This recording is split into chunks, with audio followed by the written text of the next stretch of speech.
We start at the massive heavenly demon palace, where things are looking grim for the current heir. The cult's physician bows in shame, admitting that even the most legendary medicines can't save the heir now. Our guy, Yeon Woonwi, takes it with a smirk, knowing that his energy deviation is way too deep for a quick fix. He looks back at his life, calling himself a half-assed pupil who couldn't even protect his own master. He was born with a broken lower core, a death sentence for any martial artist, but against all odds he mastered the mystic arts and rose to become the heir of the heavenly demon cult. Every drop of sweat and blood he shed was just to pay back the debt he owed his master. Now, standing alone in his massive hall, he realizes the prized medicine he sought was just a waste of time. Suddenly, a heavy footstep echoes through the room. Someone's here, and they didn't knock. It's the vice cult leader, appearing out of the shadows with a fake, smug concern for Woonwi's health. Woonwi calls him out by name, Chun Hajin, noting that it's been a suspiciously long time since they last met. Hajin looks like your typical snake in a suit, hiding his true intentions behind a wall of gray beard and arrogance. Woonwi mocks him, asking if his little tour around the land was really just a vacation. Hajin claims he was just doing his duty for the cult's prosperity, since the leaders are currently indisposed. Woonwi turns his back, thanking the snake for his efforts, but you can feel the tension ready to snap. As he takes a sip of his drink, Woonwi knows Hajin wasn't just checking on the people, he's up to something foul. His eyes widen as he realizes the drink he just downed has a little something extra in it. He didn't think the betrayal would happen right here, in his own private chamber. Blood drips from his lips as a dark grin spreads across his face. This drink is literally a killer. He looks up at the ceiling where a dozen assassins are lurking and asks if they want a drink too. The vice leader gives the order to attack, and the room explodes into a flurry of motion.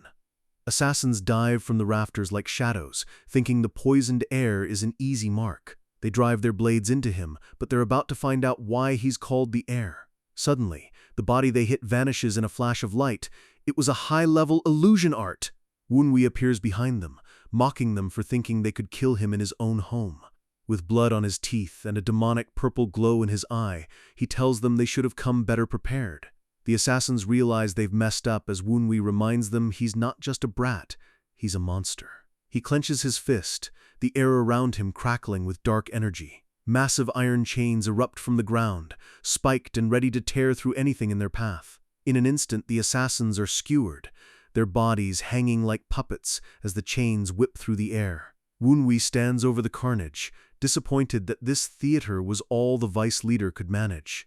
He laughs at the elders standing in the doorway, asking if they really thought this would be enough to take him down. The elders are shaken to their core, seeing their weak heir turn their elite team into a graveyard. The vice leader breaks into a cold sweat, his face pale as he realizes Woonwi is still a powerhouse. He can't believe Woonwi is still laughing after drinking Crane's red beak, a poison meant to melt an ox. Internal screams echo through the elders' minds. This guy isn't human, he's a straight-up monster. Woonwi laments that if he were healthy, he'd have put a hole in the vice leader's head by now. The vice leader tries to justify himself, claiming he couldn't let an orphan without martial arts lead the cult. The elders try to rush him, but Woonwi just laughs at how easy they are to scare.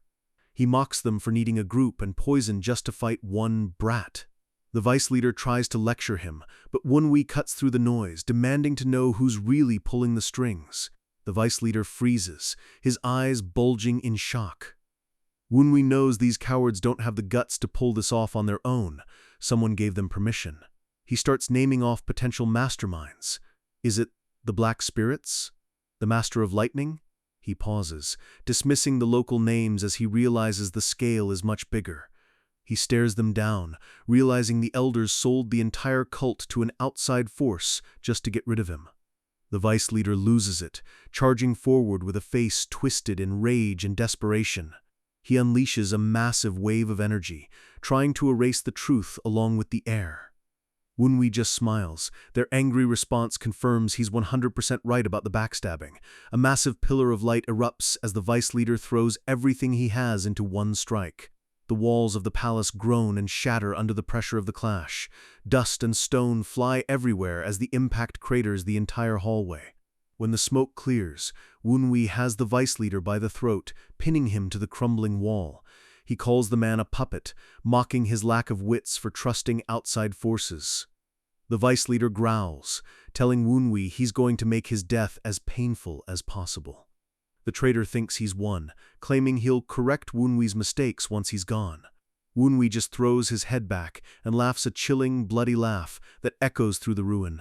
The elders watching feel a shiver down their spines.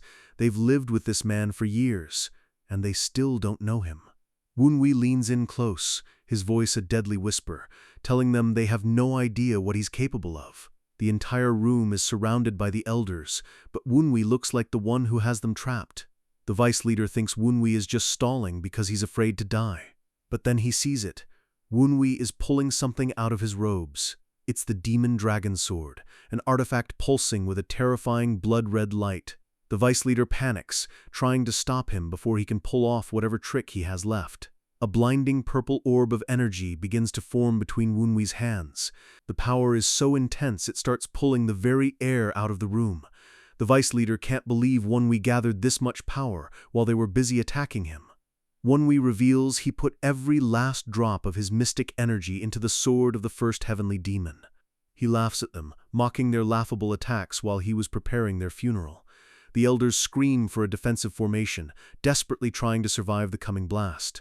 The demon dragon sword shatters, releasing centuries of stored demonic power. Wunwi whispers that it's too late as he activates the soul-combusting hell flame art. White-hot fire erupts from his body, turning the palace chamber into the surface of a sun. The elders' screams are cut short as the flames vaporize everything they touch. The vice leader bellows Wunwi's name one last time before he's swallowed by the white void. From outside, the massive palace on the cliffside begins to crumble under the sheer force. The explosion ripples through the mountains, a massive shockwave leveling everything in sight. A pillar of light shoots into the sky, signaling the end of an era and the death of the cult heir. In his final moments, Wunwi thinks about how pitiful his life was, ending like this. He lies in the snow, his body broken and fading as the cold sets in. The falling snow reminds him of the day his life truly began, the day he was a starving orphan. A group of bullies were beating him senseless, calling him a ghost-seeing freak. They mocked his claims that he could see evil spirits, threatening to make his life even worse. He was just a kid with a broken core, hearing everyone say he'd be better off dead. He sat in the dirt, clutching a rock, with no one in the world to help him. All he did was speak the truth of what he saw, and all he got back was hatred. He gripped that stone with everything he had, the only thing he owned in a cruel world. He didn't want to endure this shitty world anymore. He was ready to snap. But just as he was about to give up, a shadow fell over him. He stood up, ready to hurl that rock at the next person who dared to mock him. He didn't have the temper to stay put and take it anymore. The bullies were stunned, cursing at the brat for actually fighting back. Young Wunwi panted in the snow, hiding away from the world that hated him. He looked back with eyes full of rage, realizing the world never gives up on being cruel. The spirits he saw were always there, swirling around him like a dark, laughing audience. Then, a voice spoke from the shadows, telling him he has special eyes. The boy scrambled back in fear. This man had appeared without making a single sound. The man wore expensive clothes and carried a sword that looked like it belonged to a king. Wunwi figured this man was just another person coming to steal his cursed eyes. He had lived a life where being disrespected was as natural as breathing. He told the man to just take them. What was the point of resisting a master? He invited the man to pull them out or boil them. He just didn't care anymore. But the man knelt down and told him those eyes weren't a curse. They were a blessing. He spoke of children born with special souls who were destined for greatness. Wunwi looked up, stunned. No one had ever spoken to him with such kindness. For the first time in his life, he felt warmth as the man asked if he would follow him. The boy didn't hesitate. He reached out for that hand of salvation and said yes. The man asked if he had a name, but the orphan had nothing. They stood together under a breathtaking sunset, a new bond forming in the silence. The man decided to name him Wunwi, a name that would one day shake the world. From that day on, he had a reason to live, doing everything in his power to help his new master. But fate is cruel. His own weak body eventually caused his master to fall into a state of energy deviation. Back in the present, Wunwi refuses to accept a pitiful death while his master is still in danger. His body is literally turning to dust, but he's got one final forbidden move left. He unleashes a massive burst of gold energy, focusing every last bit of his soul. He activates the primordial divine wheel reincarnation, a forbidden art to transfer his soul to a new body. It's a gamble with the heavens. The body might reject him, but he has no other choice. He looks at the distant palace one last time, praying for his master's safety. A blinding golden light swallows him whole as the world fades away.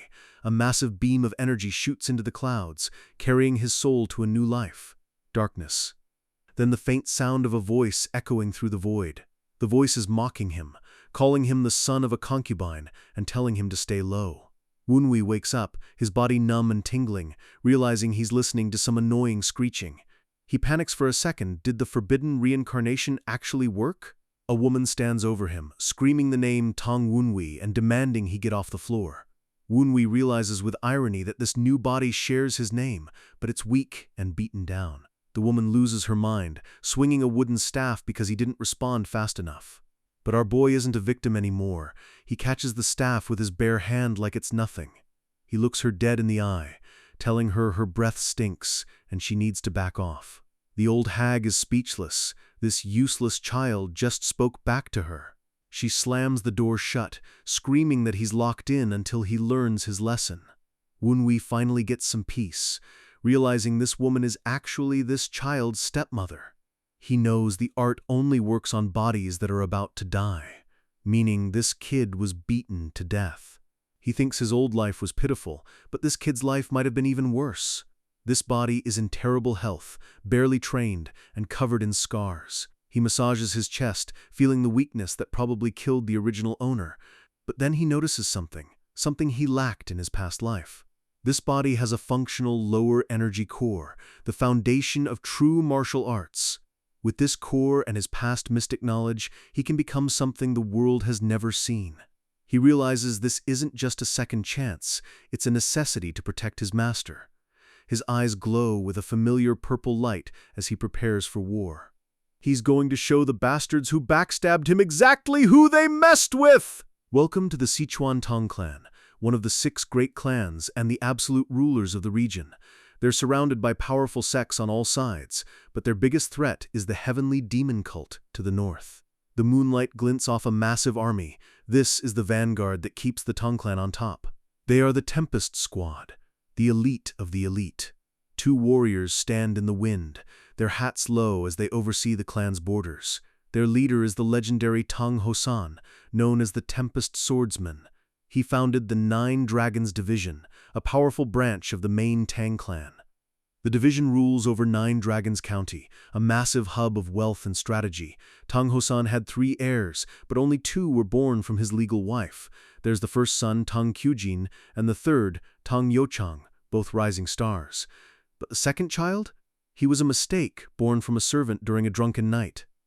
That mistake is now our boy Wunwei, reincarnated as the ultimate underdog. In this clan, everyone treats Wunwei like dirt because of his birth. The elders argue that even as an illegitimate child, he's still the son of the branch patriarch. Wunwei listens in, realizing he's technically an heir candidate, which makes him a target. Even a lowly servant screams at him, claiming they're all going to starve because of his attitude. The servant tries to hit him, but Wunwei isn't having it. He unleashes a burst of energy. The servant is sent flying across the room, terrified by the sudden surge of power. The man is stunned, claiming he was only giving kind advice to the young master. Wunwei looms over him with glowing red eyes, looking like a literal demon. The servant begs for his life as Wunwei starts raining down slaps for every insult. The guy is apologizing through a face full of blood and tears. Wunwei stops, reminding the man that he knows they were hometown friends with his mother. The servant, Hyungsam, bows so low his head hits the floor, promising to serve Wunwei forever. Wunwei gives him a terrifying grin, telling him he'd better go get what he wants right now. Hyungsam scrambles away like his life depends on it, and it definitely does.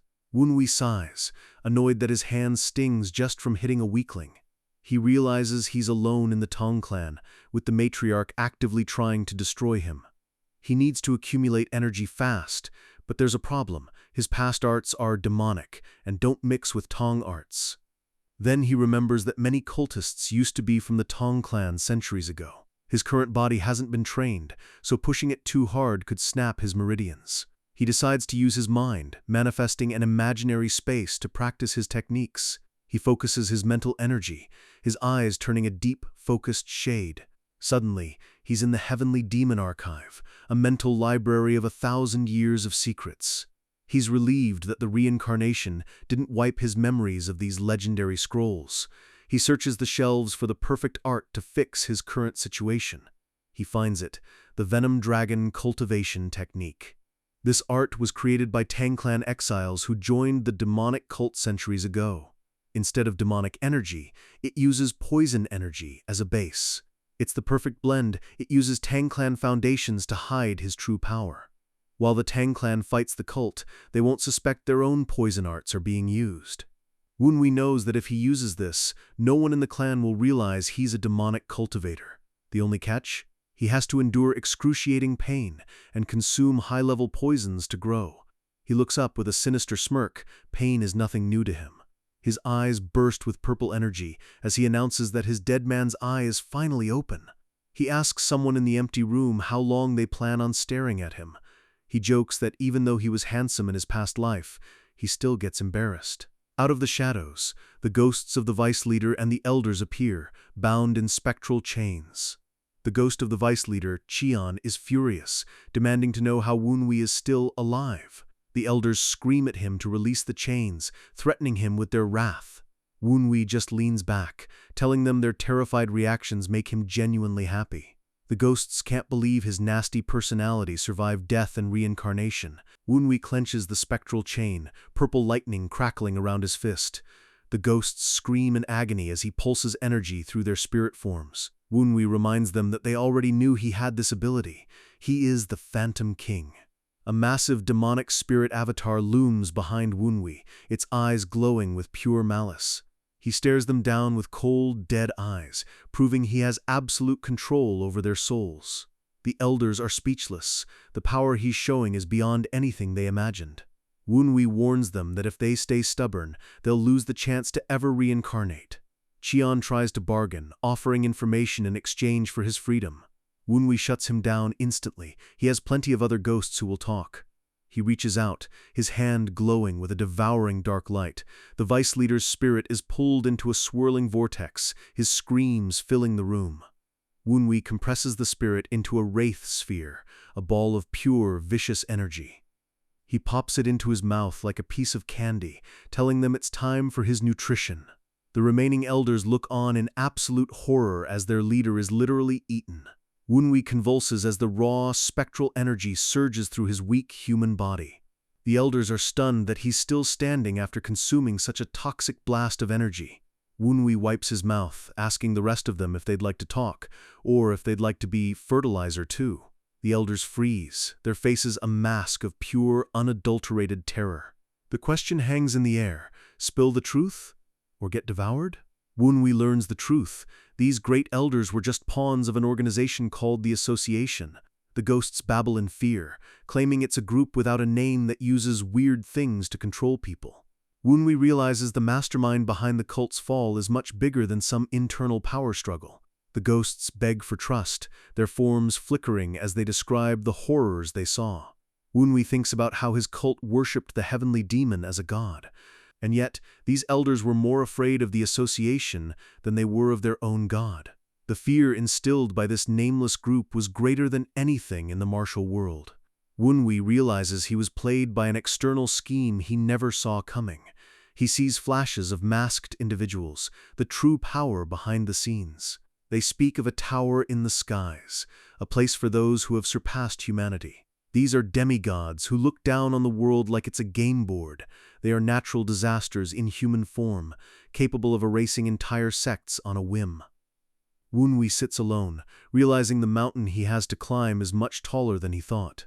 He covers his face, realizing he doesn't have the luxury of time to slowly get used to poison. He needs power now, and he's willing to break his own body to get it. 2 months pass, and we shift to the matriarch's room. A teacup shatters against the wall as the matriarch screams in fury. She can't believe Wunwi is still living normally after she ordered him to be starved. She's terrified that rumors of her mistreatment will reach the patriarch before he arrives. The servant admits Wunwi has been asking for information on the political situation of the martial world. She realizes Wunwi has changed too much. He was never interested in politics before. She suspects there's someone behind him, a mastermind using him as a puppet. She fears someone is trying to use Wunwi to get a foot in the door of the branch clan. She slams her desk, furious that this cursed bastard is taking attention away from her own sons. Suddenly, a servant announces that her golden child, Tong Yuchang, has finished his training. She tells the informant to get lost and report anything strange about Wunwi immediately. Yuchang walks in with a smug grin, looking every bit the perfect heir. He boasts about mastering hidden weapons, and his mother beams with pride. He brings up Wunwi, calling him a bastard who needs to be put in his place. The mother agrees, suspecting that someone is secretly helping the illegitimate son. Yuchang guesses that someone must be feeding him secret elixirs every night to keep him strong. The mother clenches her fist, desperate to find out which fool is supporting Wunwi. Yuchang suggests a brilliant plan: have Wunwi join the patriarch's visit. He thinks that if they put Wunwi on a bigger stage, his secret master will finally reveal themselves. The mother loves the idea. They'll catch everyone in one move. They're convinced they've already won, laughing about the trap they're setting. The mother worries Wunwi might cause trouble, but Yuchang just laughs it off. He promises to stop his brother as a loving sibling, which we all know means a brutal beatdown. Meanwhile, a purple ghostly form flies through the air, spying on their entire conversation. The ghosts think Yuchang is a fool for underestimating someone who has mastered the energy arts. Back in his room, Wunwi exhales a breath of purple poison mist, his eyes glowing. A massive spectral dragon avatar rises behind him as he meditates. The level of his power? It's already way beyond anything these servants can handle. Wunwi is stunned. The servant tells him the demonic cult has been in a civil war for 6 years. He realizes his soul transfer took way longer than he thought it would. He remembers the moment he activated the forbidden art in the middle of that explosion. He expected some time to pass, but 6 years is an eternity in the martial world. He thinks back to waking up in this broken body, realized he's been missing for over half a decade. This surpasses even his wildest expectations. The world has completely moved on. 6 years. His face is a mask of pure shock and growing dread. 6 years of despair for his followers, and 6 years of his master being left alone. The servant explains that the heavenly demon went missing right after the explosion, and the cult collapsed into chaos. Wunwi's heart leaps. If his master is missing, it means there's a chance he's still alive. He swallows hard, the weight of the news hitting him like a physical blow. There is slight hope, and that's all a monster like Wunwi needs to keep going. He wants to run to the Tian Shan Mountains immediately to find his master. He clenches his fist, blue energy swirling around his hand as he tests his current limits. He realizes he lacks the power, the information, and the resources to make a move yet. But he's not going to stay weak for long, not when his master is out there. He focuses on the one thing he needs most right now: information. He knows the traitors are using everything they have to find his master and finish the job. He trains his new body, sweat dripping as he builds the muscles he needs to fight back. He needs information that can rival the intelligence network of the traitors. And the perfect opportunity is coming. The Tang Patriarch is visiting the 9 Dragons Division. The Patriarch is one of the top 10 masters in the entire world. A massive dark shadow looms over the martial world, the Dark Supreme. His name is Tong Munyuk, and his power is absolute. Rumor has it he's establishing a new special security division for the clan. Wunwi realizes if he can join that division, he'll have access to the Tong clan's entire spy network. He stares at his progress in the mirror. His chances of finding his master are finally going up. His spider spirit pet tells him he's on the verge of mastering the 12 beats of the violent tiger. This is an advanced technique that turns the body into a living weapon. It's a basic art taught to vagabonds, but in the hands of a master, it's lethal. A massive spectral tiger roars behind him as he unleashes a devastating punch. The art turns his fists, palms, and feet into tools of pure destruction. He knows that by pushing his muscles to the absolute limit, he can achieve the impossible. His body is filling out, looking less like a trash son and more like a warrior. By combining poison cultivation and spirit pills, he's purifying his blood and veins. He's annoyed that he has to eat the bigu pills again, which taste like literal dirt. He threatens his ghost servant to keep working, or he'll turn him into a spirit pill. He gulps down the pills, asking for updates on the patriarch's visit and his cocky brother Yu Chang. The ghost reports that Yu Chang has finished his seclusion training just in time for the visit. The spider spirit reveals it saw the stepmother and Yu Chang having a secret meeting about him. Wunwi's eyes narrow. He wants every single detail of what those two are plotting. He realizes they're trying to get rid of him during the Dark Supreme's visit to avoid a scandal. He laughs at the idea that they think there's some mastermind behind him. He's actually glad they're recommending him for the security division. They're clearing the path for him. A knock at the door interrupts him. It's Hyung-sam, the servant he bullied earlier. Wunwi looks at what the man brought and his eyes go cold. It's a bowl of tonic sent by the matriarch specifically for him. Hyung-sam nervously claims the lady wants him to replenish his energy after his long reflection. Wunwi TKs, realizing the old hag is being incredibly obvious with her assassination attempts. He tells the servant to leave the bowl there, playing along with the facade. Hyung-sam is terrified, knowing the lady specifically wanted to see Wunwi drink the whole thing. Wunwi knows it's laced with lunacy poison, but he downs it anyway because his cultivation makes it useless. He pauses mid-sip, his eyes widening as he tastes the ingredients. He realizes it's actually made of high-level ingredients like 100-year ginseng and a lot of poison. It's a miraculous elixir that increases energy, but the sheer amount of poison would rot anyone else's brain. He expected her to play dirty, but this is actually a gift for a poison master like him! He senses cinnabar poison in the mix, a deadly substance used in witchcraft. The ghost servant screams in rage, calling the stepmother a bitch for using sorcery on Wunwi. Wunwi shuts him up, ordering him to spy on the lady and find her secret sorcerer. The ghost vanishes instantly to carry out the order. Wunwi realizes her plan, drive him crazy with poison, then use sorcery to make him her puppet. He sets the bowl down, a cold smile playing on his lips. He's actually curious to see how good this sorcerer really is. He asks Hyung-sam why he's still standing there after the drink is finished. Hyung-sam reveals there's a martial master waiting outside to start his training. A man named Tang-gon introduces himself as the martial master assigned to Wunwi. He looks like he'd rather be anywhere else, telling Wunwi they should just get along. Wunwi recognizes him. This is the fierce wind warrior, a legend in the branch family. In his prime, he was the top contributor of the Tempest Squad on the front lines. He's officially one of the top 5 strongest men in the entire Nine Dragons division. But right now, he's just a lazy guy who can't stop yawning and wants to go back to sleep. Wunwi is confused. Why would the stepmother assign a legendary master to teach a trash son? He realizes Tang-gon only accepted the job because he was too lazy to help with the festival preparations. He realizes the stepmother's scheme is brilliant. Tang-gon is Yo-chang's teacher too. By giving Wunwi the same master, she looks like a caring stepmother to the public, but in reality, she wants to use her sorcery to make Wunwi look pathetic compared to her son in front of the patriarch. Wunwi asks the master what he's actually going to teach him in 4 days. Tang-gon sighs, revealing there's a specific set of arts he's supposed to show him. He tells Wunwi to watch closely because he's only going to show it once. Tang-gon moves like a ghost, a high-level movement technique that leaves shadows in its wake. Wunwi's eyes widen. He recognizes this form immediately. The footsteps are silent, the motion fluid and perfect for an assassin. It's the Shadow Shroud step, the same movement art that Yu Chang uses. Tang-gon confirms it's the foundation of the arts his brother has spent years mastering. Wunwi curses the old hag mentally. She wants to humiliate him by showing how much better her son is at this exact art. Tang-gon explains that this art is perfect for hidden weapons and poison because of how covert it is.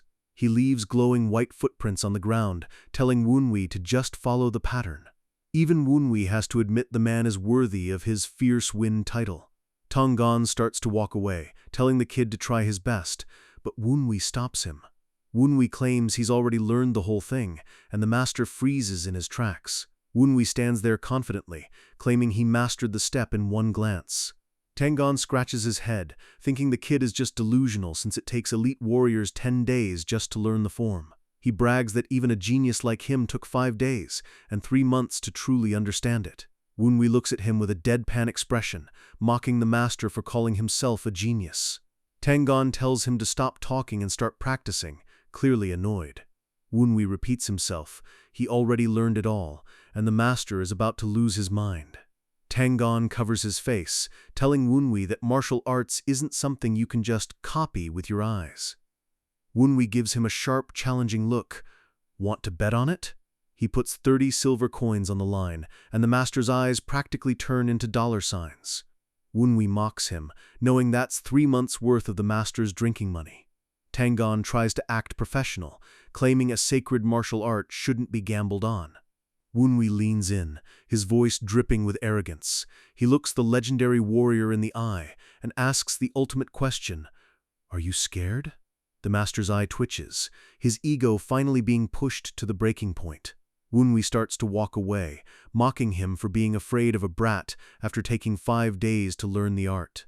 Tangon snaps, giving a terrifyingly wide grin. He's taking that money as a fee for Wunwi's disrespect. Wunwi just smiles. He's got the master right where he wants him, and there's no taking it back. Wunwi takes a step, his form blurring instantly as he mimics the art perfectly. Tangon's jaw drops as he watches the kid pull off a move that should have taken months to learn. Wunwi looks back with a smug, "I told you so" grin. He holds up the bag of coins, thanking the master for the drinks he was planning on having today. Tangon looks like his entire world just collapsed. His ego is shattered, and his wallet is empty. "Our boy is just getting started!" Tangon is losing his mind, screaming that this has to be a scam because no one learns a top-tier movement art in one go. He's sweating buckets, staring at Wunwi and wondering how the heck a trash son just pulled off a master-level feat. Wunwi just gives him a smug, "You mad, bro?" look, asking if the great master is really going to deny the results.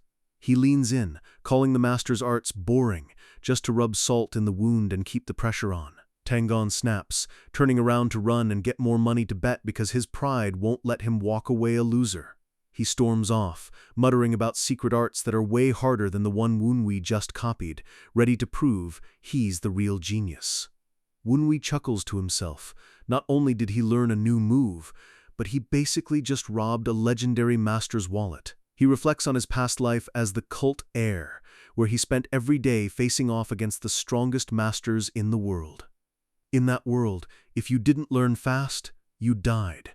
So basic Tang clan forms are child's play to him. He checks in with his ghost servant, who is practically begging for a good job after helping the MC cheat. See, Wunwi isn't just fast. He had his ghosts physically nudge the master's objects and coins to ensure he won every time. He watches Tangon return, wearing a demonic grin as he prepares to drain his new teacher of every secret and every coin he has. The plan is simple. Empty the man's pockets and his martial arts library all in one afternoon. Fast forward 4 hours later, and things have clearly gotten out of hand for poor Tangon. Wunwi is zipping around, pulling off advanced moves like the soul-chasing butterfly with 0 effort. Tangon is in physical pain watching the MC master the Tempest dozen spins, while coins literally fly out of his own pockets. The master lets out a soul-crushing scream, realizing he's been completely wiped out by a teenager. Even the ghosts watching feel bad for the guy. It's one thing to lose a fight, but Wunwi is systematically ruining this man's life. Wunwi stands over him, glowing with a fake, innocent aura, asking if he has anything else left to bet. He flashes a sharp, predatory smile, ready to go for the one thing that actually matters. Tangon is literally in tears, admitting he's completely broke and has nothing left but his pride. Wunwi tells him to put everything on the line like a man, setting the ultimate bait for the final play. Tangon trembles, wondering if Wunwi is about to sell him into slavery just to cover the debt. But Wunwi points a finger, telling him there's one specific martial art he wouldn't be able to copy easily. He wants the big one, the Tempest Dance. Tangon's eyes go wide, and for the first time all the laziness and humor vanish from his face. Wunwi senses a massive shift in the atmosphere. He just stepped on a very dangerous landmine. Tangon lets out a low growl, the air around him starting to swirl with a terrifying, violent wind. He tells Wunwi that the Tempest Dance isn't just a move, it's the actual soul of his elite squad. Using that art for a common wager is an insult to every warrior in the Nine-Dragon division, and he tells Wunwi to back off. Wunwi realizes this is the fierce Wind Warrior showing his true colors, but he doesn't flinch. Tonggon admits that as an heir, Wunwi has the right to see it, but that doesn't mean he's worthy of it.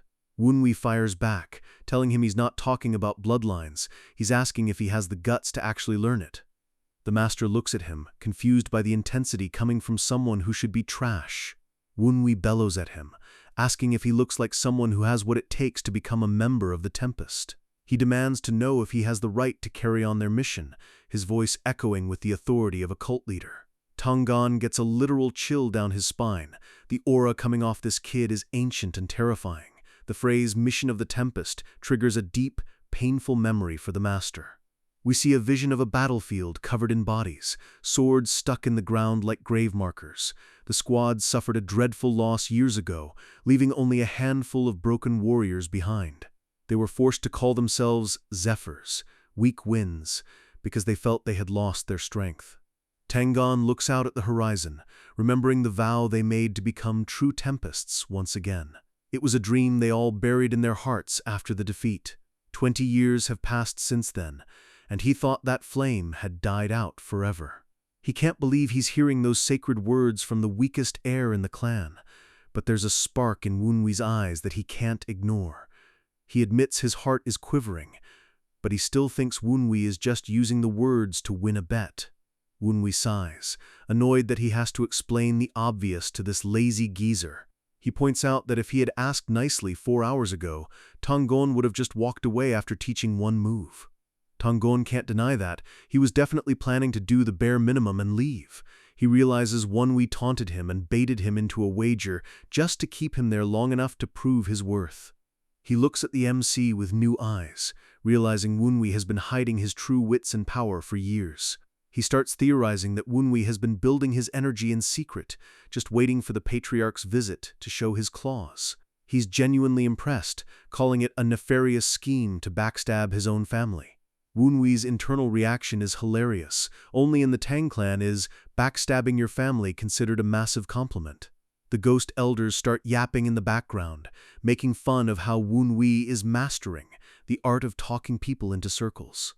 Wunwi ignores them and asks Tonggon point blank, "So, are you going to teach me or not?" He threatens his ghosts with the spirit pill treatment if they don't shut up while he's closing the deal. The ghosts beg for mercy as Tonggon finally gives in to the MC's sweet words. Tonggon gets serious, telling Wunwi he's going to teach him the Tempest Dance properly. Wunwi smirks. He's got him. He gives a formal bow, officially asking for the fierce Wind Warrior's teachings. The master looks at him with a strange, solemn expression, seeing something more than just a student. He lets out a small, genuine smile, finally acknowledging the kid's potential. They stand together in the courtyard, 2 warriors forming a bond over a legacy thought to be dead. Tonggon warns him that the Tempest Dance isn't like the other arts, it's on a completely different level. He unleashes a burst of energy, the wind whipping around him as he prepares to show the real deal. Wunwi suggests changing the bet. He wants to up the stakes for the training. He wants to bet on whether he can learn the whole thing by the end of the day, with the loser buying drinks. Tonggon sighs but agrees, confident that even a freak like Wunwi can't master this in a few hours. He tells the kid to watch closely, because the dance is about to begin. He kicks off with explosive speed, his footwork leaving cracks in the stone floor. Wunwi watches from below as Tonggon literally takes to the air, defying gravity with his movements. The MC's eyes track every shift in weight and every flow of energy. He focuses with a deadly intensity, his soul absorbing the technique like a sponge. A massive hurricane of energy erupts in the courtyard as the tempest is unleashed. It's clear to Tonggon that a new era is starting for the squad. He feels like he's finally found someone he can share a drink and a path with. But scratch that emotional moment. Tonggon looks like he's aged 10 years as we see him sitting in a bar later that night. He thought he wouldn't mind losing the bet because it meant Wunwi was a genius. But the genius is currently eating him out of house and home, with stacks of empty plates piling up to the ceiling.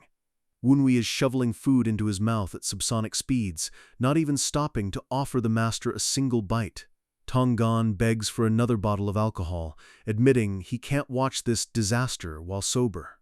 Wunwi mocks him, asking if they should have gone to the even more expensive Dragon Tower restaurant instead.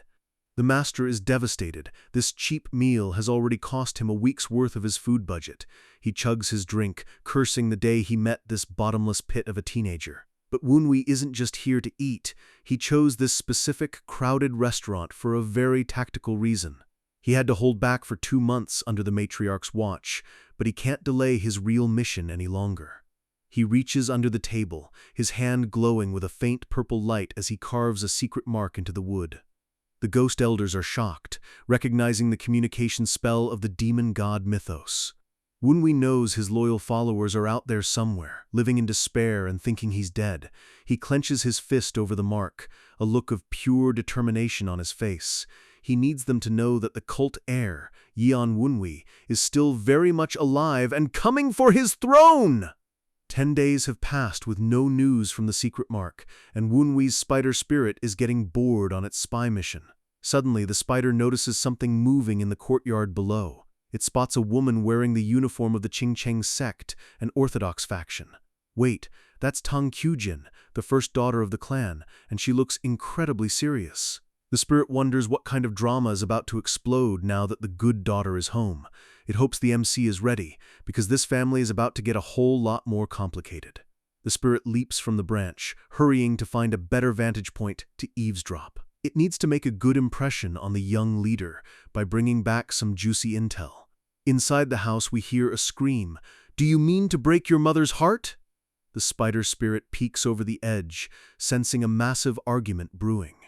Kyujin is standing up to her mother, yelling that nothing compares to the pain she inflicted on Wunwi. The mother tries to play it cool, claiming someone is secretly taking care of the MC.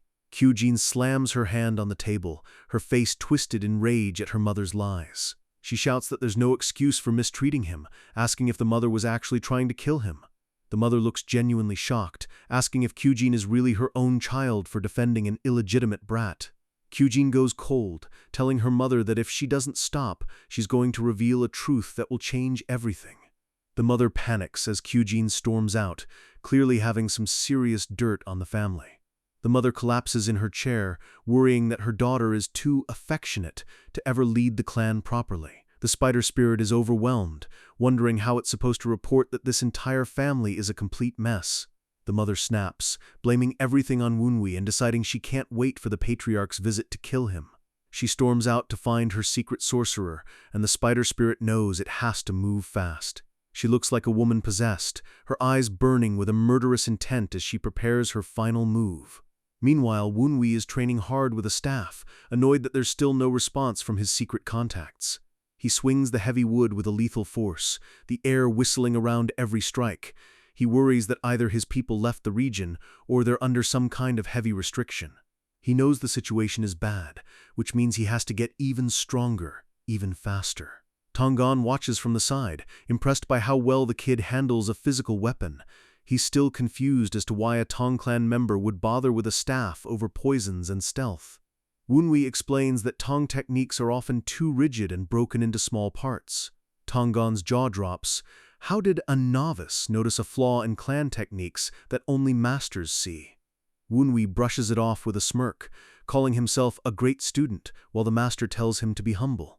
He reflects on how other clans try to express enlightenment through flashy, physical form. But the Tang clan is different. They focus on tools, like stealth weapons and deadly vapors. Wunwi realizes the Tang system is actually brilliant because it treats every move as a tool that can be reused. It's like a grid where every action connects to another, allowing for insane efficiency. Even if the technique changes, the core logic of the attack remains the same. The weapon moves aren't flashy, but they're incredibly efficient for setting up a killing blow. He knows these staff moves are just stepping stones for his true specialty, poisons and hidden blades. He stares at the staff, his mind already translating the movements into sword techniques. He's planning to use Tang efficiency to master his past life's 9 heavenly demon sword, a dream he could never achieve before. He lets out a chilling laugh that makes Tanggan's hair stand on end. This kid is definitely plotting something evil.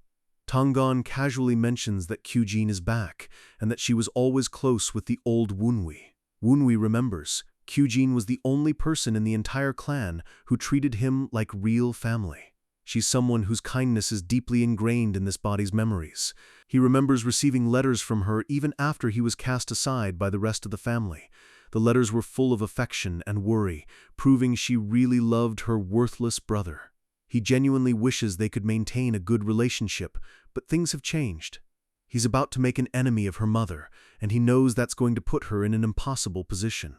He looks down, realizing he might have to lose the only sister he has to get his revenge. He decides he can't let her get dragged into his war. It's better if she stays away. He tells Tonggon he needs to hurry with the training before she arrives and tries to protect him. The master asks if he wants to start the thing they discussed last time. Wunwi gives a sinister grin. I've already done it. We see Yu Chang sitting in his room asking a servant if he's stuck to a specific recipe for the past 10 days. The servant bows low, confirming that Wunwi has been eating everything they sent. Yu Chang tosses the guy a bag of coins, rewarding him for a job well done in preparing his brother. The servant runs off happy, having no idea he just helped set up a murder. A shadow named Mu Yung asks if they should just get rid of Wunwi now. Yu Chang says yes, the poison has been in Wunwi's system for 10 days, and it's finally time for it to trigger. He's convinced Wunwi will never recover in time for the patriarch's visit.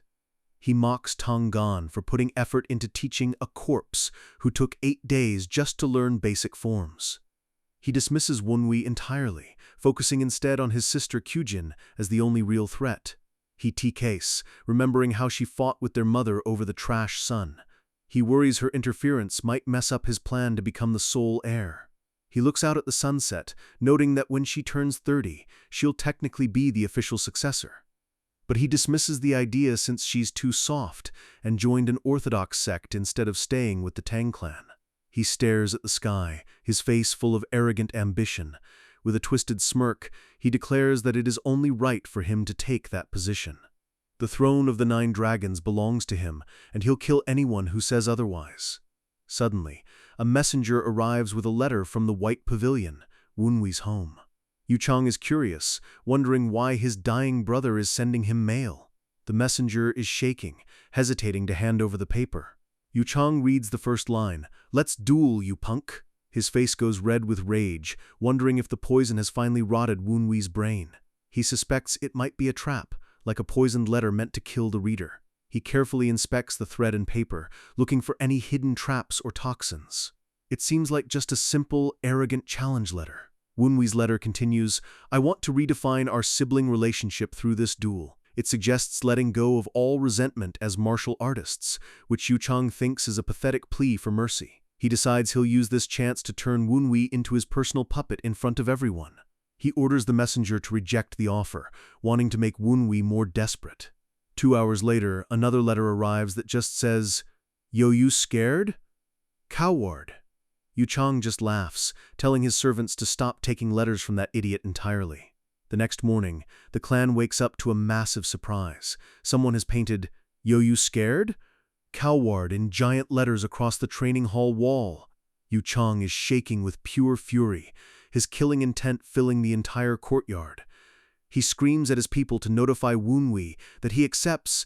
He's going to shove his brother's head down a toilet. Wunwi hears the news and just chuckles, wondering why it took his brother so long to accept a generous offer. Tonggon asks what he said to provoke him, but Wunwi just mocks his brother's lack of patience. He looks at his teacher with a devilish grin, asking if he's going to try and stop the fight. Tonggon winks and smiles. He thinks this is going to be the best entertainment he's had in years. Wunwi clenches his fist, ready to step into the ring and beat his brother just enough to let him live. For now. Kyujin is shocked to hear that Wunwi and Yu Chang are actually having a match. She confronts Yu Chang, but he just yells at her to take her business to the idiot who provoked him. He storms off, fuming about how the illegitimate child dared to taunt him. Kyujin looks devastated, knowing that Wunwi is in no condition to fight a real master. She rushes to the White Pavilion, her heart pounding as she worries about her brother's safety. As she enters the grounds, she stops dead. The air is thick, with a terrifying spectral and death energy. She steps inside, her senses screaming that something is very, very wrong. She sees glowing purple marks everywhere, like the building itself is haunted. There are remnants of high-level poison and death energy covering the walls and floors. She thinks this place looks like the hideout of a madman who has lost his mind during training. Suddenly, a massive dark silhouette looms behind her. The spectral energy is overwhelming. She draws her sword in a flash, reacting purely on instinct to the threat. She strikes out at the shadow, her blade cutting through the air with incredible speed. But the shadow doesn't flinch. Wunwi blocks her strike with just his bare fingers and a bit of energy. Kyujin lets out an undignified ack, stunned that her brother just parried a serious blow from a Qingqing master. She looks up, her eyes wide as she finally sees him clearly. Wunwi gives her a cold, sharp look, calling her welcome rather fierce. She frantically apologizes, claiming she was going to stop the strike but didn't expect him to actually block it. Wunwi realizes he was mid-cultivation and reacted a bit late, otherwise she wouldn't have even gotten that close. He worries that if she reports his true power level to Yuchong, his whole plan will go up in smoke. He wonders if her mother sent her as a scout to test his strength before the duel. He keeps his face stone cold, hiding his internal panic behind a wall of arrogance. Kyujin's face softens into a warm, genuine smile, relieved that he looks healthy. Wunwi freezes. She has a face just like his old master's, one that truly cares for him. He realizes instantly that she wasn't sent by her mother. She's here out of real love. But then her expression goes serious again, asking if he's fallen into dark matters. Wunwi holds out his hand, purple energy swirling around his palm like a living thing. Kyujin covers her mouth in horror, sensing the raw poison and spectral power coming off him. He lies to her, claiming it's just a cursed poison he learned on his own to survive. He knows he has to hide the dead man's eye, so making it look like generic dark arts is his only option. He claims this is the only way he could get strong without help from the family that hates him. Kyujin doesn't look convinced at all. She knows her brother better than he thinks. Wunwi steps forward, telling her that in the Tang clan, disregarding morals for power is just natural. He challenges her, telling her that if she has an issue with it, she can try to use her own power to stop him. She flinches at his coldness, realizing her little brother is completely gone, replaced by this warrior. Wunwi knows he has to draw a line. He can't let her protect him anymore, or she'll get killed. She covers her mouth, her eyes darkening as she processes what he just said. Suddenly, her aura changes and she gives a sinister, bloodthirsty grin. Wunwi is stunned as a wave of pure killing intent explodes from her body. She looks like a literal demon, her eyes glowing as she tells him he has exceeded her expectations. Wunwi swallows hard. This energy is something he recognized from his past life. He realizes she has a soul streak, a seed of the limit breakers, and hers is the azure spectral streak. He had his doubts before, but seeing it up close confirms she's one of the most dangerous people in the clan. He wonders why the most promising youth in all of Sichuan would bother joining the Qingcheng sect. A soul streak gives its owner absolute talent, making them a natural-born god of war. We see a vision of a warrior surrounded by lightning. This is what a true limit breaker looks like. The Qingcheng training focuses on the heart, but her specific streak thrives on fighting. When combined with the Tang clan's win-at-any-cost mentality, she is a terrifying weapon. If she ever truly lets go, she'd become a murderer who stops at nothing. Wunwi comments on her disturbing energy, trying to keep the conversation on martial arts. Kyujin instantly snaps back to her sweet self, sheathing her sword and apologizing for disturbing him. She bows politely, the killing intent vanishing as if it were never there. Wunwi is impressed that she can suppress that much power so easily. Her will is incredibly strong. She tries a cup of tea he brought, and her face lights up with joy, calling it delicious. They sit together like normal siblings, and Kyujin is surprised that he's so knowledgeable about high-end tea. She pulls out some candied fruits from Meishan, looking like an excited little girl. Wunwi takes a bite, admitting it tastes good even though he's not a fan of sweets. She beams at him, looking like the happiest person in the world, just because he liked her gift. Wunwi stares at her, terrified by the contrast between her sweet smile and the demonic shadow he saw earlier. He seriously can't believe she's the same person who was oozing killer intent just seconds ago. He gets to the point, asking if she's here to stop his match with Yuchang tomorrow. She admits that's part of it, her expression turning sad and worried. She tells him she came to apologize for what their mother and Yuchang have done to him. Wunwi gives her a hard look, asking if she really thinks an apology from her is enough to fix the damage they did. She looks down, knowing he's right, but she still feels the need to take the blame for her family. Wunwi tells her to drop it, he's still going to fight him, no matter what. She realizes that Wunwi isn't the one being pushed, he's the one who roped Yuchang into a scheme. She warns him that Yuchang is still highly skilled and is making other preparations for the duel. Wunwi just sips his tea, knowing she doesn't realize just how much he knows about their secret plans. He knows about the poison and the sorcery, and he's counting on them to try and trigger it. Kyujin reminds him that even if he wins, the family has too much power to just let it go. She knows their mother will do anything, including murder, to hide the fact that her golden son lost. Wunwi just laughs, telling her he orchestrated everything and inviting her to watch the show tomorrow. She's left confused, wondering what her weak brother could possibly have up his sleeve. The next day at the training grounds, the energy is electric as a massive crowd gathers. People are selling honey treats and dumplings, treating the duel like a festival or a circus. The betting stakes are going through the roof, with everyone betting on Yuchang to win in seconds. The entire clan is buzzing, ready to watch the trash son get publicly humiliated. Kyujin stands in the crowd, realizing this massive public spectacle is exactly what Wunwi wanted. Wunwi gives a terrifying smirk. With this many witnesses, the mother won't be able to hide a thing. He spots his brother sitting on a chair, trying to look calm but clearly feeling the pressure. Yuchang is oozing an angry, red aura, his nerves finally starting to fray. Wunwi bites into a candied fruit, declaring that he set up this stage specifically so his brother can enjoy himself, right before he destroys him. The training grounds are packed to the rafters, with the entire Sichuan Tang clan gathering to watch what they think is going to be a public execution. Tangon looks down from the balcony, a lazy smirk on his face as he notes that Wunwi has definitely succeeded in causing a massive scene. He's joined by Tang Te and Tang Jin from the Righteous Wind Hall, two heavy hitters who are just here for the entertainment.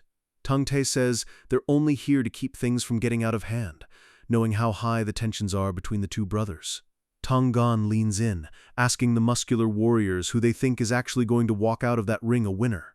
Te just scoffs, saying there's no way a trash son who trained for 10 days can beat a genius like Yuchang. Gon reminds him not to be so sure. Wunwi is the one who arranged this whole fight, and he doesn't strike him as the suicidal type. He smiles to himself, genuinely curious to see what kind of nefarious plan his student has cooked up for this audience. Below, Yuchang is sitting under a tent, looking like a king waiting to swat a fly while his servants bow and scrape. He's furious that Wunwi invited the public to watch, vowing to put the illegitimate brat in his rightful place. The dirt.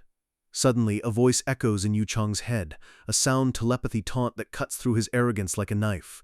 Wunwi mocks him from across the field, asking if he's nervous because his mommy isn't there to hold his hand. He gives a sinister grin, telling Mama's boy that his big brother will be waiting to teach him a lesson. Yuchang's face contorts with rage as he tells Wunwi to stop his vulgar talk before it rubs off on him. But Wunwi keeps going, baby-talking his brother through the mental link just to watch his blood pressure spike. Yuchang finally snaps, his eyes bulging as he reaches his absolute breaking point.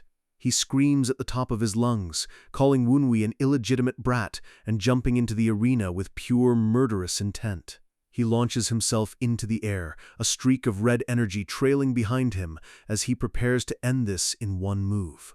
The crowd gasps as Yuchang bellows that he's going to rip Wunwi's filthy mouth right off his face. The spectators are confused. Wasn't Wunwi supposed to be the challenger? Why did the defender lose his cool first?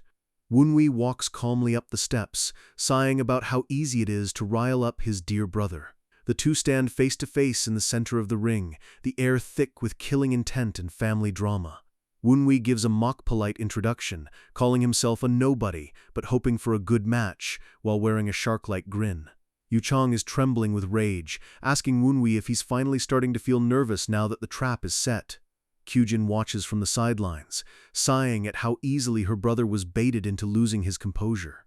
She hears the crowd whispering about how respectful Woonwee looks compared to the screaming, hysterical Yuchang. She realizes Woonwee has already won the battle of public opinion, making it look like he's the reasonable one. But she knows that in the end, results are the only thing that matters in the Tang clan. Yuchang leans in, growling that crude taunts are the only thing Woonwee actually has. Woonwee's eye twitches with a dangerous light. It's time to stop talking and start the slaughter. Yuchang declares the match has begun, his face twisting into a confident, nasty smile. He throws a high-speed smokescreen bomb, a classic Tang clan distraction meant to blind and disorient. The crowd complains that they can't see a thing, as a thick wall of white smoke swallows the entire stage. Woonwee stands perfectly still in the fog, noting that using shadow ki in an open space like this is actually a rookie mistake. He keeps his guard up, impressed that Yuchang didn't just rush in blindly like a total amateur. Suddenly, a blade whistles through the smoke from Woonwee's blind spot. Yuchang is using the shadow step, a move that lets him teleport behind his target for a backstab. Woonwee dodges with a millimeter to spare, mocking his brother for forgetting who actually taught him that art. He slips through Yuchang's guard like a ghost, laughing about how predictable his brother's secret moves are. Yuchang is stunned, cursing Woonwee's low-born blood and vowing to show him true power. He drops into a low stance, the air around him beginning to pulse with a dark, suffocating energy. His eyes glow a ghostly white as he prepares to unleash his true specialty. The words "THETRUE" appear on the screen as the atmosphere turns icy cold. Yuchang vanishes entirely into his own shadow ki, his presence melting into the very floor. Woonwee looks around, realizing the stage is now a maze of dark energy and false signals. This technique is designed to erase sound and sight, making the user a literal phantom on the battlefield. Woonwee admits that for a brat, Yuchang is actually living up to his shadow genius title. Even with his high-level senses, it's getting hard to track Yuchang's location in the swirling darkness. A dark fist erupts from the shadows, shrouded in purple spectral flames.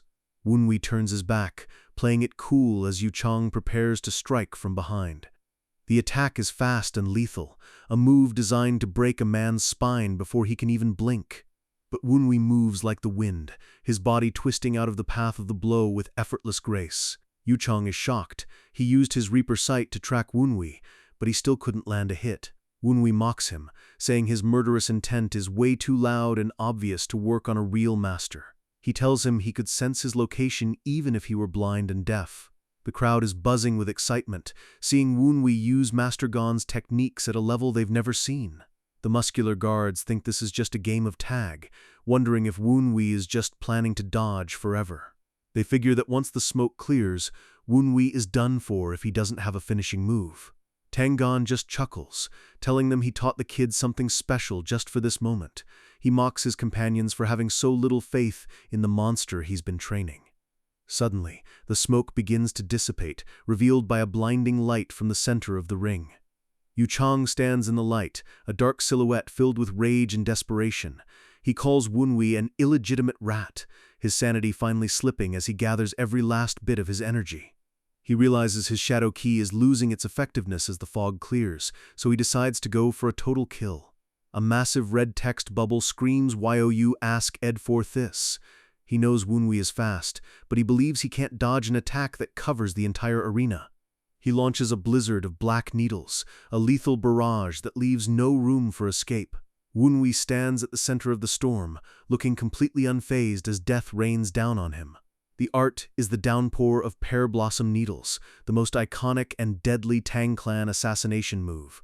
A massive explosion of red energy fills the screen as the needles converge on Woonwee's location. Kyujin realizes too late that her brother is trying to actually kill Woonwee and starts to rush forward. But through the red haze, a massive pillar of white wind erupts, blowing the needles back like they were feathers. Woonwee is standing there with a shark-like grin, telling Yuchang that it's finally time to end this little game. A blinding blue light shatters the red energy as Woonwee unleashes his true power for the first time in public. The crowd is sent flying back by a sudden, violent wind that rips through the training grounds. Yuchang is pinned against the ground by the sheer pressure of the wild wind. Kyujin watches in horror and awe, realizing she couldn't see the true nature of his stance yesterday because of his dark ki. Wunwi stands like a god of the storm, the air swirling around him in a perfect lethal vortex. She whispers the name of the art, the Wild Wind Dance. The entire arena is silent as they witness the legendary Wild Wind Dance being performed by the clan's biggest underdog. Yu Chang is gasping for air, refusing to believe that his brother has mastered an art that takes decades to learn. He screams that even Kyujin couldn't master this move, asking how Wunwi could possibly have learned it. Wunwi smirks, thanking someone for assigning him such a good martial instructor, a direct jab at his stepmother's kindness. He decides it's time to show his gratitude by finishing this fight with one final explosive strike. He launches forward, his body becoming a blur as he strikes the ground with a force that shatters the stone tiles. Yu Chang can only stare up in terror as his brother looms over him like a literal natural disaster. The words Wild Wind Dance flash across the screen in icy blue letters. Wunwi reaches out with a claw-like hand, focusing all his energy into one point. He slams his palm into Yu Chang's chest, the impact creating a shockwave that rattles the surrounding buildings. A massive wild wind explosion erupts, sending Yu Chang screaming into the air like a ragdoll. A beam of pure energy carries the genius across the arena, smashing him through a stone wall. Yu Chang lies unconscious in a pile of rubble, his arrogance and his bones completely broken. The crowd is in total shock. Did the illegitimate son really just end the genius of the family in a single hit? The upset is massive, flipping the hierarchy of the entire Tong clan in just a few seconds. Tang Te demands to know how Wunwi learned that move, but Tang Gon just shrugs and says he told them he had a finishing move. Te is furious that Gon is being so casual about producing a monster right under their noses. Tang Gon gives a dark, focused look, asking his companions if that wind looked any different from the one their legendary leader used to follow. The guards are speechless. They realize Wunwi has the exact same talent as the great branch head himself. Gon admits that while the kid's form still needs work, his potential to inherit the Wild Wind Squad is undeniable. But then he notices something strange. Wunwi is still standing in the ring, his body still veiled in a violent wind. Wunwi turns his gaze toward the balcony, his eyes locking on to his sister Kyujin. He flashes a wicked smile and asks if his big sister would also like to have a duel with her lacking little brother. Kyujin is caught completely off guard, her eyes wide with shock at his sudden challenge. The crowd goes wild. Is Wunwi really challenging the thousand-petal beauty, the top prodigy of the entire clan? They realize she's just returned from her training in the Qingcheng sect, making her the ultimate test for Wunwi's new power. Many didn't even recognize her because it's been years, but her presence alone is enough to chill the air. The whispering turns into a roar as the clan anticipates a duel on a completely different level than the last one. The gamblers are freaking out, lucky to witness the legendary skills of the thousand-petal beauty up close. Kyujin looks down at her brother, her face a mix of pride, confusion, and growing fighting instinct. Tang Gon wonders if Wunwi has finally lost his mind. Kyujin is way beyond his current level. He worries the kid is being overconfident and that he's about to get a very painful lesson in humility. Gon knows that if Wunwi somehow beats her, he could actually aim to become the official successor of the 9 dragons. But Kyujin is a different beast entirely, and even she wonders what Wunwi could possibly be thinking. She thinks that if no one were watching, she'd just let him win, but with the entire clan's reputation on the line, she can't shy away. A dark, demonic spirit whispers in her ear, telling her to follow her instincts and enjoy the itch for a real fight. She tries to fight it, wanting to prioritize Wunwi's safety over the clan's reputation, but her blood is already boiling. Wunwi asks her what she's thinking so hard about, his voice cutting through her internal struggle. He tells her to just treat it like a friendly duel and enjoy it, using the same words her mother used to trap him. Kyujin repeats the words, "Enjoy it," her expression starting to shift into something much more dangerous. She realizes she's been holding back her true nature for too long, trying to be the good sister. She leaps into the ring, her form a blur of blue energy that lands perfectly across from Wunwi. The crowd cheers as the most anticipated fight of the century is finally set to begin. She takes a fighting stance, her footwork creating a visible aura of pressure around her. she introduces herself formally as a disciple of the Qingcheng sect, specializing in the sword of extreme light. The thousand-petal beauty bows, hoping for an honorable duel that lives up to her title. Wunwei responds in kind, acknowledging his training under the fierce Gale warrior and his mastery of the wild wind. A massive roar from the crowd signals the start of the match. The siblings are about to tear the ring apart. Wunwei notes that she looks delighted, sensing her internal battle thirst finally being unleashed. Kyujin gives a terrifyingly wide grin, admitting it's been a very long time since she's been this excited for a fight. Wunwei chuckles, noting that she might be a bit too excited for a sibling sparring match. She grips her sword hilt, her knuckles turning white as she prepares to draw her blade. A massive shadow looms over the stage as she admits she's been wanting to test her little brother for years. Wunwei drops into his stance, purple and blue energy mixing around his body in a chaotic dance. He looks her in the eye with a challenge. "Are you ready, big sister?" Kyujin's eyes glow with an inhuman blue light as she replies that she's more than ready. She launches forward first, her speed breaking the sound barrier as she closes the gap in a heartbeat. Wunwei mocks her, asking for a 3-second head start as he narrowly dodges her opening strike. She uses the cutting north winds technique, the blade whistling as it narrowly misses Wunwei's throat. She realizes Wunwei is using the same blocking technique he used yesterday, but this time she's swinging as hard as she can. She kicks off the ground, her power leaving craters in the floor with every single step. She tells him she's not going to go easy on him because he specifically told her to enjoy it. Wunwei is impressed by her speed. She's faster than any opponent he's faced in this new body. He activates his shadow key, creating dark afterimages to confuse her senses. Kyujin is blown away that he's even using Yu Chang's techniques, mocking him for trying to outplay her with shadow tricks. She gives a playful, bloodthirsty laugh as she slices through his afterimages like they were paper. She tells him his shadow work is half-baked compared to a real master of the art. Wunwei grunts as a strike nearly connects, the pressure from her sword alone cutting his clothes. He asks her since when the honest Qingcheng swordsmanship became so violent and bloody. Kyujin smiles, telling him this isn't the Qingcheng style, this is her true self. She snickers, deciding that since he's hiding his true energy, she's going to keep some secrets of her own. Wunwei flinches as he senses a massive spike in her power. She's finally getting serious.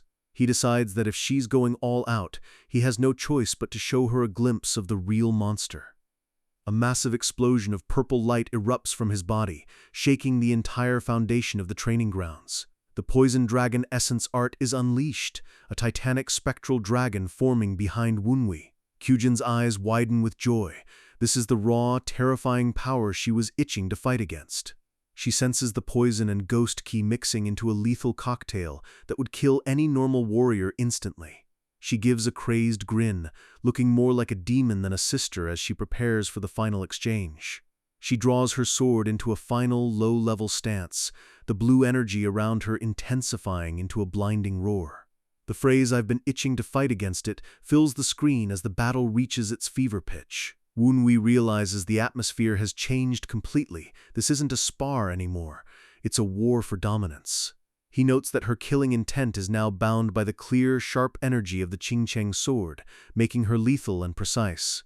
He thinks she looks like a literal demon wearing the clothes of a maiden as she stands in the center of the storm. Wunwei decides not to hold back, deciding to start with a strong attack to control the flow of the fight. He launches the same wild wind explosion that defeated Yu Chang, but this time it's 10 times stronger. Kyujin doesn't even flinch as the blade whistles past her ear, her reflexes on a completely different level. She mocks him, saying his wild wind dance is too obvious and has too many openings for a real master to exploit. She points out that his movements are too wide, leaving him vulnerable to a quick counterattack. She laughs, warning him to be more careful whenever he fights someone actually stronger than him.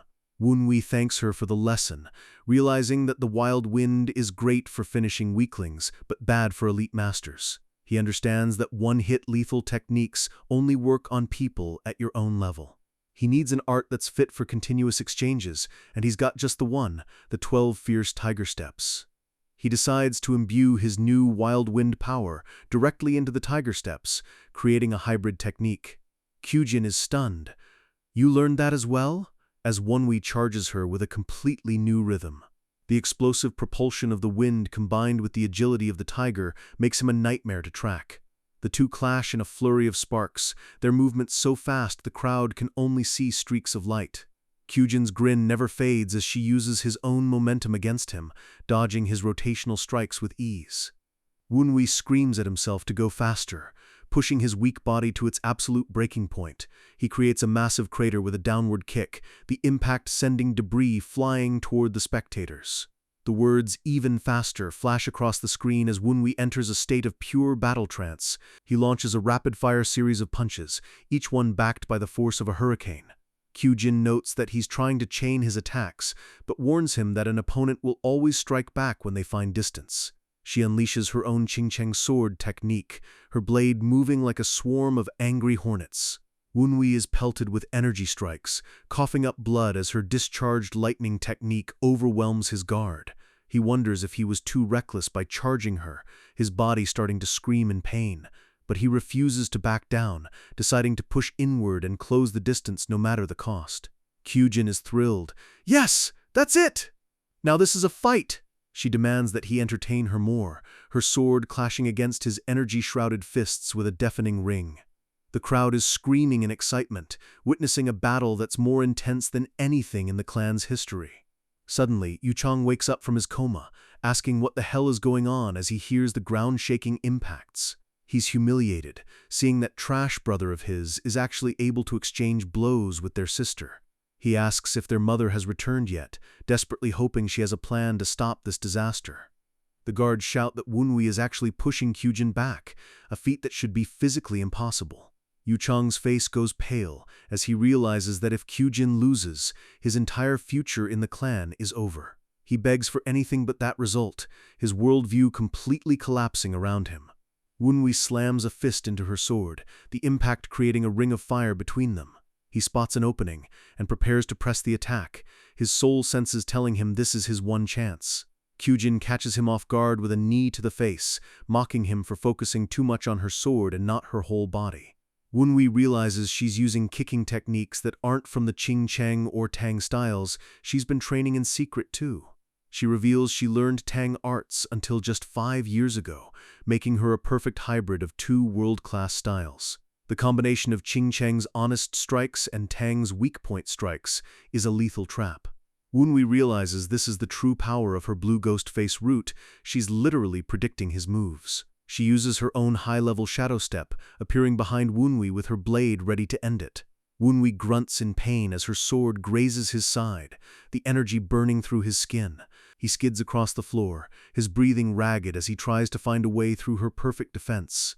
His mouth feels hot, and his heart is pounding so hard it feels like it's going to explode out of his chest. For the first time in this new body, he feels the thrill of using his actual skills to fight for his life.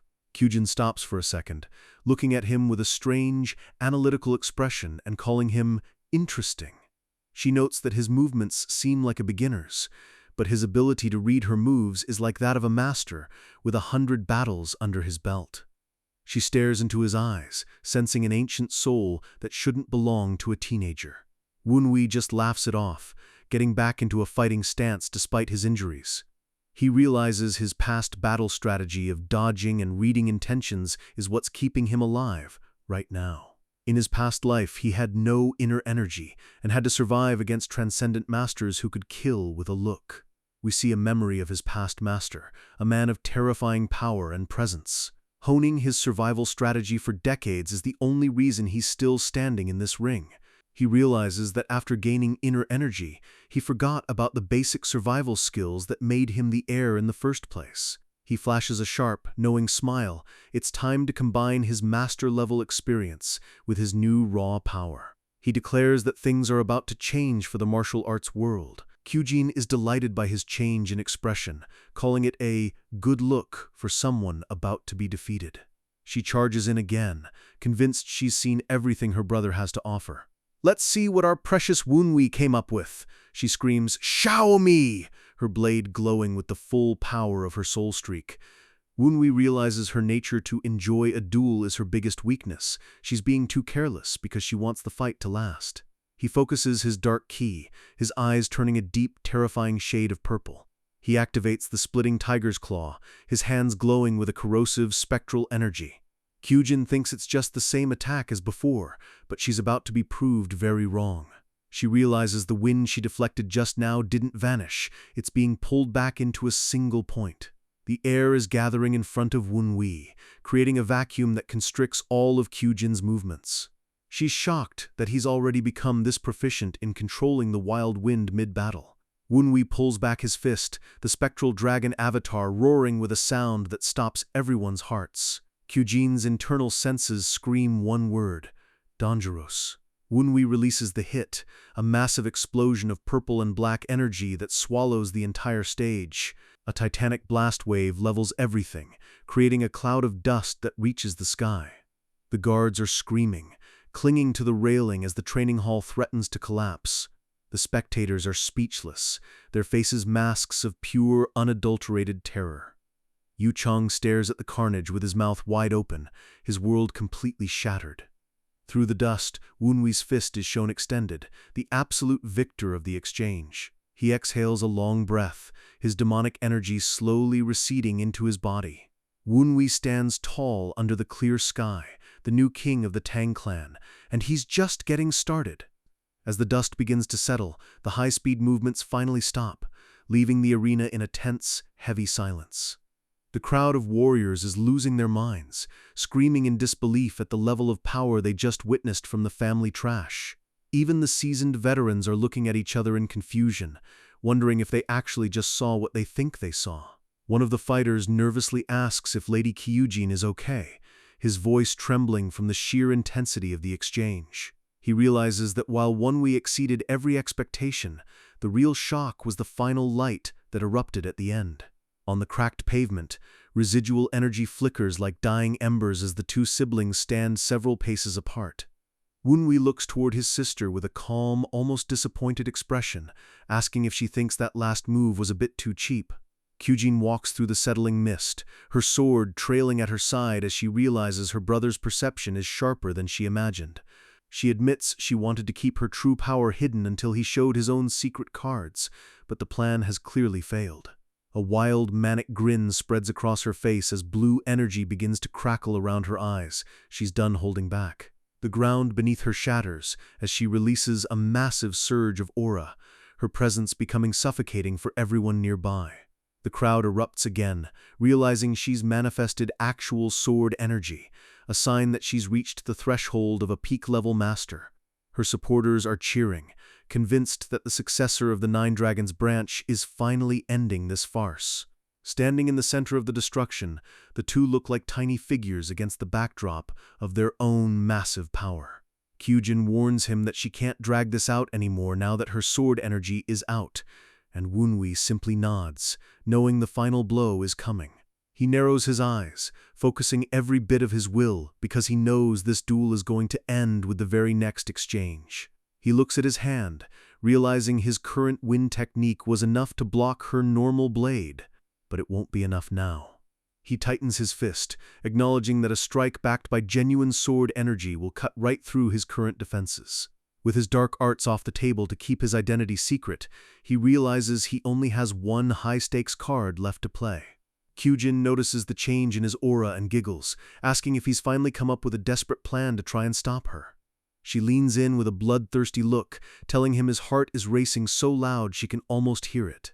Wunwi lets out a heavy breath, admitting that getting cornered like this actually has him feeling a bit excited. Kyujin pauses, finding his reaction strange given the lethal pressure she's putting on him. She smiles wider, stating that people who get this crazy about the thrill of battle are the only ones who can truly be called martial artists.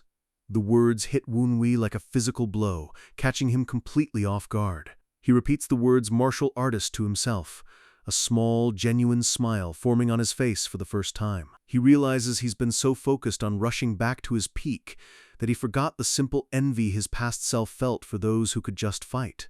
The memories of his past training flash by, and he realizes the pure desire to win is what truly makes him who he is. He stands tall, looking up at the sky with a newfound sense of clarity and purpose. This is the feeling he was searching for when he decided to walk the path of a martial artist once again. Kyujin tenses up, her eyes locking onto him as she decides he's had enough time to catch his breath. Woonwee gives her the green light, his gaze turning cold and focused as he prepares for the impact. She blurs into motion, leaving a trail of white light as she lunges across the arena with a speed that defies the human eye. She grips her hilt with both hands, channeling every ounce of her peak energy into a single, vertical strike.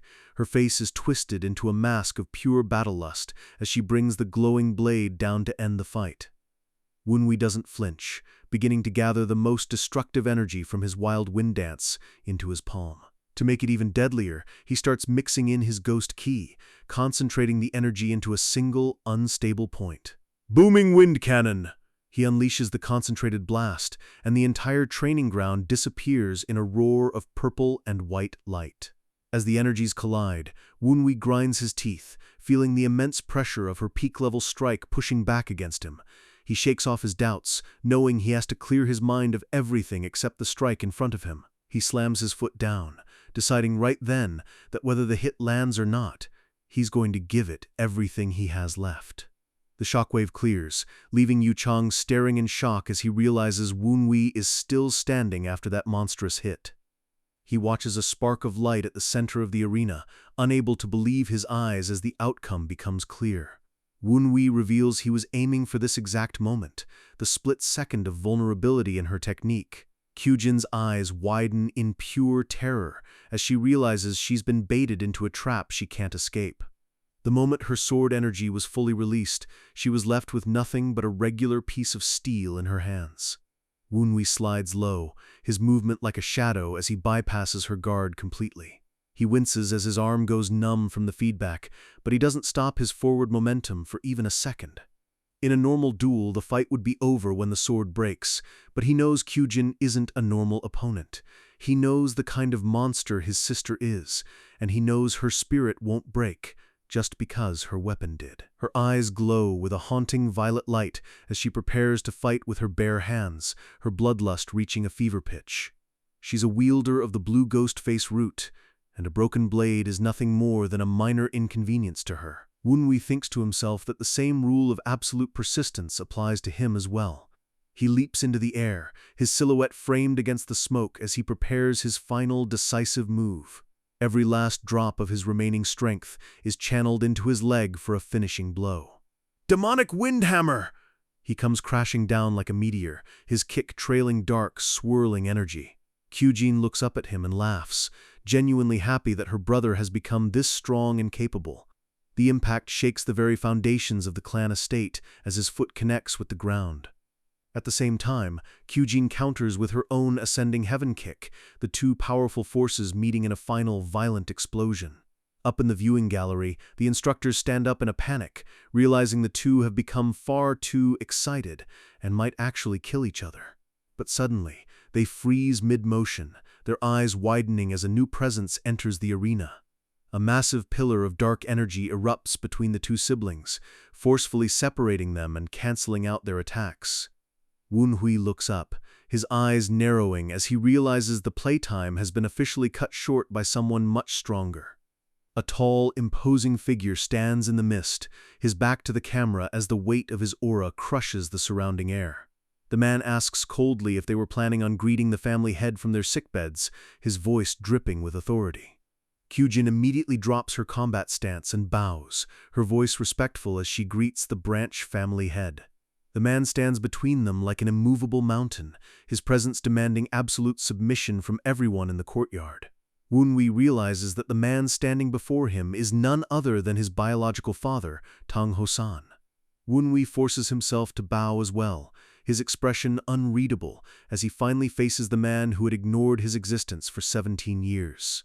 This is Tang Hosan, the man who rules the Nine Dragons branch with an iron fist. Inside Woonwee's mind, his ghost companions warn him to be extremely careful, noting that the family head has grown terrifyingly strong. Woonwee doesn't need the warning, he can feel the man's power through his own skin. He realizes that even though Hosan is a leader of a branch, his martial prowess is on a completely different level than expected. He compares the man to the elders of the heavenly demon cult and concludes that Hosan might actually be even stronger. Hosan notices Wunwi's intense stare and comments that his gaze shows a lot of dissatisfaction. He looms over his son, asking if there's something he's dying to say to his face. Wunwi doesn't back down, his eyes locked onto his father's with a defiant, calculating spark. He bluntly asks why the branch family head has bothered to show up at a lowly training ground like this. Hosan's expression remains cold as he asks if there is any corner of his own territory that he isn't allowed to enter. Wunwi smoothly pivots, claiming he was just worried their inadequate duel might have offended the family head's eyes. The surrounding warriors and even Yuchang are gasping in horror at Wunwi's audacity to speak so freely. Kyujin is literally sweating, silently begging her brother to stop before he says something that gets him killed. The crowd thinks he's crazy, seeing the abandoned bastard talk back to the most powerful man in the province. Wunwi studies the man's face, using his past life experience to read the subtle shifts in Hosan's expression. A tiny, almost invisible smirk tugs at the corner of Hosan's mouth as he stares back. Wunwi realizes right then that his father isn't just a leader, he's a true, old-school warrior of the Tong clan. Hosan turns his back, admitting that he didn't find their duel interesting at all, which is a brutal sting to their pride. Wunwi is stunned for a second, not expecting such a blunt dismissal of their hard-fought battle. But as he walks away, Hosan mentions that Wunwi's change in personality is better than expected, a rare acknowledgement. Then, he stops and looks toward the bruised and beaten Yuchang, his eyes turning into ice. He calls his third son disappointing, a single word that carries the weight of a death sentence for Yuchang's future. Yuchang collapses inward, his face contorted in a mix of shame and pure, unadulterated hatred for the brother who took everything from him. The family head turns to the instructors, including Tong Gan, and berates them for their slow reactions during the duel. He orders them to dismiss the crowd and clean up the mess, his authority absolute as everyone bows in unison.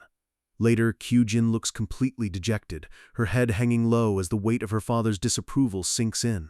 She mutters that they were still too weak to catch his eye, feeling the sting of being ignored by the one person she wants to impress. Wunwi watches her, realizing that she's been living with this soul-crushing pressure for her entire life. He thinks about how the father only cares when there's potential to exploit, and discards his children the moment they fail. Kyujin catches herself and apologizes, remembering that Wunwi has even less reason to like their father than she does. Wunwi flashes a charming grin, suggesting they go grab a drink and some food to wash away the bad taste of the day. Night falls over the Tang estate, the moon hanging bright over the rooftops, as the siblings find a quiet place to unwind. Kyujin slams back a bowl of liquor, letting out a satisfied shout as the stress of the duel finally begins to melt away. Wunwi watches her eat like a starving animal, jokingly asking if the Qingcheng sect doesn't bother feeding their disciples. She grumbles with her mouth full, complaining that they only ever give her grass and vegetables at the temple. She slams her fists on the table, declaring that at her age, a warrior needs meat and alcohol to survive. She warns Wunwi never to become a stupid monk, and he just chuckles, pouring her another drink to keep the peace. She happily accepts, her mood swinging from depression to drunken joy in record time. Wunwi changes the subject, asking about her eldest senior brother from the Qingcheng sect. Kyujin immediately turns beet red, her eyes widening as she realizes she might have mentioned him too many times in her letters. Wunwi teases her mercilessly, quoting her own letters about how cool and amazing her senior brother is, until she screams for him to stop. He laughs as she calls him a brat, but his mind is already spinning with the political implications of this man's upcoming visit.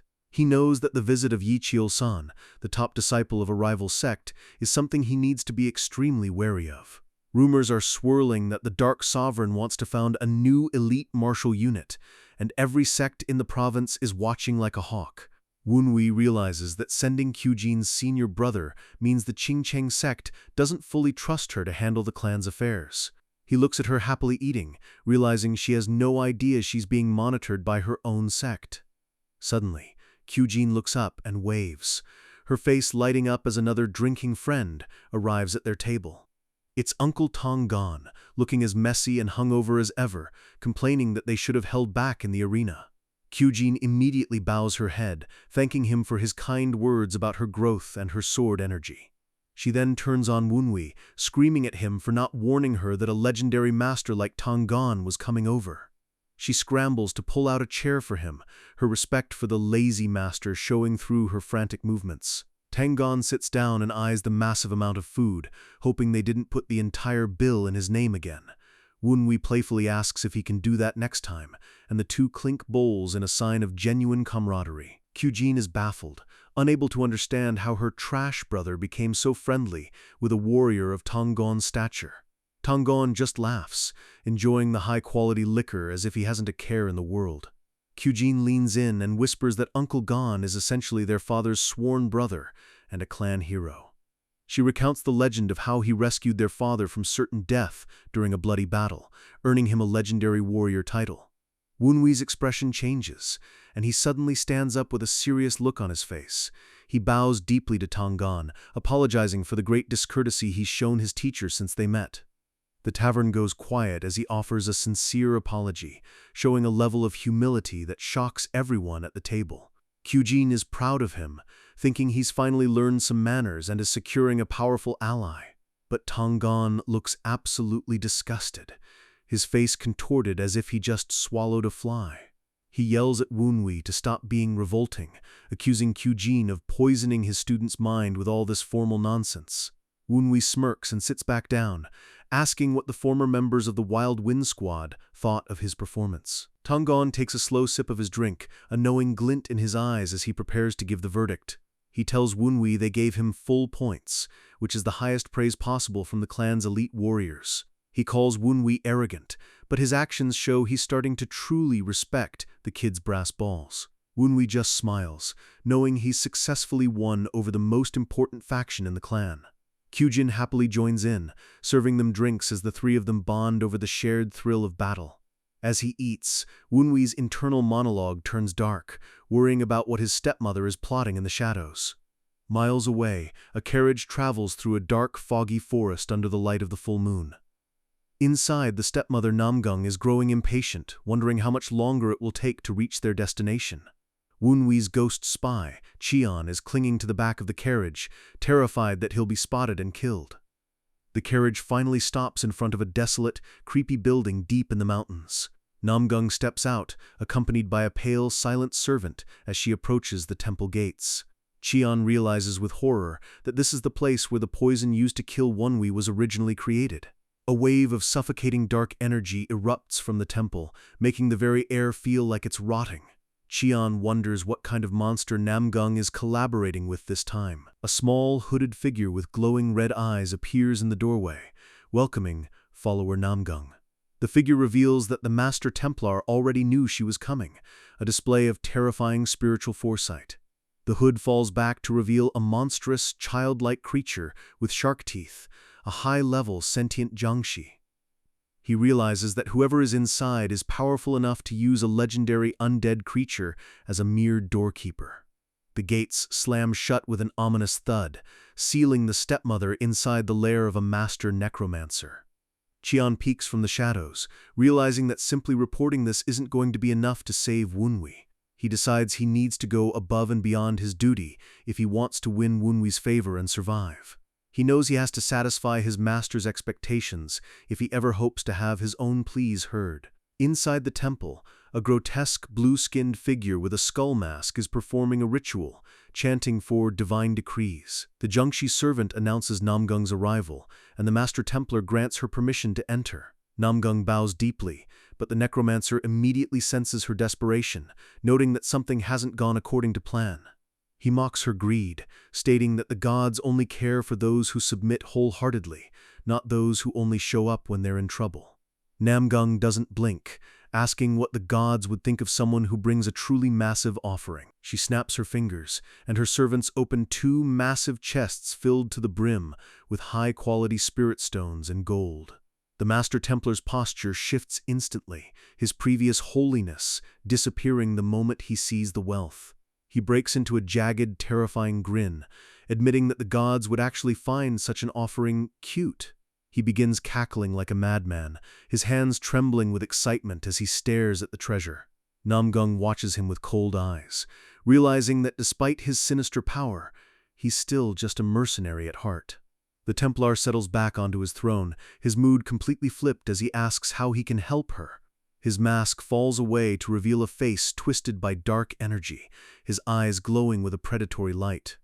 Namgung reminds him of her previous request to brainwash the illegitimate child, Wunwi. The necromancer laughs, asking if that process isn't already well underway thanks to the poisons they've been feeding him. Namgung shakes her head, stating that the situation has changed and she needs a faster, more permanent solution. She explains that Kyujin and the clan's veterans are starting to back Wunwi, which could ruin her entire plan for the family. She asks with a chilling calmness if he can simply turn Wunwi into an advanced Jiangshi right now. The Templar cackles, realizing Wunwi must have really struck a nerve for her to jump straight to murder and reanimation. Qian, listening from the rafters, is horrified and realizes he needs to warn his master immediately. He knows that if this Templar can create advanced Jiangshis, Wunwi is in extreme danger. He concludes that in his current state, Wunwi is absolutely no match for the monsters hidden in this temple. But as he tries to flee, dozens of glowing red eyes light up in the darkness surrounding the temple.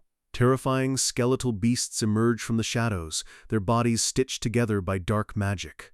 These are beast jiangshis, monstrous animals that have been turned into legendary magical predators.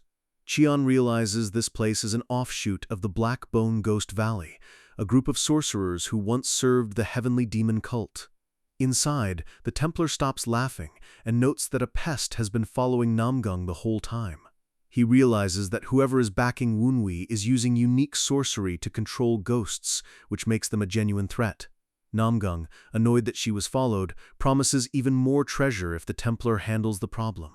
She demands that he turns Wunwi into a slave and exposes whoever is helping him from the shadows.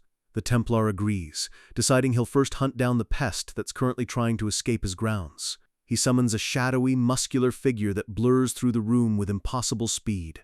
A massive, masked Jiangshi with arms wrapped in seal tags stands before him, radiating a lethal aura. The Templar orders it to chase down the escaped ghost and find the sorcerer behind it. The monster vanishes into a cloud of black mist as Namgung watches with a satisfied, evil smirk. The Jiangshi assassin leaps through the forest, its movement more like a flying demon than a walking corpse.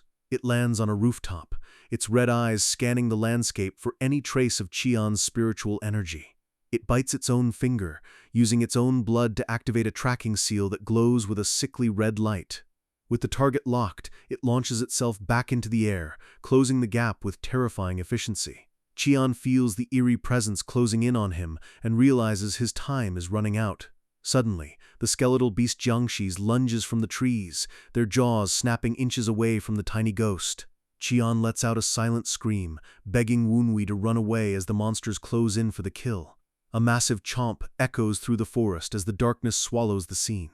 Back at the Tang estate, Wunwi is training late at night when Kyujin shows up, still slightly drunk and refusing to leave. Wunwi thinks to himself that now that he's humiliated Yuchang, the stepmother is going to go all out to kill him. He knows Namgung Sanyang isn't the type to sit back and let her plans be ruined by an illegitimate child. He tells Kyujin to stay if she wants, as long as she doesn't get in the way of his training session. His ghost companions observe Kyujin, marveling that such an upright and kind child could come from such cursed parents. Wunwi tells them to shut up before he turns them into ghost pills for his next energy boost. He pauses his movements, a confused look crossing his face, as he senses something strange within his own body. The ghosts ask what's wrong, noting that his aura feels different than it did during the duel. He explains that there's been a constant disconnect between his mind and his body's movements, like gears that don't quite fit. He originally thought it was just because he was a beginner in this new body, but the feeling is changing.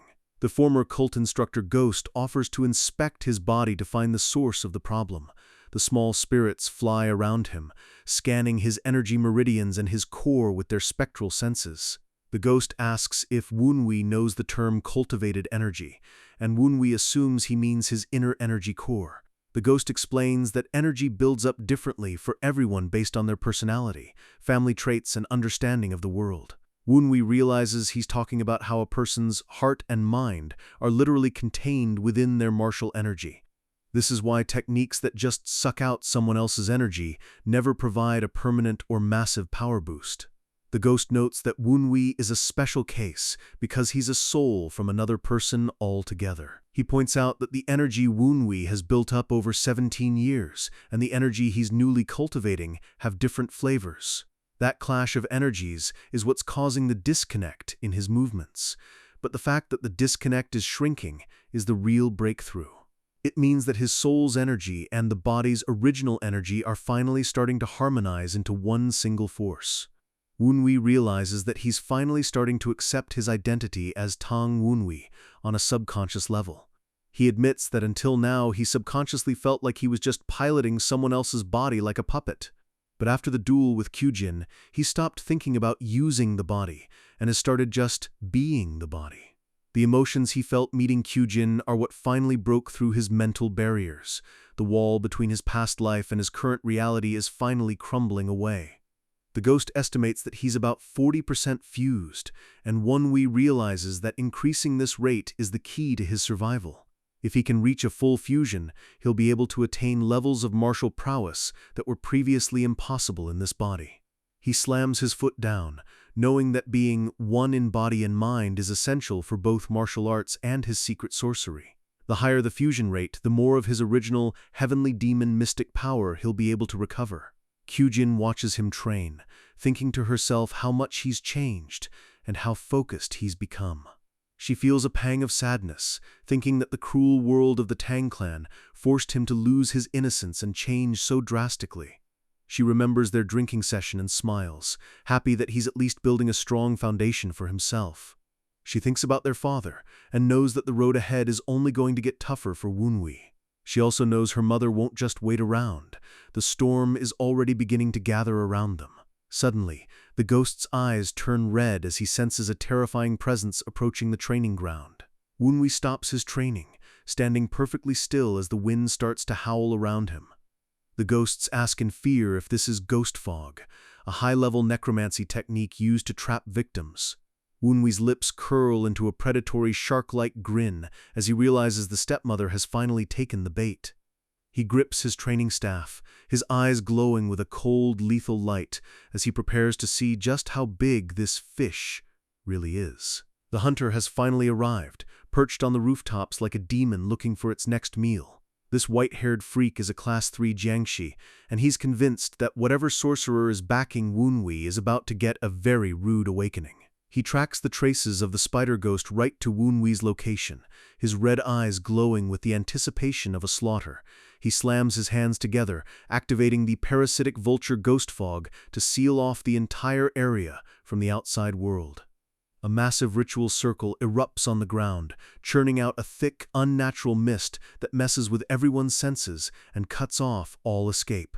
The assassin drops into the center of the mist, landing with a heavy thud as the trap is officially sprung. He smirks behind his mask, knowing that thanks to this fog, nobody outside the courtyard will have a clue about the murder happening inside. With dark energy swirling around his claws, he starts searching for his prey, ready to tear Wunwi limb from limb.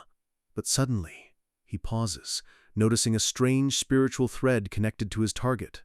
He's confused because the connection leads straight to the very brat he was supposed to take by surprise. He clicks his tongue in annoyance, wondering if the master sorcerer is controlling Wunwi like a puppet instead of fighting directly. Wunwi stands there looking clueless, which only makes the assassin think the boy's master is being incredibly cunning. The assassin decides it doesn't matter. Once he captures the boy, the master will be forced to show their face. He creeps up behind Wunwi, mocking him and promising to make him a high-level undead with all his limbs still attached if he just stays still. But as he's about to strike, a silhouette emerges from the fog, and it definitely isn't a weak, illegitimate son. The assassin freezes, realizing there's a third party inside his private execution zone. Kyujin comes flying through the mist with a wild look in her eyes, screaming that she's finally got him. Wunwi just watches with a smirk, thinking jackpot now that the assassin and his pet vulture have both fallen into his own trap. The ghost elders floating around Woonwee identify the freak as a Black Bone Ghost Valley warrior, wondering if Woonwee's plan is actually going to work. Woonwee reaches into his robes, calmly explaining that while a normal Taoist wouldn't lose to a Jiangshi, this guy was sent specifically by his stepmother. He pops a pill, wondering if his sister will play nice or if she'll go full demon hunter on this uninvited guest. Kyujin doesn't hesitate, slamming her palm down with enough force to shatter the ground beneath the assassin's feet. The assassin is reeling, instantly recognizing the overwhelming power of the Qingcheng sect's sword key. He realizes with horror that he's facing Tang Kyujin, the eldest daughter, and he has no idea why she's here protecting the trash.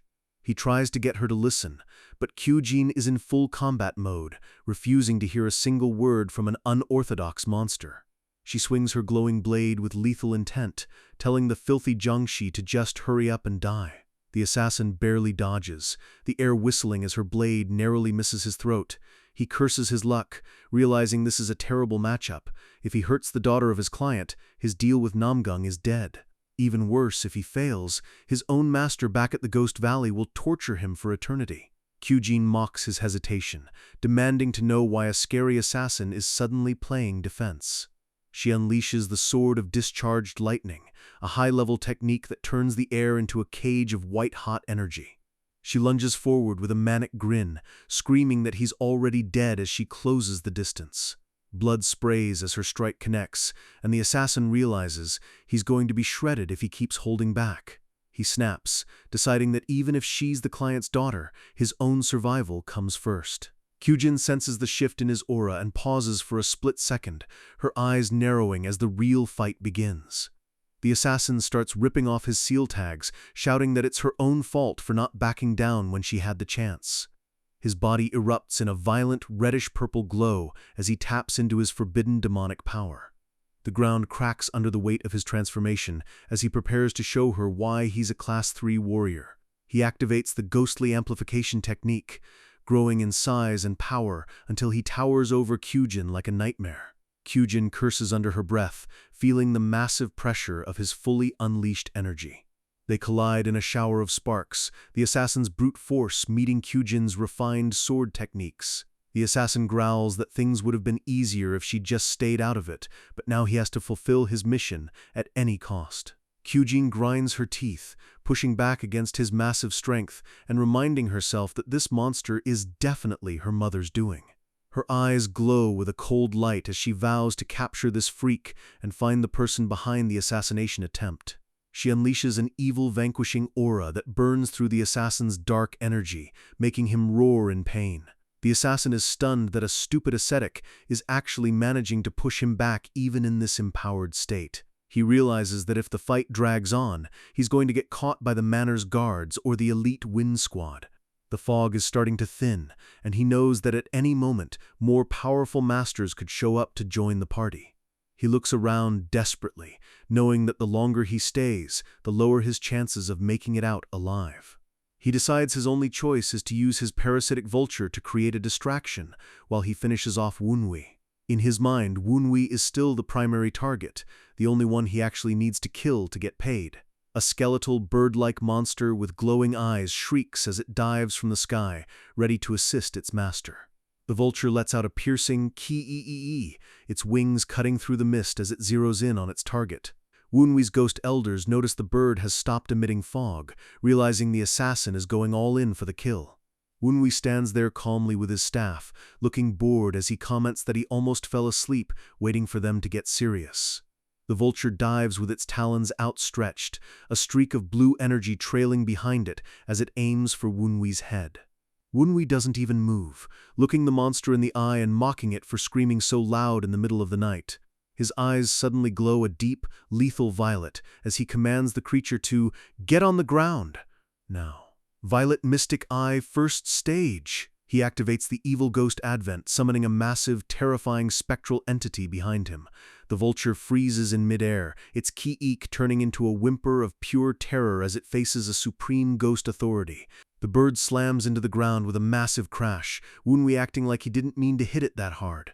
The monster is twitching in a crater, and Woonwee looks at it with a mix of pity and cold calculation. His ghost elders are impressed the bird's neck didn't snap, realizing Wunwi just completely hijacked a high-level necromancy tool. Wunwi nudges the bird brain with his staff, telling it to get back up because he's got a job for it. The assassin turns around and sees his own summon standing next to Wunwi, leaving him completely baffled. Wunwi flashes a shark-like grin, giving the assassin two options: fight his own pet or face Wunwi directly. The shadowy aura around Wunwi becomes suffocating, and the assassin realizes he's no longer the scariest thing in the courtyard. The vulture suddenly shrieks and lunges at its own master, its eyes filled with a new, dark light. The assassin is screaming in disbelief, unable to comprehend how a brat managed to steal control of a high-level beast Jiangshi. He sweats through his mask, realizing that if the caster is nearby and can do this, he's in way over his head. He decides to flee immediately, but Kyujin is already in the air above him, ready to strike while his guard is down. She dives with her sword glowing like a falling star, her face twisted in a predatory smile. She shouts that she won't hesitate to finish him off, the light of her blade illuminating the entire dark courtyard. The assassin screams in agony as Kyujin's blade slices through him, leaving a massive trail of light in its wake. He realizes his left arm is gone and thinks his only option is to retreat and rethink this whole suicide mission. He tumbles back, his severed arm falling to the ground as he tries to put some distance between him and the crazy Taoist. But then he notices something strange. Kyujin stopped her attack the moment his arm was taken, instead of going for the kill. He mocks her, asking if she's finally showing mercy because he's working for her mother. Kyujin just chuckles darkly, her head hanging low as she tells him she's just giving him time to repent before the end. She erupts in a red, bloodthirsty aura, promising to shred him bit by bit until there's nothing left to reanimate. The assassin is terrified, realizing this girl isn't a holy Taoist, she's a complete lunatic. Suddenly, the vulture attacks him from behind again, and he screams in frustration at his own damn bird. Kyujin doesn't care why the bird turned, she just sees an opening to clear out the rest of the fog and end this. One energy of heaven and earth! She gathers a massive amount of pure aura into her blade. Evil expelling torrent! She unleashes a whirlwind of energy that wipes away the darkness and sent the assassin flying. The assassin is panicking, his fog is gone, his empowerment is dispelled, and he's losing blood fast. He realizes his only chance of survival is to find a way to escape before the entire Tang clan descends on him. He looks at his severed limb on the ground, realizing he's been completely dismantled in a matter of minutes. He spots a tiny shred of fog remaining, and decides this is his last chance to vanish into the shadows.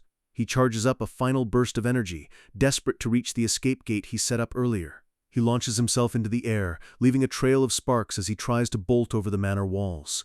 Kyujin watches him run, knowing she's pushed him exactly where Wunwi wanted him to go. Wunwi appears on the wall ahead of him, asking coldly where he thinks he's going in such a hurry. The assassin's eyes widen as he realizes the trash sun is suddenly radiating a pressure that dwarfs even Kyujin's. Kyujin lunges from behind, her speed so intense that she looks like a blur of white light. A massive explosion of energy erupts as the assassin is slammed back down into the training ground.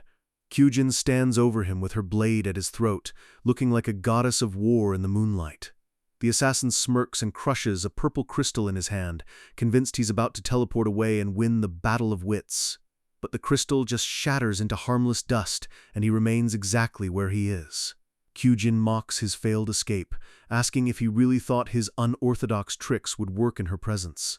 The assassin stares at his hand in disbelief, unable to understand why his return crystal didn't activate. Dark, swirling energy begins to wrap around his body, sealing his movements completely. Wunwi walks up, noting that things went exactly as he planned from the very beginning. Kyujin looks at her brother, realizing that his tactical genius is the only reason they caught this guy alive.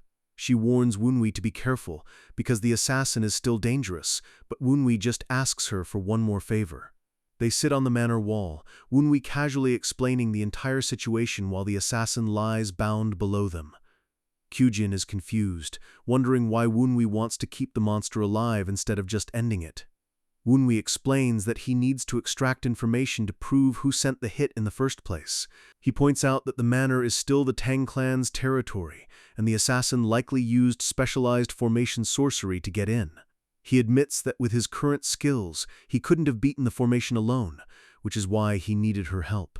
He tells her that if they let the assassin think he could escape, he would lead them right to the puppeteer.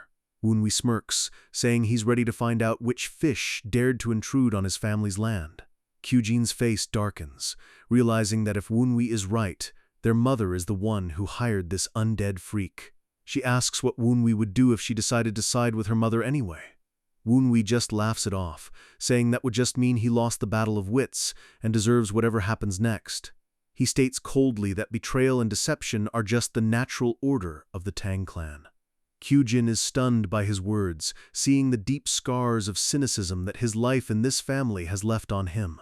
She realizes that Woonwee has lived a life of constant hardship and being treated like garbage. To him, the figures of his parents are just dark shadows, waiting to stab him in the back. The narrator notes that to Woonwee, the Tang clan is nothing more than a den of liars and snakes. But Kyujin vows to herself that she'll show him there's more to the Tang family than just trickery. She decides she needs to work even harder to protect him and earn his genuine trust.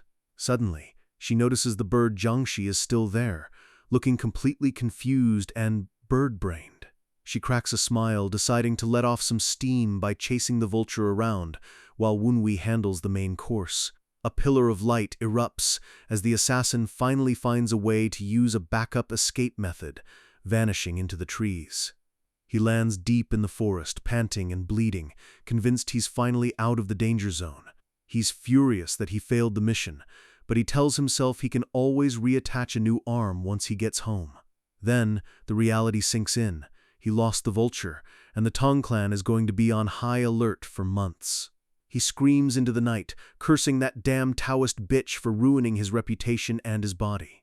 A voice from the shadows tells him he should have gone much further away before stopping to cry about it. The assassin spins around, horrified that someone followed him through his high-speed escape. He sees Woonwee standing there calmly, and he can't understand how the illegitimate son could possibly have tracked him. He wonders if the sorcerer backing Woonwee used the bird to track the formation's escape gate. But then he grins, thinking this is an unexpected opportunity to finish the job without Kyujin interfering. He's convinced that if he just captures Woonwee now, all his failures will be forgiven. He zeroes in on Woonwee, his eyes glowing as he prepares to find out exactly who is backing the boy. He's even hoping he can retrieve his precious parasitic vulture before the night is over. But as he approaches, Woonwee's aura explodes into a massive purple cloud of ghost ki. The assassin laughs, thinking Woonwee is just using a borrowed ghost to try and scare him. But then he pauses, feeling a strange, terrifying familiarity in the energy rolling off the boy. Woonwee mocks his auntie Namgung for joining forces with the Blackbone Ghost Valley while being from a supposedly orthodox clan. The assassin is shaken to his core, demanding to know how a lowly brat could possibly know about his sect's secret connections. Woonwee just smirks, the dark energy starting to solidify around him into something much more physical. The assassin curses him, but his bravado is quickly being replaced by primal fear. He looks up and sees the energy taking a specific shape, a shape that only appeared in his worst nightmares. The air turns ice cold as Woonwee prepares to unleash a power that hasn't been seen in years. A massive, hooded figure made of pure darkness emerges, and the assassin screams the words, "The evil ghost battle robe." Woonwee stands there, fully armored in his past-life mystic gear, mocking the assassin for recognizing such a vintage look. A flashback shows that 10 years ago, Yeon Woonwee wore this exact armor whenever he intended to level an entire province. The assassin is hyperventilating, asking if Woonwee is in possession of the legendary Ghost King's power. Woonwee leans in, his purple eyes burning through the mask as he asks if the person in the assassin's memories was the type to answer questions. He tells the freak he has a lot to ask him, and the assassin desperately shouts that he'll never talk. Woonwee slowly reaches out his hand, his voice calm and terrifyingly certain. He tells the assassin they'll have plenty of time to chat after he's been thoroughly pummeled into submission. The Jiangshi realizes that if this kid really is the Junior Lord Reborn, he's at risk of dying in a single hit. Woonwee tightens his fist, the battle robe's energy pulsing with a rhythmic, heartbeat-like thrum. The assassin tenses, wondering if Woonwee is going to use his past dark arts or some new twisted ghost power. Wunwi lunges forward with a burst of speed that shatters the ground, his movement a blur of purple and black. The assassin is shocked because Wunwi didn't use sorcery, he's coming in for a physical strike. A massive boom echoes through the woods as Wunwi's fist connects with the assassin's chest. Blood and dark energy spray everywhere as the freak is sent flying backwards like a ragdoll. He slams into a massive tree with enough force to snap the trunk, his body bouncing off the wood like a broken toy. He collapses into a pile of dirt, his vision swimming as he tries to process the sheer physical power Wunwi just displayed. He recognizes the movement. It was the Wild Wind Dance, the secret technique of the Tang clan's Nine Dragons branch. He's baffled that a monster like the Junior Lord would bother using conventional martial arts instead of dark sorcery. He starts laughing hysterically, convincing himself that this can't be the real Junior Lord because the real one couldn't use martial arts at all. He thinks Wunwi is just an imposter who saw the Junior Lord's skills once and is now trying to imitate them. He launches a barrage of purple energy needles, hoping to shred Wunwi's imitation armor. But Wunwi summons magic imprisonment chains, another legendary tool that only the Junior Lord was capable of crafting. Wunwi clicks his tongue, annoyed that he missed the first bind, and jokes about how the assassin should use nicer words like genius. The assassin is back in a state of pure panic, unable to reconcile Wunwi's identity with his current fighting style. Wunwi asks if he's still confused about whether he's facing a human or something else entirely. He creates a massive wave of pressure, the trees themselves bending away from his presence. He tells the assassin he doesn't have time to debate his identity because his life is currently measured in seconds. The Jiangshi realizes that if the fight lasts any longer, Kyujin or the elite guards will finish what Wunwi started. He knows he has to silence Wunwi now, but the fear of him actually being the Junior Lord is paralyzing his limbs. Wunwi just stands there, mocking him for not moving and challenging his status as an unorthodox warrior. He calls the assassin soft, saying he clearly can't do a single thing right if he relies so much on a pet vulture. The assassin roars in rage, his pride finally overriding his fear as he prepares a suicidal final charge.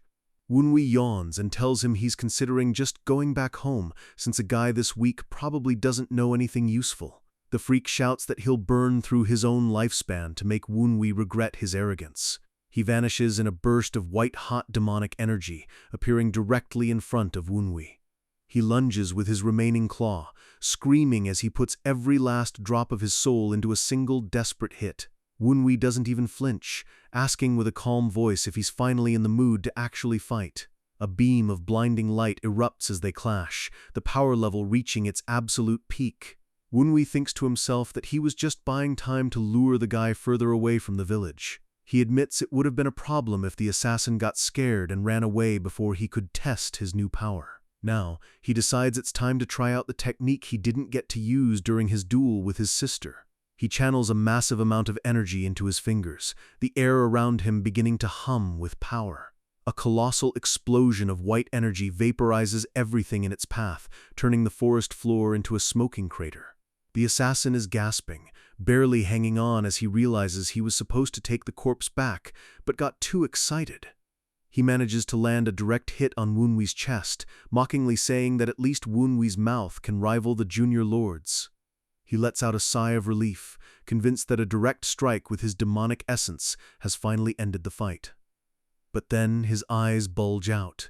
Wunwi is holding his arm with a casual grip, and his attack didn't land at all. Wunwi asks how he expected to carry a corpse back with such a weak and pathetic attack. The assassin screams that it's impossible, unable to believe that his ultimate move was completely ignored. Wunwi begins a counteroffensive, his movements so fast and precise that they look like multiple people attacking at once. The Jiangshi is bewildered, wondering how a strike enhanced by overloading his demonic essence could fail so badly. He tries to punch back, but his fists just pass through Wunwi's afterimages. Wunwi is literally ghosting through his attacks, showing off the true power of the battle robe. He asks the assassin exactly when he wants to be turned into a corpse, his voice cold and devoid of any mercy.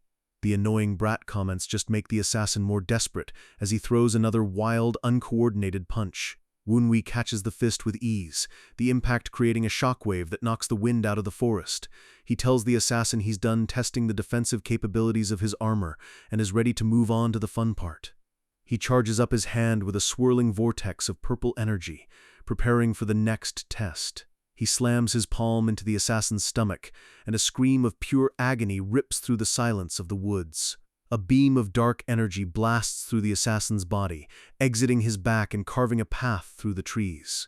The assassin falls to his knees, his body steaming and his energy rapidly depleting. He tries to convince himself that Wunwi is just lower level and can't fatally wound him if he just waits out the armor's time limit. Wunwi looks down at him and starts laughing, sensing exactly what the idiot is thinking. He asks if the assassin really thinks he'd chase a Ghost Valley warrior without preparing any countermeasures. He calls him dumb, saying his brain must have rotted along with the rest of his undead body. The assassin tries one last-ditch attack, but Wunwi is already behind him, moving like a phantom. He swings his staff in a wide arc, the wood trailing a ghostly, shimmering light. The assassin realizes too late that he's attacking an illusion, his claws passing through empty air. Wunwi's actual strike connects with the back of the assassin's head, sending him face first into the dirt. The Jiangshi is staggering like a drunk, complaining that Wunwi is scurrying around as fast as a mouse. Wunwi looks disappointed, realizing that his current attack power might not be enough to finish a high-level undead. He thinks about the fact that he still has 1 or 2 things left to do before the night is over. He prepares a final formation, the ground around him lighting up with a sinister, violet glow. He says it's a bit of a shame, but he's decided to finish things off with a bang. The assassin is screaming, but he suddenly realizes that something is very, very wrong with his internal energy. He tries to boast that Wunwi's attacks have no effect, but his voice is trembling, and his movements are slowing down. Wunwi unleashes a massive burst of pressure, forcing the assassin to stay in place while his spell takes effect. He dashes forward, his silhouette framed against a massive explosion of purple energy. The assassin yells that it only tickles, and that he has no time limit unlike the battle robe. Wunwi lands gracefully on his feet, turning his back on the monster with a confident stance. He admits he was worried the guy would just keep evading and make the fight drag out forever. He calls the assassin a fool for taking all those hits directly, noting that Jiangshis are clearly as dumb as they are sturdy. The assassin tries to talk more trash, but his words are cut short as he starts coughing up black, necrotic blood.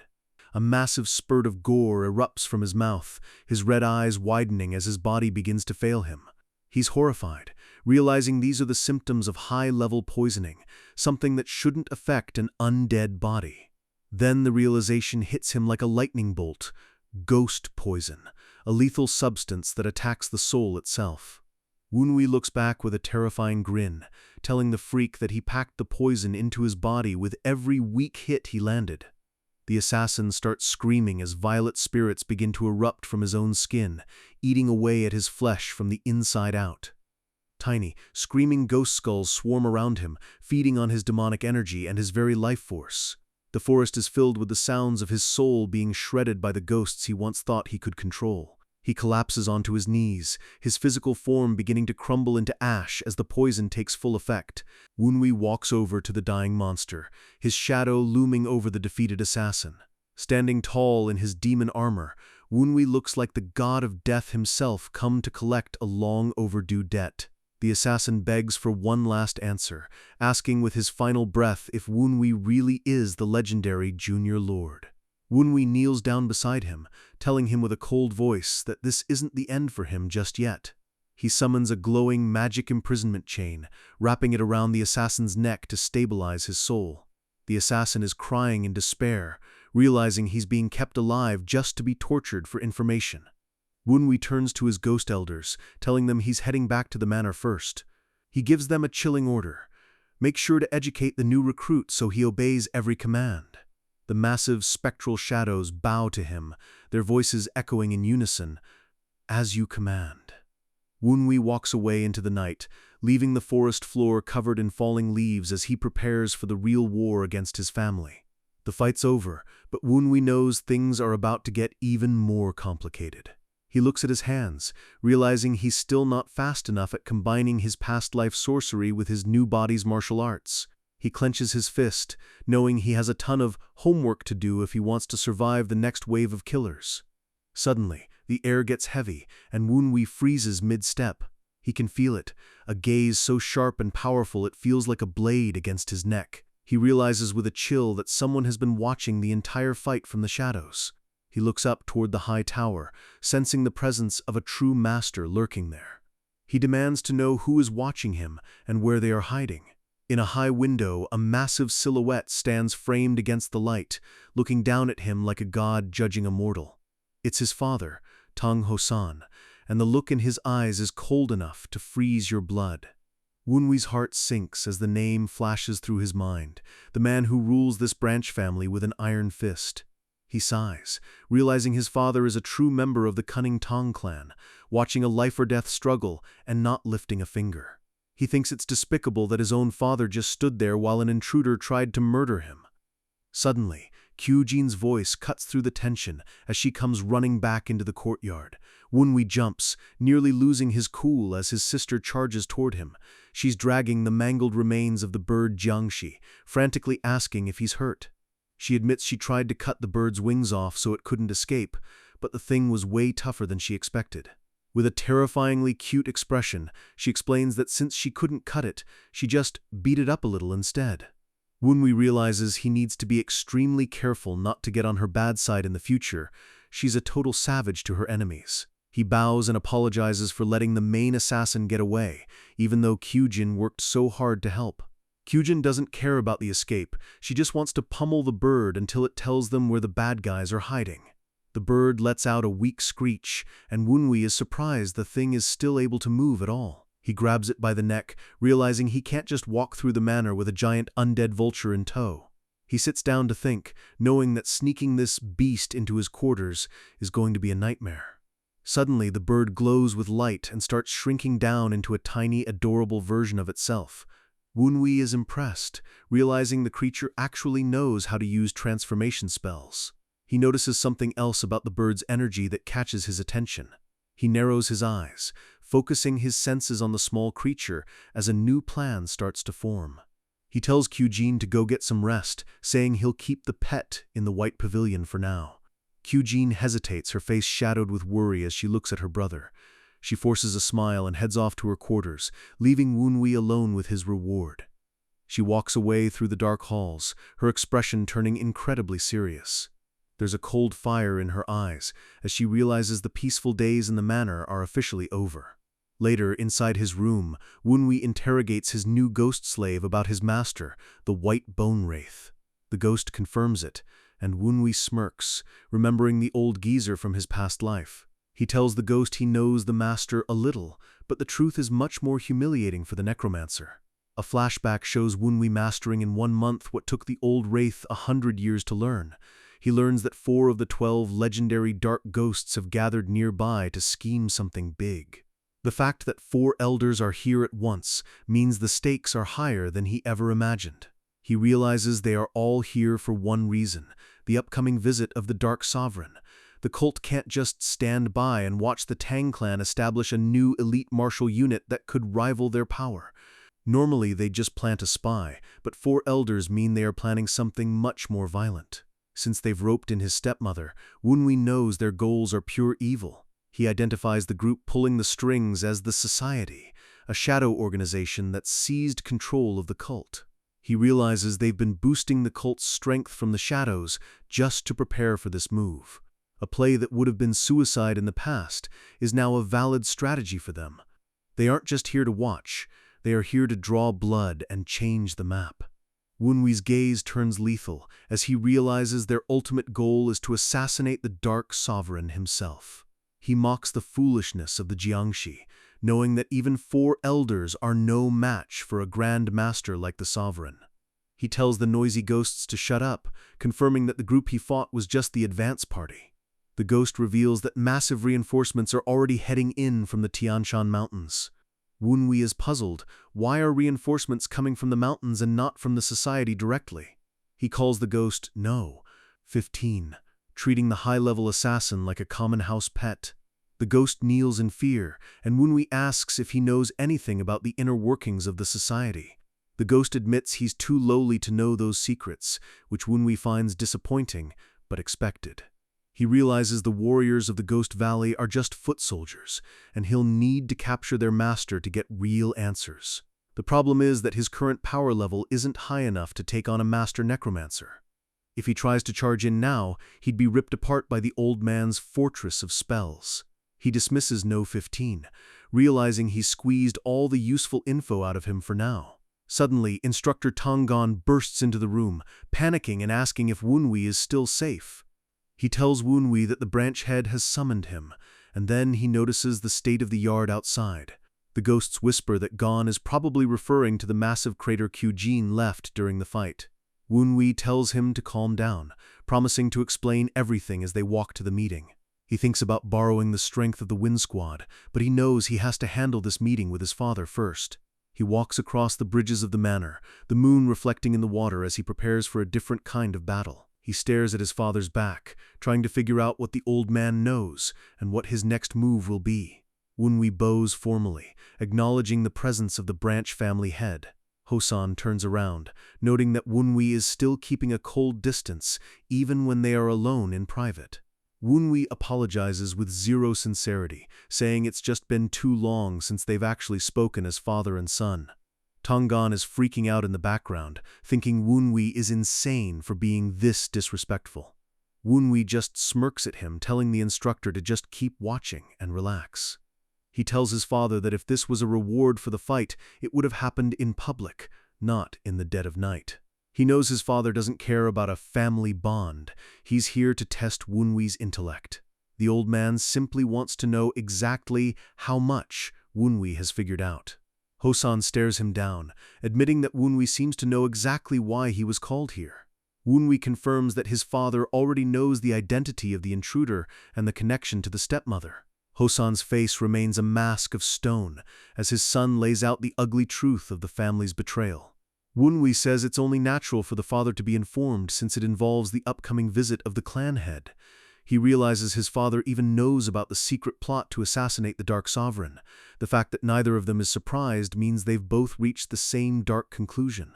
Hosan leans in, his eyes narrowing as he says Wunwi has done much more than just turn a new leaf.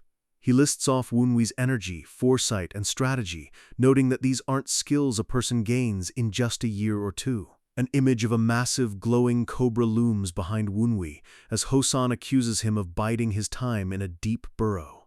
He smirks, saying that fooling even him for so long proves Wunwi's wickedness is worthy of the Tang clan name. Wunwi bows, thanking him for the generous recognition, though the air is thick with tension. He knows that being called wicked is the highest possible praise in this messed-up family. But then Hosan's tone turns lethal, warning Wunwi not to take things any further than this. Wunwi's gaze turns sharp, asking exactly what his father means by that warning. Hosan says he won't interfere in the war between Wunwi and his stepmother, but he forbids him from messing with the people backing her. Wunwi is stunned, realizing his father is okay with his wife and son killing each other as long as the outsiders are left alone. He understands that for now, the white-bone necromancer is off limits by order of the branch head. As his father turns to leave, Wunwi stops him, asking if he shouldn't be rewarded for defeating the intruder. Hosan pauses, realizing Wunwi stopped him because he wants something he can't get on his own. He demands to know exactly what kind of prize Wunwi thinks he's earned. Wunwi says he wants to train in the Twisted Forest, a lethal place where he can quickly regain his past-life mystic powers. Hosan looks genuinely surprised by the request, knowing how dangerous that forest really is. He tells him only the clan head can authorize that, but he promises to make the request when they meet. Wunwi thinks the plan is a bust, but then his father reaches into his robes for something else. A massive, glowing butterfly with pink and black wings appears, casting a mystical light over the bridge. Hosan holds the artifact out, telling Wunwi that he may take this instead. Instructor Gon is absolutely flabbergasted, screaming that the artifact is way too precious to just give away. Hosan tells him to stay quiet, but Gon is too shocked to stop stuttering. Wunwi gulps, wondering what kind of power this thing has to make a master like Gon lose his mind. To an untrained eye, it looks like a simple decoration, but Wunwi can sense the massive energy hidden inside.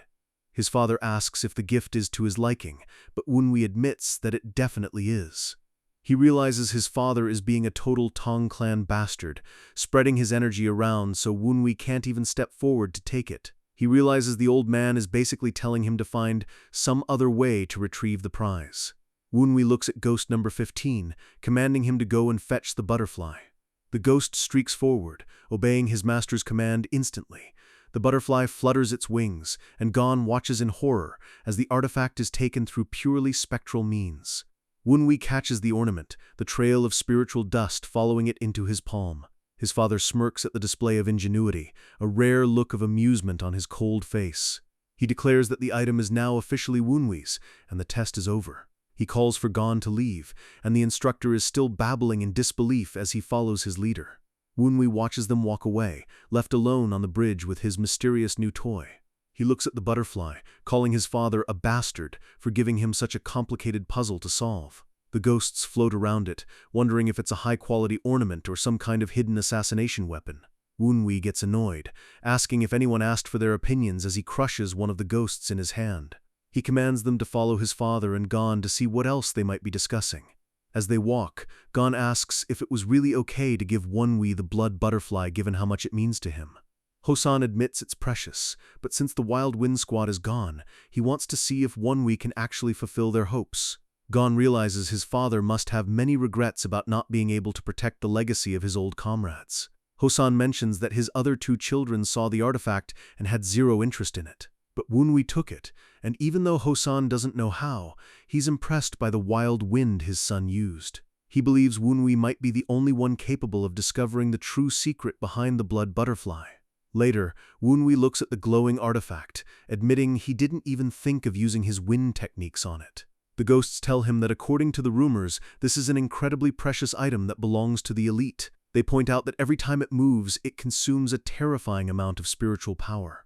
Wunwi is stunned, realizing that the butterfly isn't just a decoration, it's a high-level magic tool.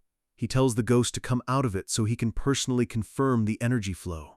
He wonders how much spiritual power it could possibly take, considering the Tang clan doesn't even specialize in that field. Suddenly, the butterfly erupts in a massive pillar of purple energy that lights up his entire room. Wunwi is knocked back, his eyes widening as he feels his own energy being sucked away. He grinds his teeth, the strain of the artifact showing on his face as he tries to keep it under control. He shouts in frustration, asking why this damn thing is such a total pain to charge up. The butterfly pulses with power, looking like it's about to explode from the sheer intensity of his ki. Then, as quickly as it started, the light fades, leaving the artifact looking normal once again. Wunwi sits there exhausted, while his ghosts watch from a safe distance, terrified of the display. He spends the rest of the night trying different methods, his frustrated screams echoing through the white pavilion. By morning, he's sprawled out on his bed, furious that he hasn't been able to sleep because of that stupid butterfly. He decides to leave the mystery alone for now, realized he has more pressing threats to deal with. He knows the Whitebone Wraith will definitely try another attack once he finds out the first assassin failed. He remembers his father's warning and realizes it's going to be difficult to act directly without drawing unwanted attention. He wonders if there's a way to crush the necromancer's plans without letting Hosan know he's involved. He pours himself a cup of tea, telling himself to take his time since the answer won't just fall from the sky. Right as he says that, the tiny vulture Jiangshi comes screeching into the room and lands on his table. He laughs, realizing he almost forgot about the parasitic vulture that literally just fell from the sky. He stares at the small creature, a brilliant and devious idea starting to form in his mind. He notes that while the bird is powerful, it's not strong enough to take on a whole group of unorthodox warriors on its own. He watches the bird scratch its head, realizing it needs a major power boost to be useful in his war. He decides he needs to make it much stronger before he can use it as his secret weapon. He slices his own hand, letting his blood drip as he prepares a high-level refinement ritual. By using his blood as a medium and his Reaper sight, he starts producing a special refinement item. This is the legendary Ghost King's blood, a forbidden substance used for the highest forms of necromancy. A glowing red orb forms in the air, radiating an aura of absolute death and authority. The ghosts around him are freaking out, envious that a mere beast gets to eat such a powerful elixir. Wunwi explains that since it's loaded with info about the Ghost King, it's the ultimate food for spirits. He asks the bird if it wants to eat, and the little creature starts squeaking with pure excitement. He pulls it back, asking what the bird has ever done for him that deserves such a high-tier reward. He tells the bird that if it reveals the location of the beast Jiangxi farms, he'll let it have the orb. The bird starts nodding frantically, doing a little dance to show how much it wants that energy. Wunwi feeds it the orb, and the bird swallows it whole in a single gulp. The creature's eyes turn a terrifying shade of glowing pink as the power begins to transform its body. A massive eruption of pink energy consumes the bird, its silhouette growing and changing into something monstrous. The ghosts watch in shock as the vulture is completely rewritten by the Ghost King's energy. It emerges as a magnificent demonic predator, its feathers glowing with spiritual fire and its claws like steel. According to the legends, this is the Jew, a lucky beast that serves as the drum of war for demonic fiends. Wunwi smirks, asking the bird how it feels to be born again in a body that's actually useful. He reaches into the bird's aura, pulling out a massive, glowing blue soul from within its chest. The bird screeches as a huge, muscular ghost with a white beard appears before them. The other ghosts identify him as Elder Huan, shocked to see that his soul wasn't destroyed years ago. The elder looks at Wunwi, confused and asking why the junior lord chose to save him. Wunwi holds up 3 fingers, saying he has 3 very specific reasons for keeping him around. First, it's a reward for his past loyalty, noting that Huan didn't curse him even when everyone else was running away. The second reason is that Huan expected him to ensure the safety of his daughter before he died. Elder Huan is shaken to his core, unable to believe the Lord remembered his final, desperate wish. Wunwi bluntly asks how he's supposed to guarantee her safety when he doesn't even know her name or face. He tells the ghost to go find her himself, using his own spectral hands to protect what's left of his family. Huan's expression changes from shock to pure, unadulterated devotion as the weight of the gift sinks in. Wunwi jokes that the third reason is just because it's easier to understand a ghost's words than a bird's screeching. The elder laughs, realizing he'll never truly be free from the service of the junior lord. A flashback shows Huan's tragic past, how his life crumbled the moment his treasure of a daughter was kidnapped. He admits that even after betraying his lords, he still wasn't able to protect his own child. He lets out a roar of resolve, his previous regrets being replaced by a terrifying new sense of purpose. He realizes that against all odds, the opportunity to make things right has finally returned to him. The resentful demon pledges his eternal loyalty to the junior lord, he shouts, his aura erupting with power. He bows deeply, vowing to follow whatever fate Wunwi has prepared for him. The demonic bird stands tall behind him, now a vessel for a warrior who has nothing left to lose. Wunwi asks if the vulture's memories remain and if he knows the location of the enemy's farms.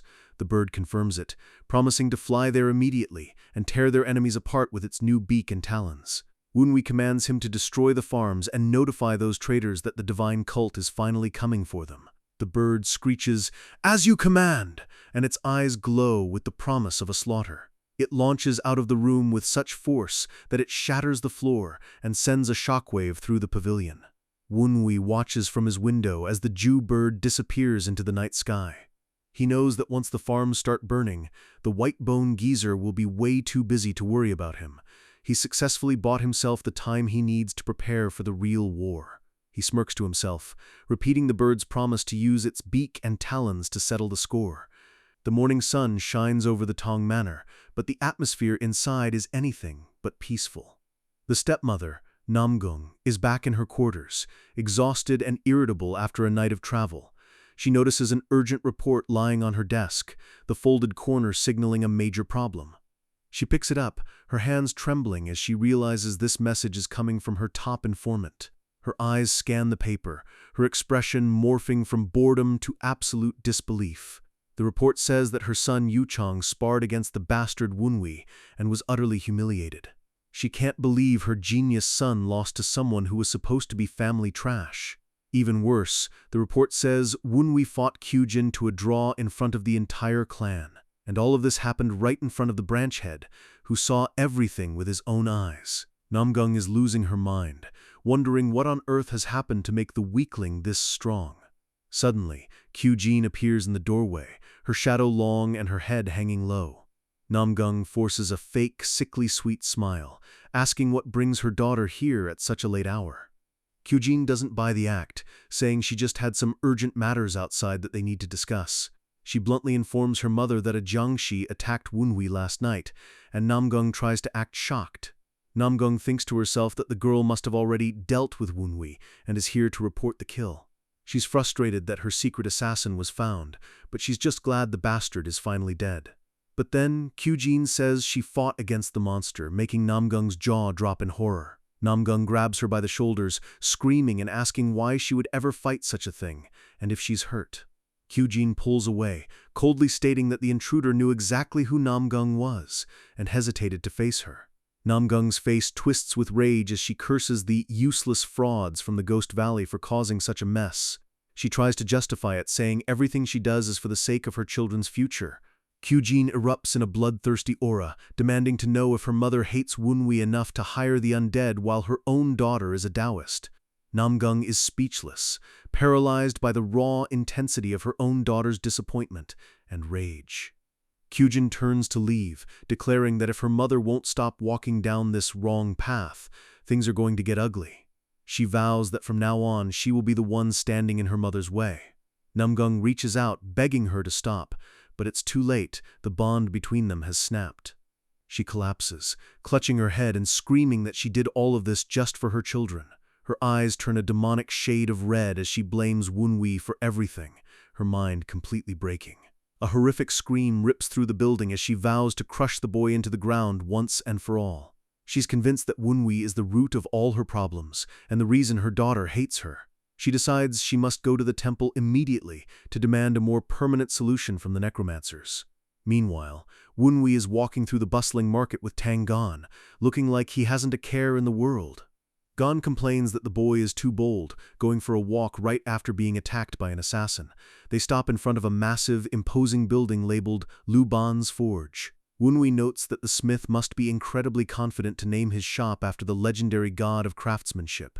They walk inside to find a room filled with heat, the sounds of hammers on steel echoing through the air.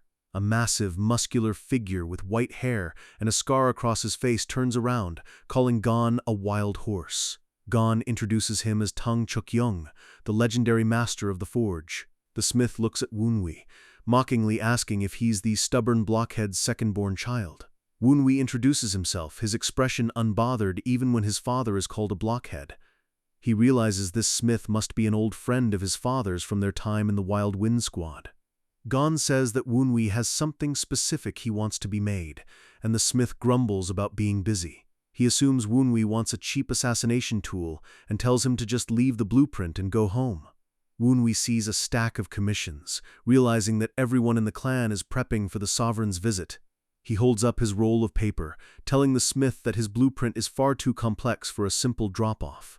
The smith gets offended, shouting that he can craft any assassination weapon to perfection no matter how bad the drawing is. Wunhui shocks him by saying he's not here for a hidden blade, but for a genuine sword. Gon nearly has a heart attack, screaming "Sword" at the top of his lungs. He grabs Wunhui and shakes him, demanding to know why a Tang member would ever want a sword instead of hidden weapons. Wunhui reminds him that he only asked to meet a skilled craftsman, never saying anything about a poisoned dart or a needle. Gon is on the verge of tears, while the blacksmith starts to look genuinely intrigued by the boy's odd request. The smith notes that Gon must have high expectations for Wunhui if he brought him all the way here. He invites them to the back, eager to see just how impressive this mystery blueprint really is. Wunhui unrolls the paper, explaining that he wants to remodel his black sword into this new design. The smith leans in, his expression turning from skepticism to pure confusion. He looks at the drawing and asks if this isn't just a steel folding fan. Wunhui insists that it is indeed a sword, despite its unconventional appearance. The smith realizes Wunhui is much more skilled at design than he expected, seeing the hidden potential in the blueprint. He notes the use of wires and calls it a deceptive little thing, which Wunhui takes as a compliment. The smith gets serious, demanding that Wunhui come over and explain every detail of this outrageous weapon. The two huddle over the table, getting lost in the technicalities of the construction. They start arguing about gunpowder and internal structures, leaving Gon and the ghosts completely confused. The ghosts wonder why a sword would be shaped like a fan, and if this gunpowder is some new secret weapon of the Tang clan. Gon tries to look smart and nod along, even though he clearly doesn't understand a single word they are saying. The smith calls it a greedy little sword, noting that there are just too many complex functions packed into one item. He slams his hand down on the table, declaring that he must craft this weapon personally. Gon is shocked that the master himself is going to handle a brat's request instead of giving it to a disciple. The smith says that this sly snake of a boy has designed something that none of his students are skilled enough to build. Wunwi's eyes sparkle with triumph. His plan to bait the master smith's pride worked perfectly. He makes a dramatic show of saying it's an honor to showcase a Luban original during the clan head's visit. He prostrates himself on the floor, calling it a true honor, and playing the humble student perfectly. The smith realizes the clan head is coming in only 20 days and starts to sweat. Wunwi looks up innocently and asks if the master is unable to make it in such a short amount of time. The smith stammers, trying to explain that his schedule is already packed with other important orders. Wunwi sighs dramatically, saying he understands that making it in 20 days is impossible for someone like him. He tells the smith it's okay, and that his request was probably just too hard to complete. He starts to leave, offering a mock apology to the legendary Lu Ban for his impossible request. The smith erupts in a red aura of pride, shouting that 15 days is more than enough time for a master like him! Wunwi turns around with a cheeky grin, telling him he's incredibly impressed that it can be done in only 15 days. Gon just stares blankly, realizing that Wunwi has played another legendary master like a fiddle. Wunwi walks out, thanking the heavens that he's getting exactly what he needs. Suddenly, a voice calls his name from the shadows of the courtyard. Wunwi stops, curious as to who would be waiting for him at this hour. It's his sister Kyujin, but her head is down and the air around her is freezing cold. She says there is something she must ask him, her voice trembling with a dark intensity. Wunwi can sense it.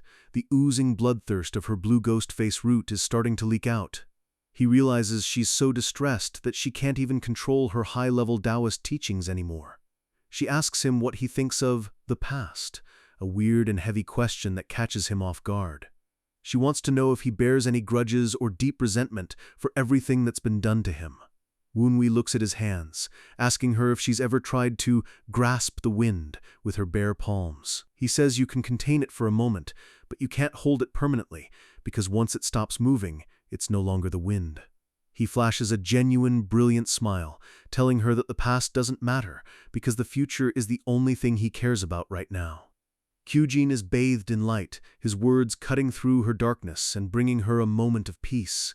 She smiles back, thanking him and saying that his answer has finally helped her make up her mind.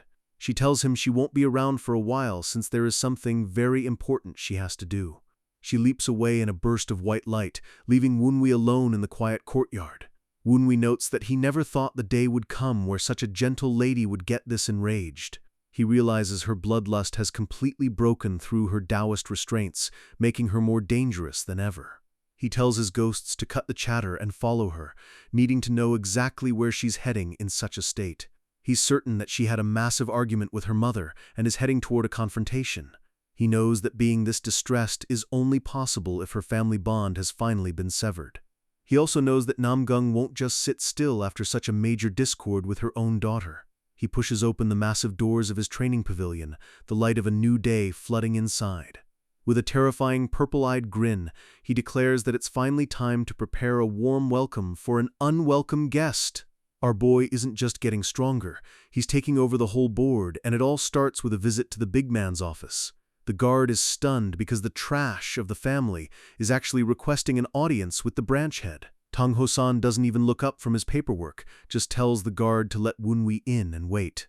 Wunwi walks in with a smug look, acting like he's just there for a father-son chat, but his dad isn't buying the act for a second. Wunwi keeps the sass high, reminding the guard that he's still a young master, while the guard just looks annoyed that he has to show respect. Ho-san cuts the small talk and asks Wunwi what he's really doing there. Woonwee gets serious, saying he wants to negotiate regarding the dangerous matter they discussed the night before. The room goes quiet as the branch head stares him down, trying to see if Woonwee is actually serious. Suddenly, Instructor Gon appears out of thin air, looking sharp and ready for action. Woonwee is impressed, noticing that Gon's presence vanished the second his dad signaled him.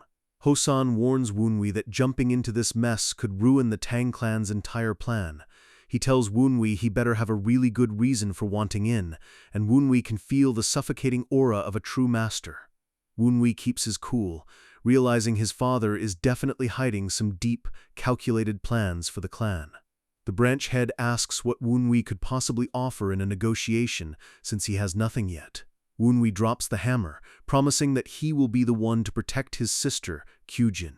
He points out that he knows exactly what kind of shadowy people the stepmother is dealing with.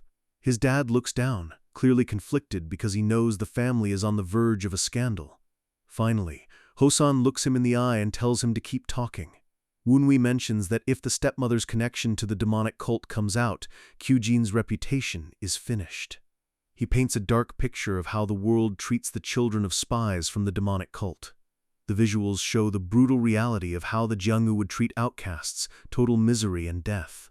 Woonwee reminds his dad that even if he's a legend who stopped the cult before, the world won't be kind to his kids. People might be scared of Hosan's face, but behind his back, they'll tear his children apart. Our boy's eyes are burning with determination as he prepares to make his final offer. He declares that he will ensure Kyujin never has to face those consequences. Hosan is curious and asks what Woonwee wants in return for this big promise. Woonwee smiles like a demon, saying he wants to be a key player in the plan, and his dad asks how he'll prove he's ready. The answer is simple. He's going after the accursed white bone instructor. The branch head's eyes widen as he hears Woonwee's target. Woonwee bluntly says he's going to bring back that necromancer's head. He stands there looking like an absolute menace, fully prepared for a suicide mission. Meanwhile, at a dark temple, incense smoke fills the air as someone prays to a Buddha of infinite light. The white bone instructor is fuming, asking the stepmother how she could fail such a simple assassination. Madame Namgung tries to defend herself, but she's shaking as the necromancer yells her name in rage. She looks absolutely terrified, realizing she's dealing with a monster who doesn't care about her status.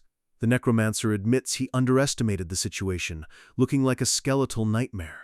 He's lost a disciple to Woonwee, and he's not going to sit back and let a kid humiliate him anymore. Suddenly, a little blue-skinned ghost girl bursts in, calling for the temple master. The necromancer is annoyed by the noise, but the girl says it's an absolute emergency. He tells the stepmother to stay put while he deals with the news. The stepmother sits there trembling, hating that he yelled at her but knowing he's too powerful to argue with. She thinks that since he's taking over, Woonwee is finally as good as dead. She starts to smirk, thinking she's finally rid of her problem, but the necromancer suddenly lets out a roar of disbelief. He can't believe his beast farms are under attack, places he spent 10 years building in secret. He realizes that a creature with massive spirit energy is tearing through his ranks. The visuals show a massive explosion as Woonwee's Jew bird descends like a god of death. The bird stands atop a mountain of corpses, looking down at the rest of the beasts with pure dominance. The necromancer is losing his mind, screaming about how they could all be destroyed so easily. He snaps and grabs the stepmother by the throat, calling her a traitorous snake.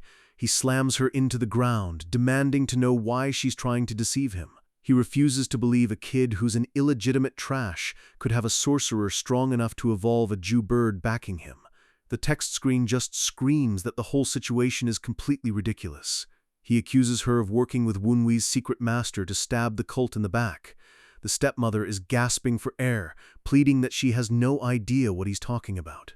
He summons a massive, flaming skull spirit, threatening to end her right there for underestimating the Black Bone Ghost Valley. She realizes in horror that her allies were actually a branch of the legendary demonic cult this whole time. Her eyes are bulging with fear as she realizes just how deep of a hole she's dug for herself. The necromancer clicks his tongue, realizing she really is just a clueless pawn. He realizes her own family, the Namgung clan, is probably just using her until she becomes useless.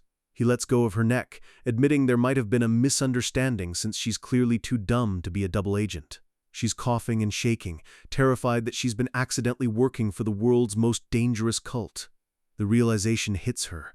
It was her own family who introduced her to these monsters. This means the entire Namgung clan is secretly in bed with the demonic cult. The necromancer asks if her son's name is Tang Wunwi, and then curses him as a son of a bitch. He says he now has a personal reason to rip Wunwi and his secret master to pieces. He looms over her, asking for her cooperation in a way that sounds like a death threat. Later, the stepmother is seen bowing her head, saying she was wrong. She looks absolutely defeated, sitting across from someone she used to look down on. She offers an apology and says she'll do anything to make it up to them.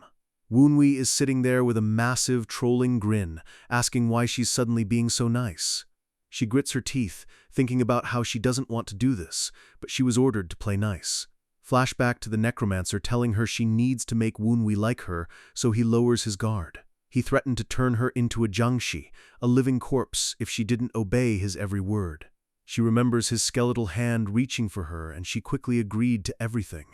Back in the present, she tells herself she just needs to manipulate him to find the secret sorcerer. But Wunwi leans in with a terrifying smile, saying he knows why she's really scared. He mentions the demonic cult, and her face goes completely pale. She realizes he's not just guessing, he's 100% certain about her secrets. Wunwi's eyes are cold and predatory, showing that he's the one in control here. She's shaking like a leaf, wondering how a kid found out about the cult just a day after she did. He looks like a literal demon as he mocks her for being so shocked. She thought he was just a puppet for some master sorcerer, but looking at those eyes, she realizes this isn't the look of a man who's being manipulated by anyone. She realizes Wunwi is the one doing all the heavy lifting, not some hidden master. She tries to play dumb one last time, but it's a weak effort. Wunwi laughs, saying he could just tell the branch head and let the elite squad investigate her little temple. He leans in close, whispering about how the Namgung clan would react when their cult ties are exposed. She realizes she'll be the scapegoat. Her family will throw her to the wolves to save themselves. Wunwi shuts down her hope of being protected because of her status, telling her to be honest with herself. Finally, she breaks and asks him what he actually wants from her. Wunwi gets a wide, predatory grin that says he's about to take everything she owns. He admits he's a very greedy man, and the real extortion is about to begin. For a whole week, the stepmother showers Wunwi with insane loot, rare robes, gauntlets, and boots. She's so busy trying to satisfy his demands that she doesn't even have time to think about a counterattack. Wunwi is dripped out in legendary gear, and even his ghost servants are laughing at how she's going bankrupt. The ghosts call her a fool for picking a fight with the junior lord, but Wunwi tells them they're one to talk. He's happy with the gear, but he knows he needs something much more important to win the upcoming war. He pulls out a dark, glowing orb, the ultimate cultivation booster he's been waiting for. The ghosts are shocked by the poison energy, and Wunwi explains it's a lethal cocktail of rare toxic plants. He reveals his plan. He's going to use this poison to reach the 6-star peak stage of the poison dragon art. He explains that the wilting fungus inside it is usually a medicine, but used wrong, it kills you from the inside. For anyone else, this pill is a death sentence, but for him, it's the best elixir on earth. The ghosts are terrified, warning him that it might be too much even for his monstrous body. Wunwi starts to feel the strain, but he's not backing down. He pulls out a second pill, the divine azurite medicine, to balance out the lethality. This is a legendary energy booster made by the Doctor of Life and Death himself. He tosses it into his mouth, determined to forcefully level up his inner energy. A massive surge of clear energy flows through him, proving the pill is worth every penny he extorted. Now comes the hard part, the wilting fungus poison that most people couldn't even touch. He knows his current level isn't enough to digest it easily. He prepares for a world of insufferable pain as the toxic energy begins to circulate. A massive burst of green light explodes from his body. The energy is chaotic and jagged, tearing at his insides. The poison starts to swirl, creating a vortex of dark energy around him. The pressure is so high, it's literally cracking the air. Wunwi screams in agony as the energy tries to rip him apart from the inside out. The ghosts are freaking out, watching the room fill with a terrifying amount of poison qi. Wunwi feels like he's exploding, but he's fighting to keep his consciousness. He focuses everything on converting that poison key into usable inner energy. A dark orb forms in his dantian, condensing all that raw power. He grits his teeth, forcing the energy to compress even further. He pushes the energy up toward his heart and his upper dantian. The light turns purple and blinding as the breakthrough finally hits. A massive explosion of spiritual power rocks the entire training area. Wunwi lets out a sigh of relief. He actually pulled it off. The screen announces he's officially reached the 6-star Poison Dragon Essence Art. The ghosts are bowing in worship, stunned that he reached the peak stage in just 2 months. Wunwi can feel the new essence taking hold, realizing his growth is completely unparalleled. Suddenly, Instructor Gon jumps over the wall, having heard the massive explosion. He asks Wunwi what he blew up this time, looking half worried and half impressed. Wunwi just smirks and says he ate a gift from the stepmother. Gon laughs, knowing Wunwi probably ripped her off, and then immediately goes for an attack. He wants to see just how much stronger his student has actually become. Wunwi grabs a staff, happy to have a teacher who's always ready to throw hands. They clash with a blinding spark of energy. Wunwi doesn't hold back, going all out with his new peak stage power. Gon is shocked that Wunwi can already imbue his weapon with high-level ki. The two masters trade blows at high speed, turning the courtyard into a disaster zone. Gon admits the kid's strikes have some serious oomph behind them now. He steps up the pace, but Wunwi realizes he can now see Gon's movements clearly. Our boy is moving more freely than ever, parrying attacks that used to be impossible to follow. The visual shows the difference between their energy levels clashing. It's a total stalemate. Wunwi realizes he's finally sharing the same sight as a top-tier warrior like Gon. He powers up his weapon with a ghostly purple flame, looking like a god of war. Gon recognizes the 12 fierce tiger steps and is stunned that Wunwi is using them with a spear technique. Wunwi's staff becomes a blur of purple strikes, forcing Gon onto the defensive. Gon realizes he can't hold back anymore if he doesn't want to get hit. The impact creates a massive shockwave that clears the dust from the yard. Gon admits he can't half-ass the training anymore. Wunwi just smiles, looking more confident than ever. Gon warns him that the real training starts now, and he's going to work him to the bone. Later they're sitting down, and Gon asks if Wunwi has heard the crazy rumors. Apparently, people think Wunwi and the stepmother are best friends now. Gon laughs at the idea that Wunwi gave up his inheritance because the stepmother was nice to him. Wunwi trolls him back, asking if family harmony is a bad thing.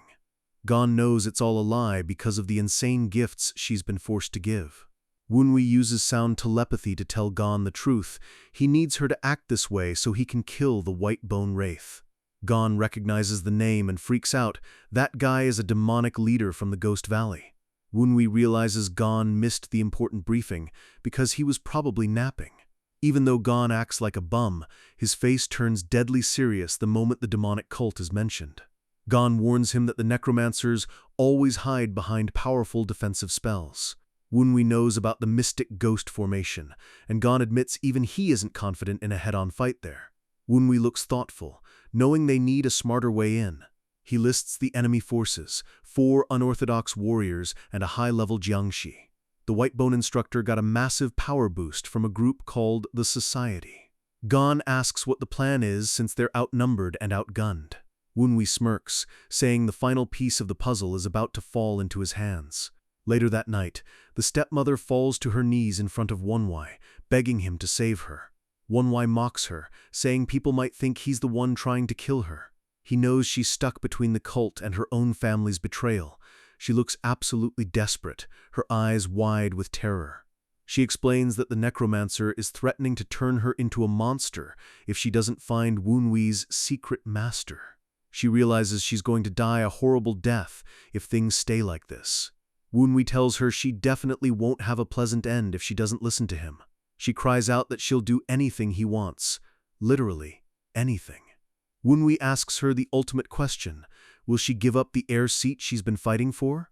She agrees instantly, promising to convince her kids to drop out and then vanish forever. She slams her head into the floor, pleading for her life. Wunwi tells her fine, but she has to follow his plan to the letter to get rid of the necromancer. He smiles like a villain, telling her there's one more thing she needs to prepare. Wunwi stands tall in the sunlight, looking like a true king. His goal is clear: total destruction for that white-bone geezer. At the blacksmith's shop, Luban is looking stressed and muttering that he's totally screwed. He realizes the sword Wunwi wants is so complex it'll take at least 2 weeks just to fix the basic shape. He's staring at a piece of cursed black steel that Wunwi wants him to forge. He calls Wunwi a snake, realizing he got totally played by the kid's crazy requests. He realizes he's going to have to pull all-nighters for 2 weeks straight. His disciples aren't skilled enough to help him with something this dangerous. He's rubbing his head in frustration, wondering how to tell Wunwi it'll take longer. Suddenly, a voice behind him says he never expected to hear the legendary blacksmith complain. Luban nearly jumps out of his skin, screaming at the intruder to get out. A massive, bearded man with wild hair is standing there, laughing. It's the Dark Supreme himself, Tang Munyuk, the absolute leader of the clan. Luban is stunned, asking why the clan head is here alone when he should be at the main division. Munyuk gives a cheeky thumbs up, saying he just snuck out for fun. He looks down at the weapon blueprints and gets interested. Luban tells him the request came from Tang Hosan's kid. The clan head assumes it's the genius daughter, Kyujin.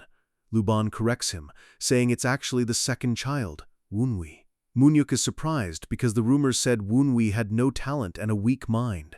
The visual shows Wunwi in action, proving he's anything but weak as he switches between 2 styles. The design allows for stealth weapon attacks the moment the opponent creates distance. Munyuk admits it's a very Tang-like weapon, deadly and clever. Luban says he could finish it on time if that was all, but Wunwi added more requirements. He shows the clan head the demonic black steel tool Wunwi provided. He explains that Wunwi even learned sorcery to use cursed poison on the blade. Luban mentions Wunwi is the disciple of that loser, Tang Gon. Munyuk's eyes widen as he hears that Gon actually took in a disciple. The clan head looks serious, realizing this kid is something special. Luban points out how greedy the kid is, wanting to combine elite martial arts with dark sorcery. The clan head lets out a wide grin, clearly liking what he's hearing. He asks if Luban really doesn't have enough help. The blacksmith's eyes bulge in shock at what Munyuk is suggesting. The clan head starts laughing, saying he's curious to see how Wunwi will use this little toy. Later that night, a carriage is waiting in the forest as the stepmother tells Wunwi the preparations are done. She asks if it's just the 2 of them, but Wunwi says his master will be there any second. Right on cue, Instructor Gon drops from the trees with a cocky grin. Gon complains about leaving at such an awkward time, looking a bit tired. Wunwi says this is actually the best time to strike. Gon reports that he got rid of Muyung as Wunwi asked, meaning he neutralized a spy. The stepmother is shocked, realizing her secret spy was taken out so easily. Wunwi reveals that Muyung was a double agent for both the Namgung clan and the temple. She realizes Wunwi is playing everyone like a fiddle. He knows everything. Gon looks at Ghost No 15 and asks if it's really just going to be the 3 of them. He grabs Ghost 15's head, who is currently in a human disguise. Gon asks if they really have to wear masks for this raid. Wunwi puts on a mask and says it's necessary so they aren't recognized instantly. He tells them to get moving, while Ghost 15 just looks stressed. The carriage moves deep into the forest as the fog gets thicker and creepier. Wunwi and Ghost 15 sit on the front, sensing the dangerous energy in the air. Thanks to Dead Man's Eye, Wunwi can see the beast Jiangshi hiding in the trees. He realizes the security has been cranked up because of his previous raid on the beast farms. Wunwi notes that the White Bone instructor's new enchantments are much better than his old ones. Suddenly, his eyes glow as he notices something familiar about the sorcery flow. He summons Spirit Number 15 to get some answers. The little ghost pops out, ready to serve his master. Wunwi asks if the necromancer stole his old sorcery book from his past life. The ghost admits that a group called the 12 Black Spectres raided Wunwi's old pavilion after he died. Wunwi is annoyed, thinking he'd lost all those texts in the fire when he died. He realizes trying to use sorcery against an enemy who knows your own techniques is like trying to lock a door with the key still inside. He decides he needs to be careful and eventually revamp his old Phantom King techniques. The carriage wheels crunch over the path as they arrive at the temple gate. The massive, dark temple looms in the middle of the fog. The stepmother steps out, looking like she's visiting for a regular meeting. The little blue ghost girl greets her, asking what brings her there today. The stepmother says she brought the bastard's things as a gift for the temple master. The ghost girl says she'll move the boxes herself and that the servants should wait outside. Gon and Ghost 15 look at Wunwi, wondering if they should just start fighting. The stepmother warns the ghost girl that the items are imbued with high-level sorcery and might be dangerous for her to touch. The trick works, and the girl lets the whole group inside. They walk into the main hall, announcing that the madam has brought the items. A booming voice from inside tells them to come in. The stepmother enters, followed by Wunwi and his crew carrying the heavy boxes. She greets the necromancer, who is sitting on his throne looking eager. He laughs like a psycho, asking if she finally brought Wunwi's treasures. She tells him she just grabbed everything from his room, and the necromancer is thrilled. She looks at Wunwi with a bead of sweat on her face, knowing what's about to happen. They slam the heavy wooden boxes onto the floor. The necromancer is vibrating with excitement, saying he can feel the mystic power already. He praises her for doing a good job. He reaches for the box, saying he's going to use these items to track Wunwi's master immediately. He throws the lid open, and his face goes from smug to absolutely confused. The box is filled to the brim with round, iron explosives. He stares at them for a split second, realize he's been totally had. Wunwi and the crew immediately charge out of the room, leaving the stepmother in the dust. The necromancer screams in a blind rage as a fuse starts to spark. He looks down at the lit fuse, and for the first time he looks genuinely scared. His red eyes bulge as he realizes there's no time to run. He screams, "Shitty!" as the fire hits the powder. A massive, earth-shattering explosion tears through the center of the temple. The entire building starts to go up in flames as the sound effects rip through the night. Debris and fire fly everywhere, turning the necromancer's throne room into a literal hellscape. The screen is just filled with orange fire and the sound of total destruction. A quick ad break shows two epic characters. Looks like a totally different story we'll have to check out later. Switching scenes, we see a warrior mid-swing, creating a massive wave of light. A girl is looking on with wide, hopeful eyes as she watches the fight. The ground is littered with bodies, and a massive man with a club asks what's going on. It's the leader of the Green Forest group, a big guy with a beard and a spiked mace. He laughs, noticing that everyone on the ground is paralyzed by a strange poison. He reveals it's not just any poison, it's a nasty aphrodisiac mix. He tells the girl that her body is about to get very hot, and she'll be begging for help. He laughs, saying he's not going to be kind to the people who caused this mess. The girl is blushing and terrified, realizing she's in a nightmare situation. Suddenly, a calm voice tells her not to worry too much. A long-haired man with a gentle smile appears, saying there's a man here. Who is this new hero? We'll find out next time. The plan goes off without a hitch, and the entire temple is engulfed in a massive, blinding explosion that lights up the night sky. As the smoke clears, a squad of creepy, masked jungshis and a blue-skinned ghost girl emerge from the wreckage, looking for revenge. The little ghost girl is absolutely livid, screaming about how Wunwi dared to trash their sacred land. Wunwi just stands there with total main character energy, joking that he only destroyed one house, and they're being overdramatic. The ghost girl recognizes the heavy hitters, Instructor Tangon, the second strongest in the 9-dragon division, and Wunwi himself. She realizes the Tang clan is onto their plan, while Gon asks Wunwi if he's sure he can handle things on his own. Another massive blast of fire erupts in the background, proving this isn't just a skirmish, it's a total raid. The impact of the explosion sends debris flying everywhere as Wunwi's allies brace themselves against the shockwave. Gon notices the demonic sorcery array is weakening, but he's still on high alert for any nasty surprises. Wunwi smirks, pulling on his gloves and reminding everyone that just because the building is gone doesn't mean the magic is finished.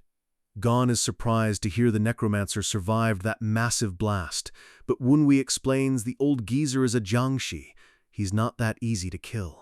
Our boy saw the guy activate his shield right before the boom, so he's definitely still kicking, even if he's missing a few pieces. The ghost girl orders the masked warriors to capture Wunwi and his team alive at all costs to salvage their plan. But before they can even move, a flurry of strikes tears through the jiangshi ranks in a spray of dark fluid.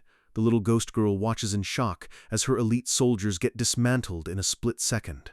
Instructor Gon steps into the light, mocking the monsters for pretending to be human while he wipes the floor with them. The girl is terrified, unable to process how a mere human could kill a dead swordsman with just one hit. Gon stands tall, radiating the power of a supreme peak master, showing why he's one of the Tang clan's best.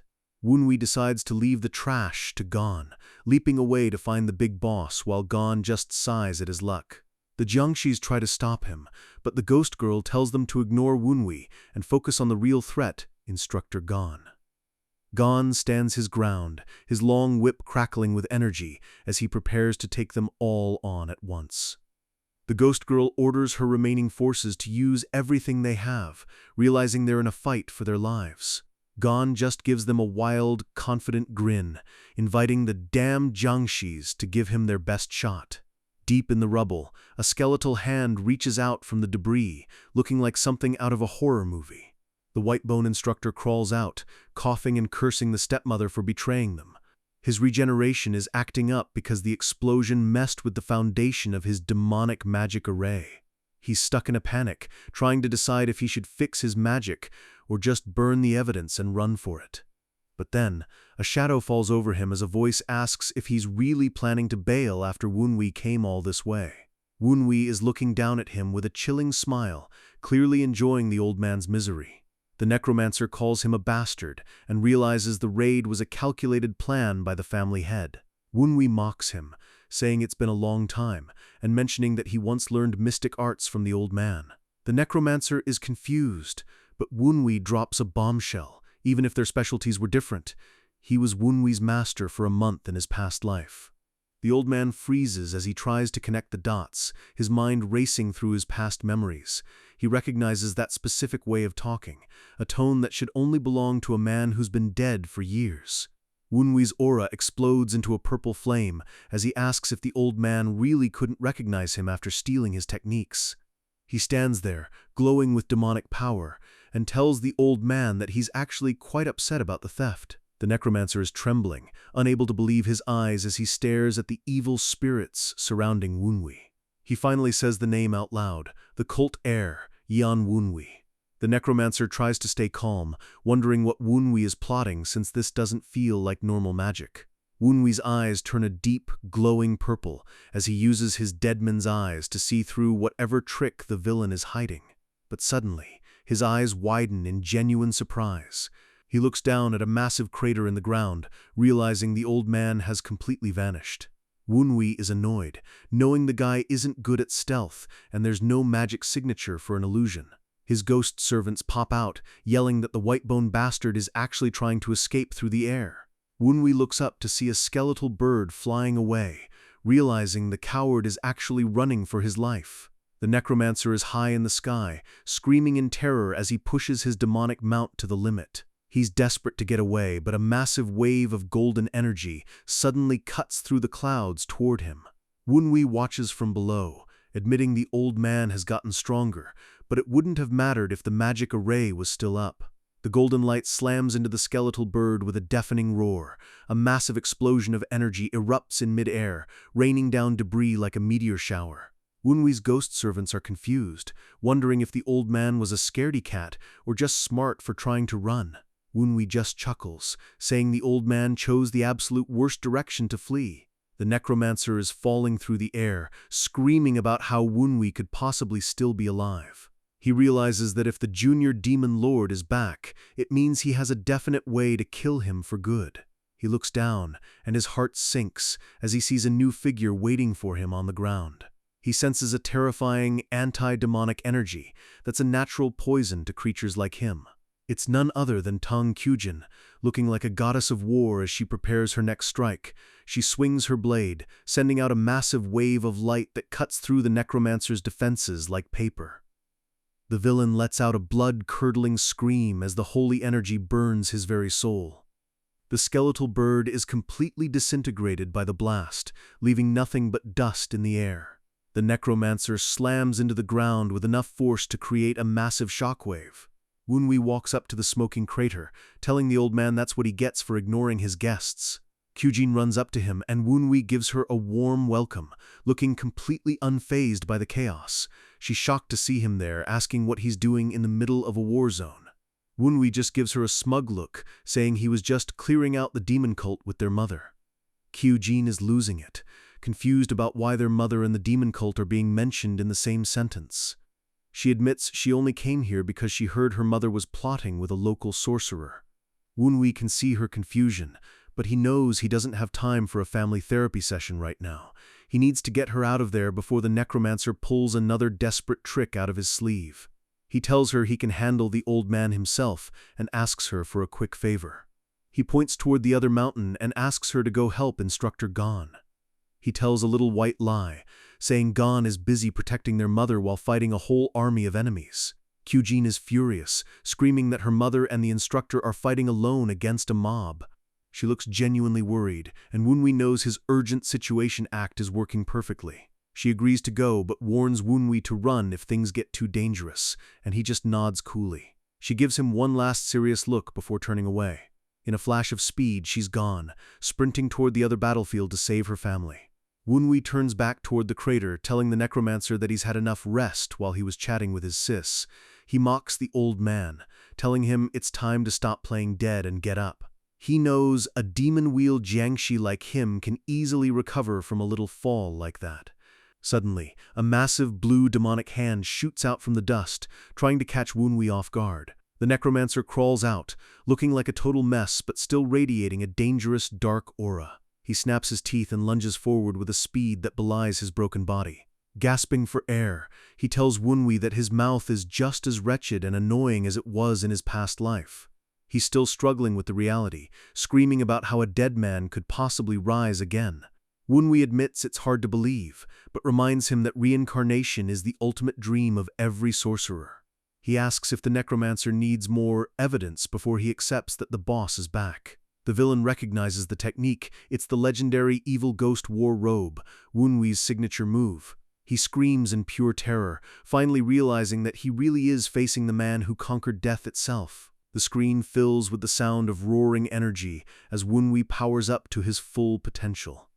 Our boy stands there in his demonic armor, looking like an absolute nightmare come to life. The text flashes the name one more time, the cult heir, Yeon Woonwee.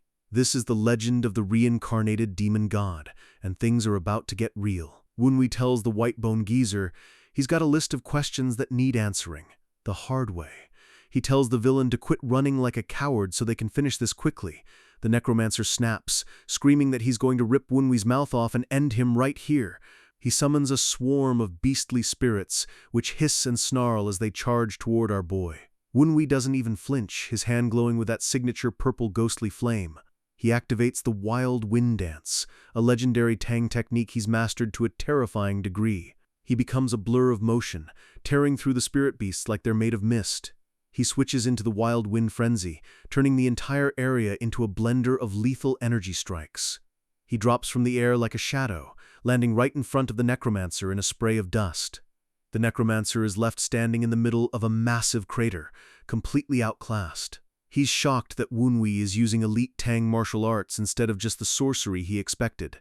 He tries to counter, but he's stumbling and gasping as Woonwee keeps the pressure high. He realizes Woonwee is way too fast. The report said the trash sun hadn't even reached the peak stage yet. Woonwee slams a heavy strike into his chest, sending the necromancer flying backward.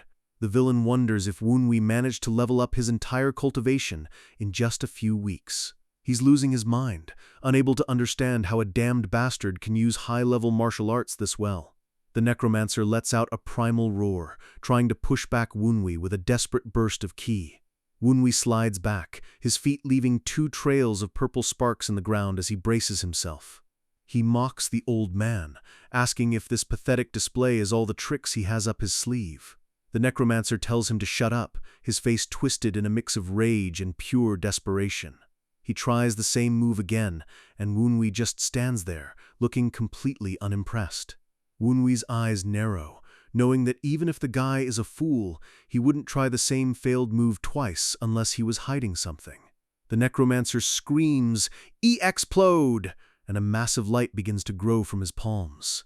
Suddenly, a bunch of bloated, glowing spirit monsters surround Wunwi from all sides. Corpse explosion, Wunwi notes calmly, admitting that while it's dangerous, it's also way too obvious. The necromancer uses the blast to cover his retreat, thinking he's finally bought himself some time.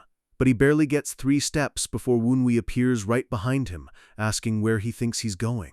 Wunwi slams him with a massive energy punch that sends the villain crashing into the dirt. The necromancer realizes he's in deep trouble because his magic arrays were destroyed, and he needs time to cast his big spells.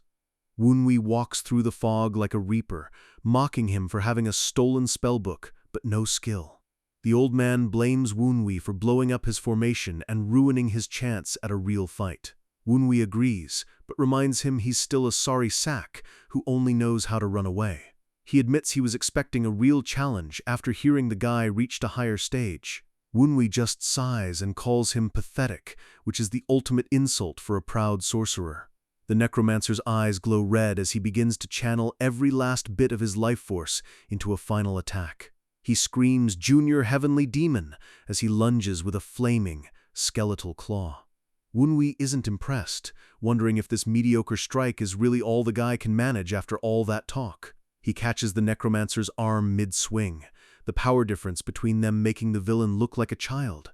The necromancer calls him a rat as his own bones start to crack under Wunwi's grip.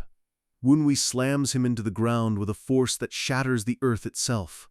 The sound of the impact echoes through the forest as the villain is buried in the rubble. Wunwi admits the guy is sturdy for a demon fate jiangshi, but that only means he can take more punishment. The necromancer finally breaks, screaming that he gives up and will tell Wunwi everything if he spares his life. Wunwi just kicks him while he's down, asking if he's gone senile because Wunwi already has magic chains for interrogation. He tells the old man they'll meet again when he's just a ghost servant, preparing a final soul-crushing strike. The necromancer realizes he's genuinely about to die and panics like a cornered animal. He screams that he refuses to die like this and unleashes a blinding flash of white energy. Wunwi is caught in the blast, his vision turning white for a split second. He blinks, asking, "What's this?" as the world around him begins to change. He finds himself standing on a foggy beach, realizing the old man was hiding a high-level soul ensnarement spell. Wunwi is actually impressed that the guy broke through the evil ghost robe's mental protection to cast this. His ghost servants pop out, warning him that this sorcery is on a completely different level from the usual stuff. Wunwi agrees, noting that this spell is way too complex for a geezer like him, proving he has ties to the society. A booming voice from the void tells him he's now locked inside a soul prison. Wunwi stands there looking like a boss, surrounded by his spectral servants in the middle of a foggy wasteland. The necromancer's face appears in the clouds, cursing Wunwi for forcing him to sacrifice his life to cast this spell. Wunwi just trolls him, saying it's his own fault for not having a backup plan for his destroyed base. The villain screams "Shut it" as the ocean waves begin to rise. The ghosts beg Wunwi to find a way out instead of just taunting a guy with serious anger issues. Suddenly, a massive tsunami crashes down on Wunwi, dragging him into the dark depths. The villain's voice echoes through the water, promising to take away everything Wunwi owns. Wunwi sinks into the deep, dark sea, surrounded by bubbles as the world goes quiet. The ghost servants are freaking out because the ground literally disappeared, and they're surrounded by an endless ocean. Wunwi realizes this is an artificial space spell, which means the escape gate won't be easy to find. He knows he has to analyze the spell's structure before he actually drowns in this mental world. He notices a specific current of mystic power and identifies it as the danger gate. He decides to follow that current to reach the central gate, where he can see the whole spell. He realizes the necromancer is obsessed with life, which is a key clue to the spell's logic. He deduces that the spell isn't meant to kill him, but to exhaust his soul so the necromancer can rob his body. Wunwi's eyes glow purple. He's figured out the fatal flaw in the old man's logic. He prepares a specific hand sign, ready to activate his countermeasure. In a shocking move, he thrusts his own hand into his chest, looking like he's committing suicide. The ghosts are screaming in horror, unable to understand why their master would kill himself. Wunwi just tells them to quiet down, blood dripping from his mouth as he smiles. He tells the geezer that a death other than drowning is the secret escape gate for this specific spell. He grabs a glowing core from his own soul chest, literally ripping the spell apart from the inside. The necromancer's voice lets out a final distorted scream of crazy basta ard as the reality begins to shatter. Meanwhile, back in the real world, a massive flash of blue light erupts in the forest. Instructor Gon is in the middle of a wild wind storm, his whip moving so fast it creates a literal tornado around him. He's shredding through a squad of jiangshis, the sound of tearing flesh and bone filling the air. The little ghost girl, Baek Dong, is forced to back off, looking stressed as she watches her soldiers get deleted. She realizes they can't last much longer, and she desperately needs an opening to jump into the fight.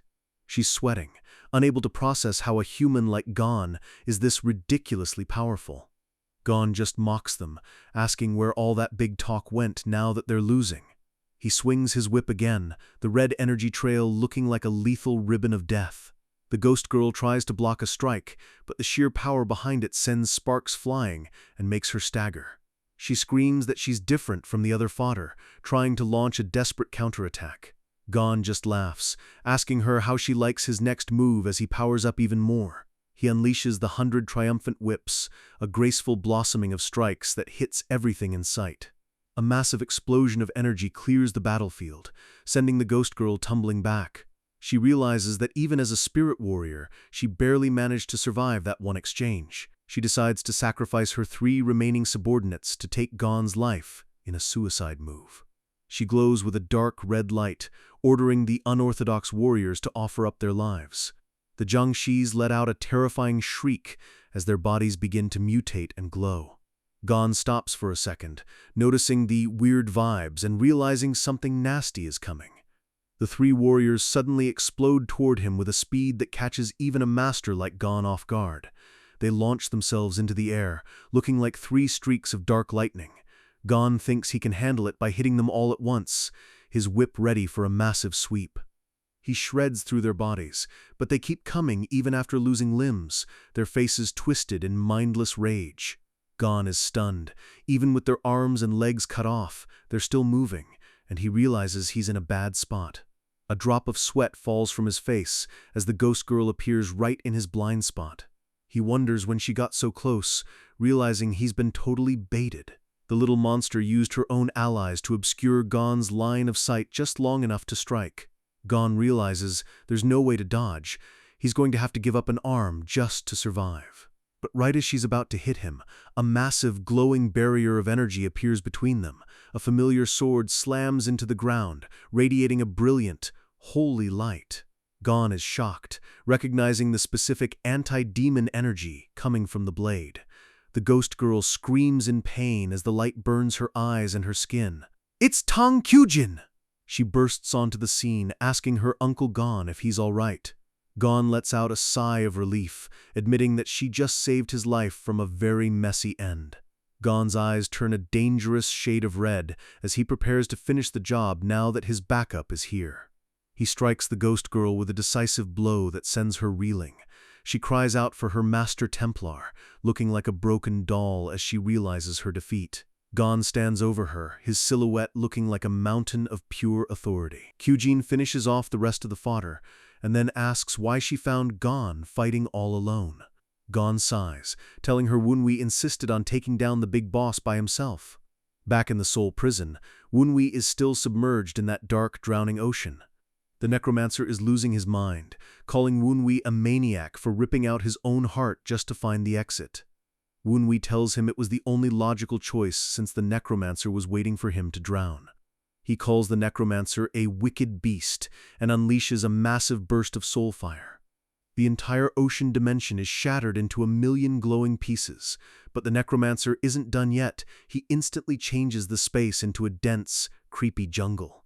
The villain's voice mocks Wunwi, saying this place is crawling with every poisonous creature imaginable. Wunwi just sighs, unimpressed that the grand final move is just another boring terrain change. He reaches out and grabs a poisonous lizard by the neck, telling the old man to stop the piss-poor act. The necromancer screams, "Damn ITALL," and switches the dimension once again in a flash of purple light.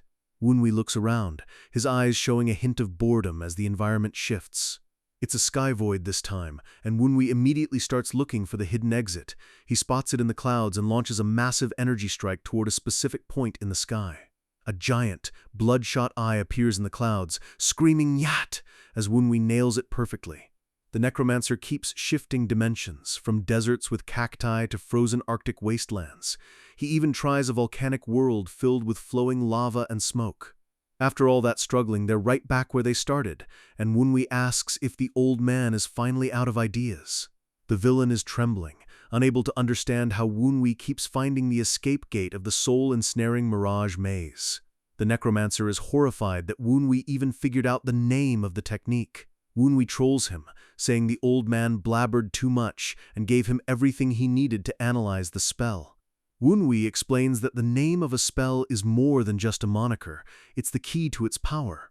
While martial artists scream their moves for fame, real sorcerers hide their spell names to keep them effective. He tells the necromancer that the more someone knows about a spell, the less effective it becomes. A spell's name is a condensed description of its nature, and Wunwi has already read the manual. He gives a wicked smile, telling the old man that a spell that's been read can no longer act as a prison. The necromancer screams in despair, realizing the spell he traded his entire life for is now useless. The giant eyes in the clouds begin to crack and shatter like glass. He screams Wunwi's name one last time as his ultimate world falls apart around him. Our boy has just won the mental war. Now it's time for the final blow! Back in the real world, Wunwi lets out a breath, looking down at the broken body of the necromancer and saying, "Phew, I'm back." He looks like a total boss in his purple robes, mocking the geezer and saying he actually learned a pretty cool spell from him. The necromancer's soul is clawing at his own head, terrified and confused about how he's dying for real this time. Wunwi looms over him, asking if it feels great to meet like this again after death. Predator to prey. The old man is desperate, begging Wunwi to tell him the secret of reincarnation in exchange for every bit of intel he has. Wunwi shuts that down instantly, pinning the soul to the ground and reminding him that he doesn't get to set conditions here. Our boy is the one asking questions now, and he demands to know what happened 6 years ago at Sky-Shattering Peak. Wunwi sits back, his shadow stretching across the forest as he prepares for the interrogation.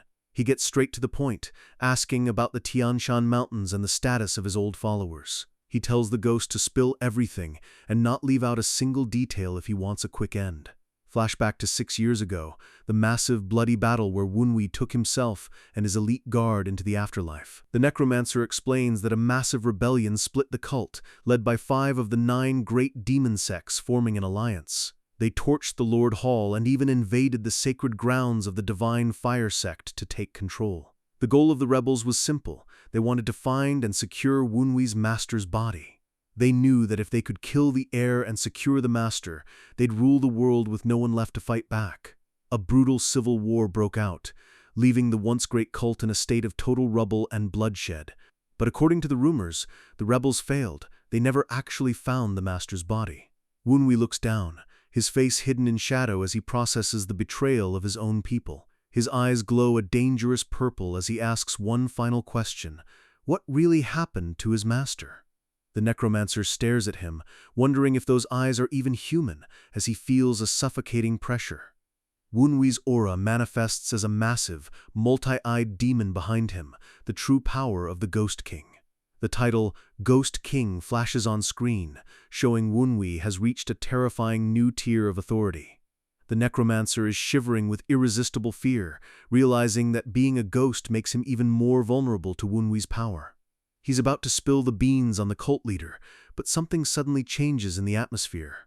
Wunwi senses a massive presence approaching, something that shouldn't be there. The air gets thick and heavy as a strange, dark energy begins to swirl around the forest.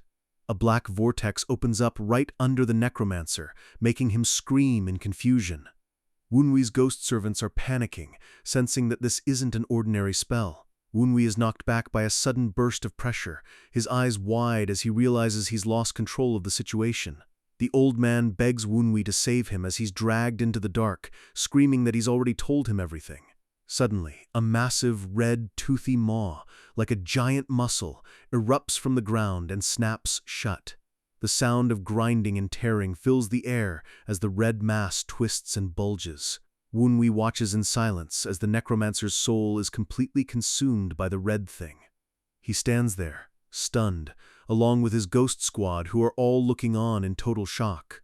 The ghosts tell Wunwi to back away, sensing that this red thing is way beyond their level of danger.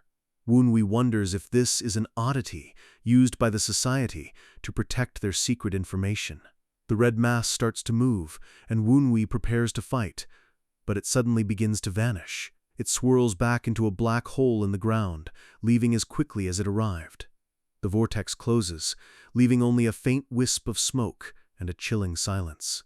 Wunwi stands in the empty forest, trying to figure out what the hell just happened. His ghost servant, number 15, pops out and says he's heard of this thing before. It's called Raga. Raga isn't a monster. It's an incomprehensible natural phenomenon that acts like a cosmic garbage disposal for souls. It grants power to sorcerers, but if they fail their contract, Raga comes to collect their souls as payment. Wunwi realizes that Raga's contract was more powerful than his own authority as the Ghost King. He kneels down, frustrated that something could take a ghost he had already bound to his will. He's furious because there was a mountain of information he still needed to squeeze out of that old man. But then he notices a small, dark stain on the ground where the vortex was. He realizes that vestiges of the necromancer's thoughts are still lingering in the air. Wunwi reaches out, determined to obtain every fragment of information left, no matter how small. He dives into the memory fragments, seeing the clearest image of the necromancer just as he was being consumed. The memory takes him back to the Lord Hall of the cult, where the necromancer was forming his contract with Raga. Wunwi can feel the intense pressure of the memory, showing just how powerful the people in it really were. He sees a silhouette sitting on a throne, a man the society calls Husk Shetter. The man is bald, muscular, and looks like he's made of pure metal, staring down with cold authority. Wunwi is annoyed that he can't see the guy's face clearly, because these are just someone else's fuzzy memories. He can't confirm anything the necromancer himself didn't see, but he keeps digging deeper. Then he finds one specific detail that the old man remembered with absolute clarity. A close-up of an eye, one that holds a reversed yin-yang pattern, a mark of a truly high-level sorcerer. Wunwi pulls back, realizing this is all he can get from the remaining thoughts, but it's enough to identify the enemy. He stands up, deciding it's time to stop looking at the past and start cleaning up the current mess. Suddenly, his eyes widen as he feels a sharp prick of danger. Blood starts to seep from his fingertips as if he's touching a jagged, invisible blade. He realizes these are the same cracks that the Raga appeared from. The cosmic horror is trying to track him back. This is extremely dangerous. By touching the memories consumed by Raga, he's basically inviting it to find him. He sees a vision of the Husk Shetter looking right at him, realizing his identity might be exposed if he stays a second longer. Wunwi bites his lip, blood dripping down as he forces himself to break the mental connection. He pulls his hand away with all his might, the strain nearly breaking his arm. A small explosion of light marks the end of the connection as the portal snaps shut. Wunwi is thrown back, gasping for air as the dark energy dissipates. He lands on one knee, completely drenched in cold sweat from the near-death experience. The ghosts rush to his side, worried because he looks like he just went 10 rounds with a god. Wunwi tells them to shut up, still haunted by the image of that reversed yin-yang eye watching him. He breathes out, telling himself that despite almost dying, the information he got was worth the risk. The ghosts are amazed that their master obtained so much just from a few lingering thoughts. Wunwi looks toward the horizon with a cold, determined expression.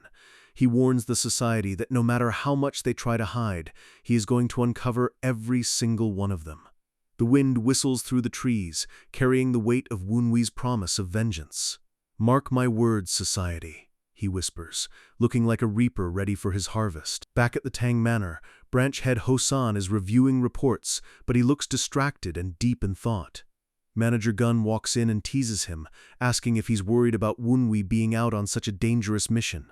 Manager Gun, looking fancy with his fan, points out that Hosan hasn't been able to focus since he heard Wunwi took a squad outside. Hosan admits he's a bit on edge, while Gun just looks excited for whatever chaos Wunwi is bringing back. Gun laughs, saying it would be hilarious and world-changing if Wunwi actually brought back the necromancer's head. Hosan looks skeptical, asking if Gun really thinks a kid could take down a demonic leader. Gun gets a serious look behind his fan, saying he truly believes Wunwi is capable of doing the impossible. He points to Wunwi's recent record. The guy has been hitting grand slams every single time he steps up. The manager lists it off, defeating Yu Chang in a landslide victory, holding his own against Kyujin, and then turning around to save her from assassins. And finally, the most impressive part, bringing his cruel stepmother to her knees and making her follow his orders. Gun admits that Wunwi has created so many variables that it's made tracking the cult's movements way easier, but even the genius strategist was shocked when Wunwi said he was going to launch a head-on attack. A mental image shows Wunwi looking like a dark king, showing his true, terrifying potential. Gun admits his head hurt trying to calculate the risks, but Hosan asks why he didn't just stop the boy. Gun laughs, saying he couldn't possibly stop something so entertaining from happening. He then mentions the clan leader is currently at the foundry, which makes Hosan's eyes go wide with surprise. Apparently, the big boss is personally helping Luban forge a special weapon for someone. Gun says that whatever Wunwi showed them in his blueprints was enough to pique the interest of the two legendary masters. Gun repeats that there's more than enough evidence to bet on Wunwi bringing back that head. He asks Hosan the big question, should they tell Wunwi the full extent of their plans, or keep leaving him in the dark? Hosan says he's leaning toward staying quiet, since Wunwi always brings back results that exceed their highest expectations anyway. Hosan remembers something Instructor Gon said, that sometimes you should just let people work things out on their own. Gun gets annoyed, saying Gon shouldn't talk to his master like that, but Hosan just looks out the window, satisfied. Gun sighs, deciding he'll just assume Wunwi succeeded and adjust the plan accordingly. His eyes glow behind his mask. He's clearly planning something massive for the Tang clan's future. He folds his fan, the strategist already 3 steps ahead of the coming war. Hosan just says do so, looking out at the moon and waiting for his son to return. Legend of the Reincarnated Demon God. The title screen transitions us back to the ruins of the temple. The forest is quiet now, with smoke still rising from the wreckage of the necromancer's hideout. Wunwi drops from the trees, landing perfectly in front of Gon and Kyujin. Gon jokes that he thought Wunwi got captured because he was taking so long. Wunwi just smirks, telling his instructor to have a little more trust in his favorite student. Kyujin rushes over, frantically checking him for injuries, but Wunwi reassures her he's totally fine. Gon notices Wunwi is carrying a small, blood-stained sack and asks what's inside. Wunwi pulls out the necromancer's head with a casual "ta-da," making Gon scream and jump back in horror. Gon is disgusted, asking why the hell he brought that, but Wunwi says he needs evidence of his achievement to show the family. Kyujin is stunned into silence, realizing her brother actually killed a demonic cult elder on his own. She notices his aura has strengthened immensely overnight, realizing his martial arts have hit a new peak. She looks at their mother, wondering how Wunwi managed to rope the fox-like woman into such a dangerous plan.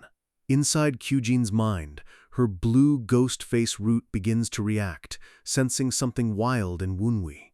The monster within her says Wunwi is of the same breed as it, though it claims his talent isn't that impressive. Kyujin is confused. If his talent isn't impressive, then why is he already so terrifyingly skilled? The monster explains that what makes him better than a genius is that he's a demon king who will devour anything in his path. A vision of Wunwi as a massive, shadowed monster appears behind her, looking ready to consume the world. The beast is fascinated that a human could be so similar to it, calling the sensation strange and exciting. It warns Kyujin not to get in his way, because it wants to be the one eating alongside him, not the one being devoured. Kyujin holds her head, overwhelmed by the noisy thoughts of her own inner demon. A narration box explains that Wunwi will now be known throughout Sichuan as the man who destroyed a cult outpost single-handedly. The stepmother is chewing her nails in the background, realizing Wunwi is now the clear favorite to succeed the family. She looks at a small hidden dagger, her eyes showing that she's reaching her breaking point. Wunwi ignores her, heading toward the ruins to look for something specific. He calls out his ghost servant, number 15, and asks where the necromancer might have hidden his most valuable treasures. The ghost points toward a pile of rubble, saying there was a room only the necromancer and his top disciple could enter. Wunwi clears some stones, finding a hidden contraption that leads to an underground chamber. He smashes through the floor, confirming that this is the secret treasure vault. The crew drops into the room, finding it filled with bookshelves, scrolls, and chests of silver. Gon is impressed by how well organized the necromancer was, but Wunwi is already looking through the documents. Gon finds a coded book from the demonic cult, realizing it'll be impossible to read without a cipher. But Wunwi is already reading a scroll that mentions 3 survivors of the demon god mythos and an order to capture them. Wunwi's face turns deadly serious as he realizes the society is hunting his old allies. He whispers, "Found it," his eyes burning with a new purpose. They spend the rest of the night looting the place, taking silver, records, and even personal messages. They even find a box labeled Namgung, filled with the stepmother's dirty laundry and secret contacts. Wunwi says they need to move all of this immediately before the cult or the Namgung family tries to intercept them. He orders Instructor Gon to guard the site while the others head back to get more transport. Kyujin asks what he'll be doing, and Wunwi says he's going to chase a clue left by the necromancer. He tells her he needs to check it out before the evidence gets removed, looking very intense. Kyujin is worried it's a trap, but Wunwi says this intel could change the Tang clan's entire survival strategy. Gon sighs, saying he can't stop Wunwi, and offers to accompany him in case another elite Black Spectre shows up. Wunwi thinks to himself that while Gon is right about the danger, he needs to work alone to find his old revered demon god cultists. He tells Gon that the loot is too valuable to leave unguarded, and he needs the best man to stay behind. Then he turns to Kyujin, saying she's the only person their father will truly listen to. Kyujin realizes that Wunwi is entrusting her with the most important task, relaying the truth to the branch head. She knows if anyone else tells him, the information might get twisted or ignored. Wunwi promises to leave a trail wherever he goes and asks her to send backup once they're done at the manor. Kyujin eventually agrees, though she clearly hates letting him go off on his own again. Gon tells Wunwi to protect the loot at all costs, and to run if things get too spicy out there. Wunwi just gives them a confident wave and heads into the forest. The morning sun begins to break through the trees as he sprints away from the temple ruins. His ghost servants comment that they've never seen humans trust someone as much as Gon, and Kyujin trust Wunwi. They say if they were still alive and in the same faction, they would have loved to have a drink with people like them. Wunwi smiles genuinely for once, agreeing that they really are good people. An internal monologue starts. "If it weren't for those two, my life in this family wouldn't have meant anything to me." Wunwi accelerates, his body surrounded by a faint purple aura as he moves at superhuman speed. He admits that he now has people he actually wants to keep by his side. But then his face turns cold as he pulls on his mask. His eyes glow with a lethal purple light, showing the Demon Lord is taking over. He declares that the mission he's on now isn't the duty of a Tang family son. "It's the duty of the cult heir, Yeon Wunwi!" He vanishes into the distance like a shadow. Our guy arrives in Daocheng County, which is absolutely bustling with people and energy. The ghosts explain that because the main division is full for the Dark Sovereign's visit, everyone is overflowing into this nearby town. Wunwi tells his spectral spies to spread out and find any clues about Divine Fire Sect survivors or necromancer trackers. He looks around at the massive crowds, realizing he needs a better vantage point to see anything. He spots a tall, high-end tea house that looks perfect for surveying the whole street. He walks in and asks the waiter for a room on the top floor, but the guy looks nervous. Wunwi tosses a coin, and the waiter's face immediately lights up with the money grin, promising the best hospitality. He leads Wunwi to an open seat with a great view, despite the place being packed. Wunwi sits down, knowing that any cultists in a crowd like this will be hiding their energy. Luckily, he can still smell a faint, lingering scent of demonic qi, meaning his targets are still in town. His ghost spy pops up to report they've found a hidden observer using high-level stealth. Wunwi leans in, asking what the spy overheard between the trackers. Apparently, the survivors know they're being followed and have been shaking off the trackers like pros. The report says there are 3 cultists being chased by a squad of 9 trackers so far. Wunwi's eyes widen when the spy mentions that one of the trackers belongs to the 9 great demon sects. he realizes it's probably the North Sea Blade demon sect, a group he knows all too well. A lore box explains that the North Sea Blade demon sect comes from the frozen far reaches of the north. They used to be the North Sea Glacier Palace but joined the cult after almost being annihilated.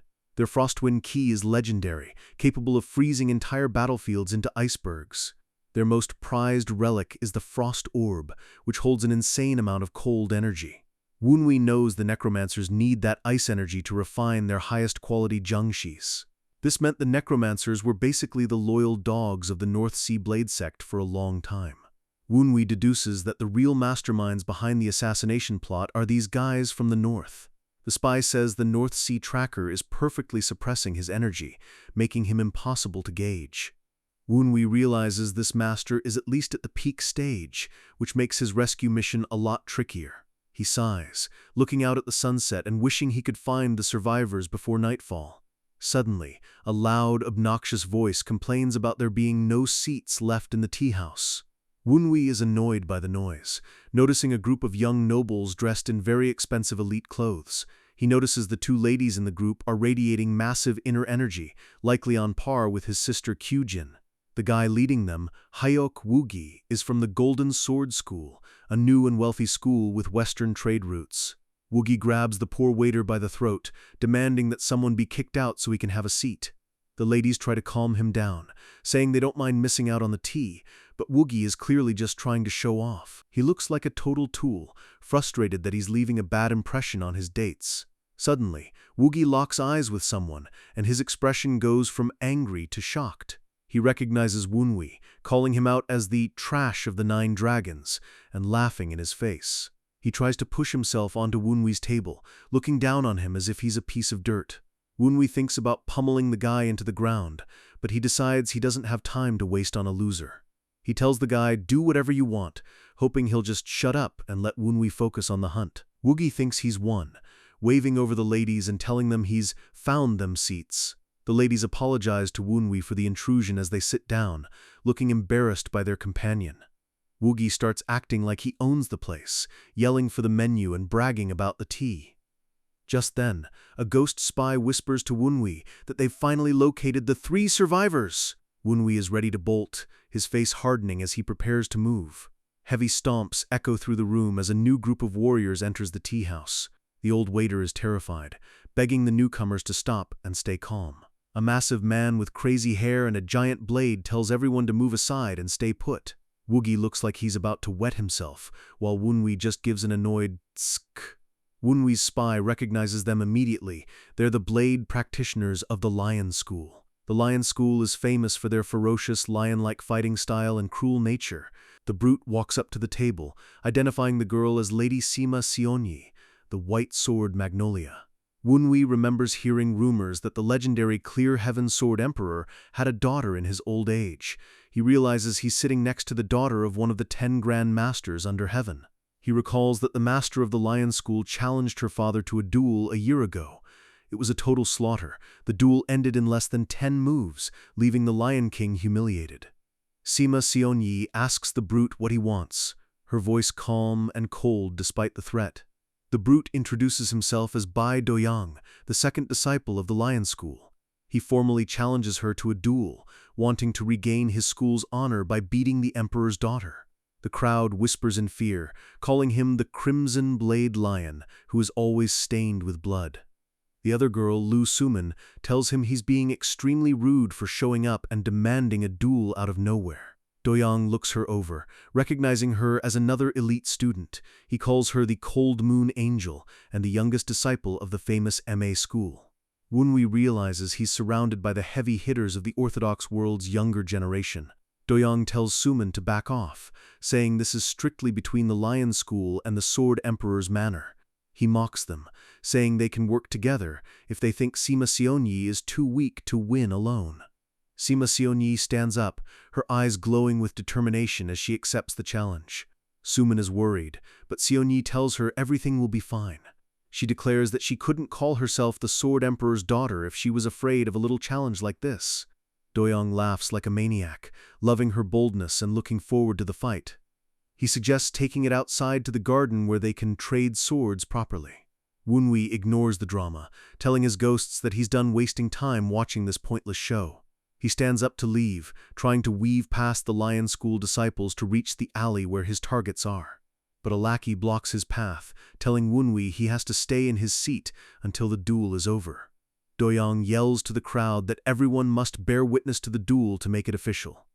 The lackey points a finger at Wunwi, sneering that he especially needs to watch since he's part of her party. Wunwi just gives him one cold word: move. The lackey doesn't listen, telling Wunwi to please sit down while placing a hand on his hilt. Wunwi's eyes flare with rage, and before the guy can even finish his sentence, a hand snaps onto his face. In a blur of violence, Wunwi slams the lackey into the floor with a bone-shattering thud. Doyoung is frozen, his jaw dropping as he watches his subordinate get erased in a second. The two ladies are equally stunned, their eyes wide as they realize Wunwi is way more than just a background character. Wunwi stands over the twitching body, his aura turning into a dark purple flame as he repeats, "I said move." He glares at Doyoung with a terrifying grin, asking why the hell people just won't listen to him. "Our boy is officially done playing nice!"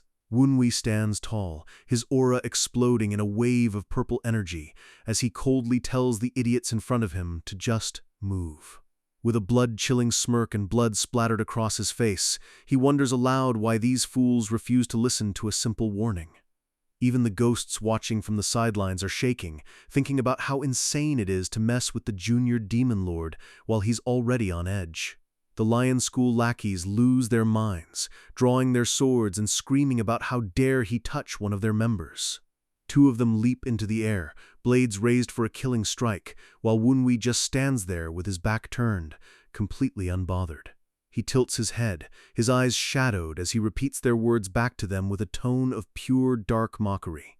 The air around Wunwi begins to swirl violently, the ground cracking under the sheer pressure of his internal energy. As the first strike comes down, Wunwi moves like a blur, catching the blade with his bare hand and shattering the force of the impact.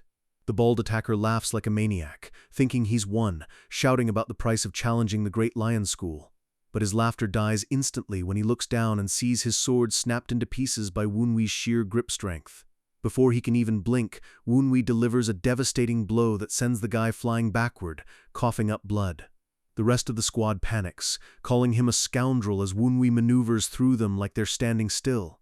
Another member tries to thrust his spear with a desperate shout, putting every ounce of his strength into the attack. Wunwi doesn't even dodge. He meets the strike head-on, his fist smashing through the weapon and right into the guy's face. The impact is so violent that the attacker is launched across the room, leaving Wunwi standing calm in the center of the chaos. The leader of the group, Chu Doyoung, watches in horror as his men are systematically dismantled by a guy who looks like he's just taking a walk. He tries to regain his dignity, announcing that they are the Blade Lion Squad, the elite of the province, but it sounds hollow now. Behind him, his men are lying on the floor with their teeth knocked out and their pride completely shattered. Chu Doyoung is sweating bullets, realizing that this trash from the Tang clan just took down his best men with zero effort. He reaches for the hilt of his massive blade, his hands trembling as he realizes he has a duel of his own to worry about. But he can't back down now. He roars that Wunwi has given him no choice but to show why he is feared as the Crimson Lion. With a desperate "Hi-Y-A-A-H," he swings his massive blade, trying to use brute force to reclaim the momentum. Wunwi thinks to himself that normally he'd just restrain these guys, but they picked the absolute worst time to annoy him. As the blade crashes down, Wunwi sidesteps the massive explosion of dust and debris with effortless grace. Chu Doyoung is getting more frustrated by the second, cursing Wunwi for being so fast and slippery. He rants that if he can just land one hit, just one, it'll be over, swinging wildly as Wunwi toys with him. He screams at Wunwi to stop running and fight him like a man, his face turning red with pure rage. He raises his sword high for a final overhead strike, putting everything he has left into this one desperate move. Wunwi's expression goes cold as he whispers that he's had enough of this boring little sideshow. A massive GAILLAH rips through the air as Wunwi finally makes his move, ending the fight in a single breath. The spectators, including Sima Seonyi, can only watch with wide eyes, completely stunned by the level of power they're seeing. Wunwi is literally holding the edge of the massive blade with his fingers, mocking the leader for failing to land even that one hit. Chu Doyang's face goes pale as he stares at his blade, unable to understand how someone could be this much of a monster. Wunwi's fist begins to glow with a terrifying concentrated energy as he prepares to finish this. The punch connects with the force of a meteor, shattering the leader's guard and sending him crashing through the floor. Sima Seonyi is in disbelief, realizing that the rising star of their region was just handled like a helpless child. Chu Doyang stands there for a second, totally unresponsive, before his body finally gives out and he collapses. The remaining lackeys scream for their young master, their voices filled with pure terror. One of them tries to charge in out of blind loyalty, screaming about how Wunwi dared to do this. Wunwi moves faster than the eye can follow, knocking out the remaining guards before they can even process he's moved. He stands there, looking bored, and notes that these guys sure do love asking, "How dare I?" while they're losing. With a final flash of his purple eyes, Wunwi releases a pressure that makes the very air feel like lead. He looks down at the last man standing and casually points out that he's the only one left to deliver a message. The survivor is literally reduced to tears, trembling and calling Wunwi a monster. Wunwi looms over him, his silhouette wreathed in dark energy, reminding the guy that they were the ones who started this. The guy begs for his life, and Wunwi leans in close, his voice cold and terrifyingly calm. He grabs the guy by the head and tells him to make sure his message is loud and clear to all the dummies on the floor. He flashes a wicked, demonic smile, telling the survivor that he'll let them slide just this once. But the threat follows immediately. If they ever get in his way again, he will show them a literal living hell. The survivor is so scared that he literally starts foaming at the mouth and passes out from the sheer psychological pressure. Wunwi turns and walks away, leaving a trail of broken bodies behind him in the middle of the tea house. Sima Seonyi and her companion are left in the silence, processing the fact that a random guy just walked in and wiped out an elite school. Her sister awkwardly notes that it looks like they won't be getting that tea after all. Sima Seonyi gulps, realizing that a new and terrifying power has just appeared in their generation. She remembers the name he gave, Wunwi, and knows the world of martial arts is about to change forever. Across town, in the dark alleys, a small figure with fluffy white hair is running for his life, pursued by a masked assassin. The assassin, a masked man with cold eyes, closes the distance with a cruel, calculated speed. A sharp strike hits the runner in the back, sending him crashing to the stone floor. The assassin stands over the fallen boy, laughing as he prepares to finish his hunt. He mocks the boy, saying he finally caught him, while the poor kid can only tremble in fear. The boy grits his teeth and calls his attacker a filthy apostate, refusing to beg for mercy even at death's door. The assassin just laughs, saying he can't wait to hear the boy's screams, and starts to radio his team to pick up the target. But suddenly, he stops. He realizes that no one is answering his transmission, and the silence is starting to feel heavy. He screams into his device, calling his comrades numbskulls, but all he gets back is static. He stands alone in the alleyway, the moon casting long shadows, as he realizes something is very, very wrong. He breaks out in a cold sweat, knowing that even if his team were distracted, they would have responded by now. He draws his massive blade, looking around frantically, wondering if he's being hunted himself. Suddenly, a voice echoes through the darkness, asking him if he's scared because his friends have stopped talking. The assassin's eyes widen as he realizes the voice is coming from right above him. He spins around, demanding to know who could possibly have broken through their rippling evil spirit link.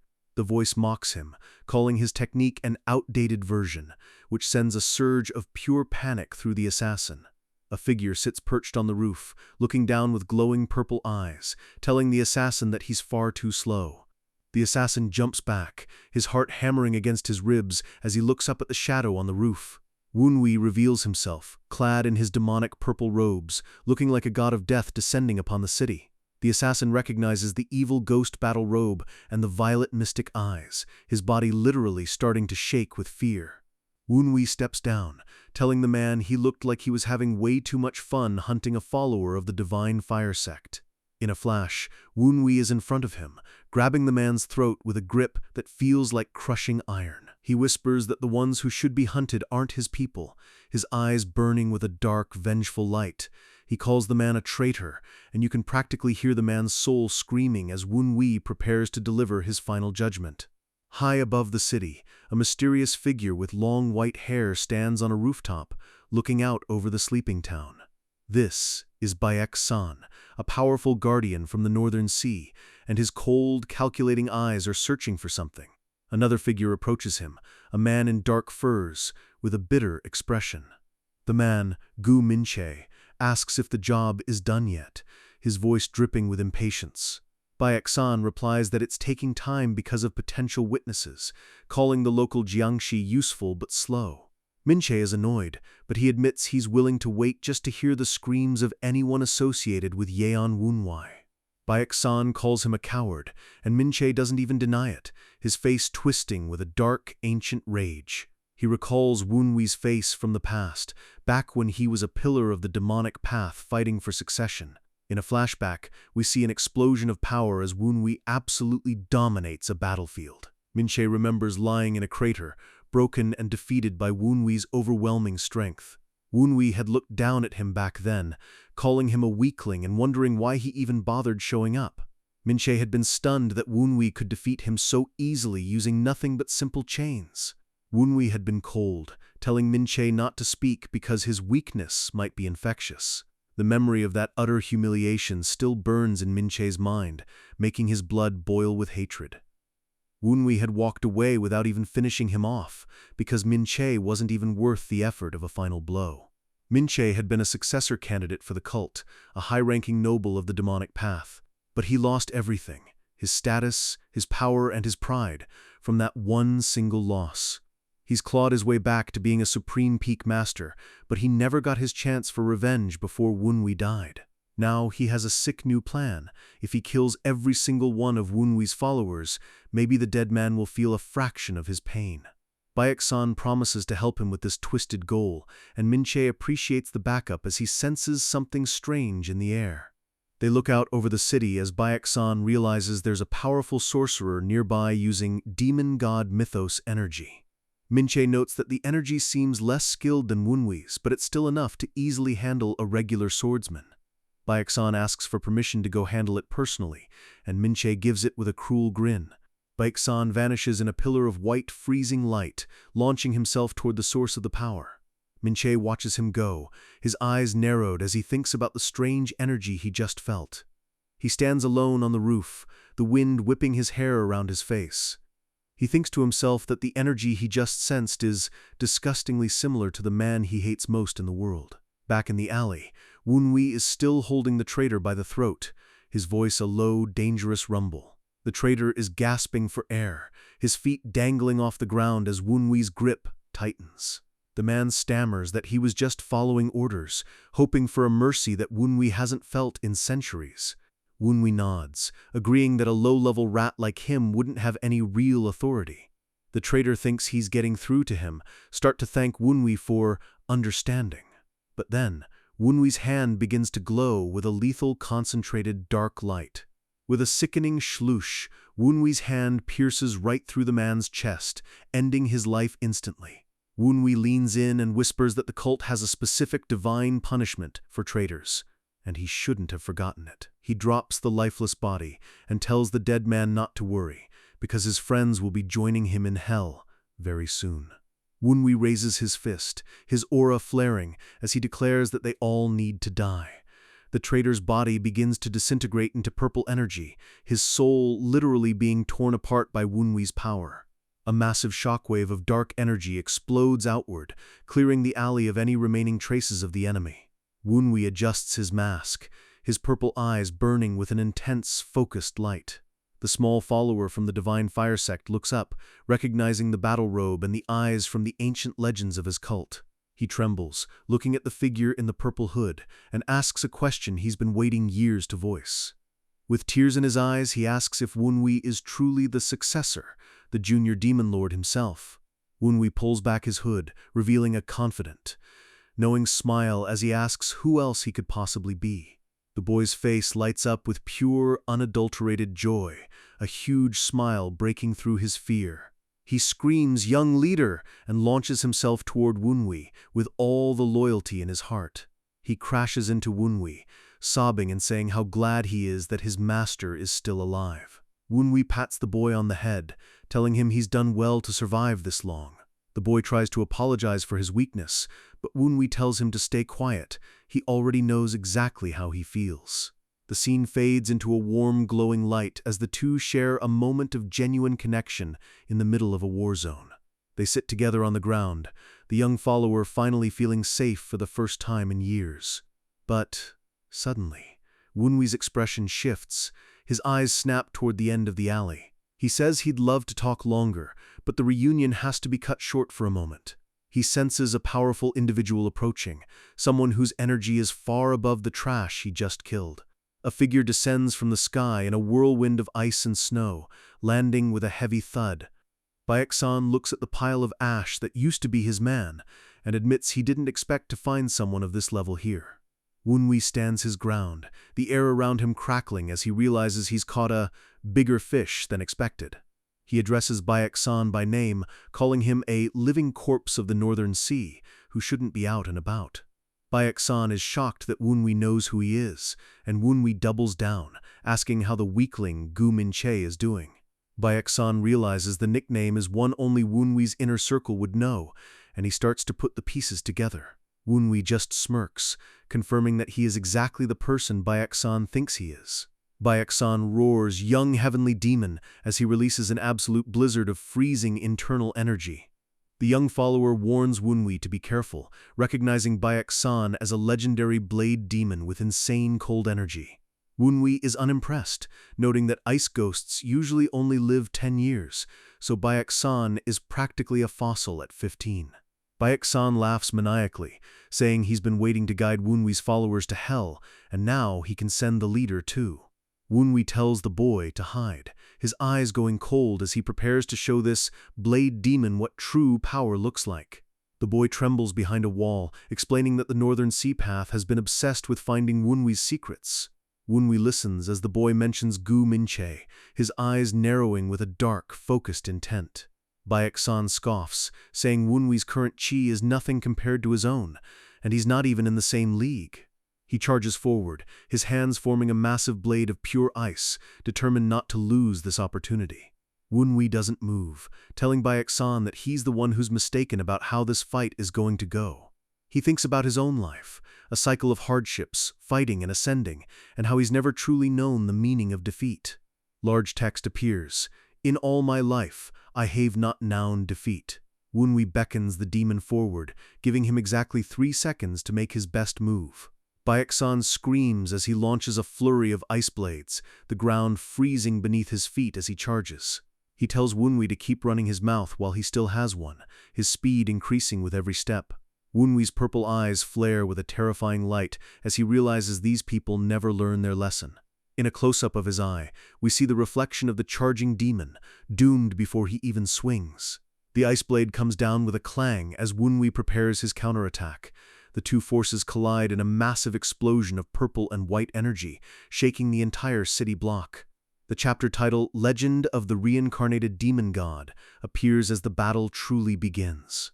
Baeksan is trapped in the center of a swirling vortex of energy, screaming in confusion about when Wunwi had time to prepare an array. Wunwi mocks him from the shadows, asking if his brain turned to ice, and mocking the idiot for charging at a sorcerer. Baeksan grunts in pain as the array begins to sap his strength, his ice blade starting to flicker. He recognizes the fog as a thorny ghost fog enchantment and tries to act tough, saying it won't be enough to trap him. But suddenly, a burst of purple light hits him, and he realizes this is something much worse than a simple fog. He falls to one knee, realizes that Wunwi has layered multiple types of sorcery on top of each other. A voice from the darkness confirms that he made this technique specifically to handle guys like him. Large text announces the technique, "Soul-Restraining Fantasy Net." Wunwi explains it's a high-level technique from the society that requires a massive amount of energy to activate. Baeksan is sweating, wondering how a weakling like Wunwi could possibly have enough energy for such a move. Close up on Wunwi's eyes, he explains his purple eyes allow him to activate these arrays efficiently without wasting power.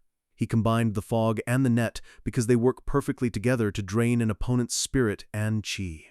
The full purple fantasy net activates, a massive demonic circle appearing in the sky above the alley.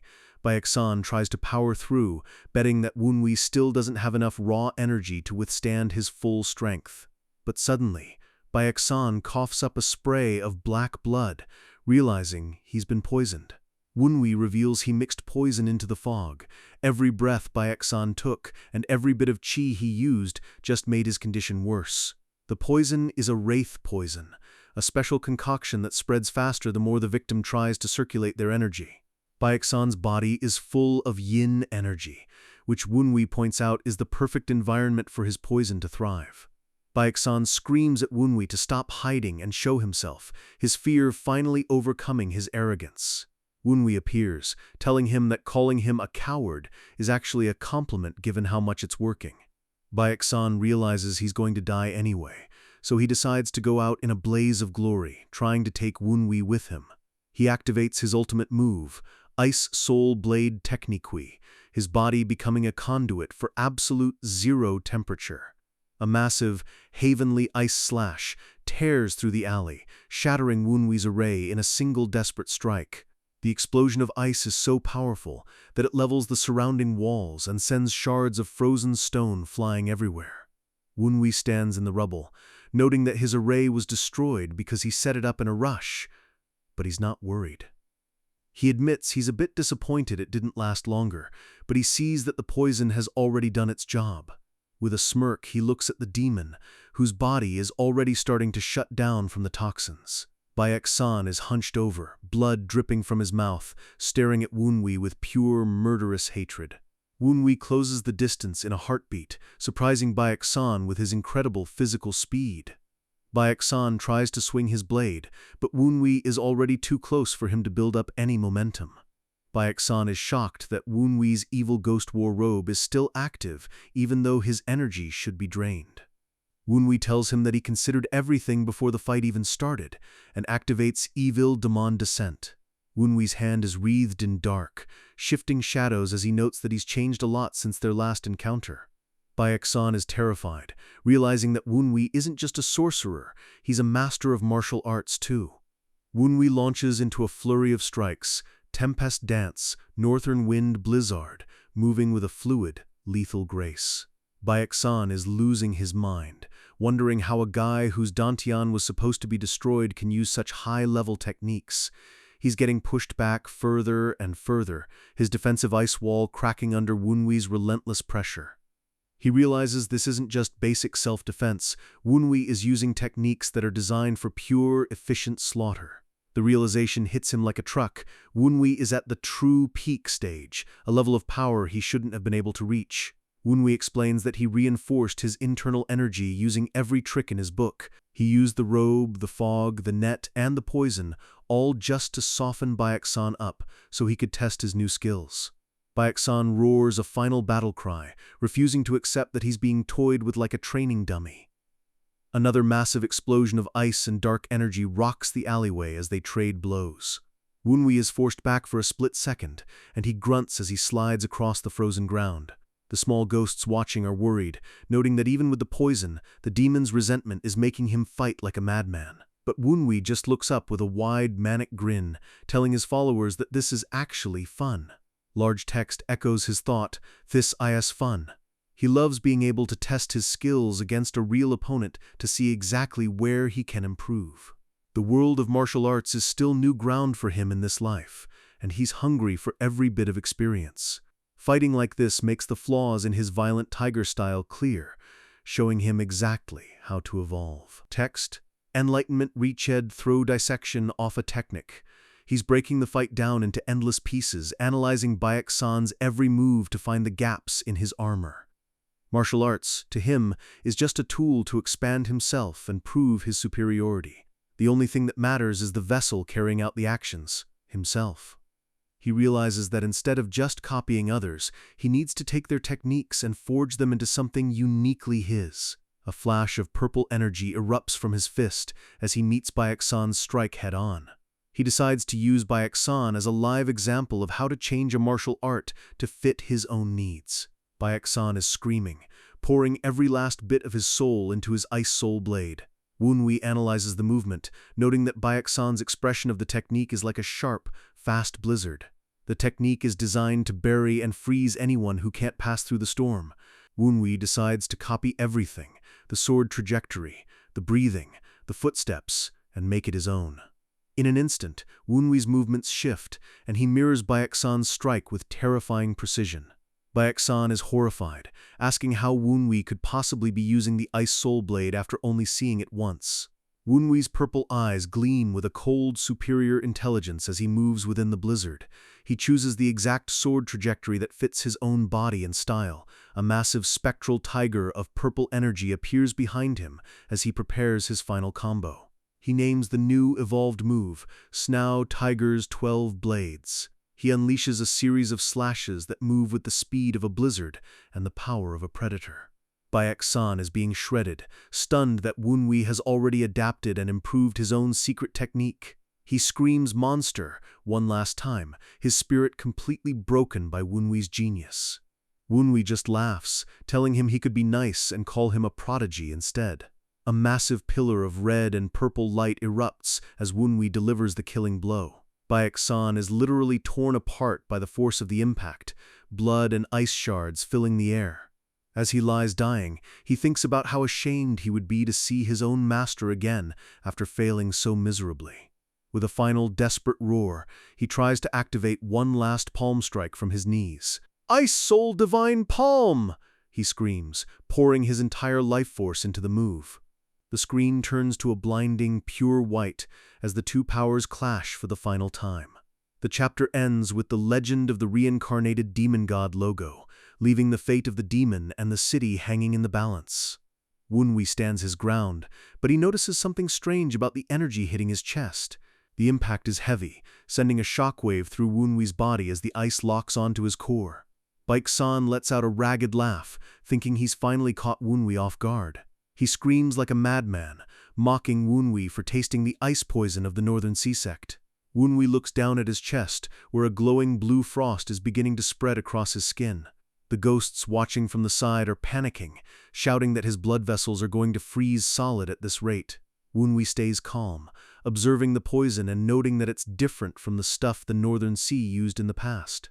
Baeksan grins through the blood, calling it the Devouring Heart Ice Poison, a lethal toxin that eats life itself. He brags that there is absolutely no cure. It was designed specifically to ensure nobody survives. Wunwei's eyes narrow as he realizes this must be the trump card provided by the society. Baeksan is shocked that Wunwei even knows about the secret organization, but he figures it doesn't matter since Wunwei is a dead man. Suddenly, Wunwei pulls out several phantom pills and swallows them all at once, much to the horror of his ghost servants. A violent purple aura erupts from his body, clashing against the blue ice poison in a struggle for dominance.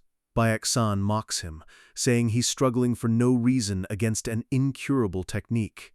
Wunwei's purple eyes flare with a terrifying light as he agrees, it can't be cured. But he's not trying to cure it, he's using the excess phantom poison already in his body to balance the scales. He begins to force the energy to circulate through his frozen vessels, a process that would kill any normal martial artist. Instead of fighting the devouring heart poison, Wunwei decides to simply absorb it as if it were a high-grade elixir. He stands tall as the frost is literally sucked into his core, his aura becoming even more oppressive. Baeksan's jaw drops. He can't believe Wunwei just converted his deadliest weapon into raw internal energy. Wunwei mocks him, reminding the demon that he's the Ghost King. Yin-based poisons are basically his favorite snack. He laughs, telling Baeksan that he's clearly lost his mind if he thought that would work. Baeksan collapses, his spirit broken as he realizes his secret arts meant absolutely nothing to this monster. He lets out one final scream of rage and disbelief before the life finally leaves his eyes. The demon falls into a heap of ice shards, defeated and humiliated even in death. Wunwei stands over the body, calling it a pitiful end for someone called a ghost blade. He casually loots the body, collecting the spoils of war without a hint of remorse. He uses a true fire technique to incinerate the remains, making sure no one can track what happened here. The small follower watches from the shadows, completely starstruck by Wunwi's godlike display of power. The kid looks at Wunwi with pure reverence, knowing he's witnessing history in the making. Suddenly, a shadow sweeps over the alley as a familiar energy approaches from the sky. The boy panics, thinking it's another enemy from the Ghost Valley, but Wunwi tells him to relax. A massive demonic bird, Elder Huan, descends and lands gracefully in front of his master. The bird, Onma, reports that the mission to destroy the enemy ranches was a complete success. The other ghosts gather around, noting that Elder Huan looks much stronger after devouring so many monsters. Wunwi cuts the small talk, confirming that all the ranches are gone. But the bird has one more thing to report, its throat bulging with something it found. It spits out a glowing red gem, a rare and powerful artifact recovered from the enemy's base. Wunwi examines the gem, his expression unreadable as he realizes the stakes just got higher. He tells his crew they need to move quickly. The real storm is just beginning. Elsewhere, Gu Minche is moving through the city with a tracker from the Black Bone Ghost Valley. Minche is annoyed, mocking the tracker for failing to catch the strange bird that's been wrecking their plans.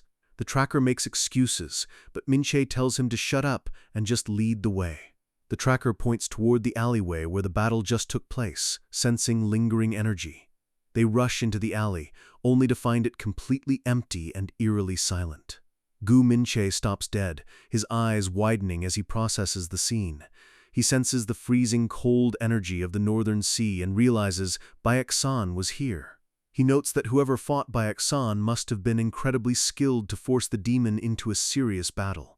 He looks at the shattered ice on the ground and realizes Baek-san used the Devouring Heart ice poison.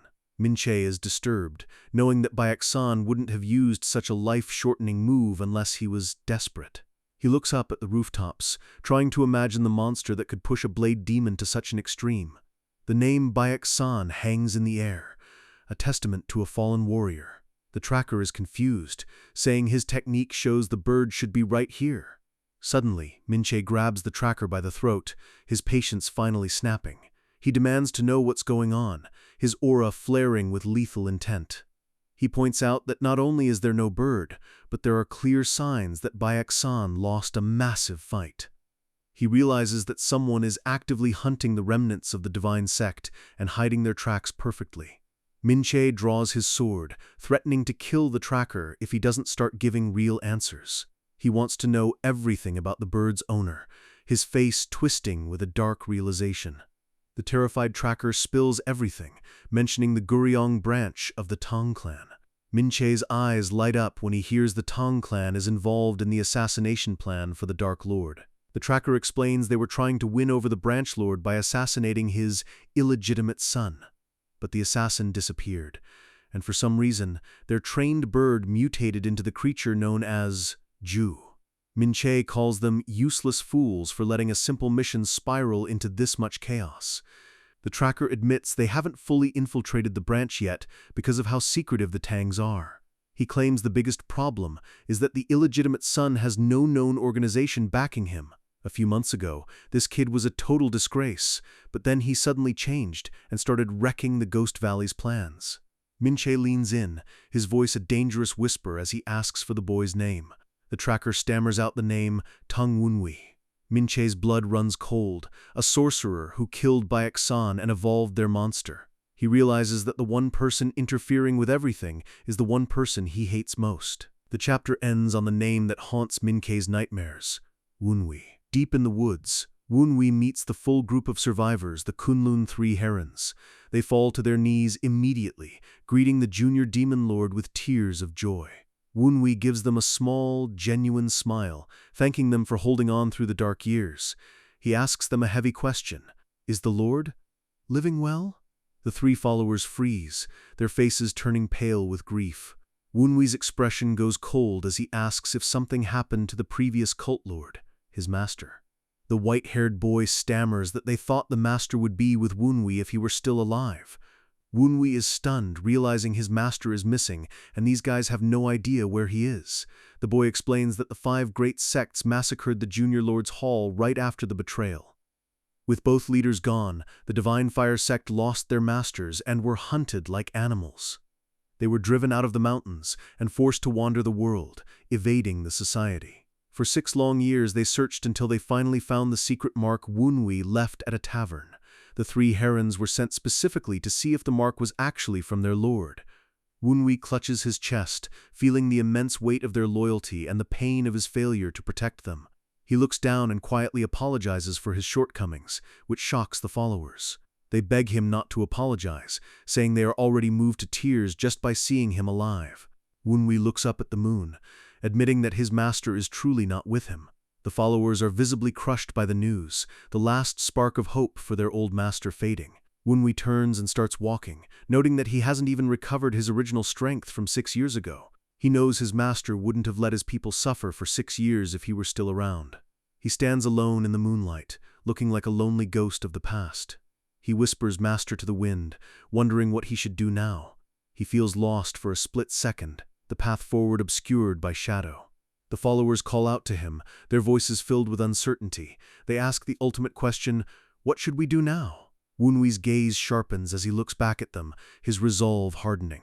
It's only been 2 months for him, but for them it's been 6 years of hell. He tells himself to remember this moment. Their wait is finally over. In a flashback, we see Wunwi's master telling him about the burden of being a lord. The lord of the demonic cult must be an absolute existence that creation itself submits to. The master's words echo, all of creation submits to us. The followers watch Wunwi, their eyes wide as they sense a shift in his aura. He raises his hands toward the moon, looking like he's summoning the heavens themselves. He declares that the divine fire burning in Sichuan will reach the mountains and burn their enemies to ash. Large text flashes, Divine Fire Sect. The followers are moved to tears, sensing the return of the true spirit of their sect. Wunwi stands wreathed in dark energy, declaring that he will lead them in place of his master. He smirks, promising to prepare the seat that his master will one day reclaim. He asks them point blank, "Will you trust and follow me?" They bow their heads to the dirt, shouting that they will follow him to the end of the world. Wunwi immediately starts planning, wanting to gather all the scattered followers. The boy mentions their current commander, the blood-thirsting ghost demon, one of the 5 masters. Wunwi is relieved that the guard survived, calling it a blessing of the first demon. The followers decide to split up, 2 returning to relay the news while 1 stays to guard Wunwi. Wunwi tells them to deliver a specific message. The new master is waiting in the Tang clan village. Later, Wunwi is riding in a carriage, the wheels rattling against the dark forest road. He's looking rough, and his ghosts ask if he's doing okay. His internal wounds are in a terrible state because he absorbed so much energy without properly parsing it. They warn him that his body and soul are unstable. It's a miracle he's even conscious right now. Wunwi ignores the pain, stating that for his followers, he can't just be a ruler, he must be their god. The ghosts are confused, but Wunwi is thinking back to his master's teachings. His master taught him that people only feel reverence for someone in a supreme, untouchable position. He needs to be a beacon of strength that they can trust and depend on no matter what. Even if the path is arduous and rough, he will walk it without flinching. He finally understands the loneliness his master must have felt at the top. He feels that loneliness now, but he accepts it as the price of power. The bird servant tells him he needs at least a month of deep rest to fix his body. Wunwi says he doesn't have time. The Dark Sovereign visit ceremony is only a few days away. The bird suggests he must refine the dark key and melt it using his new enlightenment.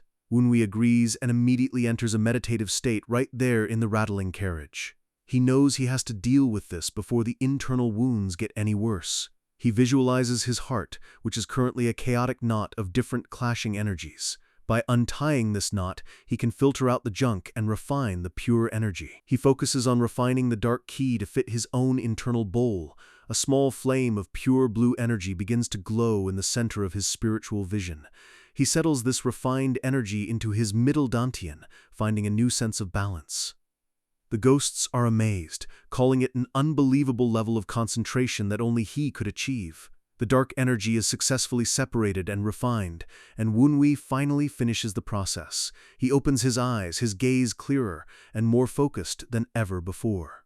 The ghosts congratulate him on creating a middle dantian circulation technique on the fly. Wunwi is confused, asking what they mean by creating a technique. The bird explains that most people spend years learning how to move energy like that. Wunwi realizes that what he just did instinctively is actually a massive breakthrough. He moved sorcery, inner energy, and ice poison all by pure willpower. He's created a middle Dantian technique that is perfectly suited just for him. He smirks, realizing he's just stepped into a whole new realm of power. He reflects on his 3 energy centers: ghost sorcery in the top, heavenly demon arts in the bottom. But those are only enough to fight humans. The husk shedders of the society are on a whole different level. He knows that his current techniques alone won't be enough to take them down. However, he thinks, with a dangerous glint in his eye, if his new middle technique can combine sorcery and inner energy into one, he will be unstoppable. The ghosts tell him the path will be painful, but they know he can do it. Wunwi confirms it. He has finally decided on his true path. He visualizes the purity of Black Dragon True Water Energy. Large text reveals his new power, Black Dragon Cultivation Technique. The sun rises over the Tongclan village as the guards report that departure preparations are complete. Wunwi's sister, Kyujin, thanks Chief Zhangpeng for his support, though she looks a bit tense. The chief looks tired, noting that things would have been easier if that guy Gon had just reported properly. The chapter title card, Chronicles of the Reincarnated Demon God, appears against a backdrop of purple flames. A carriage approaches the village gates at an unusually early hour, drawing the guards' attention. A guard stops the carriage, asking what business they have with the Branch family this early. A boot steps out onto the carriage floor as a voice asks, "Business?" Wunwi steps out, looking calm and composed, surprising the hell out of the guards. His sister screams "Wunwi" and practically tackles him with a hug. She frantically checks him for injuries, but Wunwi just tells her he's fine. She sighs with relief, assuming the mission was a bust since he returned so quickly. Wunwi flashes a wicked smirk and pulls out a sack, saying he exterminated another ghost demon in the city. Kyujin freezes, unable to process that he's already finished the mission and returned. The scene transitions to a darker room as Wunwi reflects on his recent interrogation. We see the ghost of Baeksan being bound in spectral chains, screaming in agony. Wunwi looms over him like a judge, telling the demon to be grateful he ended it here. He used the Ghost King's power to repeatedly tear apart and restore Baeksan's soul to extract info. He managed to get everything Baeksan knew about the Northern Sea Sect and their plans. Suddenly, a guard bursts into the room, shouting that Wunwi has just arrived in time. The guard mentions Wunwi caused a massive commotion in the city. Wunwi acts like he forgot, casually mentioning he beat up some insignificant Taoists from the Lion Temple. He asks if the Lion King himself is coming to complain, thinking it's a joke. The guard's expression is dead serious as he confirms, yes. Wunwi is genuinely surprised that a regional ruler is coming personally over a minor fight. He sighs, knowing he's going to have to hear complaints when he was expecting praise. He heads deep into the clan manor to meet with his father and the other leaders. Wunwi enters the main hall, formally announcing his return to the branch leader. His father, Tong Ho-san, looks at him with those cold, calculating eyes. Wunwi presents the heads of the Ghost Valley Elder and Baek-san, the North Wind Ghost. He mentions he also brought the Lion King to their doorstep as an added bonus. He claims the conflict with the Lion Temple was unavoidable during the mission. But then he reaches into his robes, saying he has one more thing to add to his report. He pulls out the documents he took from Baek-san, asking if he's now qualified to be part of the grand scheme. His father leads him to a secret underground passage, Wunwi noting how deep the clan's secrets go. They walk through a massive stone chamber, far larger than anything Wunwi imagined. A door opens at the end of the hall, revealing a blinding light. Wunwi's expression turns serious as he realizes what he's seeing. Text, "This beyond hot eye imagined." The room is a massive strategic command center, hidden deep beneath the earth. The ghosts are stunned, looking at a map that covers the entire wall with insane precision. Sichuan is at the center, surrounded by the central plains and all the outer lands. Every sect, faction, and major power is marked, along with their relationships and future plans. Even the heavenly demon cult's mountains and the legendary World Tower are recorded here. Wunwi finally understands. The Tong clan hasn't just been surviving, they've been plotting. Suddenly, a figure in a white porcelain mask appears, Tang Jion, the general overseer. He hides behind a fan, asking Wunwi what he thinks of the Manhwa pavilion. Wunwi realizes they intend to stir the winds of the world themselves. The goal is clear. They are aiming for total world conquest. Text: Supreme World Strategy. The masked man suddenly lunges toward Wunwi, shouting "My lord" with weird enthusiasm. He begs the branch leader to give him Wunwi, calling the boy a mind blessed with divine insight. He praises Wunwi's scheming, boldness, and personality, which actually annoys Wunwi. He calls Wunwi a raw gem and promises to make the Tang clan the greatest force in the world within 10 years. The other masters in the room are furious, asking what the hell the masked guy is saying. One master argues that Wunwi is a tyrant in the making, not a bookworm like the overseer. The overseer hides his face again, stating that the most important thing for a Tang is ruthless determination. The other master roars, refusing to let Wunwi be locked away in a study when he has such martial talent. They get into a heated argument about whether Wunwi should be trained as a ruler or a warrior. Wunwi's father finally cuts them off with a sharp "Enwua." He states that the path Wunwi takes is for the boy himself to decide. He confirms that this place was created specifically to strategize for world conquest. The world sees the Tang clan as a roadblock, a force that stops others from entering the plains. Text: The H-Wall of Lamentation. His father turns to him, saying they have no intention of staying as just a wall. Text: Our Sichuan Tang clan. They seek to become a fortress that stands high and untouchable, a fortress that overlooks the world with everyone else beneath it. But first, they must become an impenetrable stronghold that even the cult can't touch. He reveals they discovered the assassination plot half a year ago. They could have stopped it early, but the clan leader had a different plan. If they block it early, they only catch the tail. They want the entire body. The clan leader, Wunwi's grandfather, smiles a terrifying grin as he declares, "I will be the bait." The board is set, a plan to subjugate the demonic cult by using the leader as bait. Wunwi is stunned by the sheer insanity of the plan, realizing his grandfather is truly a madman. The execution and intelligence are impressive, but Wunwi spots a flaw. He looks at the map, his face going dark as he thinks about the strategy. Text: IT will fail. The leaders look at him, surprised by his bluntness. Wunwi realizes the biggest variable in their entire plan is something they've completely ignored. The final text reveals the danger, the lack of information on HUI. His father, Tang Hosan, isn't taking it well. He tells Wunwi to choose his words carefully because calling his father a failure is a dangerous game. Chapter 34 Title Card. Chronicles of the Reincarnated Demon God. The masked strategist, Tang Jian, jumps in, trying to defend their work. He claims they've accounted for everything, from the manor's traps to the enemy's troop placements. He waves his fan high, boasting that they even know the movements of the elite green guards protecting the clan head. Wunwi isn't impressed. He points out that all that meticulous planning is useless if they're fighting the wrong version of the enemy. He slides over a stack of documents, the intel he literally ripped out of the demon Baeksan's soul. Tang Jian reads through it, and his mask can't hide his shock. This is a full breakdown of the Northern Sea Sect's invasion strategy. Hosan watches his strategist closely, asking how much of this new info actually matches their own data. It's a 90% match, which is terrifying.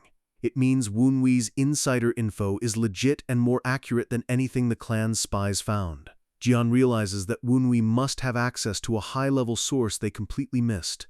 Wunwi confirms that this is the full scope of the Northern Sea Sect's play, and it's way deadlier than they thought. Hosan acknowledges the accuracy of the report, but he still doesn't understand why Wunwi thinks the operation is doomed. He looks Wunwi in the eye, his gaze sharp enough to cut stone, demanding to know exactly where they went wrong. The reason is simple. The Tang clan is underestimating the demonic cult by at least an entire level of power. Hosan scoffs, claiming his former squad has fought these guys for years, and they've accounted for their growth.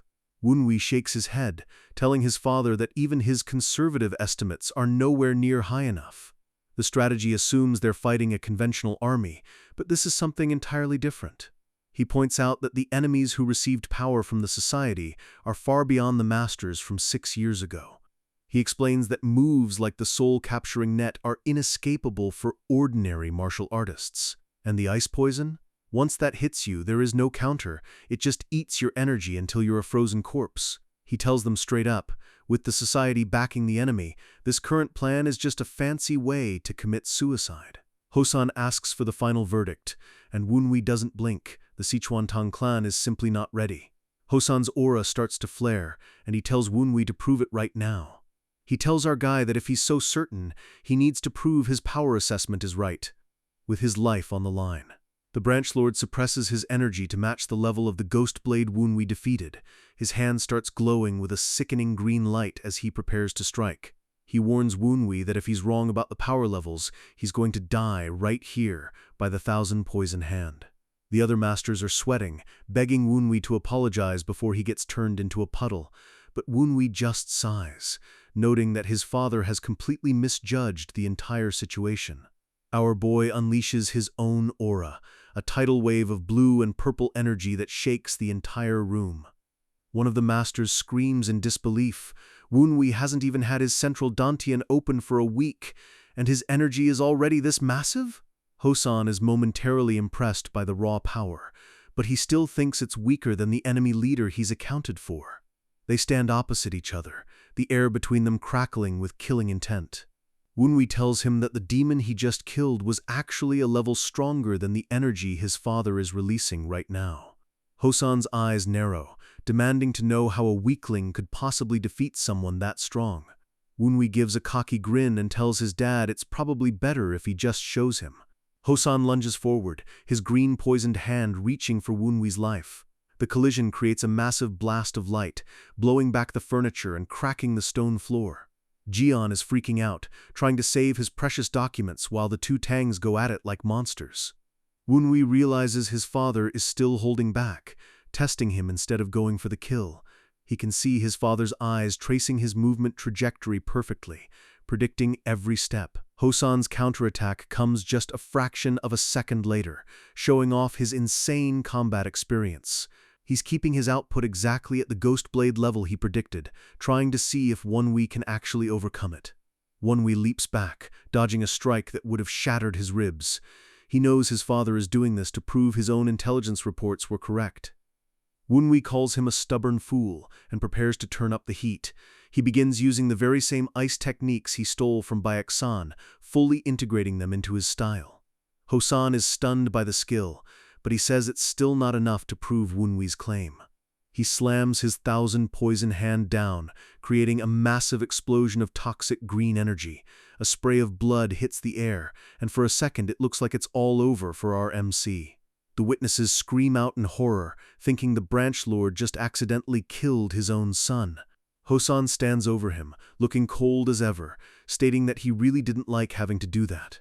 He explains that the second his poison hits, the victim has to block their own bloodstream and expel the tainted blood before it hits the heart. DemonicSons.org. He's shocked to see Wunwi still standing, pushing forward even after taking the poison head-on. Wunwi just laughs it off, saying he only took the hit because he knew his dad was holding back at a specific level. Tang Jian is near tears, screaming at them to stop destroying his hall or he'll just kill himself. Hosan stops, acknowledging that Wunwi proved his point about the power gap. He looks at Wunwi with a new sense of respect and asks if he actually has an alternative plan. Wunwi gives a sharp, confident, "Of course," and you just know he's about to change the world. He takes his leave, walking out of the hall like he owns the place. Hosan looks at his own hand, watching the lingering energy Wunwi left behind. He's actually impressed, and a bit scared, that his son managed to inflict a counter-poison on him. His strategist asks what they should do now, that their entire world strategy has been debunked. The master from earlier yells that Hosan is being too harsh, but Hosan is done listening to him. He points out that the master's heart has already leaned toward Wunwi, hasn't it? The master stammers, unable to deny that he's seen something special in the young lord. Hosan admits he isn't angry. He knows the masters only stayed because of their loyalty to the old squad. He makes a solemn promise. One day, he will make sure they can stand on their lost lands again. He tells them to trust him for now, because he can't lead them the way they truly need, but Wunwi can. Jian speaks up, saying he has one final question before they set the new plan in motion. He hides behind his fan, his eyes gleaming with curiosity. He asks the branch lord if he actually intends to appoint Wunwi as his official successor. He warns that if the lord doesn't fully trust Wunwi yet, he shouldn't give him an official position. He quotes the family principle, if you doubt someone, don't use them. If you use them, don't doubt them. He suggests that if they're suspicious, they should just let Wunwi act as a wild card.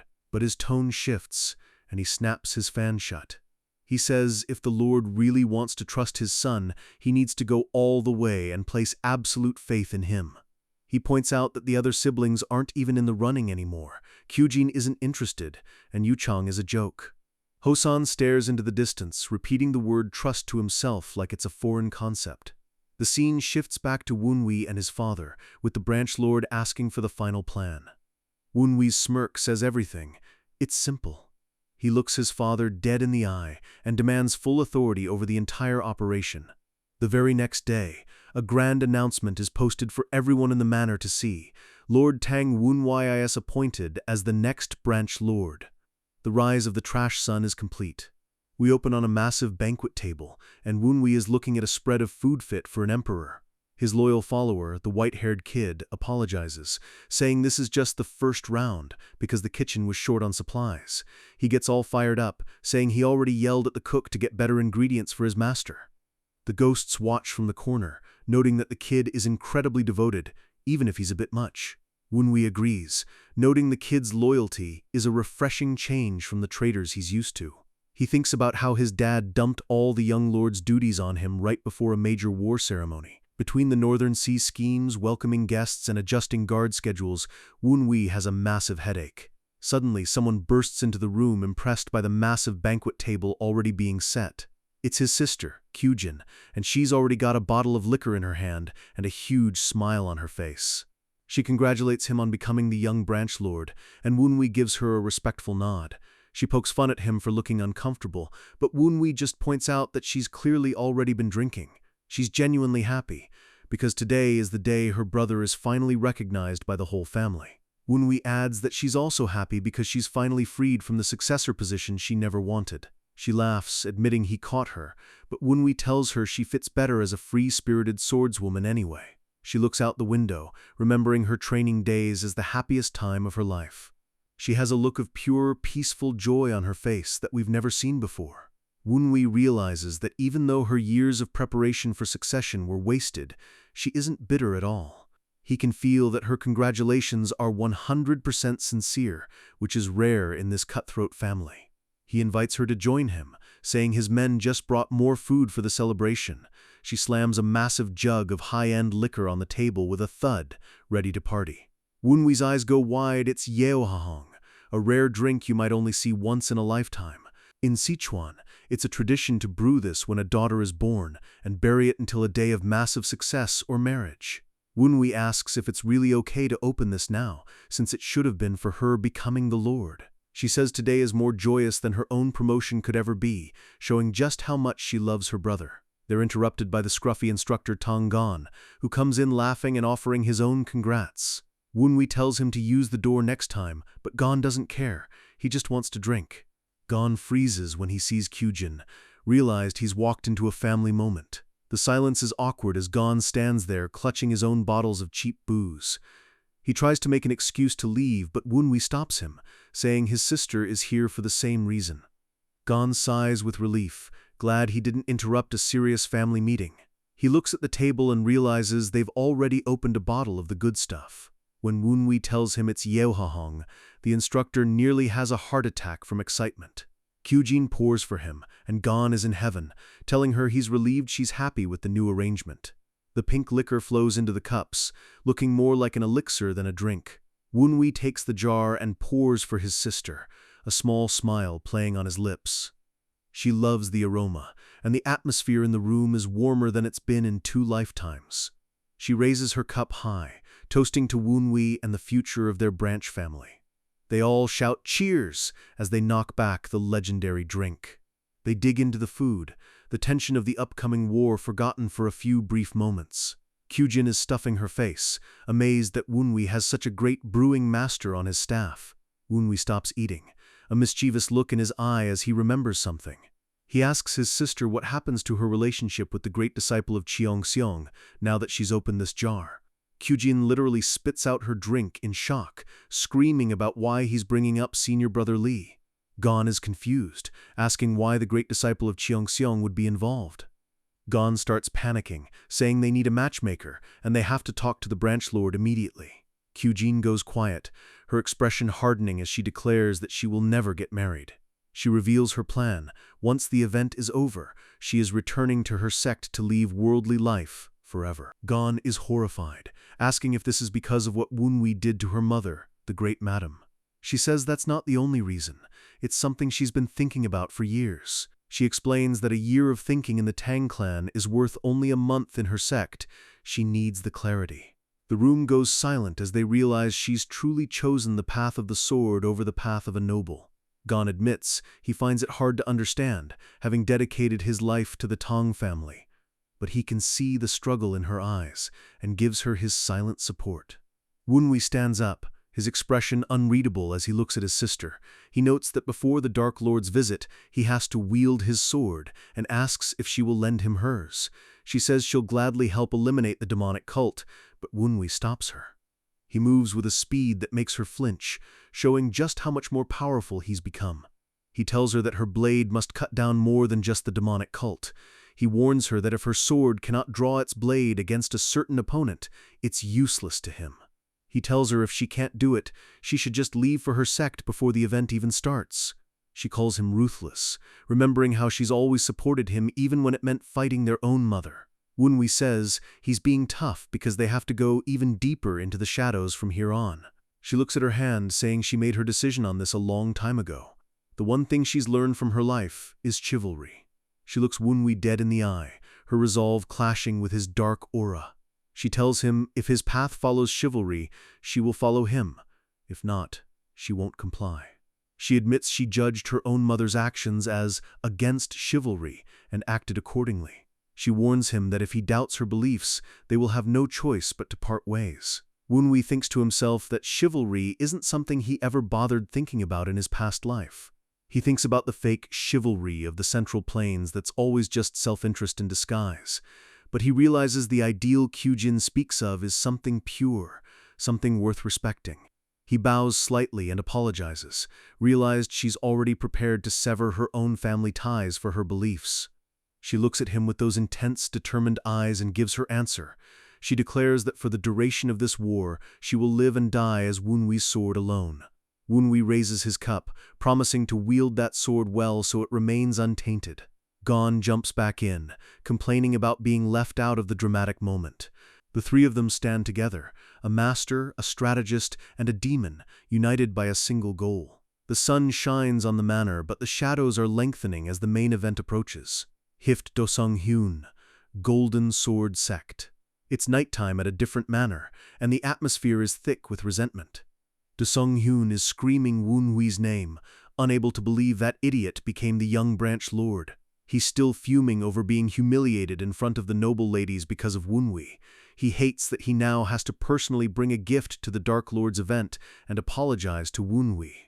He rants that if he'd been born into a family like the Tangs, he would have been at least as strong as Woonwee.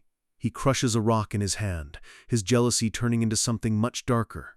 Suddenly, a shadow appears behind him, mocking his plan to bring a gift. He spins around, demanding to know who's there, but he's already too late.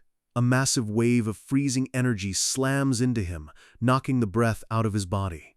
Gu Min-che looms over him, saying he wants to see Woonwee for himself, and he's going to use this guy to get in. He gives a blood-chilling smile, surrounded by snowflakes, asking if the kid minds being a human shield. Back at the manor, Woonwee and Kyujin are sitting on the roof, drinking under the full moon. He asks if it's okay for a Malko to drink like this, and she gets hilariously defensive. Woonwee's face goes serious, the playful mood vanishing in an instant. He asks her a question that's been bothering him. "Why have you been so kind to me?" She sets her drink down, admitting she meant to tell him someday, and figures today is as good as any. She reveals she made a promise to Woonwee's biological mother. She remembers Woonwee's aunt, his mother, as a warm and gentle person. In a flashback, we see a young, happy Kyujin running to her aunt with a huge smile. DemonicSons.org, she explains that to a child exhausted by Tangklan training, the aunt was her only source of light. The aunt taught her about the world outside the manor, about Mount Chingcheng and the taste of sweet pastries. She remembers her aunt's gentle touch and the warmth that the Tong clan lacked. But one day, her world was shattered when she saw the medicine her aunt was taking. Text: That my mother was poisoning aunt's medicine. Young Kyujin had recognized the scent and realized the horror of what her own mother was doing. She had confronted her aunt, but the woman just put a finger to her lips, telling her to be quiet. Kyujin had been horrified, asking if her aunt knew and was still taking it. The aunt revealed she had been suffering from an incurable illness for a long time. The news hit Kyujin like a physical blow, leaving her completely stunned. The aunt explained that the medicine was just bringing her final day a little closer, and she had accepted it. She didn't want to cause trouble for just a little more time, showing her incredible selfless nature. Kyujin could only cry, unable to understand how someone could be this kind in such a cruel house. The aunt took Kyujin's hands in hers, her grip weak but full of love.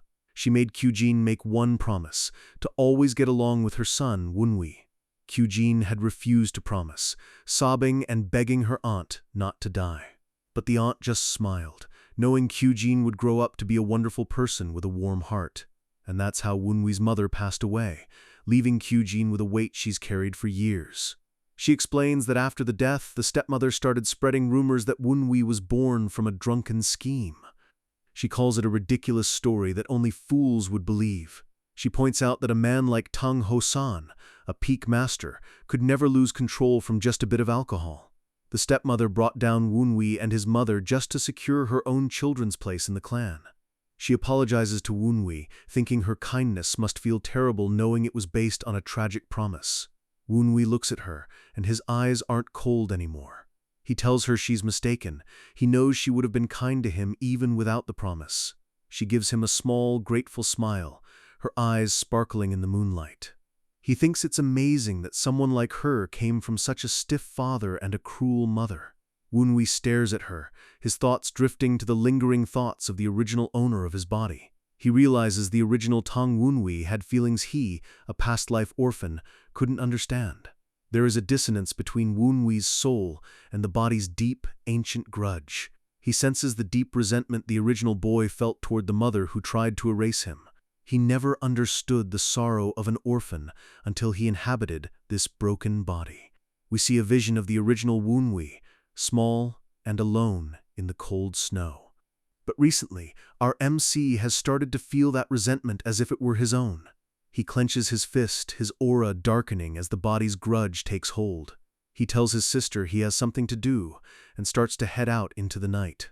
He gives her a playful warning. If she's still drinking when he gets back, he's telling her senior brother. Kyujin yells after him as he vanishes into the darkness, but then she goes quiet, looking at her sword. She grips her blade, her expression going cold as she prepares for whatever is coming. She sits on the roof like a guardian, the moon casting a long shadow behind her. Hift, the next day, Madam's residence. The stepmother is pacing her room, growling in pure rage about the illegitimate brat becoming the branch leader. She realizes they've cast her and her children aside, and she's looking for any possible move left on the board. She screams at someone to leave her alone, her face twisting with an ugly, murderous intent. It's her son, Chang-ah, who's managed to get past the guards to see her. He tells her he got permission from their father, but the madam is too far gone to care. She grabs him, her eyes wide and manic, telling him to listen very carefully. She tells him that Wunwi won't leave them alone, and he needs to flee to her maternal family to prepare for the future. Chang-ah looks at her with pity, telling her that everyone she brought from Namgung is already under surveillance. She smiles a creepy, jagged grin, saying there's still one contact who entered through a different route. She hands him a secret mark and tells him where to leave a letter to summon this hidden spy. Chang-ah takes the mark, but he doesn't look like he's going to use it. He's devastated, realized his mother was keeping even more spies hidden from her own son. He slams his hand against the table, asking why, with tears in his eyes. He shouts that she's joined hands with the demonic cult, a betrayal that goes beyond clan politics. She's shocked he knows, but he rants that he wanted to win on his own merit, through his own martial arts. He tells her that even getting help from the Namgung family was only supposed to aid his growth, not commit treason. He just wanted to win as a true member of the Tong clan, and his mother's actions have ruined everything. Suddenly, a voice comes from the shadows. "I guess that's about the end of the conversation." Woonwee walks in, accompanied by the masked strategist and his sister, Kyujin. The stepmother gasps as she realizes she's been caught in the middle of her confession. Chang-ah looks down, unable to meet his brother's eyes after finding out the truth. The madam screams at Woonwee, accusing him of filling her son's head with nonsense. Woonwee reminds her of the promise she made. If he wished it, she would go into seclusion and withdraw her children from succession. She ignores him, desperately begging Chang-ah not to fall for Woonwee's words. Kyujin steps forward, her voice like ice, telling her mother that it's enough. She already showed Chang-ah the evidence. The stepmother's face turns pale, her eyes wide with a terrifying realization. She collapses to the floor as Woonwee tells her they'll hear the full details of her treason in the hall. Tong Jian tells her there is no way out of this anymore, and he says it with a cold finality. She repeats "no way out" to herself, her expression shifting from fear to a dark, unstable calm. The children watch her with a mix of horror and sorrow, knowing their mother is truly lost. She bows her head, whispering, "Not like this," as a strange red energy starts to leak from her body. Suddenly, she roars that she won't let it end like this, her eyes turning into glowing pits of red. A massive explosion of dark, demonic energy erupts from her, blowing back everyone in the room. Woonwee is stunned. He recognizes the energy as pure, high-level demonic energy. Chang-ah screams for his mother as she transforms into something inhuman right before their eyes. The ghosts scream in terror, recognizing the forbidden technique, the reverse blood explosion demon art. Woonwee breaks out in a cold sweat, knowing how dangerous this specific seal is. It multiplies your energy several times over, but in return, you lose your sanity, and eventually, your life. The chapter ends as the stepmother, now a literal demonic bomb, prepares to take everyone down with her in a final desperate struggle! Sanyang's face is twisted with pure, unadulterated hatred. She screams that if Woonwee didn't exist, none of this would be happening. Woonwee doesn't even blink. He bluntly tells her that her anger is misplaced. It was her own family, the Namgung clan, who pushed her into this dark path. She's completely lost it now. Screaming for him to shut up, she lunges forward with demonic speed, her eyes wide and bloodshot. She rips a massive table from the floor and hurls it at Woonwee like it's made of paper. The sheer force of her roar shakes the walls. Woonwee just casually bats the table aside. He's not even breaking a sweat yet, showing just how much higher his level is compared to her hollow power. The debris flies everywhere, and even her own son, Yu Chang, is nearly caught in the crossfire. He's paralyzed with fear, watching his mother turn into a demon. The realization finally hits him like a ton of bricks. His own mother has sold her soul to the demonic arts, and there's no going back from this. Kyujin steps forward, her face set in a grim expression. She tells Yu Chang to get back, because she knows what needs to be done. She begs her mother one last time to stop, to not add any more crimes to her list. But the red glow in Sanyang's eyes says she's already gone. Woonwee places a hand on his sister's shoulder. He tells her it's useless, the mind gate is already broken, and there's no human left inside that shell. Sanyang looks like a literal monster, blood leaking from her eyes and mouth. She's a ticking time bomb of demonic energy, ready to blow. She growls that even if Kyujin is her daughter, anyone who stands in her way is going to die. She's completely abandoned her humanity. She launches herself into the air, screaming that she doesn't need anyone anymore. It's a desperate, final strike meant to take everyone down with her. Kyujin's hand grips her hilt, and a brilliant blue light begins to glow. She's done trying to reason with a monster. The blade flashes in a perfect arc. It's a clean, decisive strike that cuts through the demonic haze like a hot knife through butter. Sanyang lets out one last agonizing shriek as the holy energy of Kyujin's sword disperses the dark clouds surrounding her. Woonwee watches as the demonic ki fades. His ghosts comment on how impressive it is to see anti-demon energy used so effectively, but Woonwee's thinking about the bigger picture. He wonders why she would use such a self-destructive art just to get revenge on him. Even if she didn't know it was demonic, she knew it would kill her. San-young stumbles, her body failing her as the technique burns out. She's a shadow of her former self, gasping for air in the middle of the room. Kyujin stands there in silence, the weight of the moment hitting her. The family is broken, and there's no celebrating this victory. Suddenly, San-young lets out one more scream and starts swinging wildly. It's not an attack anymore, it's a mental breakdown in physical form. Blades of red light slash through the room at random. She's lashing out at ghosts, memories, and her own children in a blind rage. Kyujin realizes that her mother chose to be selfish until the very end. She won't even give them the grace of a peaceful passing. A single tear falls down Kyujin's cheek. She knows her mother is forcing her hand, knowing exactly what choice her daughter's chivalry will make her take. The screen goes dark as Kyujin resolves herself. She will walk her own path, even if it means carrying the weight of this day forever. A drop of pure blue energy hits the ground, sending out ripples of light. The atmosphere shifts from chaotic to focused and divine. This is the true power of the Qingcheng sect. Kyujin draws her sword, and the blue aura explodes, filling the room with a cold, piercing light. She calls upon the way of the northern celestial masters. In this moment, she isn't just a daughter. She is Tang Gyujin, the veiled swordmaster. Her eyes glow with a fierce, determined blue. She's locked in, focusing every ounce of her spirit into this one final act of mercy. She announces the start of the demon extinguishment ritual. This isn't a murder.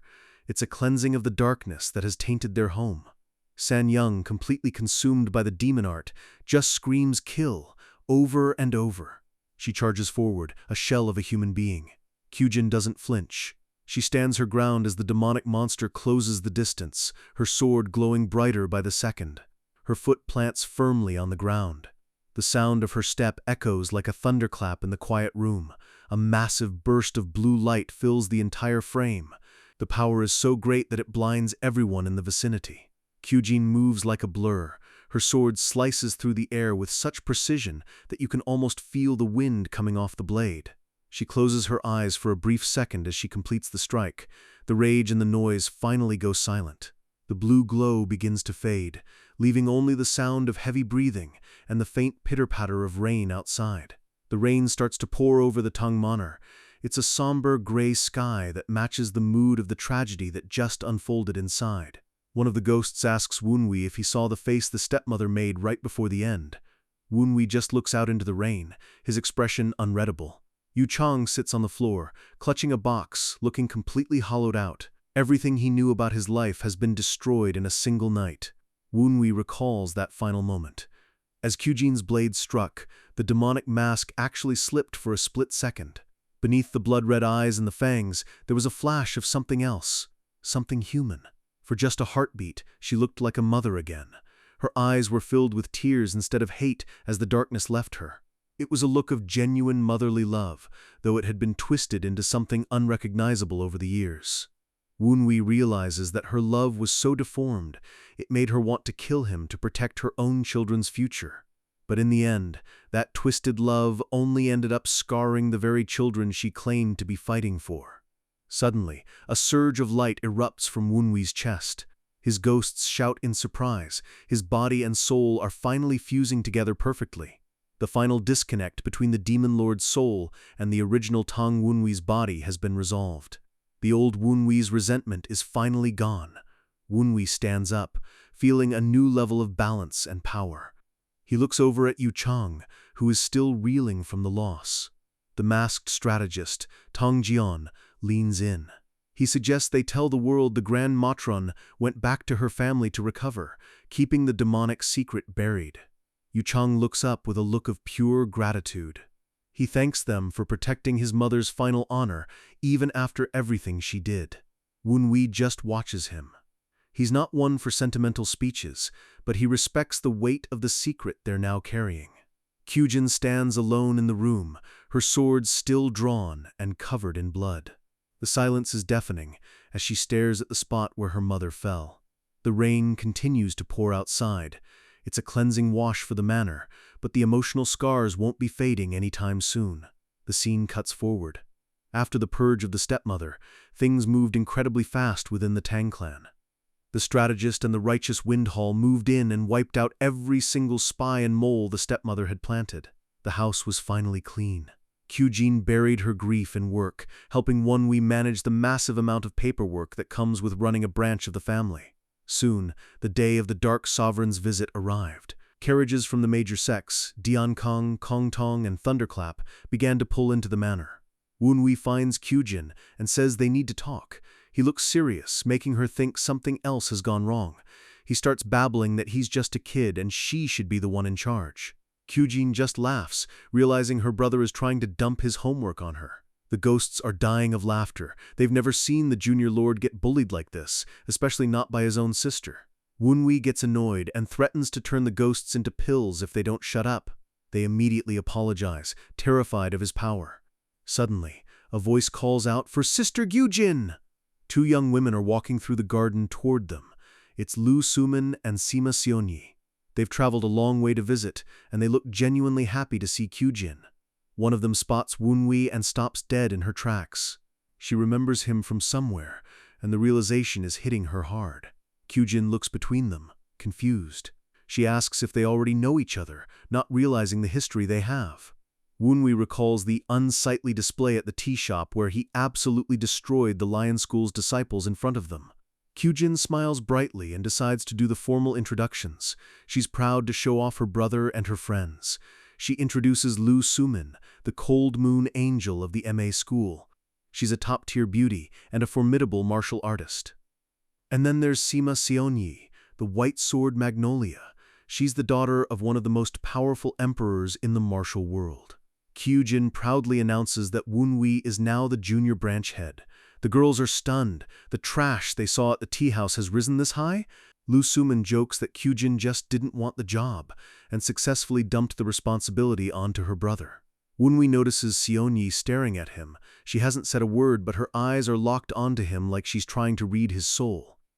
He asks if something is the matter. She flinches and looks away, blushing as she stammers that it's nothing. Lu Sumin notices the blush and starts teasing her. She calls Seonyi a sly vixen for being so focused on the handsome young lord.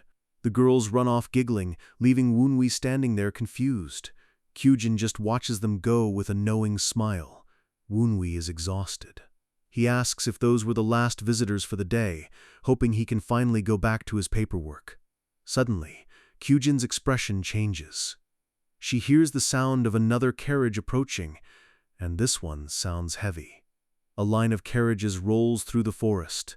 They aren't decorated like the ones from the polite sects. These look like business. The flags reveal they are from the Golden Sword School. This is the school Wonwi humiliated back in Daocheng County. A man named Luo Jinbei bows deeply. He says he's here on behalf of his schoolmaster to offer formal greetings to the Tong clan. Wonwi steps forward and welcomes them. But he's suspicious. He asks why they've brought so many items with them. Luo Jinbei says their schoolmaster was distraught that Wonwi left Daocheng without a proper gift after their meeting.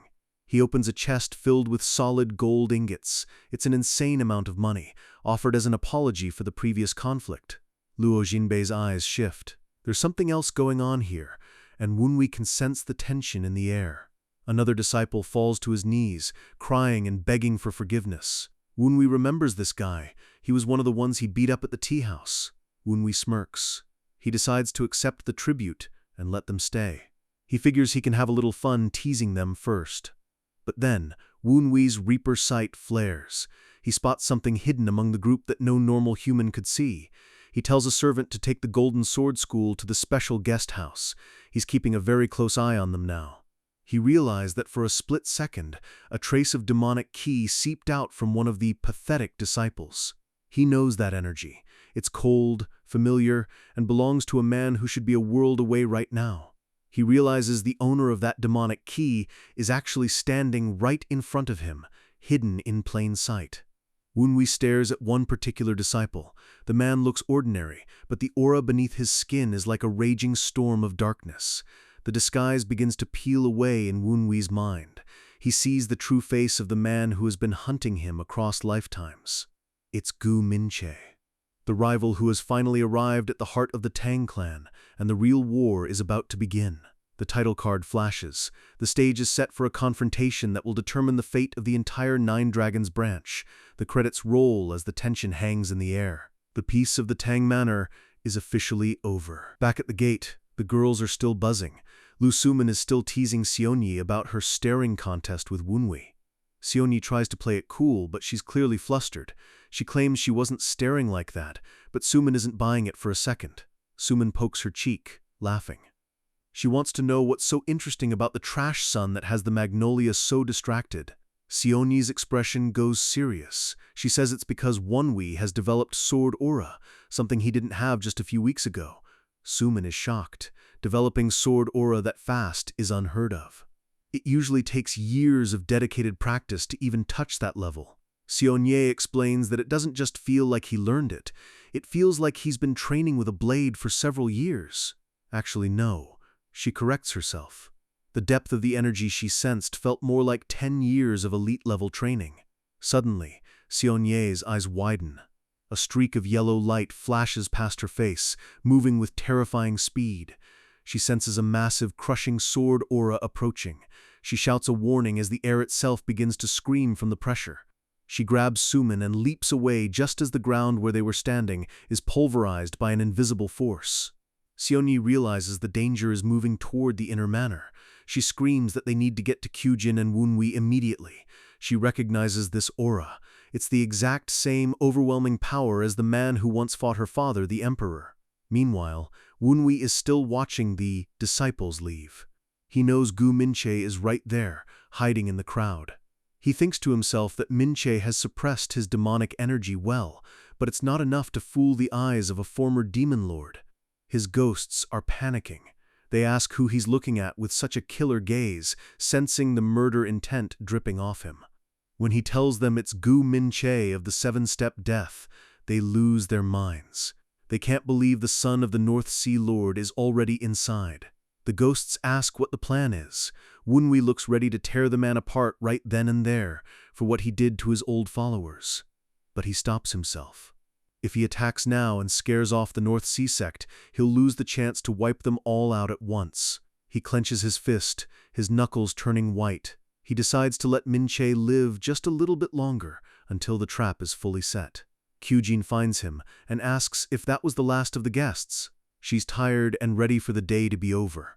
A sudden, violent gust of wind rips through the courtyard. The sun is setting, and the shadows are lengthening into jagged shapes. Wunwi's eyes flare. He senses a massive projectile coming. He doesn't have time to explain. He just shouts for his sister to move. A massive golden blur streaks through the sky, glowing with the intensity of a second sun.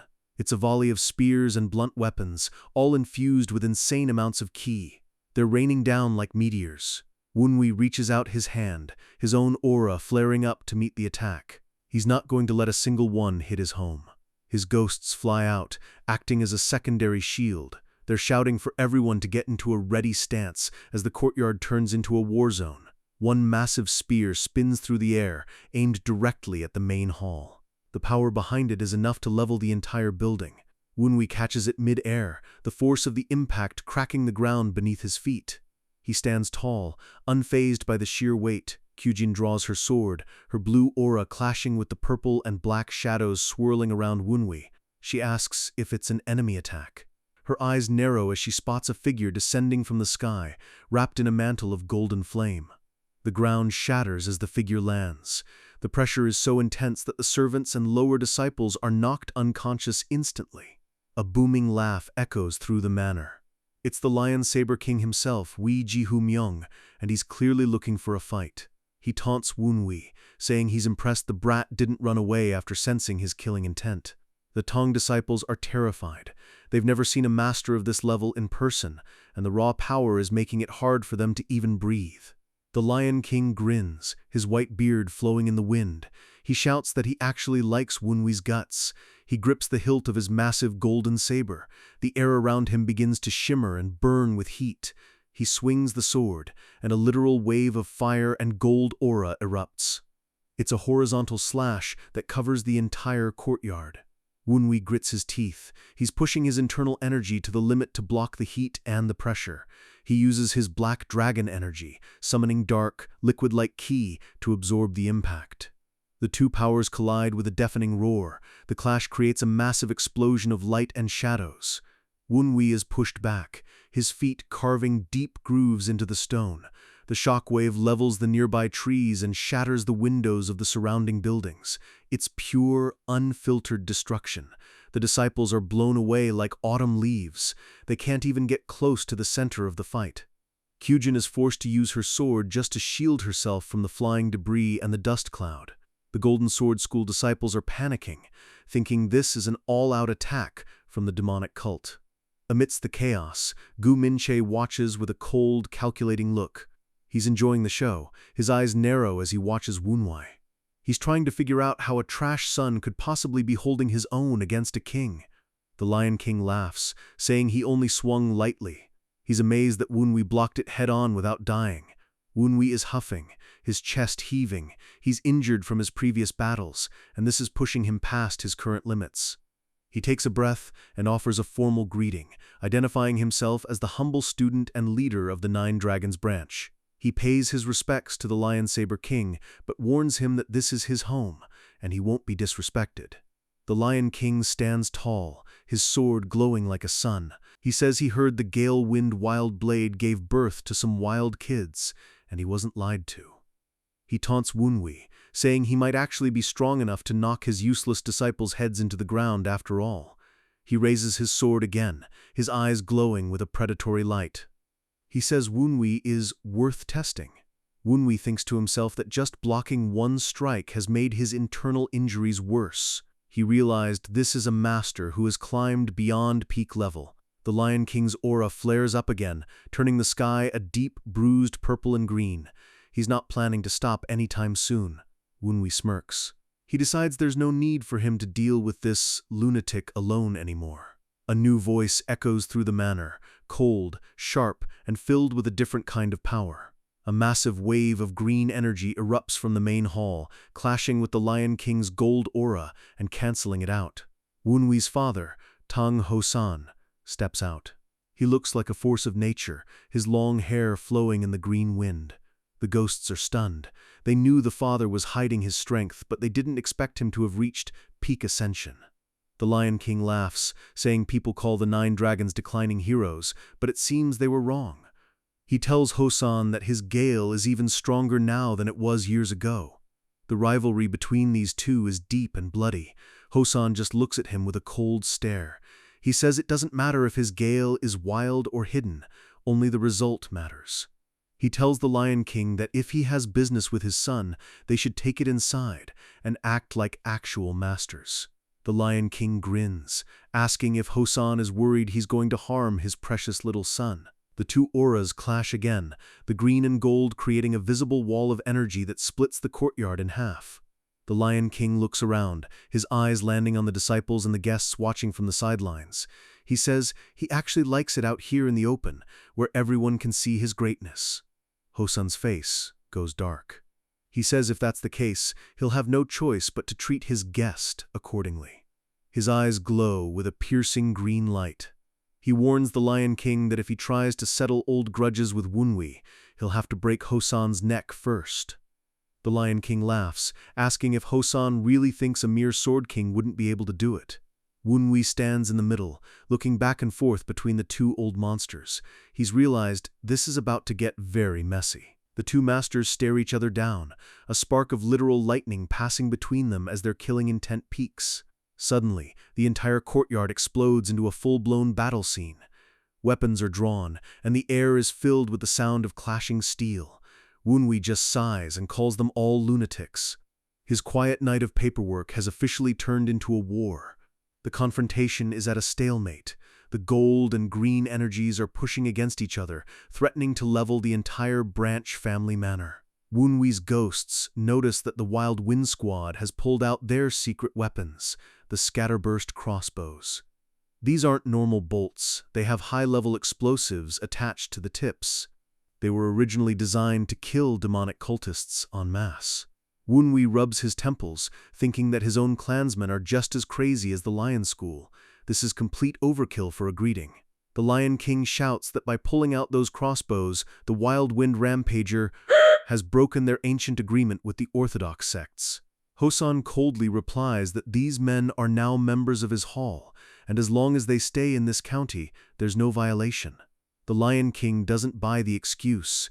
He says he knows a spin when he hears one, and his saber is starting to get restless. Wunwi wonders what kind of restrictions were placed on the Wild Wind Squad in the past to make them this feared. But he realizes what matters more than old grudges is that these two geezers are just looking for any excuse to start a war. The Lion King points his sword at Wunwi, saying his goal is the kid who pummeled his stupid disciples. He wants to test if Wunwi actually had the right to make a lion yield in the first place. Hosan's eyes glow with a fierce green light. He says to do that, the king is going to have to get past him first. The Lion King's eyes flare with fire. He says if that's the wish of a fellow master, he'll be happy to grant it. The two auras explode upward, forming a massive green snake and a golden lion in the sky. The sheer pressure starts cracking the ground again. Wunwi sighs and picks up a nearby spear. He realizes that if he doesn't step in, his house is going to be rubble by sunrise. He slams his foot down, releasing a surge of cold, blue-white black dragon energy that cuts through the other two auras. He spins the spear with incredible speed, creating a vortex of ice that starts to quench the Lion King's heat and scatter his father's wind. A massive pillar of blue light shoots up, temporarily separating the two old masters. Wunwi stands in the center, looking like a god of ice. Sima Sionyi watches in absolute awe. She can't believe he just scattered the ki waves of two supreme peak masters like it was nothing. The Lion King's disciples are shocked. They remember him being strong in Daocheng, but he wasn't at this level back then. Everyone is asking the same question. When did the trash son of the Tang clan reach the level of a world-class master? Whispers spread through the crowd. The fear and disrespect they had for the Nine Dragons branch is being replaced by pure terror. Gu Minche grits his teeth. He recognizes the ice key as something from the North Sea, and his hatred for Wunwi deepens. Wunwi looks at the Lion King and says that despite the chaos, he is still an esteemed guest. Hosan is still fuming, saying that once someone shows hostility, they aren't fit to be received as guests. Wunwi counters that the king came here for him, so it's his decision whether to receive him or not. The Lion King is taken aback. He didn't expect the brat to have this much authority in front of his own father. He lets out a small laugh, his anger turning into genuine amusement. He's starting to see why everyone is talking about this kid. He laughs boisterously, telling Hosan that he has quite the bold son. He accepts the offer to be Wunwi's personal guest. Hosan is silent, his green aura slowly fading. He knows his son is right, but his pride is still stinging. He sheathes his sword and lands next to Wunwi, the ground trembling slightly from the force of his descent. He warns Wunwi that the Lion King doesn't know how to behave in moderation and asks if he'll truly be okay. Wunwi just says he'll try his best. He's already thinking 3 steps ahead, as usual. Hosan nods and turns away, his long hair trailing behind him. He's leaving the situation in his son's hands, a sign of ultimate respect. The Lion King asks if accepting him as a guest means Wunwi is also accepting his test, the wool. Wunwi says yes, but there's a catch. He admits he hasn't fully healed from his internal injuries from the Daocheng mission. The Lion King looks at him closely and realizes the kid is telling the truth. His energy flow is indeed a bit unstable. He turns to his disciples and yells at them. He's humiliated that they were defeated by a guy who was already seriously injured. He calls them lackluster morons and kicks them, while they just bow and apologize, terrified of his rage. He asks Wunwi how much time he needs to heal up so they can have a proper, fair fight. Wunwi asks for 10 days. The king laughs and says the Tang clan has the best medicine in the world. 3 days should be plenty. Wunwi tries to bargain for 5. They settle on 4 days. The Lion King warns him he won't wait a single second longer. Wunwi accepts the deal. He also warns the king that if he causes any trouble in the manor before then, the deal is off. The king just waves him off. Wunwi bows slightly and asks for a moment to clean up the mess before guiding the guest inside. He finds instructor Gon and asks for a favor while the sun is setting. Gon looks skeptical, wondering what work Wunwi has for him now. Wunwi tells him to find out when that thing he ordered will be ready. Gon sighs but agrees to check on it. Wunwi then leads the Lion King into the manor, showing him the kind of hospitality that makes the king grin. They walk past the girls, and the pressure coming off the Lion King makes them all instinctively step back. Sima Sionyi and Lu Sumin watch them pass, their faces pale. They've never seen anyone handle a king with so much composure. Wunwi tells the king he's probably famished and offers to prepare a massive meal right away. The king loves the idea. As they walk away, the girls are left standing in the courtyard, their heads spinning from everything they just witnessed. Kyujin finds them and asks if they're okay. Lu Sumin says it was actually a good opportunity to watch a bout between masters. Sionyi is just glad the Lion King had no interest in her, but she's still focused on one thing: Wunwi's sword. She realizes the whole conflict started because of her, but the king didn't even look at her. He was only interested in Wunwi's skill. She turns to Kyujin and calls out her name, looking more serious than she's been all day. She asks Kyujin to explain what kind of swordsmanship Wunwi uses. Kyujin is confused and says Wunwi has never actually learned the sword. Sionyi's face drops. She can't believe what she's hearing. Someone with that much aura and precision has never learned the sword? Kyujin mentions that instructor Gon asked the same thing recently. Everyone is starting to notice the mystery surrounding his skills. She recalls a conversation where Gon asked if she taught Wunwi secretly when he was a child. The flashback shows Kyujin looking at Wunwi training in the distance. She tells Gon that she never gave him any manuals.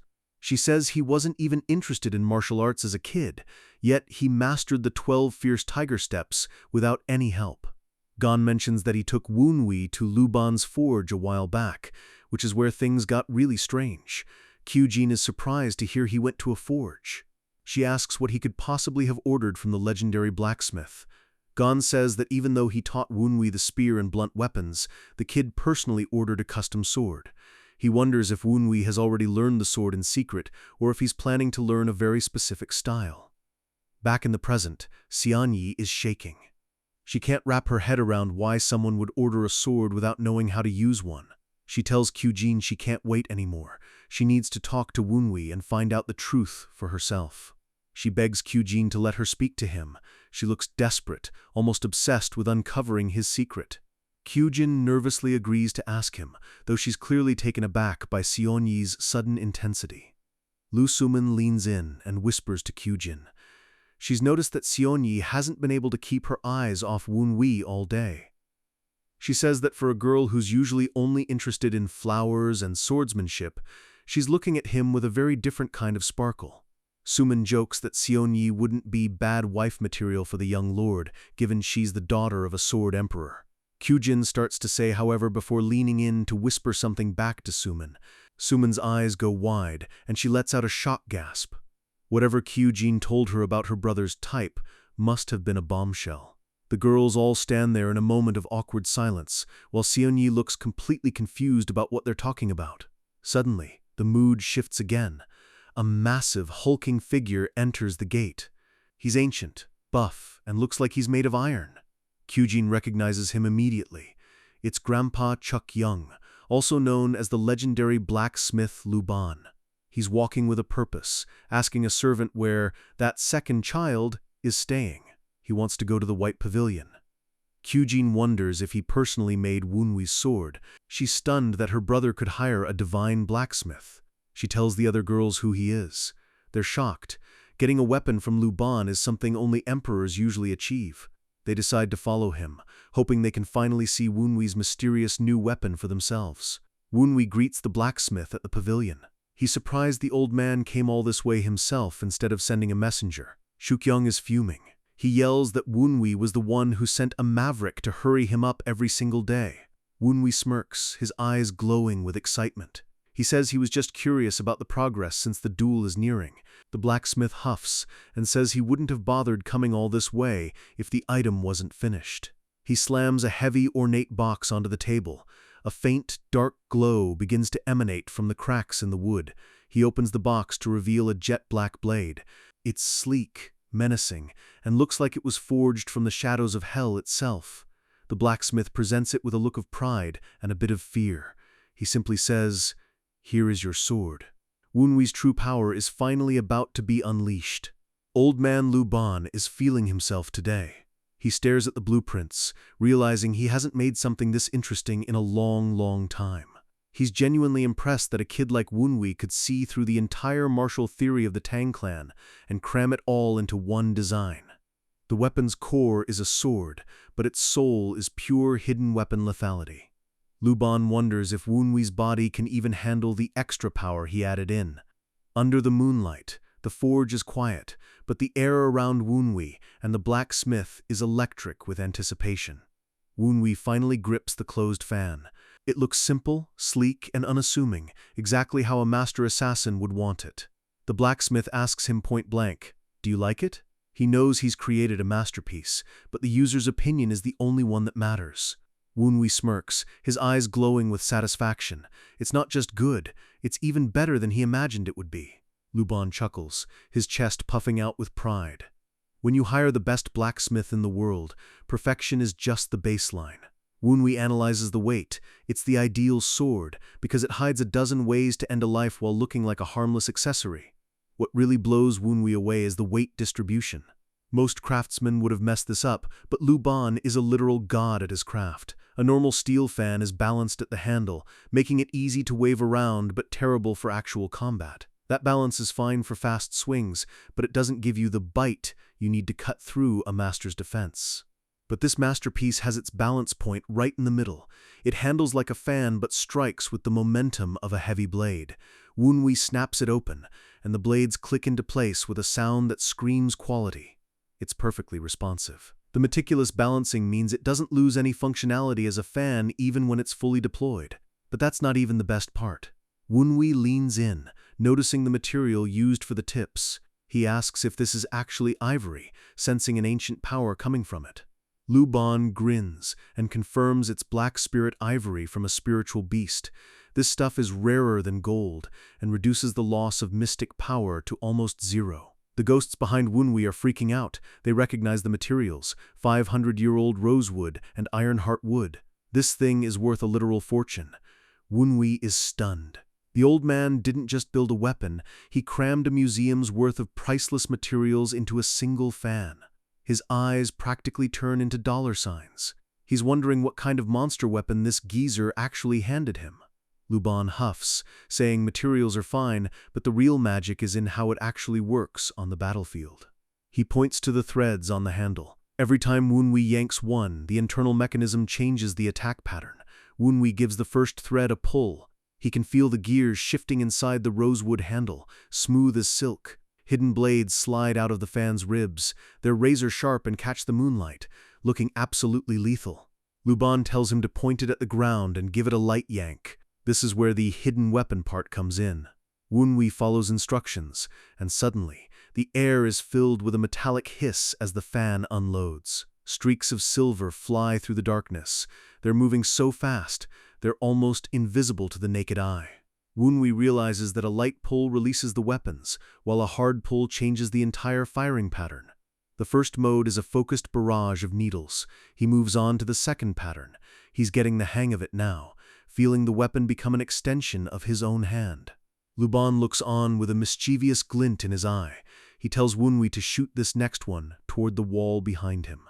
Wunwi fires, and a second wave of projectiles screams through the air, covering a much wider area than before. This is the scatter shot of Thunder Needles. It's designed to wipe out multiple enemies at once or trap a single target in a kill zone. Wunwi is genuinely impressed. This fan is a one-man army's dream weapon, but the blacksmith isn't done yet. Luban tells him that the final pattern is the true kicker. It's the move that turns this weapon from a tool into a nightmare. Wunwi is confused. He asks if there's a third pattern, but Luban says it's not something it shoots, it's a special function. Wunwi pulls the final thread and hears a distinct heavy clunk inside the mechanism. It sounds way more aggressive than the others. Luban gives him a sadistic grin and says, "It explodes." Wunwi's jaw practically hits the floor. The old man laughs like a maniac. All those needles Wunwi just fired into the walls? They're all rigged to blow on command. He tells Wunwi to try it out, promising that the result is going to be spicy as hell. Wunwi is stunned. He never imagined a blacksmith would conceive of a function that turns fired needles into remote detonated bombs. It's not just simple explosives. There's something embedded in the needles that makes them react specifically after they've been fired. It's a sinister, lethal weapon that catches an opponent off guard twice. It's the ultimate expression of the unorthodox path. Wunwi laughs, telling Luban he really is the best. The two of them are a match made in hell when it comes to creativity. Wunwi is eager to see the full power. He pulls the trigger, and a dark, confident smirk spreads across his face. But as he triggers the explosion, something unexpected happens. The air around him starts to warp with a familiar, terrifying energy. The needles in the ground start to rattle. They aren't just exploding, they're reacting to Wunwi's own presence. Wunwi's eyes widen. He shouts, "What the?" as a wave of dark, jagged energy erupts from the very weapons he just fired. Purple static fills the area. It looks like a storm is brewing just inches off the ground, and it's targeted right at him. He realizes there's more coming. This wasn't just a demonstration, it was a trap designed to test his reflexes. He snaps the fan open and prepares to defend himself. The air is thick with a killing intent that feels way too powerful for a simple blacksmith. A massive explosion of purple energy consumes the area. Wunwi is forced to use every ounce of his speed to avoid being vaporized. Luban stands there with his arms crossed, unfazed. He casually mentions that he thought Wunwi would evade those easily. Wunwi is gasping for air. He asks the blacksmith what the hell is going on. This isn't part of the weapon's manual. The needles he knocked away are now floating in mid-air, glowing with a sinister purple light. They're like homing missiles waiting for a command. Luban admits he didn't make this sword alone. The fellow who helped him wanted to put Wunwi through a little entrance exam. Wunwi realizes he's dealing with someone incredibly insidious. Luban just laughs and says he's absolutely right about that. The floating needles start to hum. They aren't just weapons anymore. They're conduits for a much higher power. Luban tells him that the other guy isn't the type to be satisfied with just a simple demonstration. He wants a real show. The ghosts recognize the energy. It's dark lightning, the signature power of the clan's patriarch, the Dark Sovereign. Wunwi realizes the Sovereign must have reached the Sky Arc level of mastery to imbue needles with his own will and lightning from a distance. The sky turns purple as a storm gathers over the courtyard. Luban warns him that the black lightning is about to strike exactly where he's standing. Wunwi realizes the danger isn't just the damage.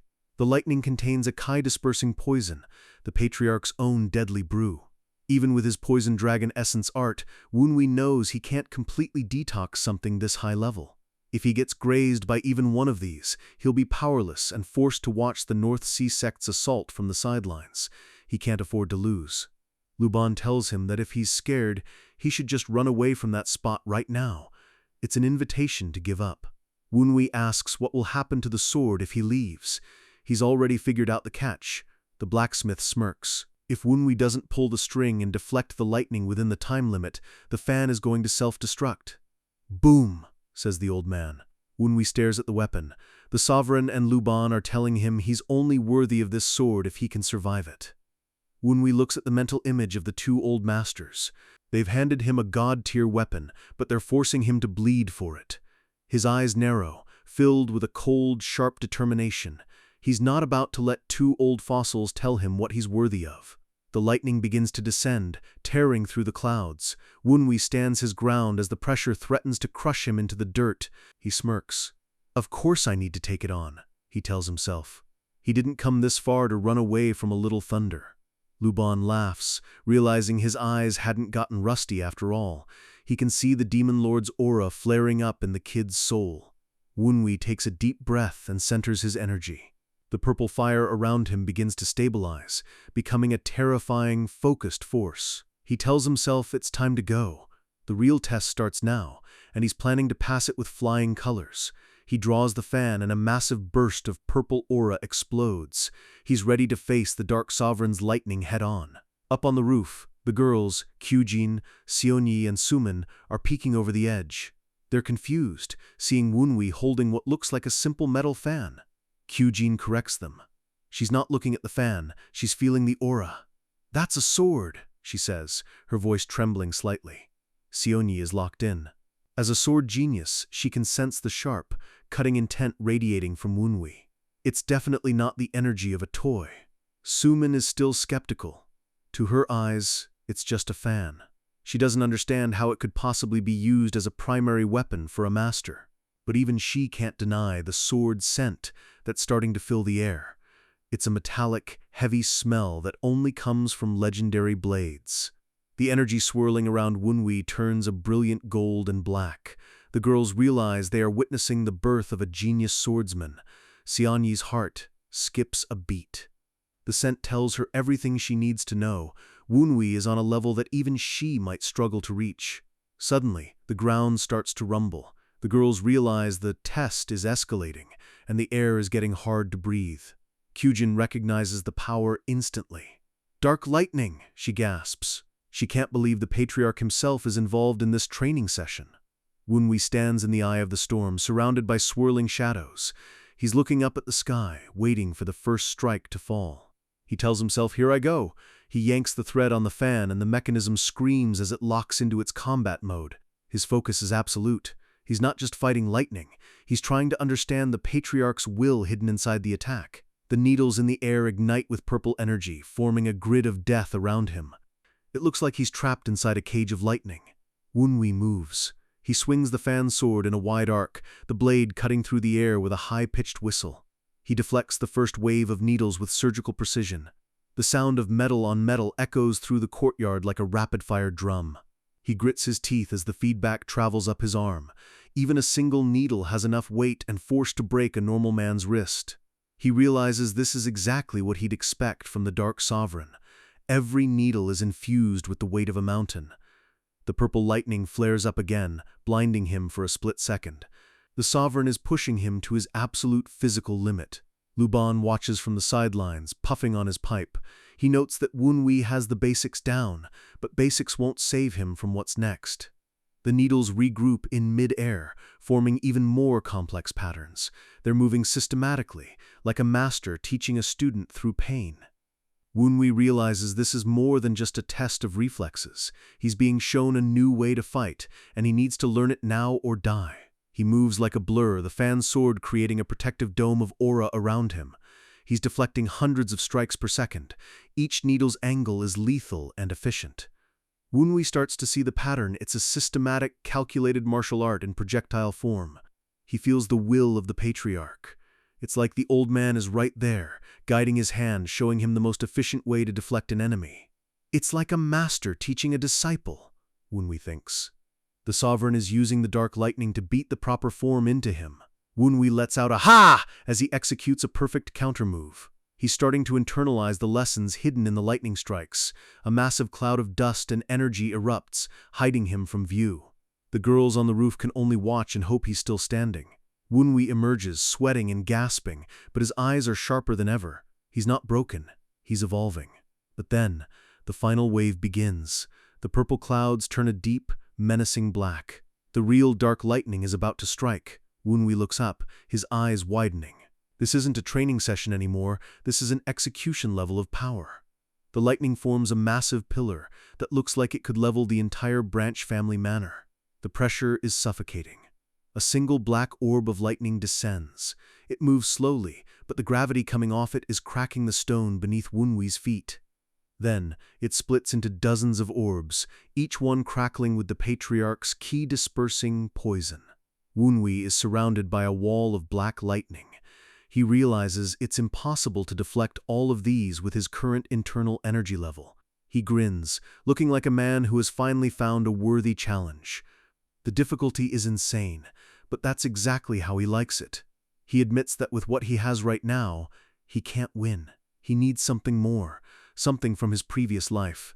He looks at the fan sword and decides to use his master's sword technique. This is the big guns. He recalls his past life as the junior demon lord. He's read the Heavenly Demon 9 slashes thousands of times in his memories. The most overpowered technique among them is the Mara Thousand Swords form. It's a move that creates a literal forest of blades. But there's a problem. In his current body, his dantian isn't strong enough to handle the massive amount of chi the Mara form requires. He decides to adapt it. He'll mix his past life knowledge with his current black dragon energy to create something entirely new. The black orbs close in. Wunwi closes his eyes and centers his energy one last time. Everything goes quiet. For a split second, he explodes into motion. He's not just swinging the fan, he's creating a tempest to make up for the number of slashes he can't physically perform. He uses the fan to whip the air into a frenzy, mixing it with the cold black dragon energy to fill the entire area. A vortex of ice and shadows forms around him. It's a defensive and offensive shield that freezes the lightning orbs in mid-air. Wunwi spins, the fan sword flashing like a silver comet. He's moving so fast that he creates afterimages that look like they have multiple arms. His eyes are locked onto every single needle and lightning bolt. He is the storm now, and everything else is just debris. The two powers clash in a massive explosion of purple and blue light. The shockwave is so great that it nearly blows the girls off the roof. Wunwi is more thorough and faster than he's ever been in this life. He's finally tapping into his true potential as the Demon Lord. A close-up of his eye shows a world of focused violence. He's not just surviving, he's conquering the Patriarch's test. He names the new move, Tempest Dance, Sword Tempest Mara. It's a tribute to his master and a declaration of his own new path.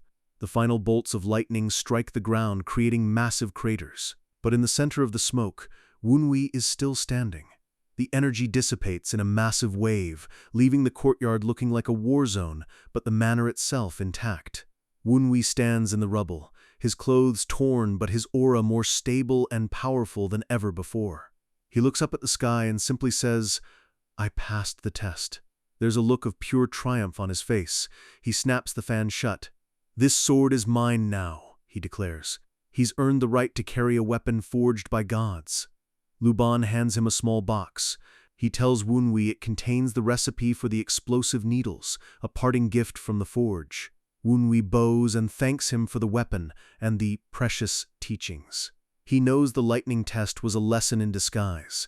Luban tells him he should thank the other guy, the Petra, for that. It was his decision to help Wunwi reach the next level. The blacksmith stops Wunwi as he's leaving and asks him one last question. He's noticed something in Wunwi's aura.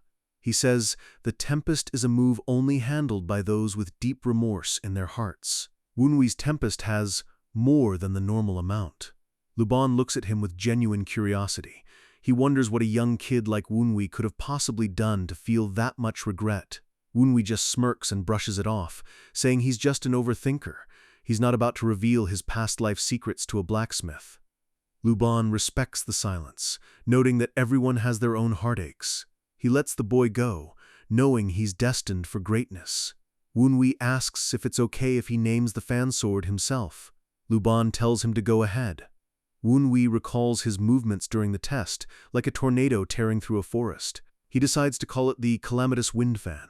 He looks at the weapon, feeling the weight of the name. It's a fitting title for a tool of absolute destruction. The fan catches the moonlight, looking both beautiful and terrifying. The calamitous wind is now ready for the battlefield. Wunwi thanks the blacksmith for the name. He's feeling a level of internal peace he hasn't felt since his reincarnation. A close-up of Wunwi shows a dark, confident smile. He's ready to face whatever the Lion School or the North Sea sect throws at him. He stands alone in the dark courtyard, the snow beginning to fall. Instead of tempest, he chooses the path of calamitous wind. His eyes are soft but focused. He's accepted his new path, and he's not looking back. The shot zooms out to the entire Tang Manor. The gale of calamity has arrived, and the world of martial arts is about to be turned upside down. Cut to a private clinic in the middle of the night. A nervous waiter is startled by a massive figure entering the room. It's Elder Nobin. He waves off the waiter, saying he has a reservation under the name Nobin Clinic. He's here for a secret meeting. He's led to a private room where someone is already waiting. The atmosphere is thick with tension and the smell of strong alcohol. Nobin notes that even at night, the city is packed. He wonders if all these people came just to see his foolish brother, the Patriarch. The man waiting is Dang Munyuk, the Dark Presence, and the actual Patriarch of the Tang clan. He looks like a force of nature, Nobun jokes that the public praise for his brother is embarrassing. To him, the patriarch is just an older brother who never grew up. The patriarch asks Nobun what he thought after seeing Wunwi's performance during the secret lightning test. Nobun tells him that even though the patriarch saw it himself, he's curious about the doctor's specialized opinion. Nobun's face goes dark. He says Wunwi will go beyond simple gale winds. He'll become a gale of calamity that might destroy the entire martial alliance. The patriarch asks what will happen after Wunwi releases it all. He's worried about the boy's mental state and his potential for chaos. He laughs it off, saying Wunwi isn't capable of losing control. He seems to have more faith in the boy than Nobun does. Nobun just drinks his tea and tells his brother he'll understand once he sees it for himself. He can sense the darkness buried in Wunwi. He recalls Wunwi's smile during the test. Behind the brutal movements, he could hear Wunwi's resentment, crying deeply and desperately. The patriarch calls for another bottle of wine. He doesn't want to talk about feelings. He wants to talk about strategy. He declares that the new Gale Division leader should be Wunwi.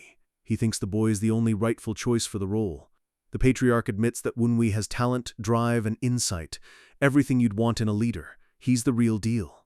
But Nobun isn't convinced.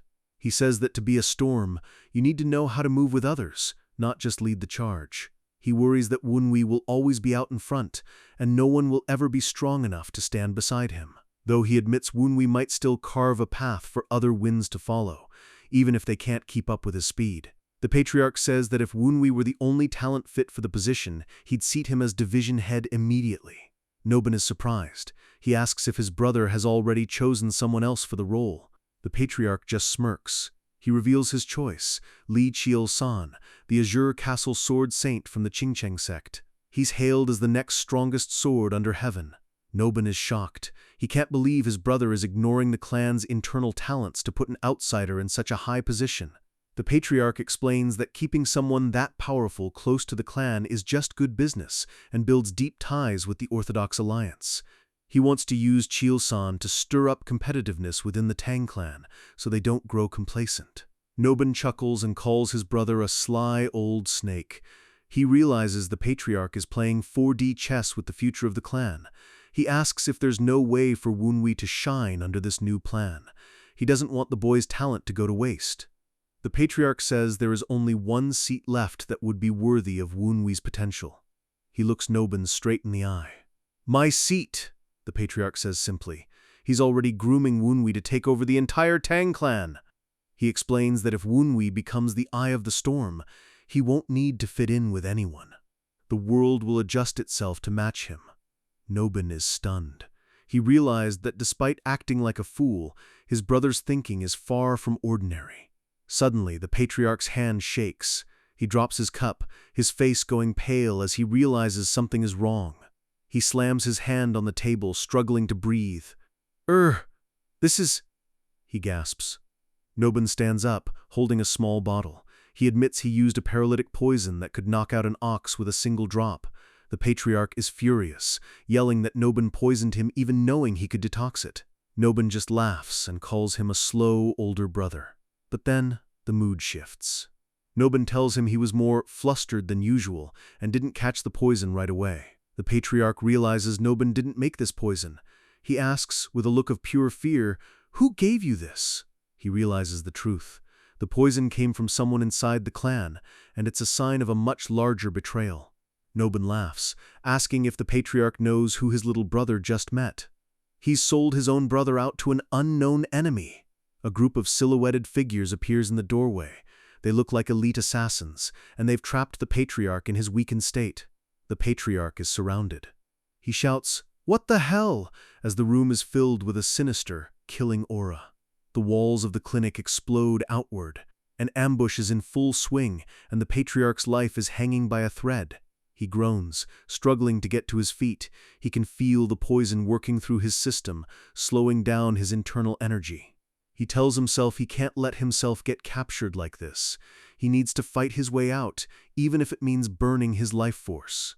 A figure steps forward, telling him to give it up. They've already set up a perimeter outside, and there's no escape. The figure says the patriarch's runaway self has delayed their schedule for far too long. They're here to take him back. A beautiful woman with long dark hair steps into the light. She calls him grandfather and smiles, but her eyes are cold and predatory. Back at the manor, the girls are still watching Manhwa. Kyujin is amazed by the Gale arts and says she's never seen swordsmanship like that. Sumin and Seonyi are equally stunned. They're trying to wrap their heads around how Woonwi could be this powerful. Seonyi realizes the truth. That's not Tang clan martial arts, she says. She's wondering where on earth he could have learned such a style. The girls are all thinking the same thing. Woonwi is a walking mystery that's becoming more dangerous by the second. A sudden surge of purple energy erupts from Woonwi's body. It looks like the backlash from the test is finally hitting him. The girls panic, asking if Woonwi is going to be okay. The energy around him looks unstable and violent. Seonyi notes that even a transcendent master would struggle to deflect that kind of aura. It's pure, raw, killing intent. Kyujin prepares to jump down and help her brother. She's terrified that he's going to get seriously hurt by his own power. She stops dead as Woonwi looks up at her. His eyes are glowing with a terrifying demonic light that stops her heart. He unleashes a massive wave of energy toward the roof. The girls scramble to move as the ground where they were spying is obliterated. Woonwi moves like a phantom. He's burning off the excess energy by performing a set of high-level sword forms.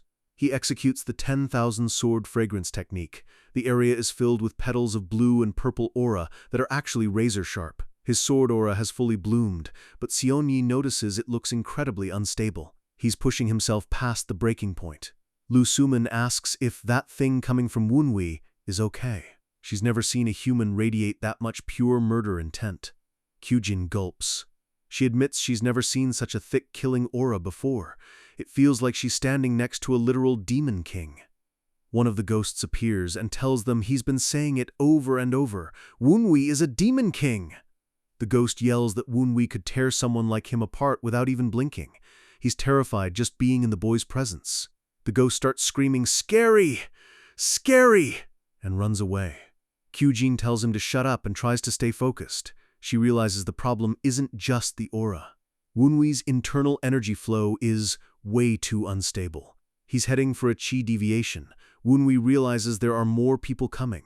He thought they'd back off once the blacksmith left, but it seems he's being watched by everyone now. He thinks to himself that even though he mixed the dark arts with tongue techniques, there's no risk of exposure yet. The real issue is the backlash. Using the Mara technique without the proper core foundation is tearing his body apart from the inside. He succeeded in containing the Mara form within his Gale arts, but his current Poison Dragonheart technique can't sustain it for long. Normally, his master's technique would keep the killing aura in check, but he doesn't have access to those high-level cores yet. After striking down the lightning, the aura is now thrashing around inside him with nowhere to go. He needs a way to vent it. He realizes that if he doesn't burn it off or suppress it soon, he will definitely fall into a permanent chi deviation and lose his mind. Suddenly, his eye catches the girls on the roof. He stares at them for a long moment, a new thought forming in his head. A dark, slightly maniacal smile spreads across his face. He's found his vent. Woonwi launches himself into the air, moving toward the girls with the speed of a bullet. The shockwave of his jump shatters the ground. He lands on the roof, right in front of them. The three of them jump back in surprise, caught red-handed spying on him. "Nuna, Lady Sion, Lady Sumin," he says calmly. He asks them just how long they plan on standing there. The girls are sweating buckets. They try to laugh it off, stammering out greetings as they realize they're in trouble. Woonwi lists their backgrounds: Ching Cheng, M.A., and the daughter of the world's strongest swordsman. He's got the perfect lineup. A close-up of his eye shows the girls reflected in it. He looks like a predator who just found 3 very tasty meals. Perfect targets to suppress this killing aura, he thinks. He's about to turn this spying session into a brutal 1-on-3 training session that they'll never forget. The girls are stunned. Woonwi just stood there and asked for a 3-on-1 duel like it was a casual dinner request. They can't believe their ears. Duel against all of them at once? They're top-tier geniuses, and he's acting like they're practice dummies. Woonwi smirks, holding up 3 fingers. He tells them it's payment for spying on him. If they want to see his secrets, they're going to have to fight for them. Kyujin feels the guilt hit her. She knows they were wrong for watching from the roof, but this feels like an extreme way to settle the tab. She looks at him with genuine concern. His chi is vibrating and unstable. She thinks he's pushing himself into a breakdown. Wunwi laughs it off. He tells her that's exactly why he's asking. He needs the pressure of a real fight to stabilize his new power. He explains that fighting people with their level of experience is the only way he can fully digest the enlightenment he just reached. But internally, the stakes are much higher. He needs their righteous energy to melt down the demonic bloodthirst of the Mara technique before it consumes his mind. Kyujin looks at her friends.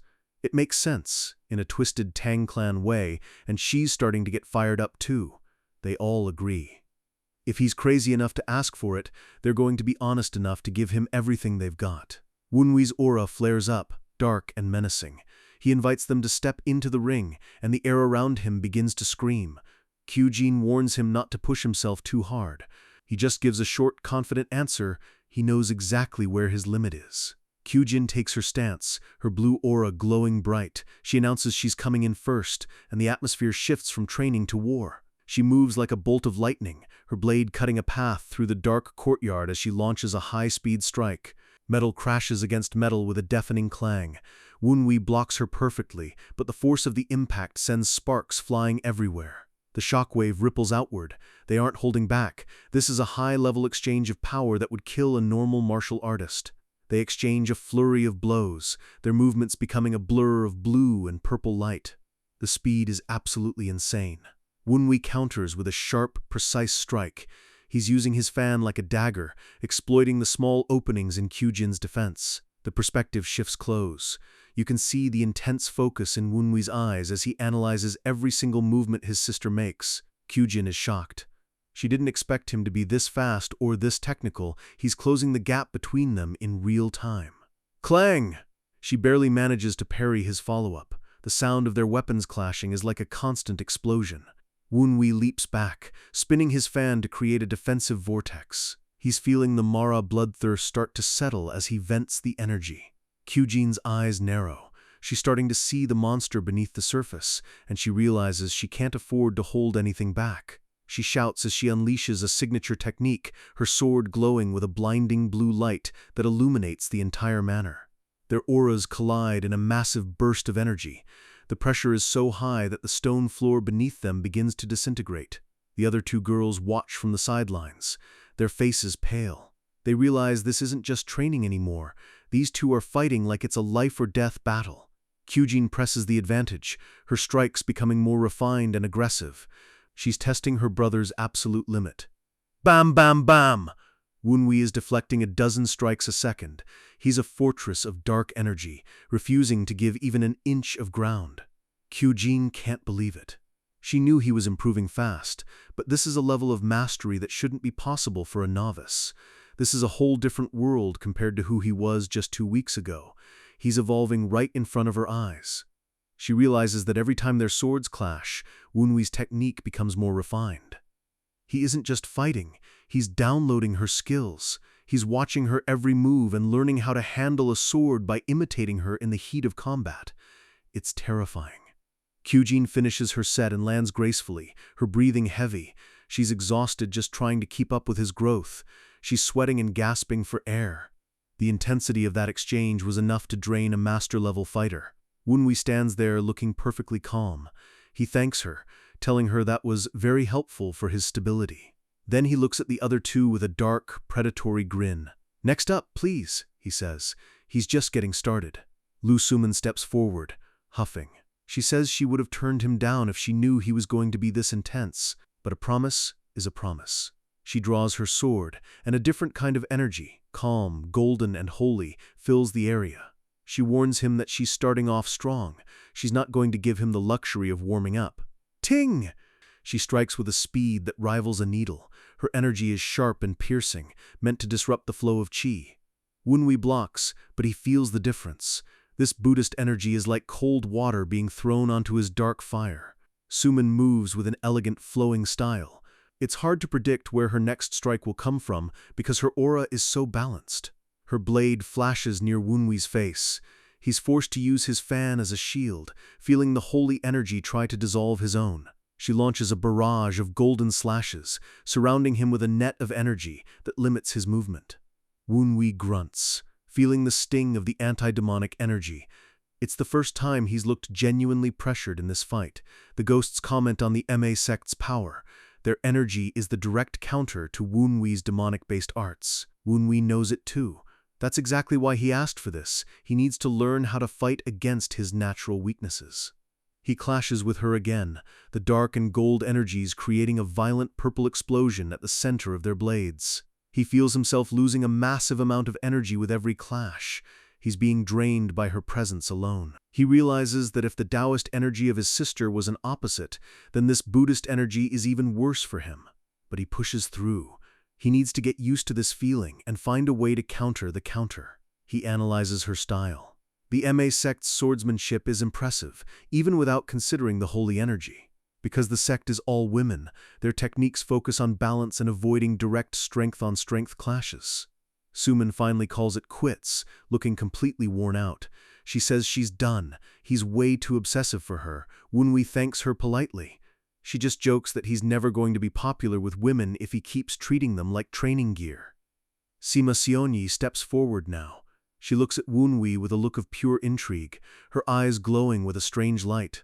She thinks to herself that Woonwee wasn't born with the kind of natural talent Kyujin has. By ordinary standards, he's average. But she's just watched him steal and master the techniques of 2 different elite sects in under an hour. She realizes his speed of learning is something no talented person can imitate. His understanding of the sword is what's truly legendary. Woonwee takes a stance. He's already incorporated the lessons from the first 2 fights, and his aura is now a terrifying hybrid. Seonyi wonders how his understanding can be this advanced when his physical body is still catching up. She notices something else, a specific sword scent that's coming off him now.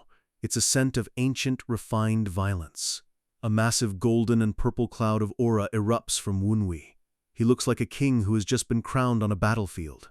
Seonyi tells him he's doing it wrong. She's not fighting yet, she's offering him a pointer. She explains that he shouldn't try to suppress his aura. He needs to maintain a balance of letting it flow in and out naturally. She moves toward him, her style focusing on low-balance swings that avoid attacks while setting up for a finishing blow. Woonwee watches her, realizing her techniques are perfect for fighting opponents that are much larger than himself. He executes a perfect low-sweep counter.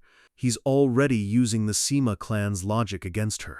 They exchange a final series of strikes, their blades creating a beautiful, lethal dance under the moonlight.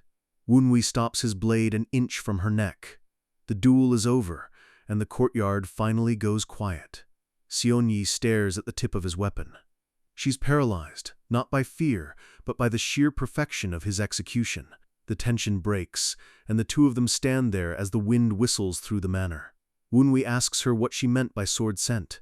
He's genuinely curious about her unique ability. Seonyi blushes and looks away, saying it was just nonsense. She's embarrassed that she got so caught up in the moment. Woonwee recalls a legend from his past life about the Sima clan's ability to detect the scent of martial talent. He realizes that if she has the same eyes as her father, the Sword Emperor, he can't ignore her advice. He asks her to explain the balance she mentioned in more detail. He wants to master this scent for himself. Seonyi looks up, her eyes sparkling. She's a total sword nerd and is more than happy to explain the mechanics. She calls for Suman to help her explain. Suman just looks at her like she's lost her mind. Suman sighs and tells her to just make it easy to understand so they can finally go to bed. Seonyi tells Woonwee that the sword scent is like a consumable item. You have to use it wisely. She starts babbling that if you use it all at once, it's gone forever. But if you leave it unused, the scent deepens and becomes more powerful. Suman facepalms, calling her a nerd. This explanation is so abstract it's making everyone's head spin. Seonyi gets into it, her face lighting up with passion. She's in her own little world of martial theory. Woonwee just stands there with a blank expression. He has no idea what the hell she is talking about. The title card flashes. The training is over, but the real threats are about to make their move. The credits roll. The peace of the night is about to be shattered by a different kind of monster. Later that night, Woonwee walks toward the guest pavilion. He's late for his meeting with the Lion Saber King because of the duel with the girls. He hopes the old man won't lecture him for being late. He offers a formal apology as he enters the room. The Lion King lets out a booming laugh. He's not mad, he's actually impressed. He notes all the bickering in the garden while he was waiting. He realized Wunwi is no normal guy. Wunwi says he had to make preparations to meet one of the greatest masters. He's relieved the king is in a good mood. The king looks him over, his eyes glowing. He can see the change in Wunwi's aura after the duel. He tells Wunwi that he's gotten significantly stronger in just 2 hours. He says Wunwi has finally earned his claws. Wunwi asks if it's that obvious. The king just laughs, asking how many battles Wunwi thinks a legend like him has been in. The king says even the top masters haven't seen as much combat as he has. Wunwi realizes he shouldn't underestimate this vagabond hero. Wunwi decides to get to the point. He asks Grandmaster Weiji a question that stops the old man's laughter instantly. The king asks what it is, his face going serious. The atmosphere in the room turns heavy and pressurized. Wunwi asks, "Why did you really decide to come here?" He knows the story about the disciples was just a cover. The king slams his hand on the table, shattering the cups. He growls, asking if Wunwi is calling him a liar. "Are you saying I lied to a kid?" he shouts. His fiery aura flares up, turning the room into a furnace. Wunwi feels the overwhelming pressure. He's standing in front of a master who could end his life in a single stroke. The king calms down slightly. He says it's interesting and assumes Wunwi has a reason to think he's hiding something. He warns Wunwi that depending on his answer, the test might happen right here and now instead of in 4 days. The ghosts are panicking, calling the king a rude man. They know Wunwi isn't ready for a full fight with a king yet. Wunwi ignores them and lists the facts. A Grand Master of Murim doesn't just show up to a minor division without a real purpose. If he was here for honor, he would have come at a different time. The timing of this visit is way too specific. Wunwi leans in. He says the king came now because he needed something from the upcoming festival. Something the king doesn't have, but something the Dark Sovereign the Tang Patriarch possesses. The observer of celestial orbits, Wunwi says. He knows the king is seeking the clues to reach that legendary martial realm. The king's hand freezes. The secret he's been hiding from the entire world has just been laid bare by a teenager. He sighs and admits he should have been smarter against the Tang clan. He asks Wunwi for his help in reaching that realm. Wunwi asks him to tell him exactly what he needs. The king hesitates, his pride as a legend warring with his desire for strength. The ghosts notice his hesitation. They know how hard it is for a greatest master to ask a kid for a favor. But then the king shocks everyone. He throws his pride away and admits he was once a lowly vagabond. Every day was a fight for survival, but he managed to establish a sect and get to where he is today. However, a year ago, he hit a wall. He realized his power had reached its absolute physical limit. He recalls a fight where he was brought to his knees, his golden saber shattered. He tasted absolute defeat. He couldn't believe there was such a large gap between him and the man who defeated him. That man was the Sword Emperor. The difference between them was like the earth and the sky. The emperor told him his ultimate blade had barely reached the martial peak. He mocked the king's audacity for desiring the celestial orbits. The king was stunned. He didn't even know the observer of celestial orbits was a real martial realm that actually existed. The emperor told him he needed to read the divine will of the heavens to reach that level. It sounded like nonsense to a mercenary. The memory of the emperor walking away, leaving him in the dirt, still haunts him every single night. He realized the observer of celestial orbits is a real terrifying realm of power that he is desperate to touch. The look of pity on the emperor's face was worse than the defeat itself. He was being treated like a child. A desire for power, stronger than humiliation or shame, took over the king that day. He became obsessed. He went into isolation training, pushing his body until it nearly broke, but it wasn't enough. His golden lion blade was based on his experiences as a vagabond. It was practical, but shallow. He realized it lacked the depth of martial arts created by generations of elite clans and sects. That's when he started feeling envy. Envy for the renowned names like Tang and Namgung that he had never been part of. And that envy peaked when Wunwi easily dismantled his disciples with such sophisticated techniques. He heard that Wunwi had done something similar to the demonic cult as well, using high-level mechanics they couldn't counter. He realized the Tang clan, with the Dark Sovereign at its head, had the claws he could never obtain alone. After seeing Wunwi's martial prowess tonight, he's certain that the boy knows the secret he's looking for. Wunwi listens in silence. He's impressed by the king's honesty, admitting failure is the first step to real growth. The king admits that most idiots die without ever realizing they lack these claws. He admits he is one of those idiots. Wunwi is stunned. He didn't think a man this famous would be so blunt about his own shortcomings. He smirks. He respects the honesty. It makes the king a lot more useful than a proud fool. The king says that honesty is the reason he is here. He's not looking for a fight anymore. He's looking for a path. He asks Wunwi directly, "Help me find the claws." It's an official request from a legend to a young lord. Wunwi thinks it over. A supreme master asking a kid for help is a once-in-a-lifetime political opportunity. He sees the king's pure and direct desire for strength.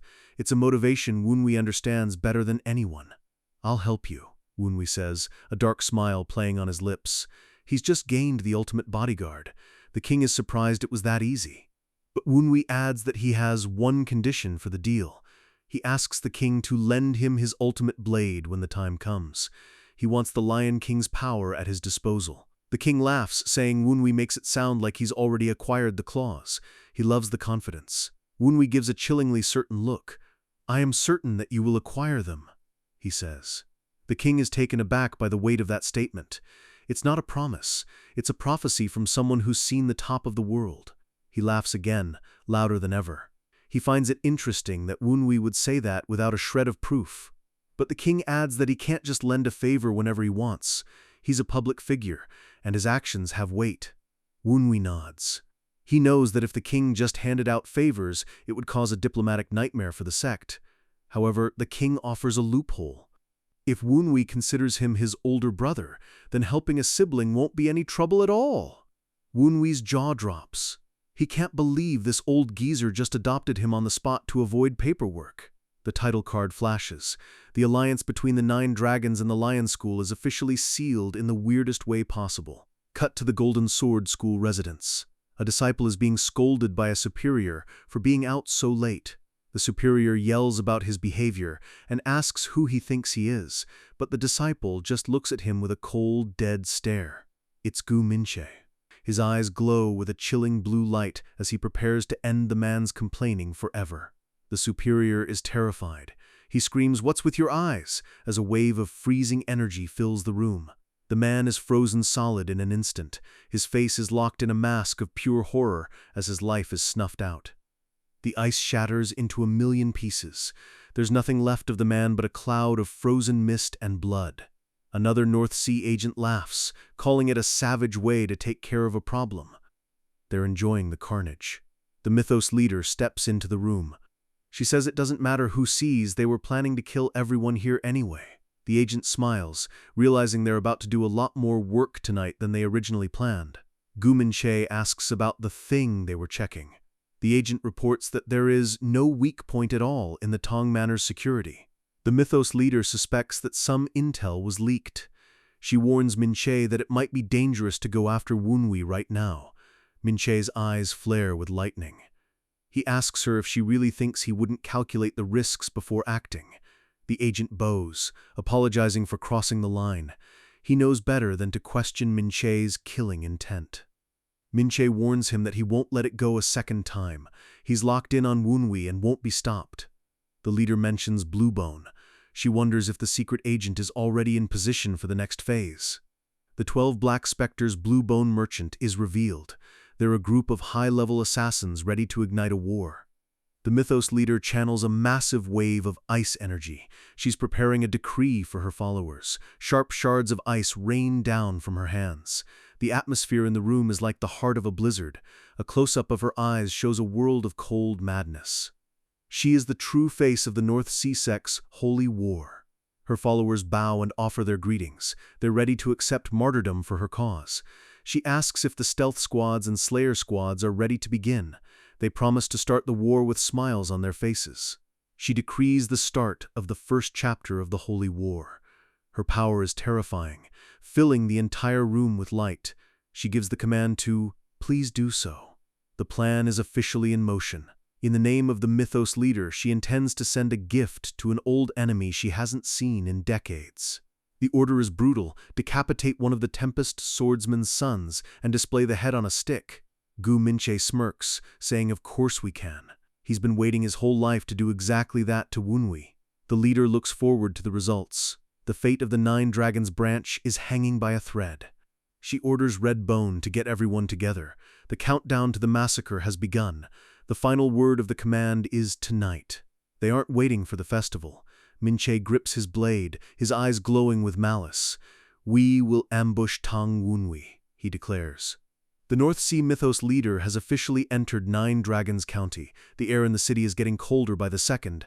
Wunwi is informed and notes that she arrived earlier than he expected. He's not panicked, he's curious. The masked strategist, Tong Jian, asks if keeping an eye on them is too much. Wunwi bluntly says they'll all end up dead anyway. Wunwi moves a piece on a map.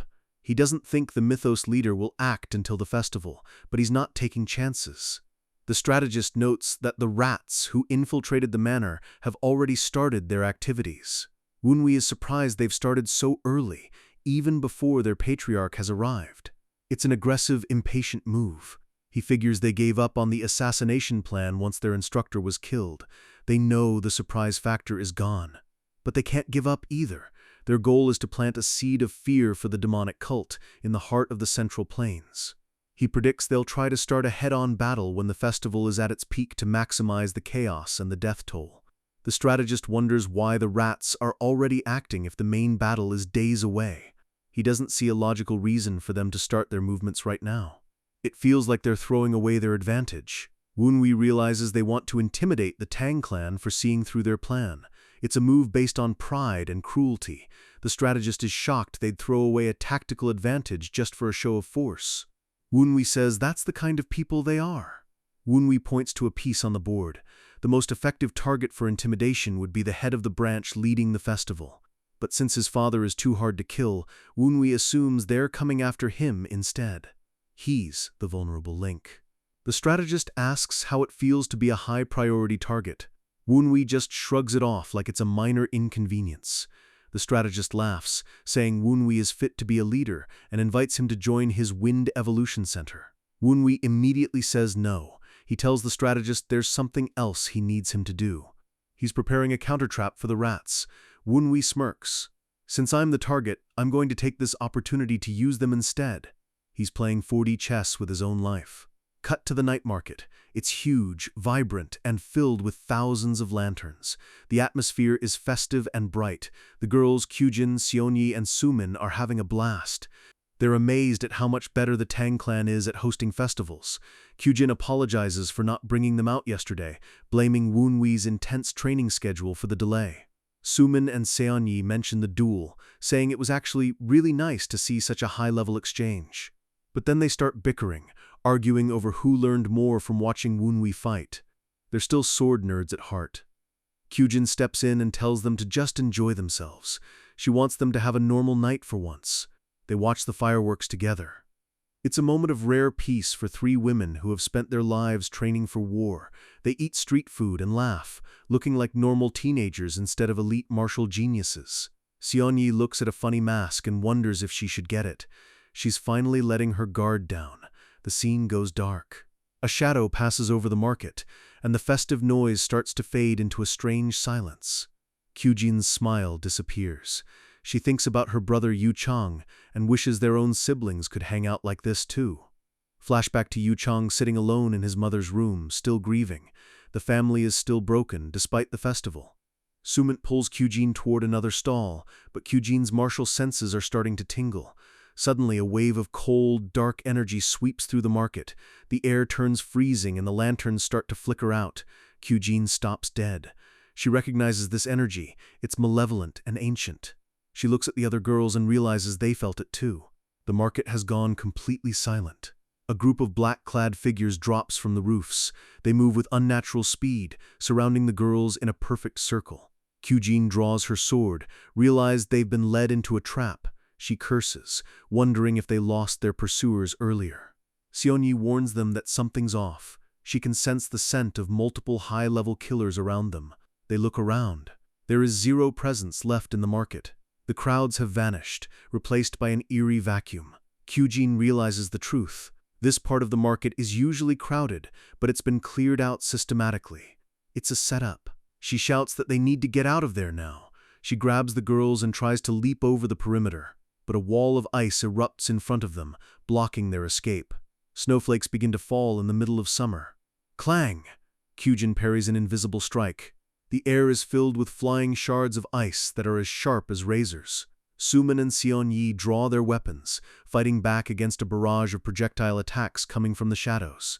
They're being pushed back by the sheer volume of the assault. They're trapped in a kill zone of ice and darkness. Kyujin manages to clear a path with a wide blue slash, but more enemies keep appearing to fill the gaps. She feels the cold and demonic energy. It's the blade demon style of the North Sea, the same people Woonwee fought before. A figure walks through the ice wall. He smirks, calling them the future leaders of the Sichuan Murim. He's a high-level North Sea agent, and his presence is suffocating. He's impressed they stopped his opening attack so easily. Another figure appears. This one even more powerful. He's a supreme peak master, and he's looking right at Kyujin. Kyujin realizes they are outclassed. She can feel the demonic energy radiating off the man. He's a monster. The master tells her there's no point in being nervous. He's already decided their fate.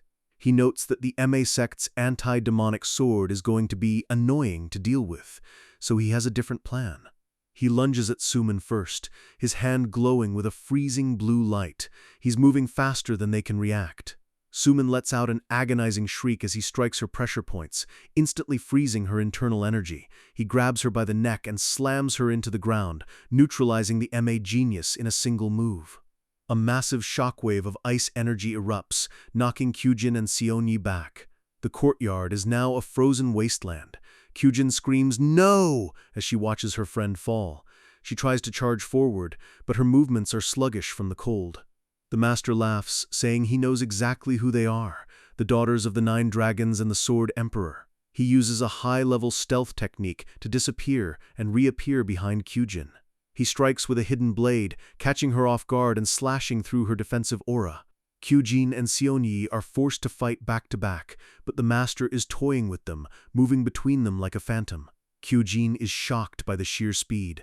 She's a genius, but this man is a veteran of the Holy War. She takes a direct hit to the shoulder, the ice poison instantly starting to numb her arm. The master unleashes a final burst of energy, knocking both of them to the ground with a massive explosion of frost.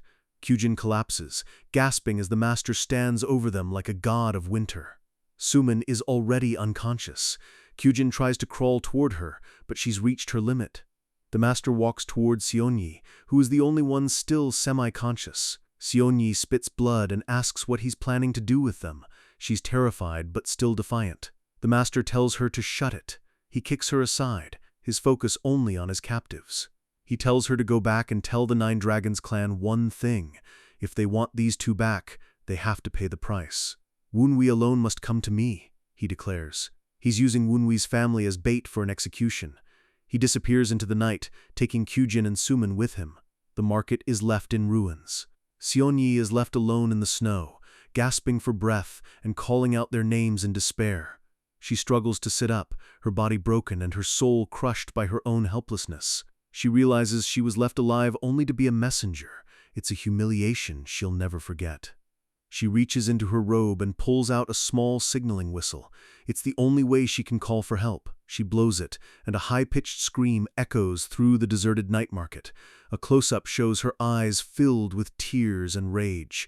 She's bleeding from her mouth, but her spirit is still burning. She has a final thought for Woonwee. I'm not going to forgive you if you fail. Back at the manor, Woonwee looks at the piece on the board. He feels a sudden chill. The game has just become deadly real. As she whispers Woonwee's name one last time, her consciousness slips away, and she falls into total darkness. Later, in the Blue Pavilion guest room, the air is thick with tension as Woonwee arrives to find his allies in a desperate state. Woonwee demands an update, and the physician explains that while her external wounds are bad, It's the lethal ice poison that's the real threat. Seonyi is unconscious on the bed, her body glowing with a faint blue light where she forced her own veins to seal up. The healer looks worried, admitting that even for the legendary Tang family, dealing with this level of ice poison is nearly impossible.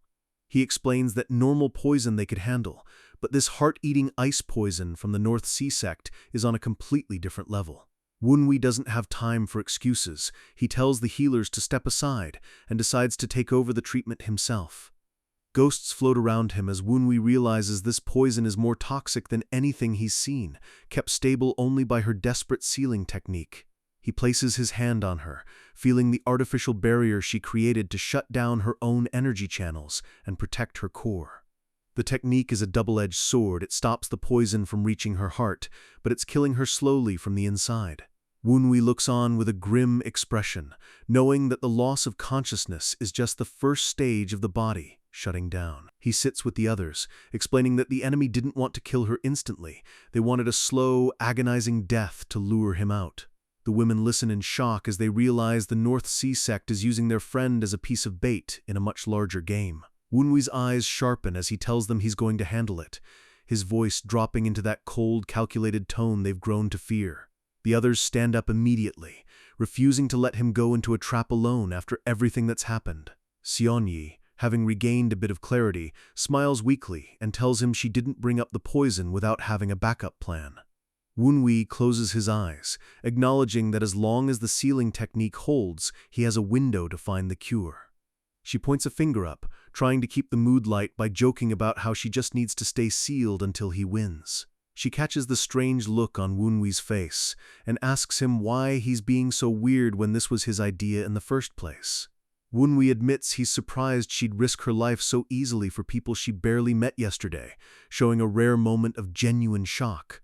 She looks him dead in the eye, her expression turning serious as she explains her reasons for trusting him.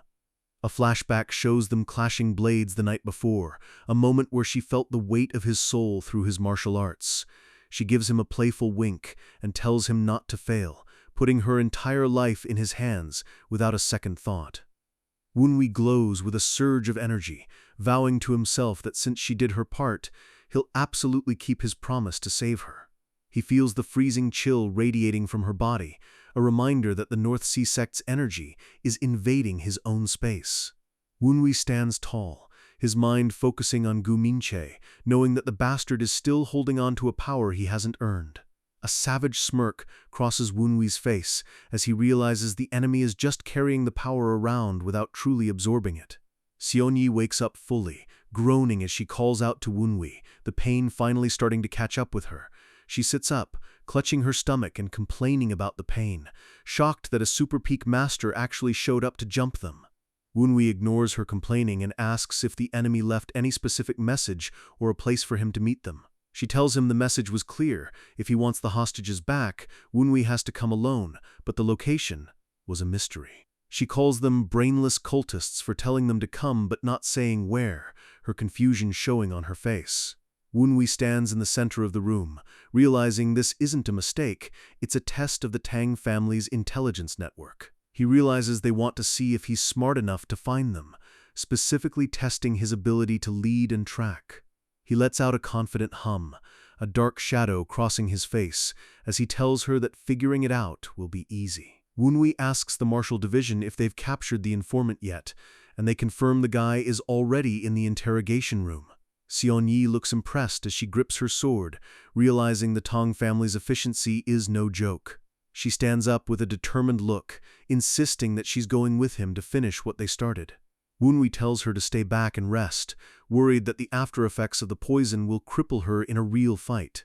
She stares him down, her eyes burning with resolve as she tells him her nature won't allow her to just sit around and wait. Wunwi gives in and orders a revival pill from the pharmacy, knowing she'll need a boost if she's going to keep up. He holds the glowing red pill out to her, warning her that it suppresses fatigue by numbing the entire nervous system. He explains the side effects she'll be fine for half a day, but after that, she'll be a total wreck for a week. She doesn't hesitate for a second, snatching the pill and declaring that anything is better than doing nothing while her friends are in danger. An hour later, they arrive at a secluded villa on the outskirts of the prefecture, the air growing colder as they approach. Wunwi's scouts confirm the corpses of the guards inside. This is definitely the place where the trap has been set.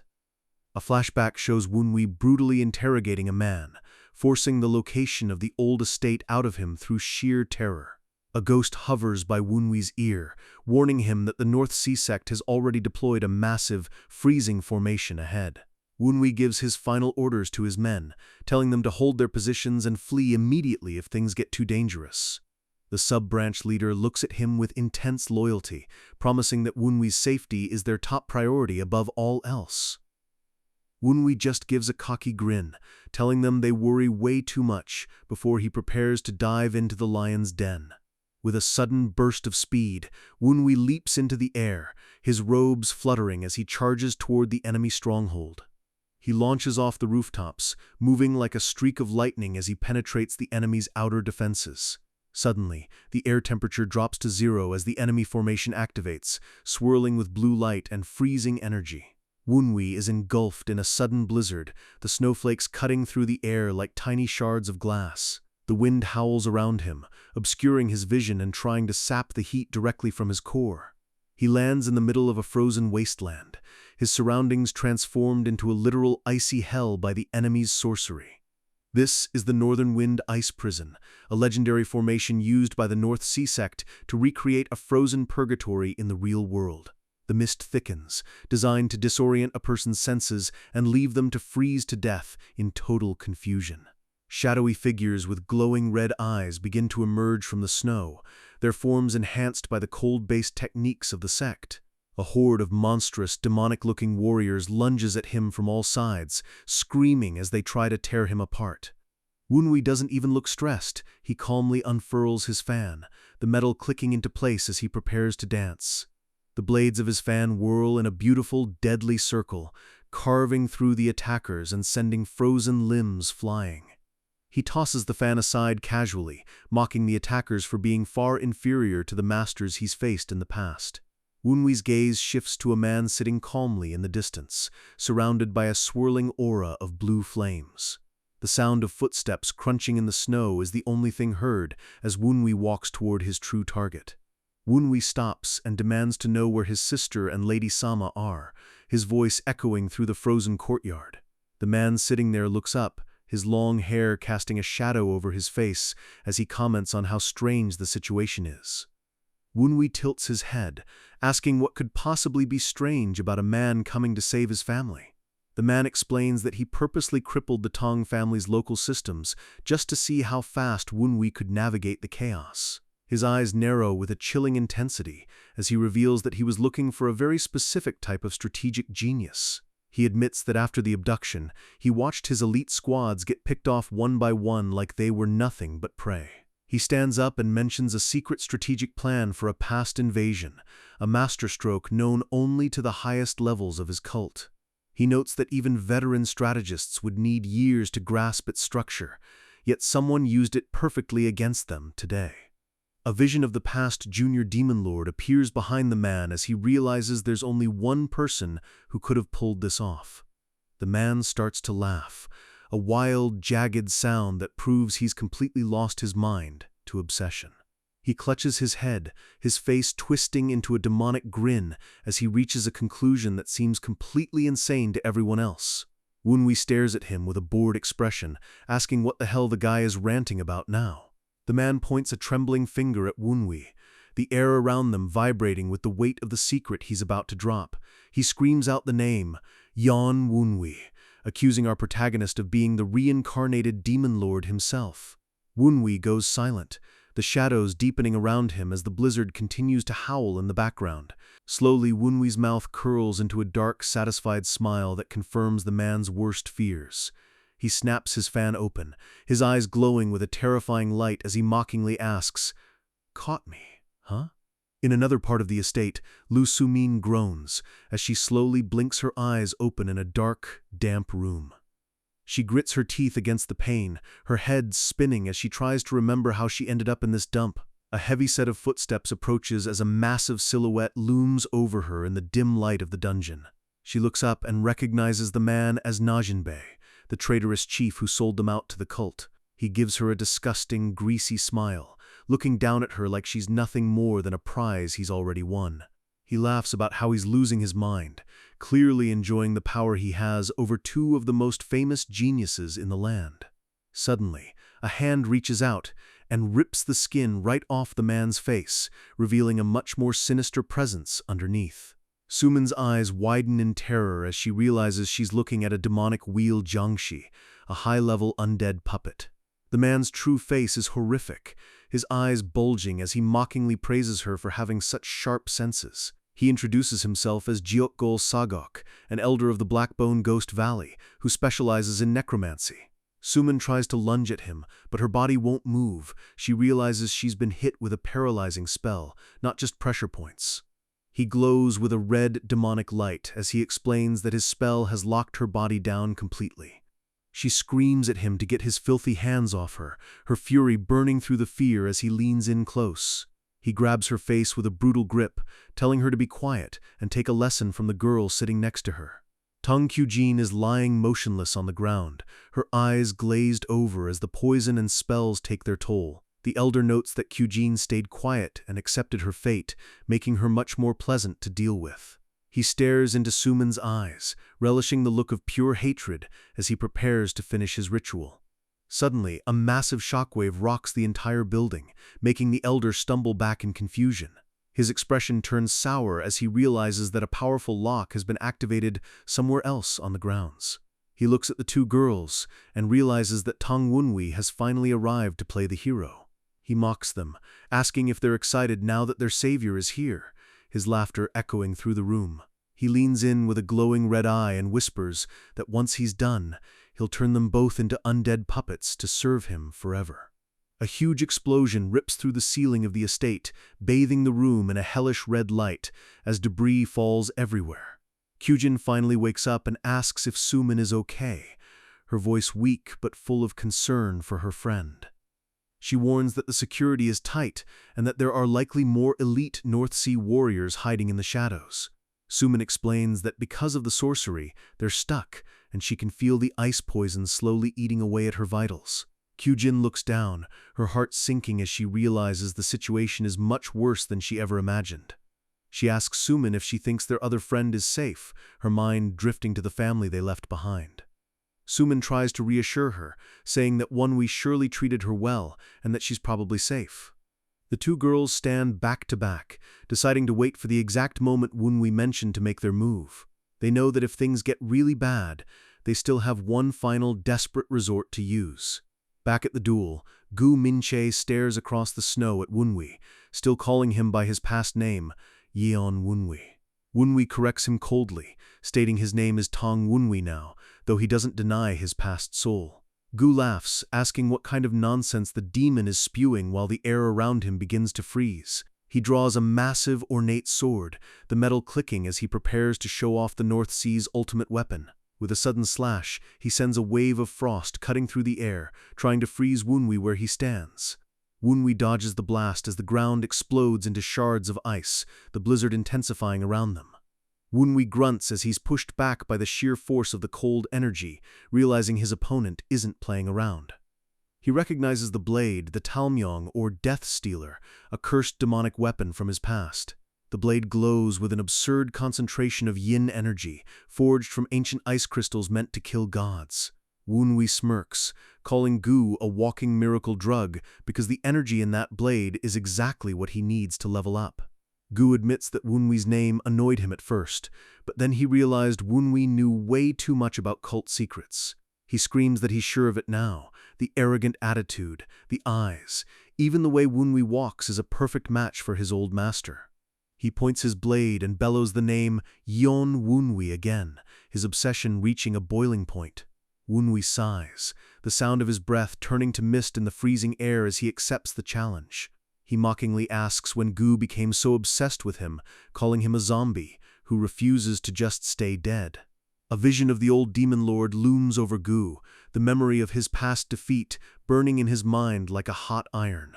Wunwi laughs, telling Gu that he's always been stuck in his shadow, never able to become the cult leader he wanted to be. Gu's face twists in rage as Wunwi mocks him for still being a pathetic loser even after all these years. Wunwi's smile is razor-sharp as he tells Gu that even as a reincarnated zombie, he's still a failure. Gu draws his energy in, his silhouette turning into a pillar of dark frost as he prepares his ultimate attack. He screams Wunwi's name over and over, his voice cracking with a mix of pure insanity and bloodlust. Wunwi tells him to stop yelling because it's giving him goosebumps, his eyes turning cold and dangerous. A manic laugh echoes through the blizzard as Gu completely loses himself to the demonic power of his blade. He raises the Death Stealer high, a massive column of blue energy surging into the dark sky. His minions watch with red-eyed glee, thinking their leader is about to end the man who embarrassed them. The entire battlefield is engulfed in a massive explosion of cold, the ground shaking as the formation reaches its peak. Gu stands surrounded by his warriors, telling Wunwi that the North Sea sect is invincible within this ice prison. He vows to torment Wunwi in the blizzard and give him a death so miserable it'll make his first one look like a mercy. Wunwi just stands there, telling Gu that he's the one who doesn't understand the level they're playing at. Wunwi's eye glows with a sudden, violent purple spark as he taps into his hidden demonic core. He warns Gu that he should have been more careful about which formation he chose to use against a master. Gu's eyes widen as the ground begins to crack beneath his feet, the purple energy of the MC shattering his ice. The ice formation begins to collapse in a shower of shards as Wunwi mocks Gu for using such a dusty old technique. Wunwi puts a finger to his lips, telling Gu it would be a shame to waste all that precious yin energy he packed into the air. A massive title card appears as Wunwi activates a forbidden technique, the Violet Shift of Oblivion. Wunwi stands at the center of a swirling vortex of dark purple spirits, the air around him literally screaming. He bellows the name of his new technique, the Hell Ghost Formation, completely overriding the enemy's blizzard. Gu is horrified, realizing that Wunwi didn't just break the formation, he reconstructed it into his own demonic version. The North Sea warriors start coughing up blood as Wunwi spreads lethal Tang clan poison into the very air they breathe. Gu screams his name again, his voice full of disbelief and terror as his entire plan falls apart in seconds. Wunwi tells him to quit yelling and beckons him forward with a finger, asking if the zombie is ready to actually fight. The elder screams for his men to strike now, realizing that the longer the poison spreads, the more danger they're in. Wunwi snaps his fan open, dozens of needles glowing with purple light as he prepares to clear the field. He calls them hopeless morons as he swings his arm, sending a wave of explosive energy that rips through the front line. He leaps high into the air, mocking them for thinking their hidden attacks only worked because of the white blizzard.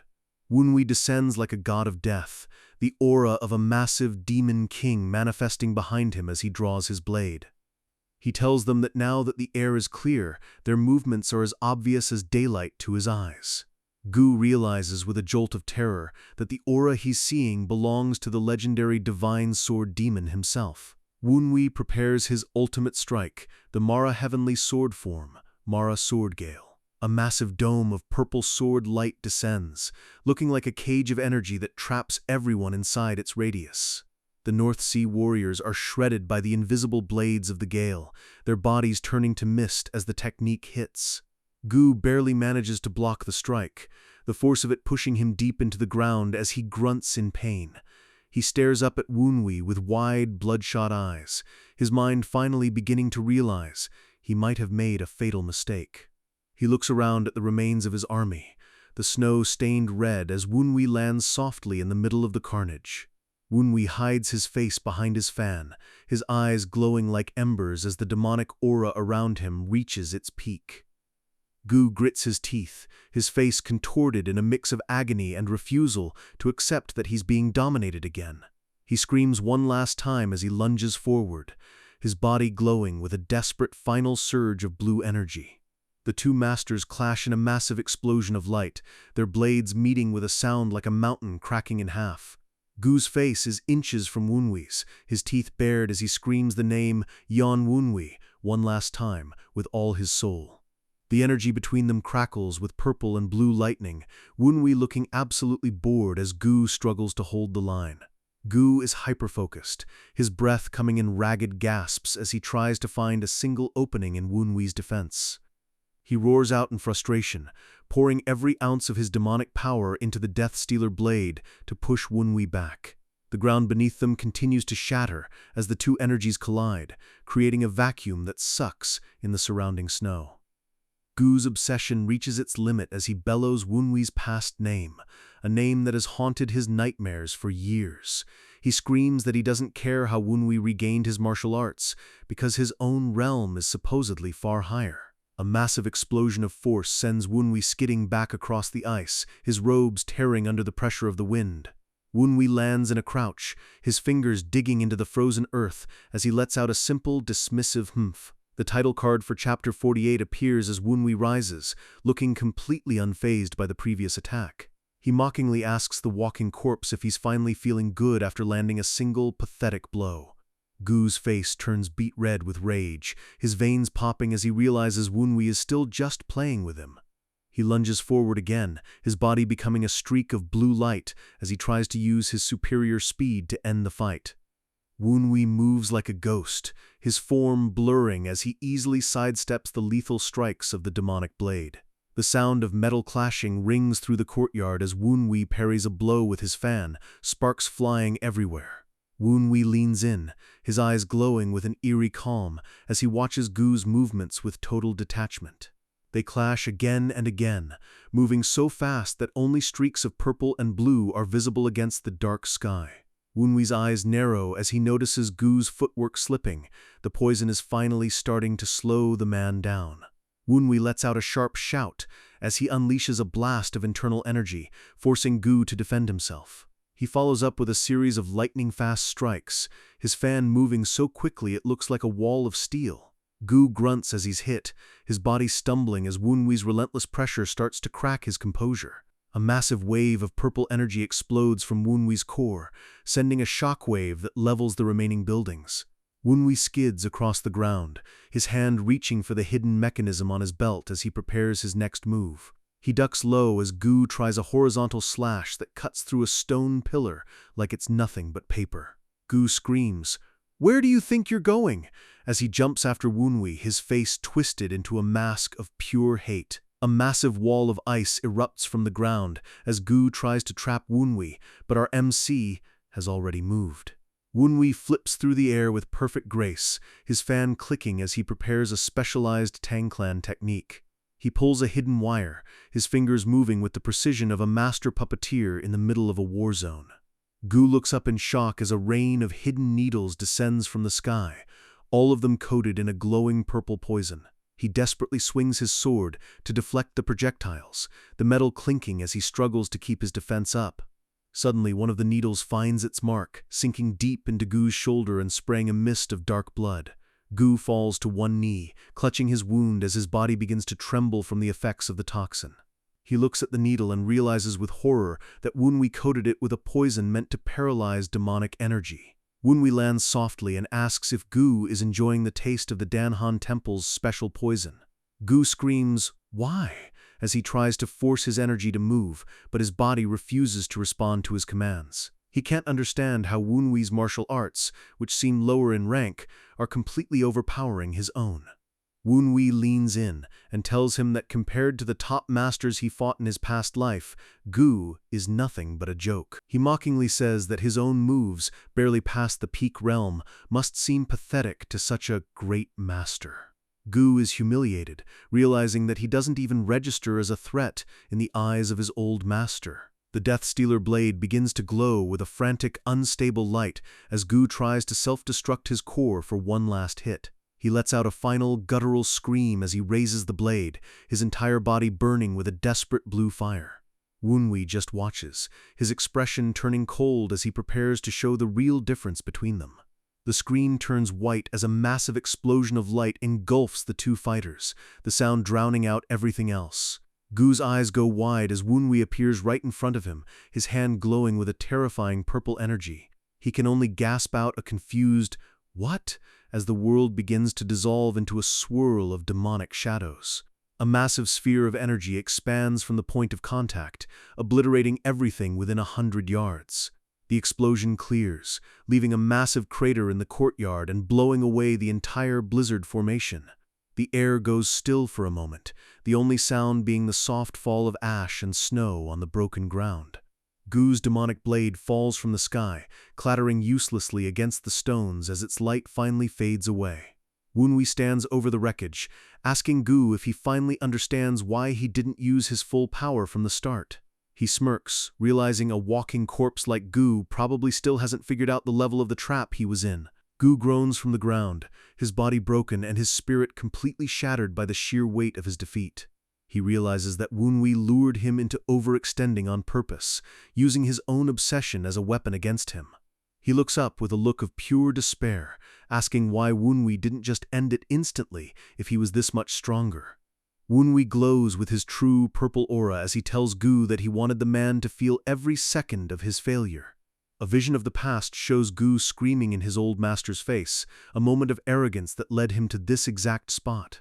Wunwi's aura flares up, the shadows around him morphing into the shape of a massive demonic crown.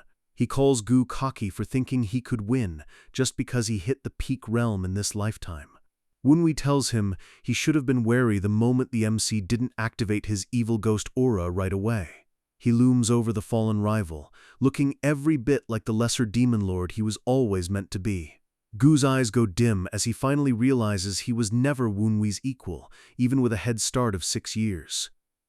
Wunwi turns away, letting Gu rot in his own failure as he focuses on the next part of his plan. Gu clutches his head, his mind breaking as he realizes that even at a lower level, Wunwi's soul is simply untouchable. The screen goes black with the words, "and yet," as the focus shifts back to the second part of the rescue mission. A vision of the past shows Wunwi chained up, a memory of the betrayal that started this whole cycle of death. He remembers the feeling of being broken and alone, a feeling he's determined to never let his new family experience. He knows that against a bastard like the one he's about to face, there is no such thing as a fair fight.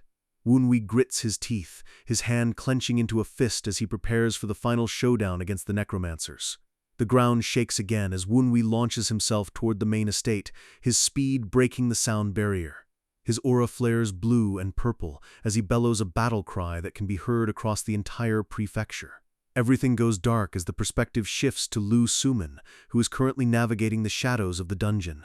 She moves silently across the stone floor, her robes fluttering as she searches for a way to break the perimeter. She thinks to herself that the outer guard specters have finally started to move, meaning the chaos has officially begun. A hawk-like bird screeches above the estate, its glowing red eyes watching her every move from the night sky. She pops a pill into her mouth, cursing the enemy for sending such a freakish bird to track a master of the unwritten sect. She hides behind a pillar, counting 3 guard specters from the North Sea sect who are blocking the only exit. The guards notice her and scream about a monstrous bird the Blackbone Ghost Clan was searching for, realizing she's not alone. Sumin lunges out of the shadows, her sword a blur of light as she slams into the guards with a sharp gawk. The guards scream, "Enemy attack!" as they realize they're being hit by the holy energy of the Arhat sect. She stands over the first fallen guard, her expression cold as she notes that one is already down. She pivots on her heel, her sword glowing as she tells the remaining 2 that their time is officially up. The sounds of clashing steel fill the hallway as she parries a heavy blow, her strength surprising the undead warriors. One of the specters roars and lunges at her, but she easily sidesteps the strike with a grace born of years of training. Suddenly, a massive blue shadow sweeps across the ground, and one of the guards is cut down by an invisible force. The remaining guard curses her, calling her an Arhat bitch, while she mockingly tells him he sounds like a typical cultist. He screams in pain as she delivers a finishing blow, his red eyes fading as his demonic energy is extinguished. She stands in the quiet hallway, thinking to herself that she knew the enemies would try to strike during the chaos. Suddenly, she senses a presence behind her and freezes, her breath hitching as a cold chill runs down her spine. She lets out a sharp "gah" as she's shoved back by a wave of dark energy, her sword barely coming up in time to block. The necromancer Gyokgol Sagok walks out of the darkness, his hands behind his back as he mockingly asks if she came alone. He tells her that she seriously underestimated them, his voice echoing with the power of 1,000 dead souls. Suman stumbles back, surrounded by 3 fresh specters as her body begins to give out from the poison and fatigue. She lets out a long, shaky breath, her vision blurring as she tries to focus on the man standing in front of her. Gritting her teeth, she raises her blade one last time, admitting to herself that nothing in this world ever goes smoothly. Lu Sumin stands her ground against 3 elite specters, her blade ready even though she knows she's being surrounded. The necromancer elder Jiokgol Sagok pulls out a golden bell, a wicked glint in his eye as he mocks her for underestimating their power. He begins a dark ritual, a massive magic circle glowing beneath him as the sound of the bell echoes like a death knell through the courtyard. Suman freezes, her eyes widening as she feels the crushing weight of the spell trying to bind her soul and lock her movements. She lets out a defiant scream, her energy flaring in a bright pink aura as she fights to break free from the necromancer's invisible chains. The elder clicks his tongue in annoyance, realizing that his cheap tricks aren't enough to instantly suppress a master from the Arhat sect. Suman lunges forward, clashing blades with a specter, but her internal monologue reveals she knows that just having a counter-attribute won't be enough to win this war. She dances between the attackers, her defense nearly perfect as the sound of clashing steel fills the air, making the specters grow frustrated. Suddenly, she pauses, a look of realization hitting her as she notices something very strange about the way her enemies are attacking. She realizes their sword paths are identical to the forms Wunwi used during their duel, which means Wunwi has been preparing them for this exact fight all along. She lets out a sharp grin, calling the Tong family cunning for training her against these specific enemies without her even knowing it. She unleashes a massive, sweeping strike that sends a wave of energy through the air, forcing the specters back as she takes control of the pace. One of the specters snarls, calling her a wench, but his eyes suddenly shift upward as a dark shadow falls over the entire battlefield. Wunwi's massive spirit bird dives from the clouds, its talons glowing with energy as it slams into a specter with bone-crushing force. The bird screeches, its wingspan covering the courtyard, while the necromancer stares in disbelief at the high-level beast he's been hunting for years. The elder gets serious, his bell glowing with a sinister red light as he prepares to use a Lord Beast-level spell to capture the bird. The bird lets out a confused squawk as the red magic circles begin to wrap around its head, trying to force it into submission. It thrashes wildly, its massive wings beating against the air as it struggles against the necromancer's binding sorcery. Suman is pushed back by a heavy blow, calling out to Wunwi's strange bird as she tries to find a way to help her winged ally. The elder lets out a disgusting laugh, his energy forming a glowing red orb as he vows to finish off Suman and the bird at the same time. Inside the dungeon, Tang Kyujin feels a sudden shift in the air, wondering if her brother has finally arrived to save them. She realizes the sword aura she's feeling isn't Wunwi's, it belongs to Suman, which means her friend is outside fighting for her life. The girls exchange a desperate look, realizing that while Wunwi is nearby, he's clearly occupied with a much bigger threat. Kyujin notes the strange aerial presence outside, recognizing the prolonged aerial stance as something only a legendary creature could maintain. She realizes it's the strange bird Wunwi captured, and she knows it wouldn't be here unless things were getting desperate. She closes her eyes, sensing Wunwi's aura further away, but she realizes with a singing heart that there's no one else nearby to help Suman. Suman is out there alone with a bird, and they both know she hasn't even fully recovered her stamina from the previous fight. Kyujin looks at her friend, the silence in the room growing heavy, as she realizes she has to do something she absolutely hates. She whispers a forbidden name, Guimyun-gyun, calling out to the demonic entity residing within her own body. A massive, terrifying spirit with long white hair and a jagged mouth appears in her mind, mockingly asking if she's finally calling for help. The demon offers her a deal. If she lends it her body, she can move freely and crush everyone in her path. Kyujin's internal soul stares the monster down, her expression cold as she demands the demon answer her properly without the games. The demon laughs, promising it can ignore any poison or spell, though it warns her that her human body is still a bit weak for its full power. Kyujin doesn't care about the risk. She declares that as long as she can save her friends, she's willing to pay any price. The demon seems impressed by her resolve, its grin widening as it realizes she's actually serious about this suicidal move. It accepts the deal, glowing with a blue spectral fire as it prepares to take over and show the world what a real nightmare looks like. Kyujin's eyes snap open, glowing with a hollow blue light as her hair begins to flow upward like it's floating in water. Sumin watches in absolute horror as a massive explosion of demonic energy erupts from her friend, wondering what the hell just happened.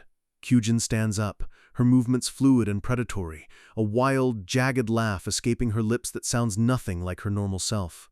The demon possessing her sprouts literal horns of blue energy, its face twisting into a terrifying grin as it looks for its first victim.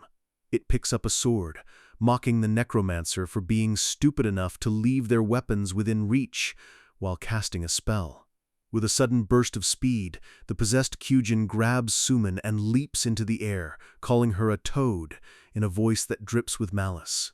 She lands on a high roof, holding the confused Sumin with one hand, while her demonic aura blazes like a blue sun. She asks her toady friend where the strongest enemy is, her teeth looking more like fangs as she prepares to hunt. She lets out a blood-curdling scream and launches herself off the roof, her sword leaving a trail of blue fire through the night sky. The necromancer elder looks up, his face turning pale with terror as he sees a demonic goddess descending directly toward him. Sumin can only watch with wide eyes, whispering no way as she witnesses the sheer destructive power her friend just unlocked. A massive explosion of blue light levels the courtyard, shards of stone and frozen metal flying everywhere like shrapnel. The demon in Kyujin's body laughs as it lands, the ground beneath its feet shattering into a million pieces from the impact. Kyujin looks back at Sumin with a cocky, twisted smile, her personality completely overwritten by the entity's bloodlust. Sumin is left speechless, her mouth hanging open as she tries to process the fact that her chivalrous friend is now a high-level demon. The demon Kyujin scoops Sumin up again, making her let out a surprised "ooh-ah" as they move toward the next target. Sumin asks if she can undo the paralyzing spell, her voice trembling as she stares at the glowing energy coursing through Kyujin's skin. The demon sighs, complaining about how urgent humans are, before placing a glowing hand on Sumin to purge the spell. The necromancer elder screams in rage as the demon-possessed girl lunges at him, her speed making her look like a blue blur. He realizes she's a possessor of a rare vessel, cursing his luck that such a valuable body is being used to kill him instead of serve him. Kyujin tells him to shut it, her foot slamming into his chest with enough force to send him flying through a brick wall. The elder groans, calling her a filthy tomboy wench as he desperately tries to regroup and use his bell to counter her energy. The two girls attack in perfect sync, their blades forming a cross of light that slices through the air toward the necromancer. The elder is caught in a pincer attack, the combination of holy Arhat energy and raw demonic power making his head spin. He bellows a curse at them, his eyes glowing red as he prepares a desperate final spell to take them both down with him. A massive explosion of red and blue energy rocks the estate, the ground caving in as the three masters clash in the center of the yard. The elder skids across the floor, thinking to himself that Gu Min-che has probably already killed Wunwi and that he just needs to survive. Suddenly, the massive spirit bird dives again, its beak slamming into the elder's back and making him cough up a fountain of blood. The elder screams in agony, calling the bird a brainless beast as he collapses onto the broken stones. The girls jump back into the fray, their weapons glowing with their respective energies as they prepare the finishing blow. A massive wave of energy washes over the elder, his body disintegrating into ash as the combined power of the girls hits him full force. The entire area is engulfed in a blinding white light, the sound of the explosion drowning out the necromancer's final screams. Wunwi is pushed back by a sudden blast of cold, his hand going to his face as he tries to stay focused on his own life-or-death duel. He leaps back into the air, his silhouette framed against the freezing moon as he stares down the monster that used to be his rival. The ground is covered in long, jagged shadows, the atmosphere growing increasingly heavy as the fight reaches its climax. Gu Min-che roars, his entire arm transformed into a massive pillar of ice, as he tells Wunwi that cutting it off was completely pointless. He lunges at Wunwi with a berserk fury, his glowing red eyes showing that there's no human consciousness left in that body. Wunwi blocks a massive punch, the impact creating a shockwave that shatters the frozen ground beneath them. The force of the blow sends Wunwi flying back, but he manages to stick the landing, his eyes narrowing as he analyzes the situation. Ghosts hover around Wunwi, asking if he's all right as he realizes this monster is actually fighting better after losing its mind. Gu leaps into the air for a crushing overhead strike, his demonic aura flaring like a dark blue flame against the snow. Wunwi activates his shadow step technique, moving like a ghost through the blizzard to avoid the lethal impact. He realizes why Gu didn't fall behind earlier. The idiot was stupidly stuck using only North Sea martial arts instead of his own power. Wunwi notes that since he could predict those techniques, he could fight back even if Gu's energy level was technically higher. But now, the monster is attacking with erratic, spontaneous moves that have no pattern, making them incredibly hard to counter. Gu's berserk state is a nightmare for a tactician like Wunwi, who relies on reading his opponent's next 3 moves. Wunwi realizes he burned way too much energy using the Mara Sword Gale, and that this fight won't be as easy as he hoped. The monster charges again, its movements a blur of raw power that leaves deep craters in the earth with every single step. Gu's face appears right in Wunwi's, his bared teeth and glowing eyes, showing that he's become a literal beast of the North Sea. A series of explosions rip through the courtyard as Wunwi uses his hidden needles to keep the beast at a distance. The demonic ice blade Talmyong stands stuck in the ground, its blue energy still vibrating with an insane amount of yin power.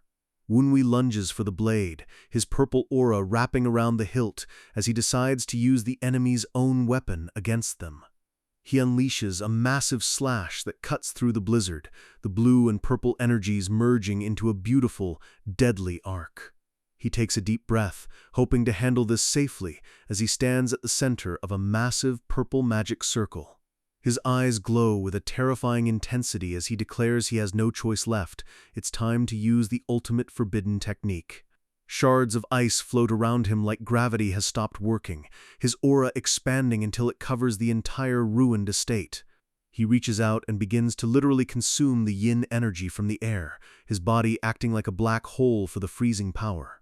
A ghost hovers in shock, asking if Wunwi is seriously planning to use a legendary demonic weapon as a one-time elixir to boost his core.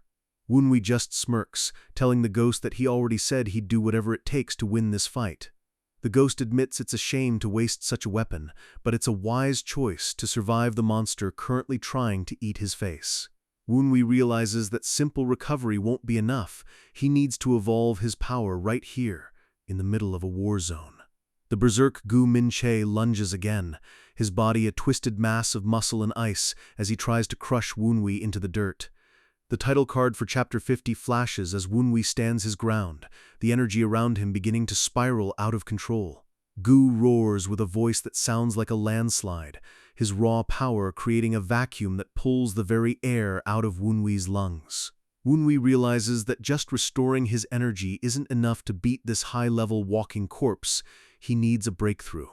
The ghosts scream in terror, realizing Wunwi is trying to cultivate mid-battle, a move that leads to instant brain death for 99% of people. Wunwi laughs, telling them that would be true for an ordinary person, but he's anything but ordinary. The monster slams into him with the force of a falling star, the courtyard disappearing in a cloud of blue frost and white snow. The ground explodes, sending massive chunks of rock flying into the air as the two titans collide in the center of the crater. Gu lunges through the smoke, his movements pure instinct as he tries to tear Wunwi's throat out with his bare hands. The ghost realizes Wunwi is using the legendary Wudang sect's dual mind technique to fight and cultivate at the exact same time. The monster's shadow looms over him, but Wunwi is in a trance, his internal energy channels glowing as he processes the stolen power. He dodges a lethal strike by a hair's breadth, his body moving on autopilot while his mind is focused on his core evolution. Wunwi raises 2 fingers, a small purple flame igniting at his fingertips as he starts to weave a complex demonic spell. He slams a massive purple chain into the monster's face, the demonic energy burning the creature's skin and making it howl in agony. The chains wrap around the beast, pinning it to the ground as Wunwi prepares to finish his internal breakthrough.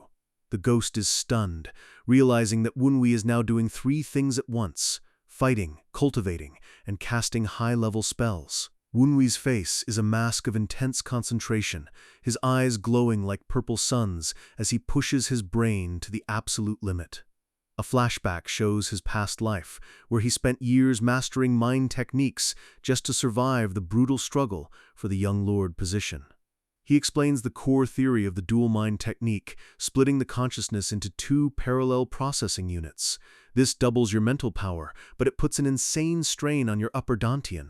One mistake and your brain literally melts. Wunwi reveals that in his past life, his upper dantian was abnormally massive, allowing him to push this theory even further. A diagram shows him stacking the dual mind technique, splitting his mind from 2 to 4, and then from 4 to 8 parallel threads. This is multi-threaded thinking, a level of mental processing that makes him more like a supercomputer than a human being. He calls his modified version the split mind technique, the ultimate secret of his past success as a demonic strategist. Back in the present, Wunwi's eyes are wide and bloodshot, the sheer strain of the technique causing his nose to bleed. The demonic chains glow with a blinding purple light, binding the berserk monster as Wunwi prepares the final stage of his evolution. The ghost can't believe what it's seeing, calling Wunwi's mind monstrous for pulling this off even without his full past life strength. Wunwi knows this is a race against time. He has to deflect as many attacks as possible to save energy while maximizing his absorption. The ice energy inside the blade is massive, North Sea treasure that is incredibly hard for even a master to process. But Wunwi smirks, noting that the monster in front of him is the perfect training guide for how to handle extreme cold energy. He watches the monster's movements, learning how it instinctively uses the cold to enhance its attacks and its speed. The monster roars and shatters the chains, lunging at Wunwi with a strike that could level a mountain. The beast's scream echoes through the night, a sound of pure, unadulterated primal rage that makes the very air vibrate. Wunwi mockingly calls it a battle cry for a mutt, telling the beast it might as well show him all its martial arts cards before it dies. He splits his consciousness even finer, his internal vision becoming a complex web of energy flows and tactical calculations. He analyzes the monster's every twitch, reassembling its movements in his mind to create a counterstyle that fits his own body. The beast lunges, but Wunwi is already gone, his movements now as erratic and unpredictable as his enemies. A massive explosion of light signals the final stage of the breakthrough, Wunwi's core turning into a swirling vortex of black fire. The monster tries to stomp him, but Wunwi catches the massive foot with one hand, the ground beneath them turning to powder. Wunwi looks up with a terrifying grin, his eyes glowing with a mix of purple and black energy that looks like a dying star. He moves like a shadow, landing soft as a feather before unleashing a point-blank blast of demonic energy into the beast's chest. His hand touches the monster's core, and a massive wave of purple energy flows into the beast, literally turning its own power against it. The monster lets out a confused "Gah!" as it's sent flying backward, its internal energy channels being shredded by Wunwi's poison. Wunwi pulls on his invisible wires, his face looking more like a demon's than a man's as he prepares the final execution. He launches a series of explosive needles that find every single one of the monster's pressure points at the exact same time. The beast lets out a final, agonizing roar as its body begins to literally fall apart from the inside out. Wunwi lands with a heavy thud, his boots crunching in the red snow as he prepares for the final stage of his evolution. He tells the dying monster that he's finally starting to get a feel for how to control this cold energy properly. A sphere of blue and purple energy forms at his chest, glowing with a light so intense it makes the blizzard around them disappear. The ghosts are terrified, realizing his energy is being gathered at a speed that shouldn't be possible for a human being. Wunwi explains that he's applied the North Sea's cold style to his own Black Dragon Chi art, creating something entirely new. A massive, terrifying black dragon made of purple shadows erupts from his back, its roar shaking the foundation of the world. This is the evolution, the Black Dragon Heart formula, a technique that influences even his highest mental realms. Wunwi stands surrounded by hundreds of spectral eyes and screaming mouths, his aura reaching the level of a true demon king. Purple lightning strikes the ground around him as the atmosphere turns into a literal hell on earth. A massive shockwave of black fire incinerates the remains of the estate, leaving Wunwi standing in a field of ash. The camera zooms in on Wunwi's face, his eyes glowing with a terrifying, ancient power that hasn't been seen in centuries. Wunwi stands tall, his robes glowing with energy, his expression one of absolute cold-blooded authority. The ghosts gasp as they notice his hair has turned pure white, a sign that he is nearing the power level he had before he died. Fiendish and demonic energy swirls around him in a chaotic storm, the very air screaming as it tries to escape his presence. The pressure he radiates is like a demonic dragon, suppressing the entire world, making it hard for anyone nearby to even breathe. A title card declares him the incarnation of Mara, as a massive skeletal demon manifests behind him, roaring into the night sky. The monster rival looks up in absolute terror, letting out a final "Gah!" as it realizes it's standing in the presence of a god. Wunwi walks forward with a calm, steady pace, the snow melting instantly wherever his shadow touches the ground. He snaps his fan open, the metal blades glowing with a lethal purple light as he prepares to end the rivalry once and for all. With a single, effortless motion, he unleashes a wave of energy that slices through the air like a hot knife through butter. The monster rival is cut in half, his body disintegrating into ash before he can even let out a final scream of pain. Wunwi stands amidst the ruins, the purple light from his technique illuminating the corpses of his enemies like a spotlight. He turns his head slightly, his white hair flowing in the wind as he looks back at the path he's carved through the enemy ranks. The screen is covered in massive purple slashes, a visual representation of the absolute dominance Wunwi just displayed. A lingering "Gah!" echoes through the courtyard, the last sound of a defeated army as their leader is finally erased from existence. Wunwi pulls a small glowing cube from the air, his fingers closing around it as he secures the final objective of his mission. One last massive blast of energy levels the last standing wall of the estate, leaving nothing but silence in its wake. The monster rival lets out one final, world-shaking scream as his soul is finally extinguished by Wunwi's demonic power. The dust settles, revealing Wunwi standing alone in the center of a literal wasteland, the blizzard having been replaced by ash. A single skull lies in the snow, a grim reminder of the price of crossing the reincarnated demon lord. Wunwi takes a long, slow breath, thanking his fallen enemy for providing him with the great gift of a mid-battle evolution. He tells the walking corpse to finally drop dead and stay there, his cold eyes showing no mercy as the light fades from the scene. A sudden flash of purple light erases the last trace of the monster, leaving the ground scorched and empty. Wunwi stands amidst the settling dust, the silent courtyard now a graveyard for everyone who dared to set a trap for him. He looks up at the moon, his white hair flowing like silk in the breeze, looking more like a celestial being than a demon in this moment. The ghosts hover around him, praising him for defeating a supreme peak-level opponent despite the chaotic and unfair situation. Wunwi tells them to stop kissing his ass, noting that he'll have to review his Black Dragon Chi arts since he altered them in such a hurry. He admits he hasn't reached the supreme peak level yet, but he managed to steal enough yin energy to bridge the gap for now. The ghost notes that the rival was one of the 10 pillars of the demonic path, and calls his death truly pitiful. Wunwi disagrees, saying the man brought it upon himself by growing stronger through a secret society instead of his own hard work. He clenches his fist, acknowledging that despite the rival's mistakes, he was definitely not an easy opponent to put down. Wunwi sighs, his demonic features fading back to his normal self as he remembers he still needs to rescue his sister and Lady Sama. Suddenly, his eyes snap open as he senses a massive, crushing presence approaching from the main gate. The air around him begins to vibrate with a dark, freezing energy that feels like a mountain is falling on top of the estate. Wunwi turns slowly, his boots crunching on the stone floor as he stares into the shadows of the main courtyard. He spots a familiar figure in the distance and realizes that Lu Sumin and his sister have already made it out of the dungeon. Sumin is shocked to see Wunwi, asking where the hell he came from and how he managed to look so different. Wunwi just tells them he broke through the enemy's array, noting that it seems they managed to handle their own business as well. He points to a body at their feet, asking what that disgusting pile of meat is supposed to be. They explain it's the elder of the Blackbone Ghost Valley, the Redbone Terror, who apparently brought quite the resentment upon himself. Wunwi notes the hundreds of slashes on the body, realizing that the three of them must have fought like demons to take him down. He gives them a rare compliment, telling them they accomplished a great feat by surviving and killing a necromancer of that level. Suman looks around confused, asking where Kyujin went, as the girl seems to have disappeared into thin air.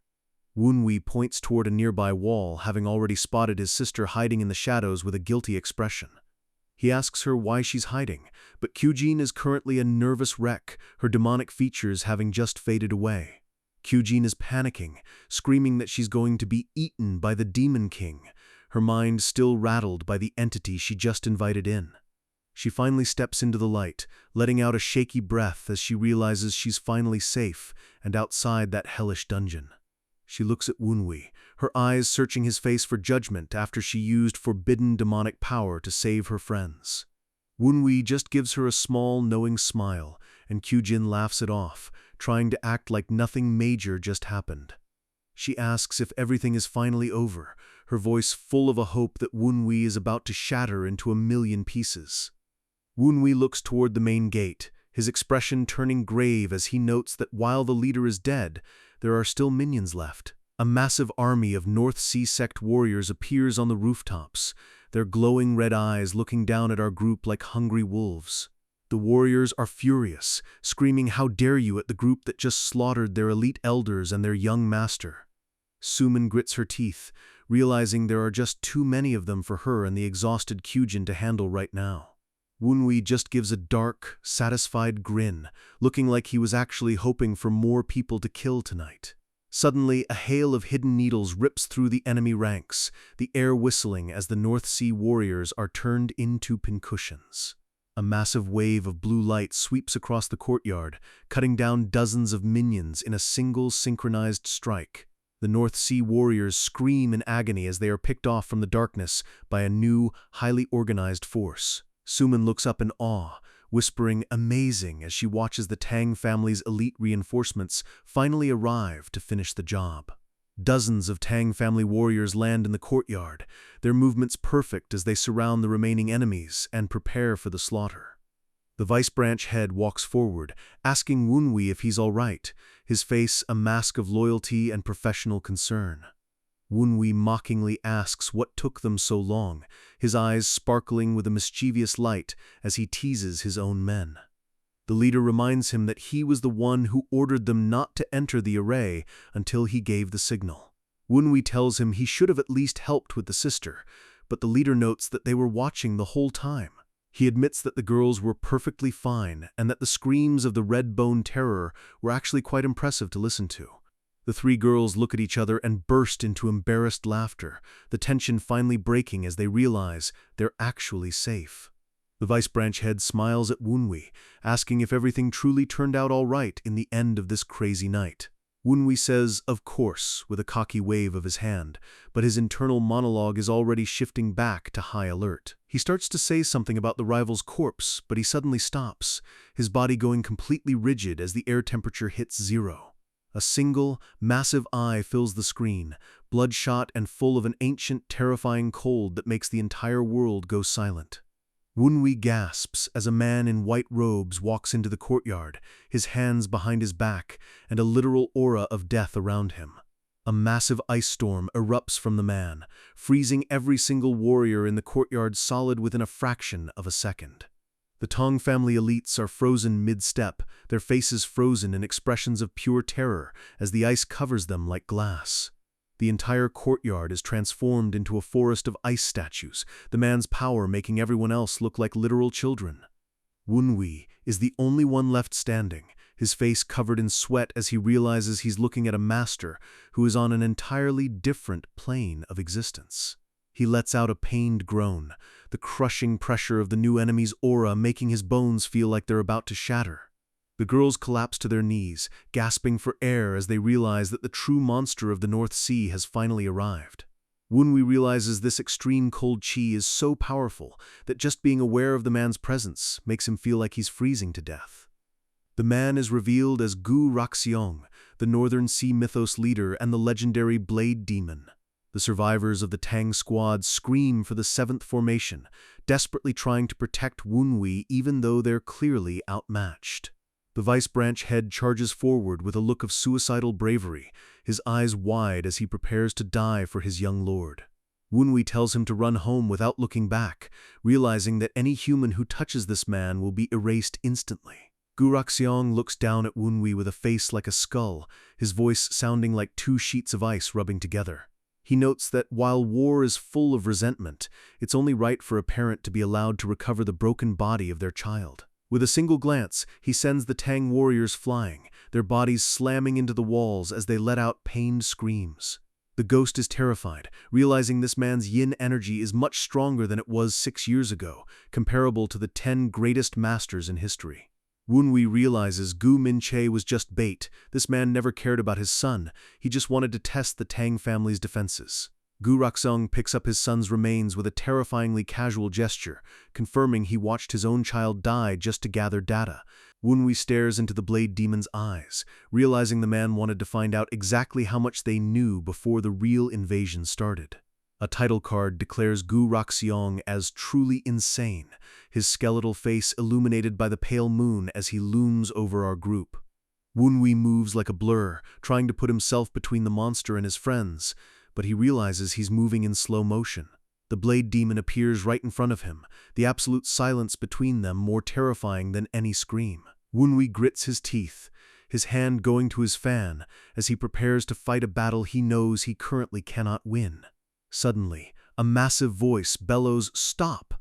echoing through the courtyard with the power of 1,000 lions.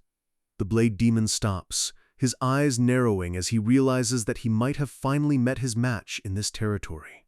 Wunwei stands his ground, the Blade Demon acknowledging him as the leader of the Tempest Squad and the heir to the 9 dragons. Wunwei offers a formal greeting, his voice cold and respectful as he tries to buy time for his reinforcements to move. Gu Raxiong calls Wunwei quite deceitful, sensing the absolute rage hiding beneath the boy's calm and polite exterior. Wunwei looks up with glowing yellow eyes, his face a mask of calculated fury as he asks the monster if they've met before. Wunwei notes this is their first meeting, but the demon asks why he harbors such a deep barbaric rage against someone he just met. Wunwei says it's natural for a member of the Tang clan to be angry when a monster tries to step foot into their territory. The demon shakes his head, saying that Wunwei's anger is much more raw and personal than simple clan loyalty. He leans in with a terrifying skeletal grin, mockingly asking if he killed Wunwei's family or something in a past life. Wunwei's internal monologue screams that the demon would never understand, calling him a man who uses his own son as a disposable tool. He thinks about his past master who went missing and the followers who were slaughtered because this demon sold the cult to the secret society. He declares to himself that he must be patient for the sake of the followers he needs to save in the future. He tells the Blade Demon not yet, his eyes burning with a promise of a future death that the demon can't even imagine yet. Gu Raxiong pauses, wondering why an outsider like Wunwei is so interested in cult history and the secrets of the North Sea. Suddenly, the vice branch head hears a familiar voice, his eyes widening in shock and relief as a new presence enters the yard. Wunwei smirks to himself, knowing that while Gu Minche wasn't much of a problem, this new monster needed a bigger hero to handle. A massive pillar of green energy erupts from the gate as the Lion Saber King finally appears, his white hair flowing like a mane. Wunwei knew the old man wouldn't sit back and watch while his little brother was being threatened by a skeletal demon. The Lion Saber King stares down Gu Raxiong, his golden eyes glowing with a power that matches the Blade Demon's coldness step for step. He tells Wunwei that if there is something he must do, he should do it now and leave the rest to his big brother. The title card for the legend of the reincarnated demon god appears as the 2 greatest masters in the world prepare for a collision that will level the city. Recognizing the man on the roof as the absolute head of the Tang clan, the legendary Lord Amjon. He's one of the 10 great masters, a man whose power is so high he's said to rival the strongest kings in the world. With a thunderous impact, the patriarch drops from the roof, the ground shattering under the weight of his presence. He walks toward the blade demon with total confidence, casually asking who the hell thinks they can cause trouble in his territory. The two old monsters face off, the blade demon calling the patriarch an old friend, while the patriarch makes it clear he isn't happy to see him. The blade demon mocks him, acting like he traveled all this way just to see a nostalgic face, but the air between them is thick enough to choke on. The patriarch asks if the demon is here for his head, and the demon admits it would be a nice gift to take back to his sect. Wunwi watches them, his internal ghosts commenting on how neither of these guys is actually sane. They're talking about murder with zero emotion. One is a madman trying to win it all, and the other is just as crazy for raising the stakes in the middle of a war zone. The patriarch flares his green aura, asking if the demon even has the guts to try and take his head. The blade demon just lets out a chilling hum, his blue energy swirling around him like a frozen cyclone. The two energies clash, creating a shockwave that feels like two mountains slamming together at full speed. The sub-branch leader is nearly blown away, gritting his teeth against the overwhelming pressure of two 10 master-level auras. Wunwi struggles to stay upright, realize that the gap between him and these true monsters is still a massive cliff. The standoff continues, a battle of pure killing intent where a single blink could mean instant death for everyone in the courtyard. Suddenly, the blade demon turns to leave, the patriarch asking if he's really giving up that easily. The demon smirks, claiming he's already achieved his goal and there's no point in wasting more energy tonight. The patriarch narrows his eyes, wondering what goal could possibly justify losing an entire elite squad and his own son. The demon promises to pay another visit soon, and this time he says he'll be bringing a very fine gift for the Tang family.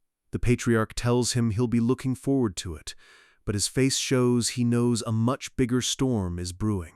As the demon disappears into the mist, the freezing pressure finally begins to lift from the estate. Everyone collapses, gasping for air as their bodies finally give out from the sheer terror of the encounter. Wunwi and the others offer a formal greeting, thanking the patriarch for saving their lives from the blade demon.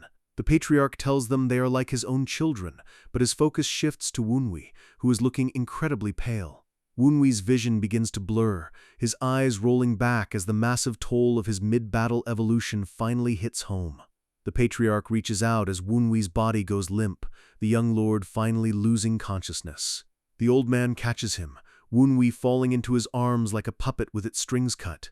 The patriarch realizes Wunwi's internal injuries are severe. It's a literal miracle the kid lasted this long after what he did. He thinks about the demon's words, realizing that achieving his goal might have been about testing Wunwi specifically. He cradles Wunwi, telling his people they better start making preparations for a full-scale war. Later, a carriage moves through the rainy night, carrying the wounded and the weary back to the main Tang manor. The girls are inside, the atmosphere quiet and heavy as they reflect on everything that went down. Kyujin looks out the window, her mind racing with the memory of the power Wunwi displayed. Kyujin thinks back to her promise to be Wunwi's sword, but she realizes with a heavy heart that she couldn't help him at all. The other girls share her sadness, the weight of their own weakness hitting them harder than any physical wound. Kyujin looks at her friends, her eyes hardening as she makes a decision for all of them. She declares that she wants to become stronger, strong enough so that Wunwi never has to stand alone again. The girls exchange determined smiles, their shared trauma turning into a burning motivation to grow. They bump fists, vowing that they'll all reach a new realm of power together, no matter what it takes. Back at the manor, under a full moon, Wunwi is finally resting in a luxurious, sunlit room. His eyes snap open, his black hair messy, as he slowly regains his senses after the long blackout. His ghosts immediately swarm him, crying out in relief and asking if their young lord is finally feeling okay. Wunwi sits up, feeling the strange, warm energy still circulating through his damaged meridians. The ghosts explain that while he was out, Lord Amjon personally used his own chi to treat Wunwi's critical injuries. Wunwi looks toward the corner of the room, realizing he's not alone in the suite. Lord Amjon is sitting there with a mysterious, elegant woman, both of them watching him with intense curiosity. Wunwi offers a formal bow from his bed, thanking the patriarch for saving him and asking how he can ever repay such kindness. The old man just laughs, waving it off and reminding Wunwi that anyone with the Tang name is part of his family. The woman, Tang Yewan, stares at Wunwi with a slight blush, her worry for him written all over her face. The room goes silent as the patriarch looks between the two of them with a knowing, mischievous glint in his eye. Wunwi wonders who the girl is, noticing her intense gaze but failing to read the obvious emotion behind it. The patriarch teases her, asking if this is the wound she kept singing about missing so badly while he was away. Yuan snaps at the old man, her face turning bright red as Wunwi just looks on with a confused, "Huh?" A ghost mocks Wunwi, calling him a moldy bean paste brick for being completely oblivious to a maiden's feelings. Wunwi's internal dialogue is just a series of question marks. He has no idea what he even did to trigger this. The patriarch stands up, his authority returning as he prepares to head out. He warns Wunwi that while his critical injuries are healed, he shouldn't push himself for a while. Wunwi bows again, thanking him, but as soon as the door closes, his expression shifts to one of cold determination. The latch clicks shut, leaving Wunwi alone in the quiet room to begin his own recovery. He steps off the bed, his feet hitting the floor as he immediately prepares to defy the "don't push yourself" order. The ghosts ask what the hell he's doing, thinking he's lost his mind for wanting to move so soon. Wunwi sits in a meditative pose, declaring that he has to prepare for the duel tomorrow, no matter what. He begins by activating the Poison Dragon Heart technique, green energy starting to smoke from his skin. He forces his lower dantian open, the raw power of the Tang clan's poisons swirling in his gut. Next, he connects it to his mid-dantian using his Black Dragon Chi, the green and black energies merging into a dark vortex. Wunwi coughs up a spray of dark blood, the strain on his unhealed body being nearly too much to bear. He groans in pain, his body trembling, but he refuses to stop the flow of energy. Finally, he combines everything with his upper dantian's Ghost King's Eye, a bright purple light erupting from his forehead. Visions of a demonic wolf and a skeletal dragon roar in his mind, representing the clashing powers within him. The demonic energy flares, a massive skeletal face appearing in the purple flames as he pushes for a breakthrough. Wunwi screams as he unleashes his threefold true chi, his power exploding in a blinding red and purple light. Blood drips from his eyes, his gaze turning a terrifying shade of crimson as he reaches the peak of his technique. A massive shockwave of energy rips through the manor, a flash of purple light visible from miles away. The room is left in a wreck, smoke curling from the floor as the dust starts to settle. The ghosts are in total shock, realizing that Wunwi has just achieved something that should have been impossible. Wunwi sits at the center of the destruction, his hair pure white again as he masters the Heavenly Demon Heartguard art. A dark, swirling aura of purple shadow surrounds him, making him look like a true king of the underworld. He opens his eyes, a small, confident smirk on his face as he feels the new level of power flowing through his veins. He lets out a satisfied breath and declares, "It's done." His recovery and evolution complete in a single night. The next morning, the sunlight hits an empty table, the calm before the storm as the day of the duel begins. The Lion Saber King sits alone, reflecting on Wunwi, a brat who hasn't even reached the super peak realm. He admits that at first he just used the duel as an excuse to meet the patriarch, but Wunwi's growth in a few days has stunned him.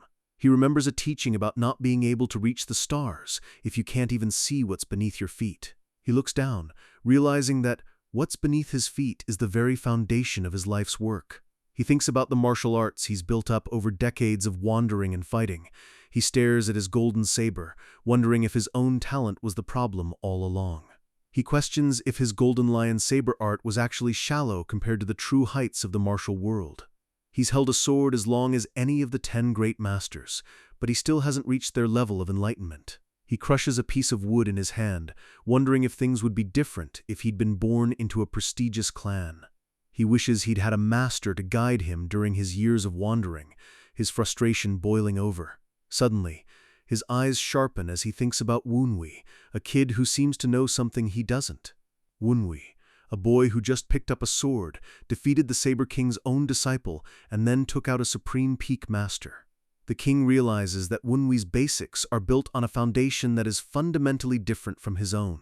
He throws the doors open, the golden sunlight bathing him as he prepares to find the answers he seeks. He looks across the training grounds at Wunwi, the name echoing in his mind as a challenge. He demands to know what Wunwei is hiding and what secret knowledge the boy is using to evolve so fast. The sun shines brightly over the manor as the two prepare for their long-awaited clash. The main courtyard is packed with spectators, everyone eager to see a legend face off against the rising star of the Tang clan. Wunwei is seen drying himself off, his muscular build showing the results of his insane training regimen. His ghosts follow him, worried that he should still be resting despite the patriarch's treatment. They warn him that training in his condition is reckless, but Wunwei isn't listening. He walks into the training area with a steady, confident pace, his presence commanding the attention of everyone there.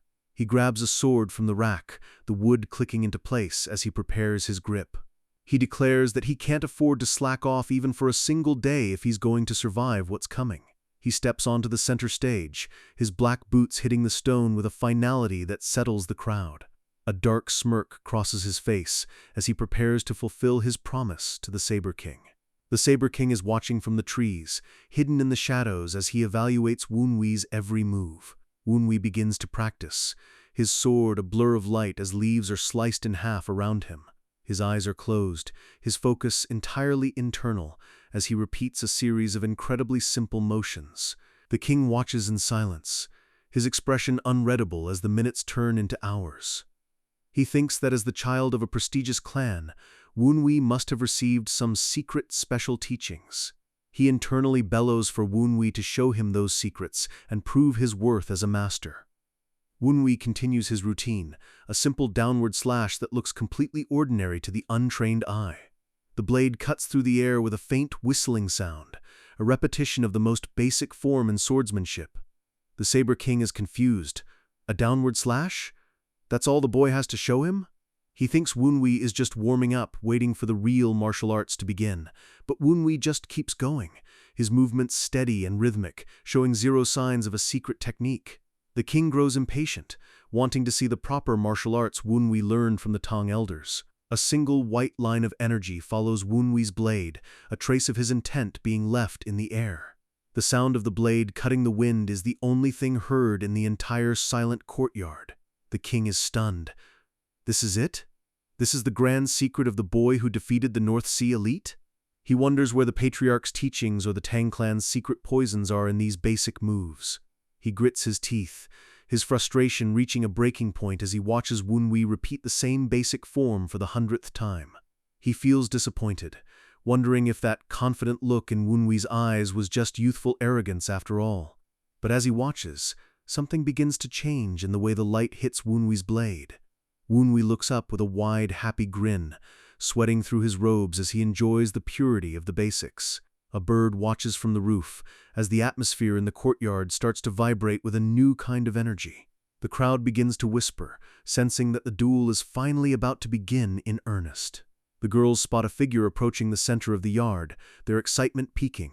Suman calls out to her senior brother, her face lighting up as the reinforcements finally take their places.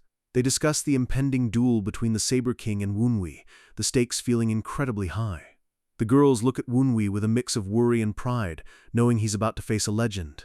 Wunwei walks forward as the young branch lord, his presence filling the entire area. He stops across from the Saber King, the two men locking eyes in a silent promise of violence.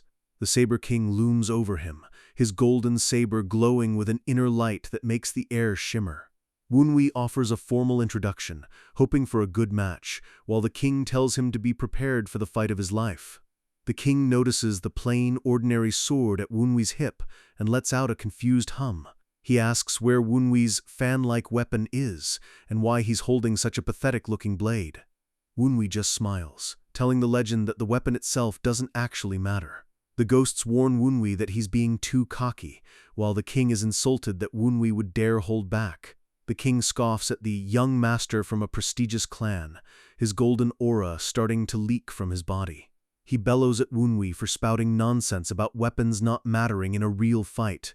A massive explosion of golden fire erupts from the king, the heat making the spectators stumble back. The girls are terrified by the killing intent, realizing that the Saber King is actually getting serious. The sub-branch leader tries to intervene, thinking the duel has gone too far and Wunwei is in real danger. But the patriarch stops him. his face calm as he tells everyone to just shut up and watch. He wants to see exactly what that boy has to show a master of the king's level.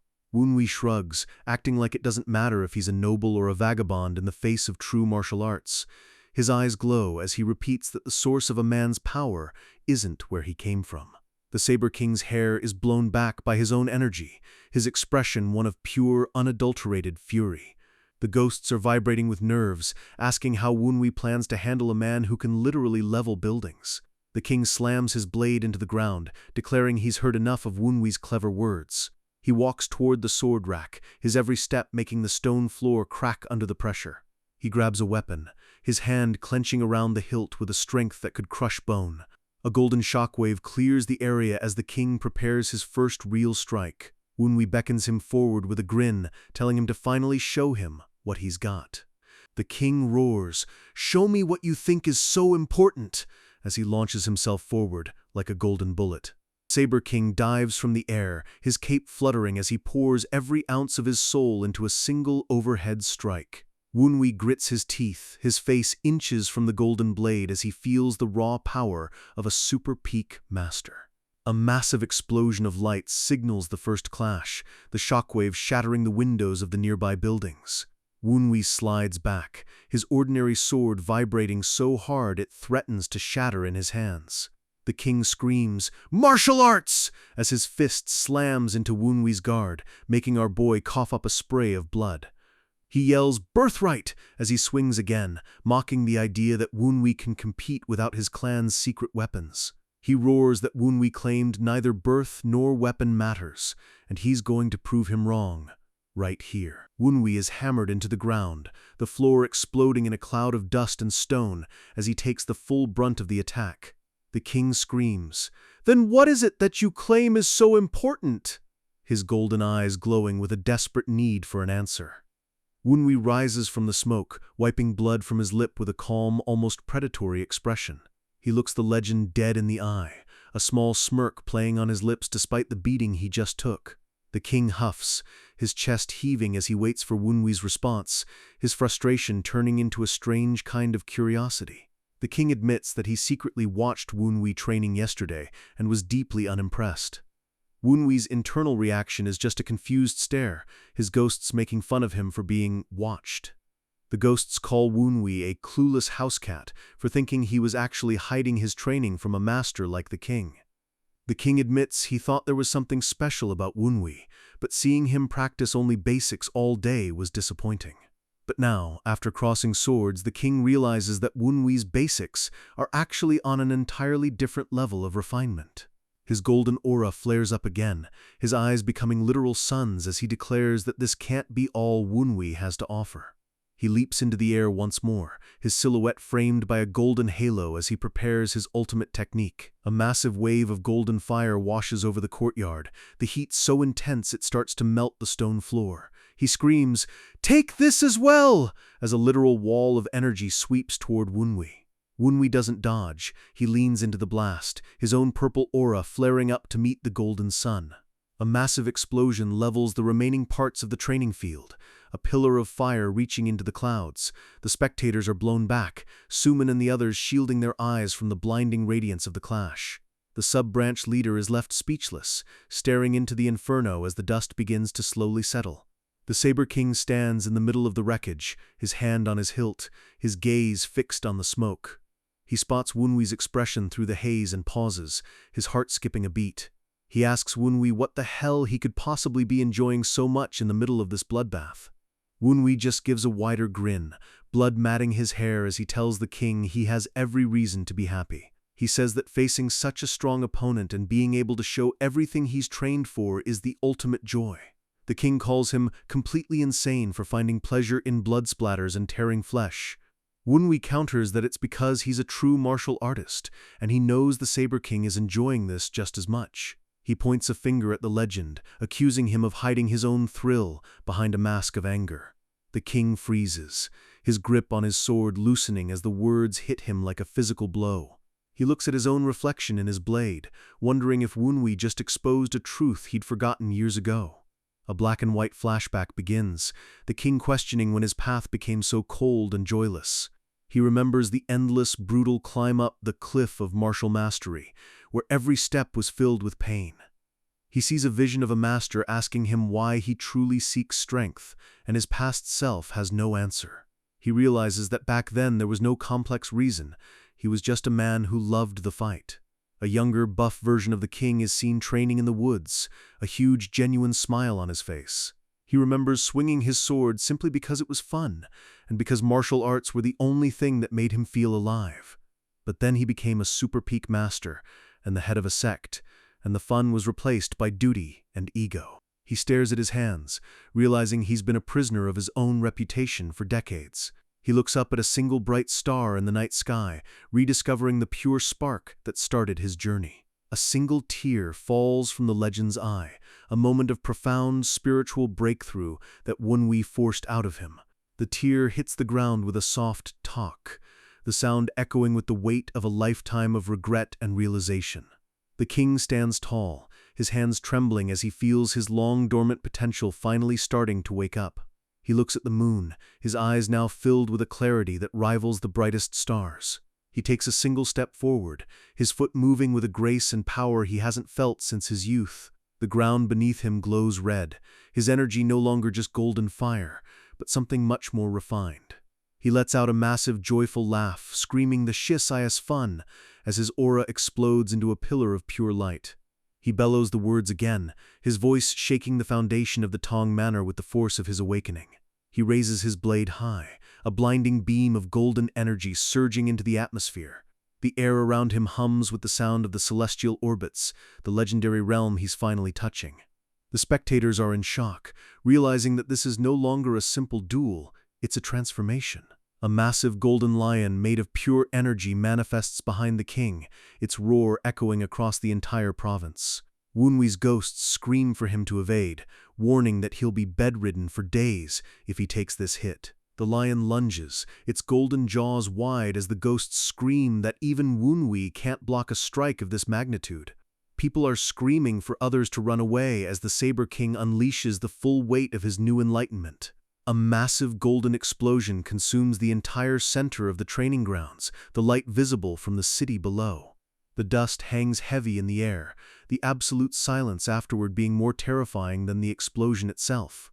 The smoke clears to reveal a massive crater, but the Saber King is smiling as Wunwi stands before him, still alive.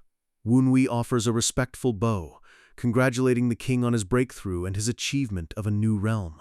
The Saber King stands tall, his mane of white hair flowing as he accepts the praise, his journey to the stars finally beginning.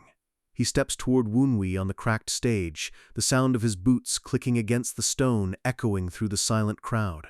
The king puts a hand on Wunwi's shoulder, acknowledging the young monster standing before him. He thanks Wunwi for helping him remember the true meaning of martial arts, something he'd forgotten long ago. Wunwi gives a respectful bow back, showing that even a former demon lord knows how to show class to a legend. The Tang Patriarch watches them from the sidelines, stroking his beard with a satisfied smirk at the wholesome moment. But the mood shifts instantly as the Patriarch addresses the entire crowd, signaling that the festivities are officially over. He stands tall and drops a bombshell. He's officially announcing a resurrection. He's bringing back the Tempest Squad, a legendary unit that was disbanded over 20 years ago. The clan elders look like they've just seen a ghost, their mouths hanging open in pure disbelief. They start panicking immediately, shouting about how insane this idea is. The elders surround the Patriarch, arguing that the Tempest Squad is too dangerous and should stay buried in the past. They keep whining, saying there's no point in bringing back a squad that lost so badly during the last war. The Patriarch's face goes cold, clearly done with their excuses and lack of vision. A flash of memory shows the brutal reality of the past war, bodies everywhere and blood soaking the front lines against the demonic cult. The Patriarch clenches his fist so hard it creaks, furious that these men would rather hide than pick up their swords again. He looks the lead elder dead in the eye and asks a simple, terrifying question: "Do you actually have what it takes to stop me?" The elder stammers, his confidence evaporating instantly under the old man's gaze. The Patriarch releases a wave of pure, unfiltered bloodthirst that makes the air itself feel like it's vibrating. The elders collapse, gasping for air as the sheer weight of his aura crushes their spirits. He projects a terrifying mental image of 1,000 bleeding eyes, showing them exactly who's in charge. One elder literally lets out a high-pitched scream completely broken by the patriarch's little prank.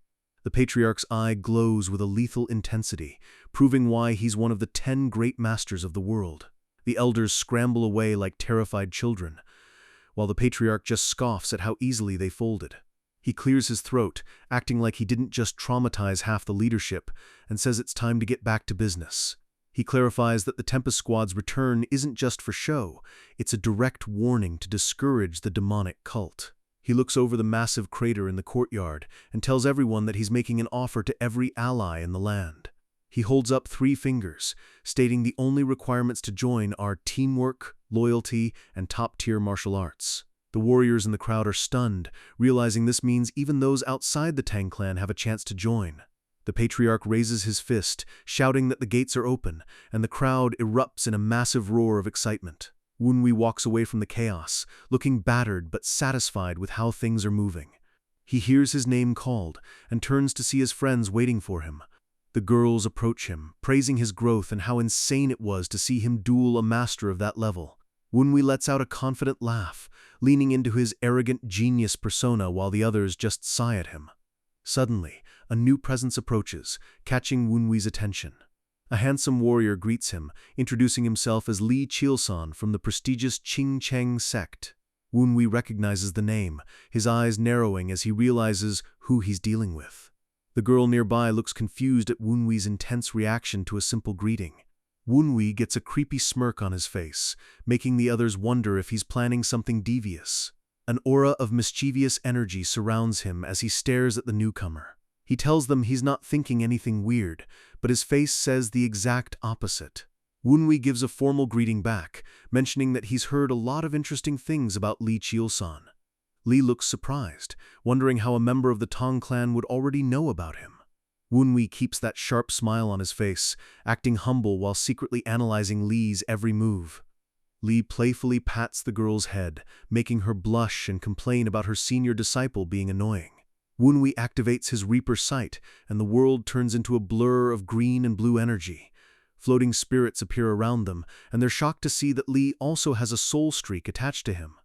The spirits realize that the Qing Cheng sect actually has 2 people with this rare spiritual talent. Wunwei locks on to Li with a predatory gaze, sensing there might be even more to this guy than meets the eye. As Li smiles under the cherry blossom trees, Wunwei realizes this man is destined to become the best swordsman of the future. He finds it incredibly interesting, his demonic instincts already tingling at the prospect of Li's potential. The girl snaps Wunwei out of his thoughts, looking a bit flustered by the interaction. She accidentally spills some tea about Wunwei's social life, and he immediately tries to shut her up before things get awkward. The 2 of them start bickering, with Wunwei desperately trying to save face in front of his sister. Kyujin and the other girl watch them from the side with blank expressions, totally unimpressed by the drama. Li jokes about how well they get along, while the girls realize Wunwei has finally met someone just as eccentric as him. A messenger approaches the group, the sound of his footsteps breaking the light-hearted mood. He tells Wunwei that the patriarch has requested a private meeting with him immediately. Wunwei looks up, his expression turning serious as he wonders what the old man wants now. Later that night, Wunwei finds the patriarch standing alone in a quiet courtyard under the moonlight. Wunwei offers a respectful greeting, and the patriarch confirms he's been waiting for him. Suddenly, the patriarch explodes with a violent red aura, the ground cracking under the pressure of his power. He tells Wunwei to think very carefully before answering his next questions, putting our boy under massive pressure. The spirits around Wunwei panic, screaming for him to run because the patriarch is acting like a total monster. The old man steps forward, calling Wunwei by his full title, his eyes glowing with an eerie red light. Wunwei reaches for his weapon, realizing he might have to fight his way out if his secret has been discovered. But then, the mood 180s as the patriarch pulls out a picture of a girl, asking if his granddaughter isn't the most beautiful thing ever. Wunwei is stunned, realizing the legendary master is actually just a typical doting grandfather. The patriarch snaps the picture away, telling Wunwei he's not allowed to have her, even though Wunwei never even asked. Wunwei is left sweating, wondering what the hell is actually going on in this old man's head. The patriarch looks out into the night, mentioning that when Wunwi first stepped onto the duel stage, something felt off. He admits that Wunwi's movements reminded him of the demonic martial artists from the Heavenly Mountain. He acknowledges Wunwi's undeniable talent, but warns him that talent isn't everything. He says the most important things are mindset and the balance of one's martial arts. A small beetle crawls onto his finger as he explains that power without balance is a recipe for disaster. He crushes the air around the bug with a burst of lightning energy, warning that it only ends in a lethal chi blockage. He recalls a disciple from 17 years ago who was just as talented as Wunwi. Wunwi's eyes go wide as the patriarch mentions rumors that this disciple has also been inflicted with chi blockage. Wunwi asks who it is, and the patriarch says that basically everyone in the martial world should know his name. A realization hits Wunwi like a freight train as he connects the dots. The patriarch reveals that the demons of the Heavenly Mountain used to have a name for him. They called him the Divine Sword Heavenly Demon, Wunwi's master from his past life. Wunwi leans back against a pillar, lost in thought as he processes the fact that his master might still be out there. A flashback begins, showing a young boy and a powerful master walking through a moonlit forest. The master tells the young Wunwi about a beautiful lake he visited long before they ever met. They stand on a balcony overlooking a vast, sparkling landscape, but the master admits he couldn't enjoy the view. He explains that at the time he was badly hurt, both in body and spirit. He had been on a mission to raid a group of mountain bandits who were terrorizing the region. The flashback shows him slicing through the bandits with ease, the screen splattered with the consequences of their crimes. But then, he encountered a massive, shadow-like entity that he never expected to see.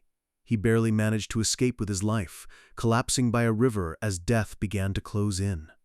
Just as he was about to give up, he heard footsteps approaching through the grass. Out of the darkness, a figure appeared, someone the master says he could never forget. Everything went white as the master's memory of the encounter becomes a blur of light and energy. He woke up in a quiet room, finding the mysterious figure standing by the window. It was the Tang patriarch in his younger days, looking stern as he scolded the master for sleeping outside. The patriarch didn't just save him, he treated his wounds and even shared his martial wisdom. Young Wunwi looks up at his master with wide, red eyes, hanging on every word of the story. His master gives him a warm, rare smile, showing the deep bond they shared. Back in the present, Wunwi realizes that the person his master mentioned was the very man he's talking to now. He lies back in his room, the spirits floating above him as he muses on how fate has brought everything full circle. A determined smirk spreads across Wunwi's face as he makes a new vow. He imagines a future where he, his master, and the patriarch can all sit down and share a drink together. He sits up suddenly, knowing that in order for that dream to come true, he has to move fast. He summons the soul of Gu Minche, his hands glowing with purple demonic energy. A dark, swirling vortex opens up on the floor, signaling the arrival of a spirit.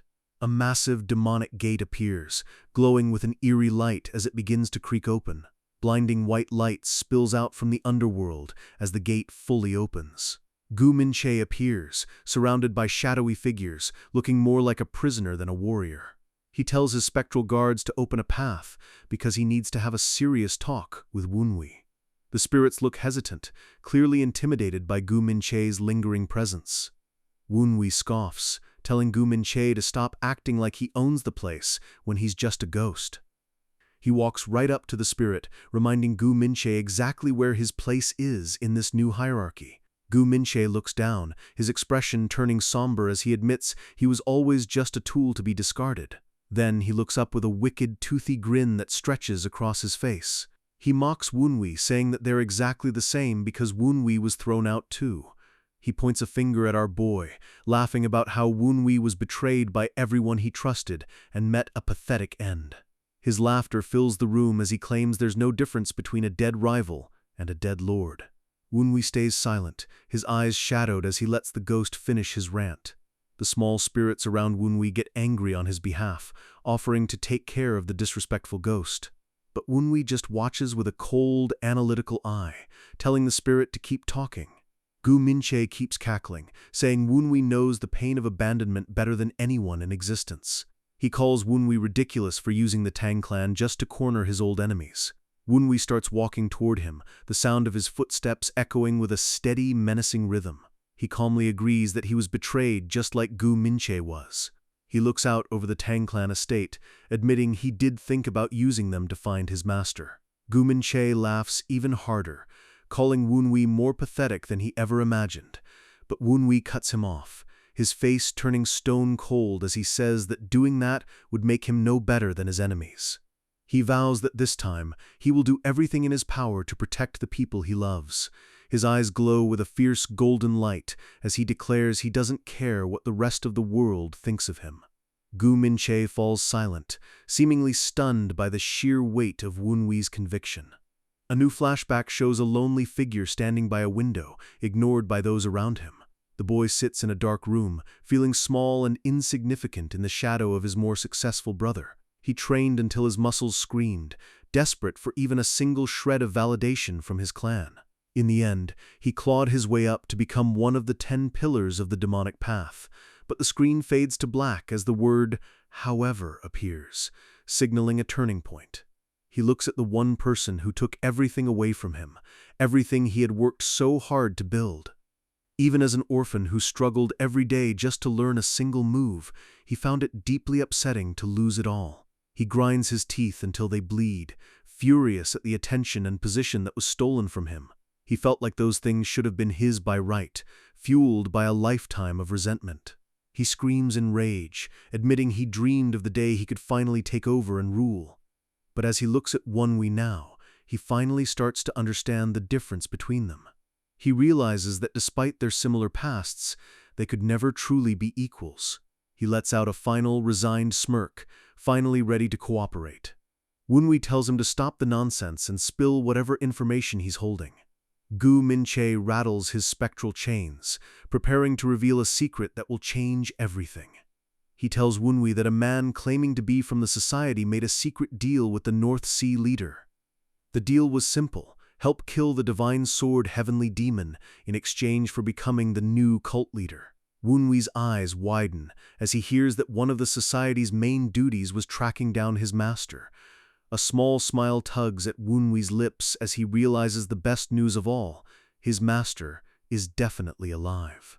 Gu Minche mentions that the society gave the North Sea leader unknown powers to help him finish the job. He adds that the leader recently headed toward the Eternal Ice Mountain for some dark purpose. Wunwee realizes that Yongbing Mountain is right on the front lines, making the leader's move extremely suspicious. Snow begins to fall over the martial arts academy as a single ominous word appears: war. Deep in the snowy mountains, a long line of torchbearers winds its way across a narrow bridge. The soldiers are carrying massive heavy coffins through the blizzard, their movements mechanical and eerie. The North Sea leader's face is shown, his eyes glowing with a terrifying light as he declares that the war has already begun. The scene shifts to Yongbing Mountain, a place where the ice never melts and death is the only constant. Wunwee sits in a dimly lit room, analyzing Guraxiong's unusual route through the mountains. The title screen flashes Chronicles of the Reincarnated Demon God, setting the stage for Chapter 57. Wunwee tells the spirits that since there are hardly any monsters there, they'll have to investigate the mountain themselves. He realizes that searching such a massive area alone will take too much time. Suddenly, the sound of clashing steel drifts in from outside, catching him off guard. He slides the door open, wondering who would be fighting in the middle of the night. He finds Li Chielsan and a girl locked in a duel, sparks flying as their blades collide. Wunwee strokes his chin, watching their movements with a calculating gaze.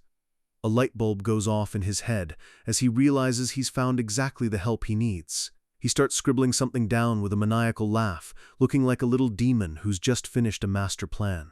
The spirits look at his expression and get instant PTSD, remembering all the times his schemes led to absolute chaos. Back in the courtyard, Li and the girl continue their intense training session, neither one willing to back down. Wunwee interrupts them, addressing his sister and the great hero Li Chielsan. They stop and look at him, curious about what could be so important at this hour. Wunwee pulls out a scroll, claiming it was a letter found in Gu Minche's possession. They lean in to read it, their faces turning pale as they see the contents of the message. Kyujin immediately says they need to report this to the higher-ups, believing it's too big for them to handle. But Wunwi warns that reporting it might cause the Dark Lord to mobilize his troops prematurely. He says he wants to check the situation himself, but admits he can't do it without their specific skills. Lee bursts out laughing, clearly excited by the prospect of a secret mission with a guy like Wunwi. He tells the others that after seeing Wunwi's duel, he's not worried about a thing and is fully on board. Kyujin reluctantly agrees, but only on the condition that they retreat the second things get dangerous. Wunwi gives a sharp nod, his eyes gleaming with a hidden agenda as they prepare to leave. The wind howls through the frozen peaks as the group finally reaches the outskirts of the snowy mountain. Wunwi looks at the vast, icy landscape, grateful that he didn't have to search this place alone. He tells the others to split up and investigate different sections, reminding them to stay extremely careful. They leap into the snow, their movements swift as they disappear into the whiteout conditions. The spirits follow along, promise to find anything that looks like a clue or a trap. Wunwi thinks back to the mention of a gift, wondering exactly what the enemy has left for him. He knows Gu Roxiong isn't the type to pick a fight he can't win, which means there must be a hidden ace up his sleeve. Suddenly, one of the spirits rushes back, shouting that they've found something nearby. They've discovered traces of Dogus, meaning the enemy is much closer than they anticipated.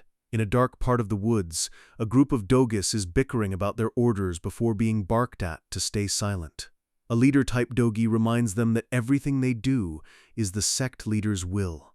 Wunwi appears behind them like a ghost, asking if they'd like to share that will with him as well. Before they can react, he has them tied up and steaming in the cold air, completely immobilized. The Dogis start begging for their lives, their bravado completely gone now that a real monster is in front of them. Wunwi looks down at them with a terrifyingly calm expression, asking what's so funny. One Dogi starts chanting about the unquenchable torch at the peak and how the North Sea Lords will rise again. The Dogi's eyes glow with a violent pink light as he prepares to rise in the most literal, explosive way possible. The spirits scream for Wunwi to dodge as the monster begins to overload with energy. A massive explosion rips through the forest, turning the snow into steam and the trees into splinters. Smoke and fire fill the air as the remaining stumps of trees burn in the middle of the blizzard. Wunwi stands in the center of the destruction, surrounded by a purple demonic aura that protected him from the blast. Kyujin and Lee come running toward the blast site, shouting Wunwi's nickname to see if he's still alive. Wunwi stands there muttering to himself about the unquenchable torch and the mountain's peak. Lee looks concerned, asking if the North Sea Lords are actually coming back from the dead. Wunwi turns his head, his face illuminated by the dying embers of the explosion. He looks up at the towering mountain peak, realizing the scale of the nightmare they're walking into. He realizes that this horrific plan was the gift the enemy was so proud of. He shouts for everyone to move toward the peak right now, his voice cutting through the wind. A streak of white light flashes across the screen as they launch themselves forward.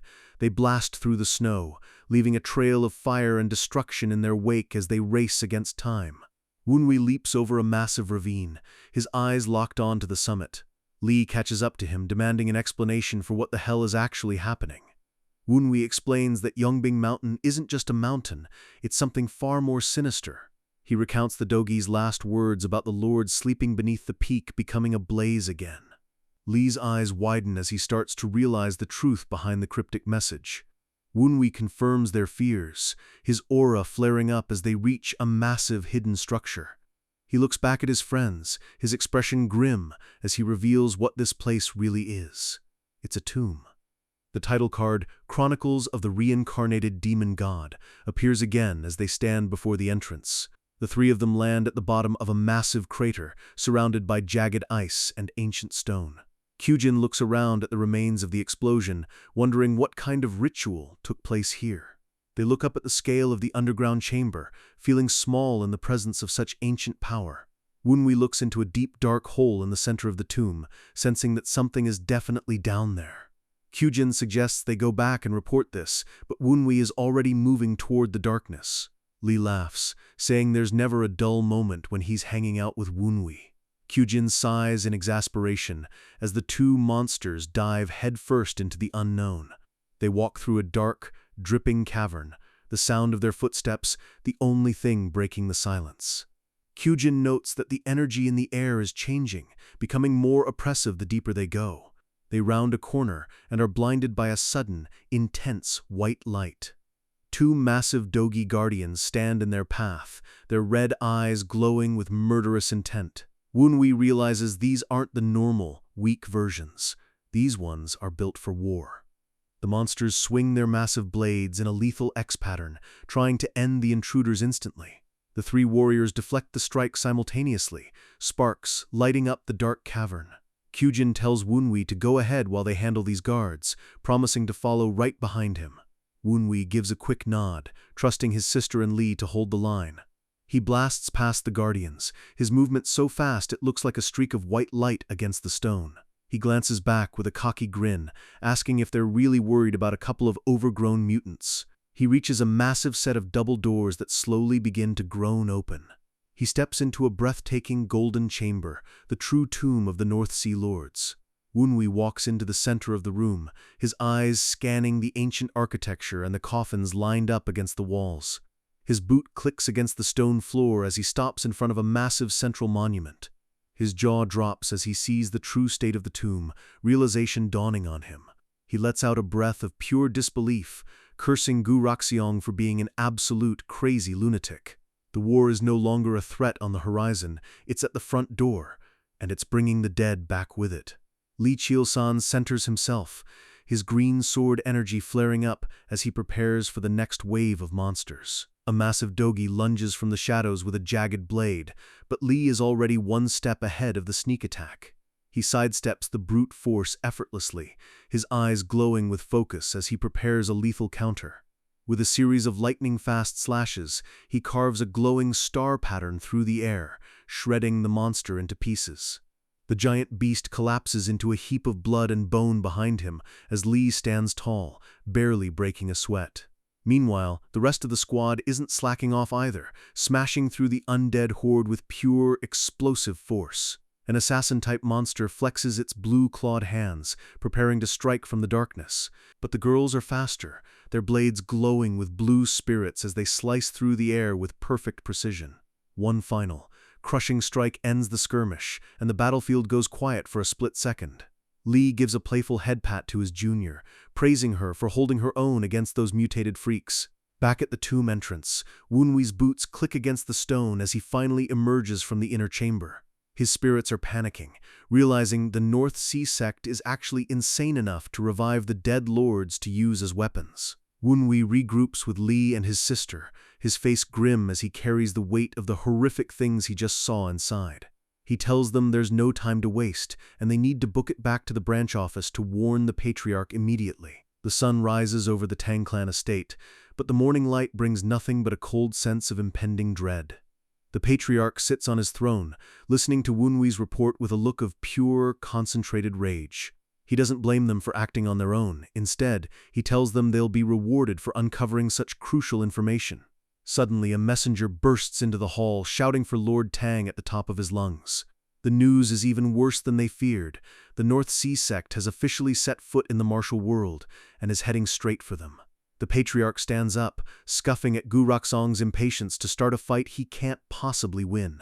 He orders the men to gather at the main gate, his presence alone making the air in the room feel heavy. He tells his warriors that the enemy is at the door, and they've brought some very amusing toys that he's itching to break. Looking over his massive army, he declares that today they'll defeat the North Sea sect and show the world the true power of the Tang. He assigns the Nokjan squad to protect the civilians first, making sure the people are safe before the real chaos begins. The Guangpeng squad is sent to guard the East Gate, and they answer with a deafening shout of loyalty. The patriarch turns to the Lion Saber King, asking if he's itching for a fight to test his new godlike position. The king just gives a confident smirk, more than happy to take full responsibility for the West Gate. The patriarch looks at Wunwi and the young geniuses, telling them they are the future of the clan and must act wisely to survive. He looks up as the sky darkens, sensing a massive, freezing presence approaching the estate like a storm. He steps out alone, deciding to personally welcome the uninvited guest at the front lines. Gu Raxiong walks calmly down the main road, his monsters dragging heavy coffins behind him as the blizzard intensifies. The ground under his feet begins to freeze, the ancient road cracking under the pressure of his lethal ice aura. A massive shockwave of freezing energy surges toward the clan gates, threatening to shatter everything in its path. But the mist clears to reveal the patriarch standing completely unfazed, his own aura acting as an unbreakable shield. Gu Rakseong stops in his tracks, looking surprised that anyone could withstand his cold aura without breaking a sweat. The patriarch steps forward, asking Gu Rakseong exactly how he knew a master like him was coming. He mocks the villain, saying there isn't a single thing happening in the Sichuan region that he doesn't already know about. High above on the rooftops, shadows flicker as the Mythos' elite assassins prepare to drop down and start the slaughter. Gu Rakseong admits his original plan was to just take the patriarch's head neatly and end this quickly. He looks toward Wunwei and the other young disciples, acknowledging that the Tang clan has too many capable talents lately. He steps on a small sprout, symbolic of his desire to crush these young geniuses before they can ever reach their prime. The patriarch calls him out for being desperate enough to dig up the corpses of past lords just to get an edge in battle. Gu Rakseong doesn't deny it, admitting the revived lords aren't at full power, but are still more than enough to kill. Up on the eaves, a creepy Mythos operative watches Wunwei, already picking him out as the first target. The patriarch's face cracks into a savage grin, green lightning starting to spark around his eyes. He warns Gu Rakseong that taking his head won't be as easy as he thinks, and a dark, monstrous aura begins to rise behind him. Gu Rakseong counters with an explosion of blue ice, mocking the patriarch and asking if it's really that difficult to kill him. The storm clouds gather over the estate as the two powerhouses prepare for a clash that will level the surrounding area.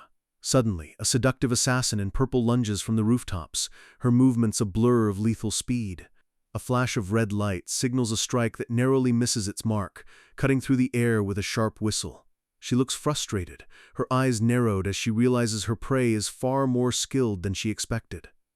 Wunwei's sister barely dodges a hidden blade that grazes her, the tension reaching a breaking point as the fighting starts. One of the Mythos elites jokes about women not being his taste, clearly trying to bait them into making a mistake. Kyujin tells Wunwei and Li to go help elsewhere while they hold down this specific sector of the courtyard. Wunwei trusts her to handle it, and prepares to move to the next high-priority target. The purple-clad assassin taunts Li, calling him a handsome problem that she's far too hasty to deal with. One of the girls gets a terrifying look in her eyes, telling the assassin to stop coveting other people's men and just go to the afterlife. A massive explosion rocks another part of the estate, sending stone and debris flying high into the sky. A giant, blue-skinned monster smashes through a wall with its bare hands, the ground shaking with every step. This is the tower-crushing Demon King, a mountain of muscle dragging heavy chains behind him as he searches for a challenge. He looks at his next opponent with a dead, hollow gaze, finding the entire situation nostalgic. A Tong master steps out to face him, calling the monster by its legendary name and letting his aura flare up. The giant just stares back, his face devoid of any human emotion, looking like a literal statue of death. He lets out a guttural roar, his eyes glowing red as he enters a state of pure, unfiltered bloodthirst. Across the courtyard, the Lion Saber King charges toward a masked Mythos swordsman at high speed. He scoffs at the enemy, saying that things look pretty thin on their side of the battlefield. A pale-skinned Mythos swordsman blocks his path, his icy aura freezing the very air around them. He draws his blade in a single, fluid motion, the air whistling as the steel cuts through the freezing wind. He tells the king not to disappoint him, launching into a flurry of high-speed slashes that test the king's guard. Up on the roofs, the Tempest Squad is busy protecting civilians as Mythos assassins try to pick them off from the shadows. A creepy, hunched-over old man with a sickle licks his lips, looking at the escaping people like they're nothing but prey. He lunges with blinding speed, his eyes wide with the twisted excitement of the hunt. But his sickle hits an invisible barrier of energy, the sound of metal on metal ringing out through the night. Wunwei and Li land on the roof, blocking the old man's path with a look of pure contempt. Wunwei asks the perverted old man exactly what he's grinning about and if he's looking for a quick death. The sickle user just cackles, calling Wunwei a foul-mouthed brat who's about to experience true pain. Down in the main square, Gu Rakseong and the Patriarch finally clash, the impact sending a shockwave through the entire city. Gu Rakseong's sword glows with a lethal blue light as he vows to gladly take the Patriarch's head this time. The Patriarch's aura turns into a storm of green lightning, challenging the villain to even try and get close. They lunge at each other again, their powers creating a massive shockwave that levels everything in a 50-foot radius. It's a battle of two legends, with both fighters refusing to give even an inch of ground. All across the estate, the primary fighters are locked in brutal, life-or-death struggles for survival. The screen flashes between the different duels, the stakes reaching an all-time high as blood begins to spill. Finally, our boy Wunwi draws his hidden blade, ready to show this mythos trash why you never mess with a reborn demon lord.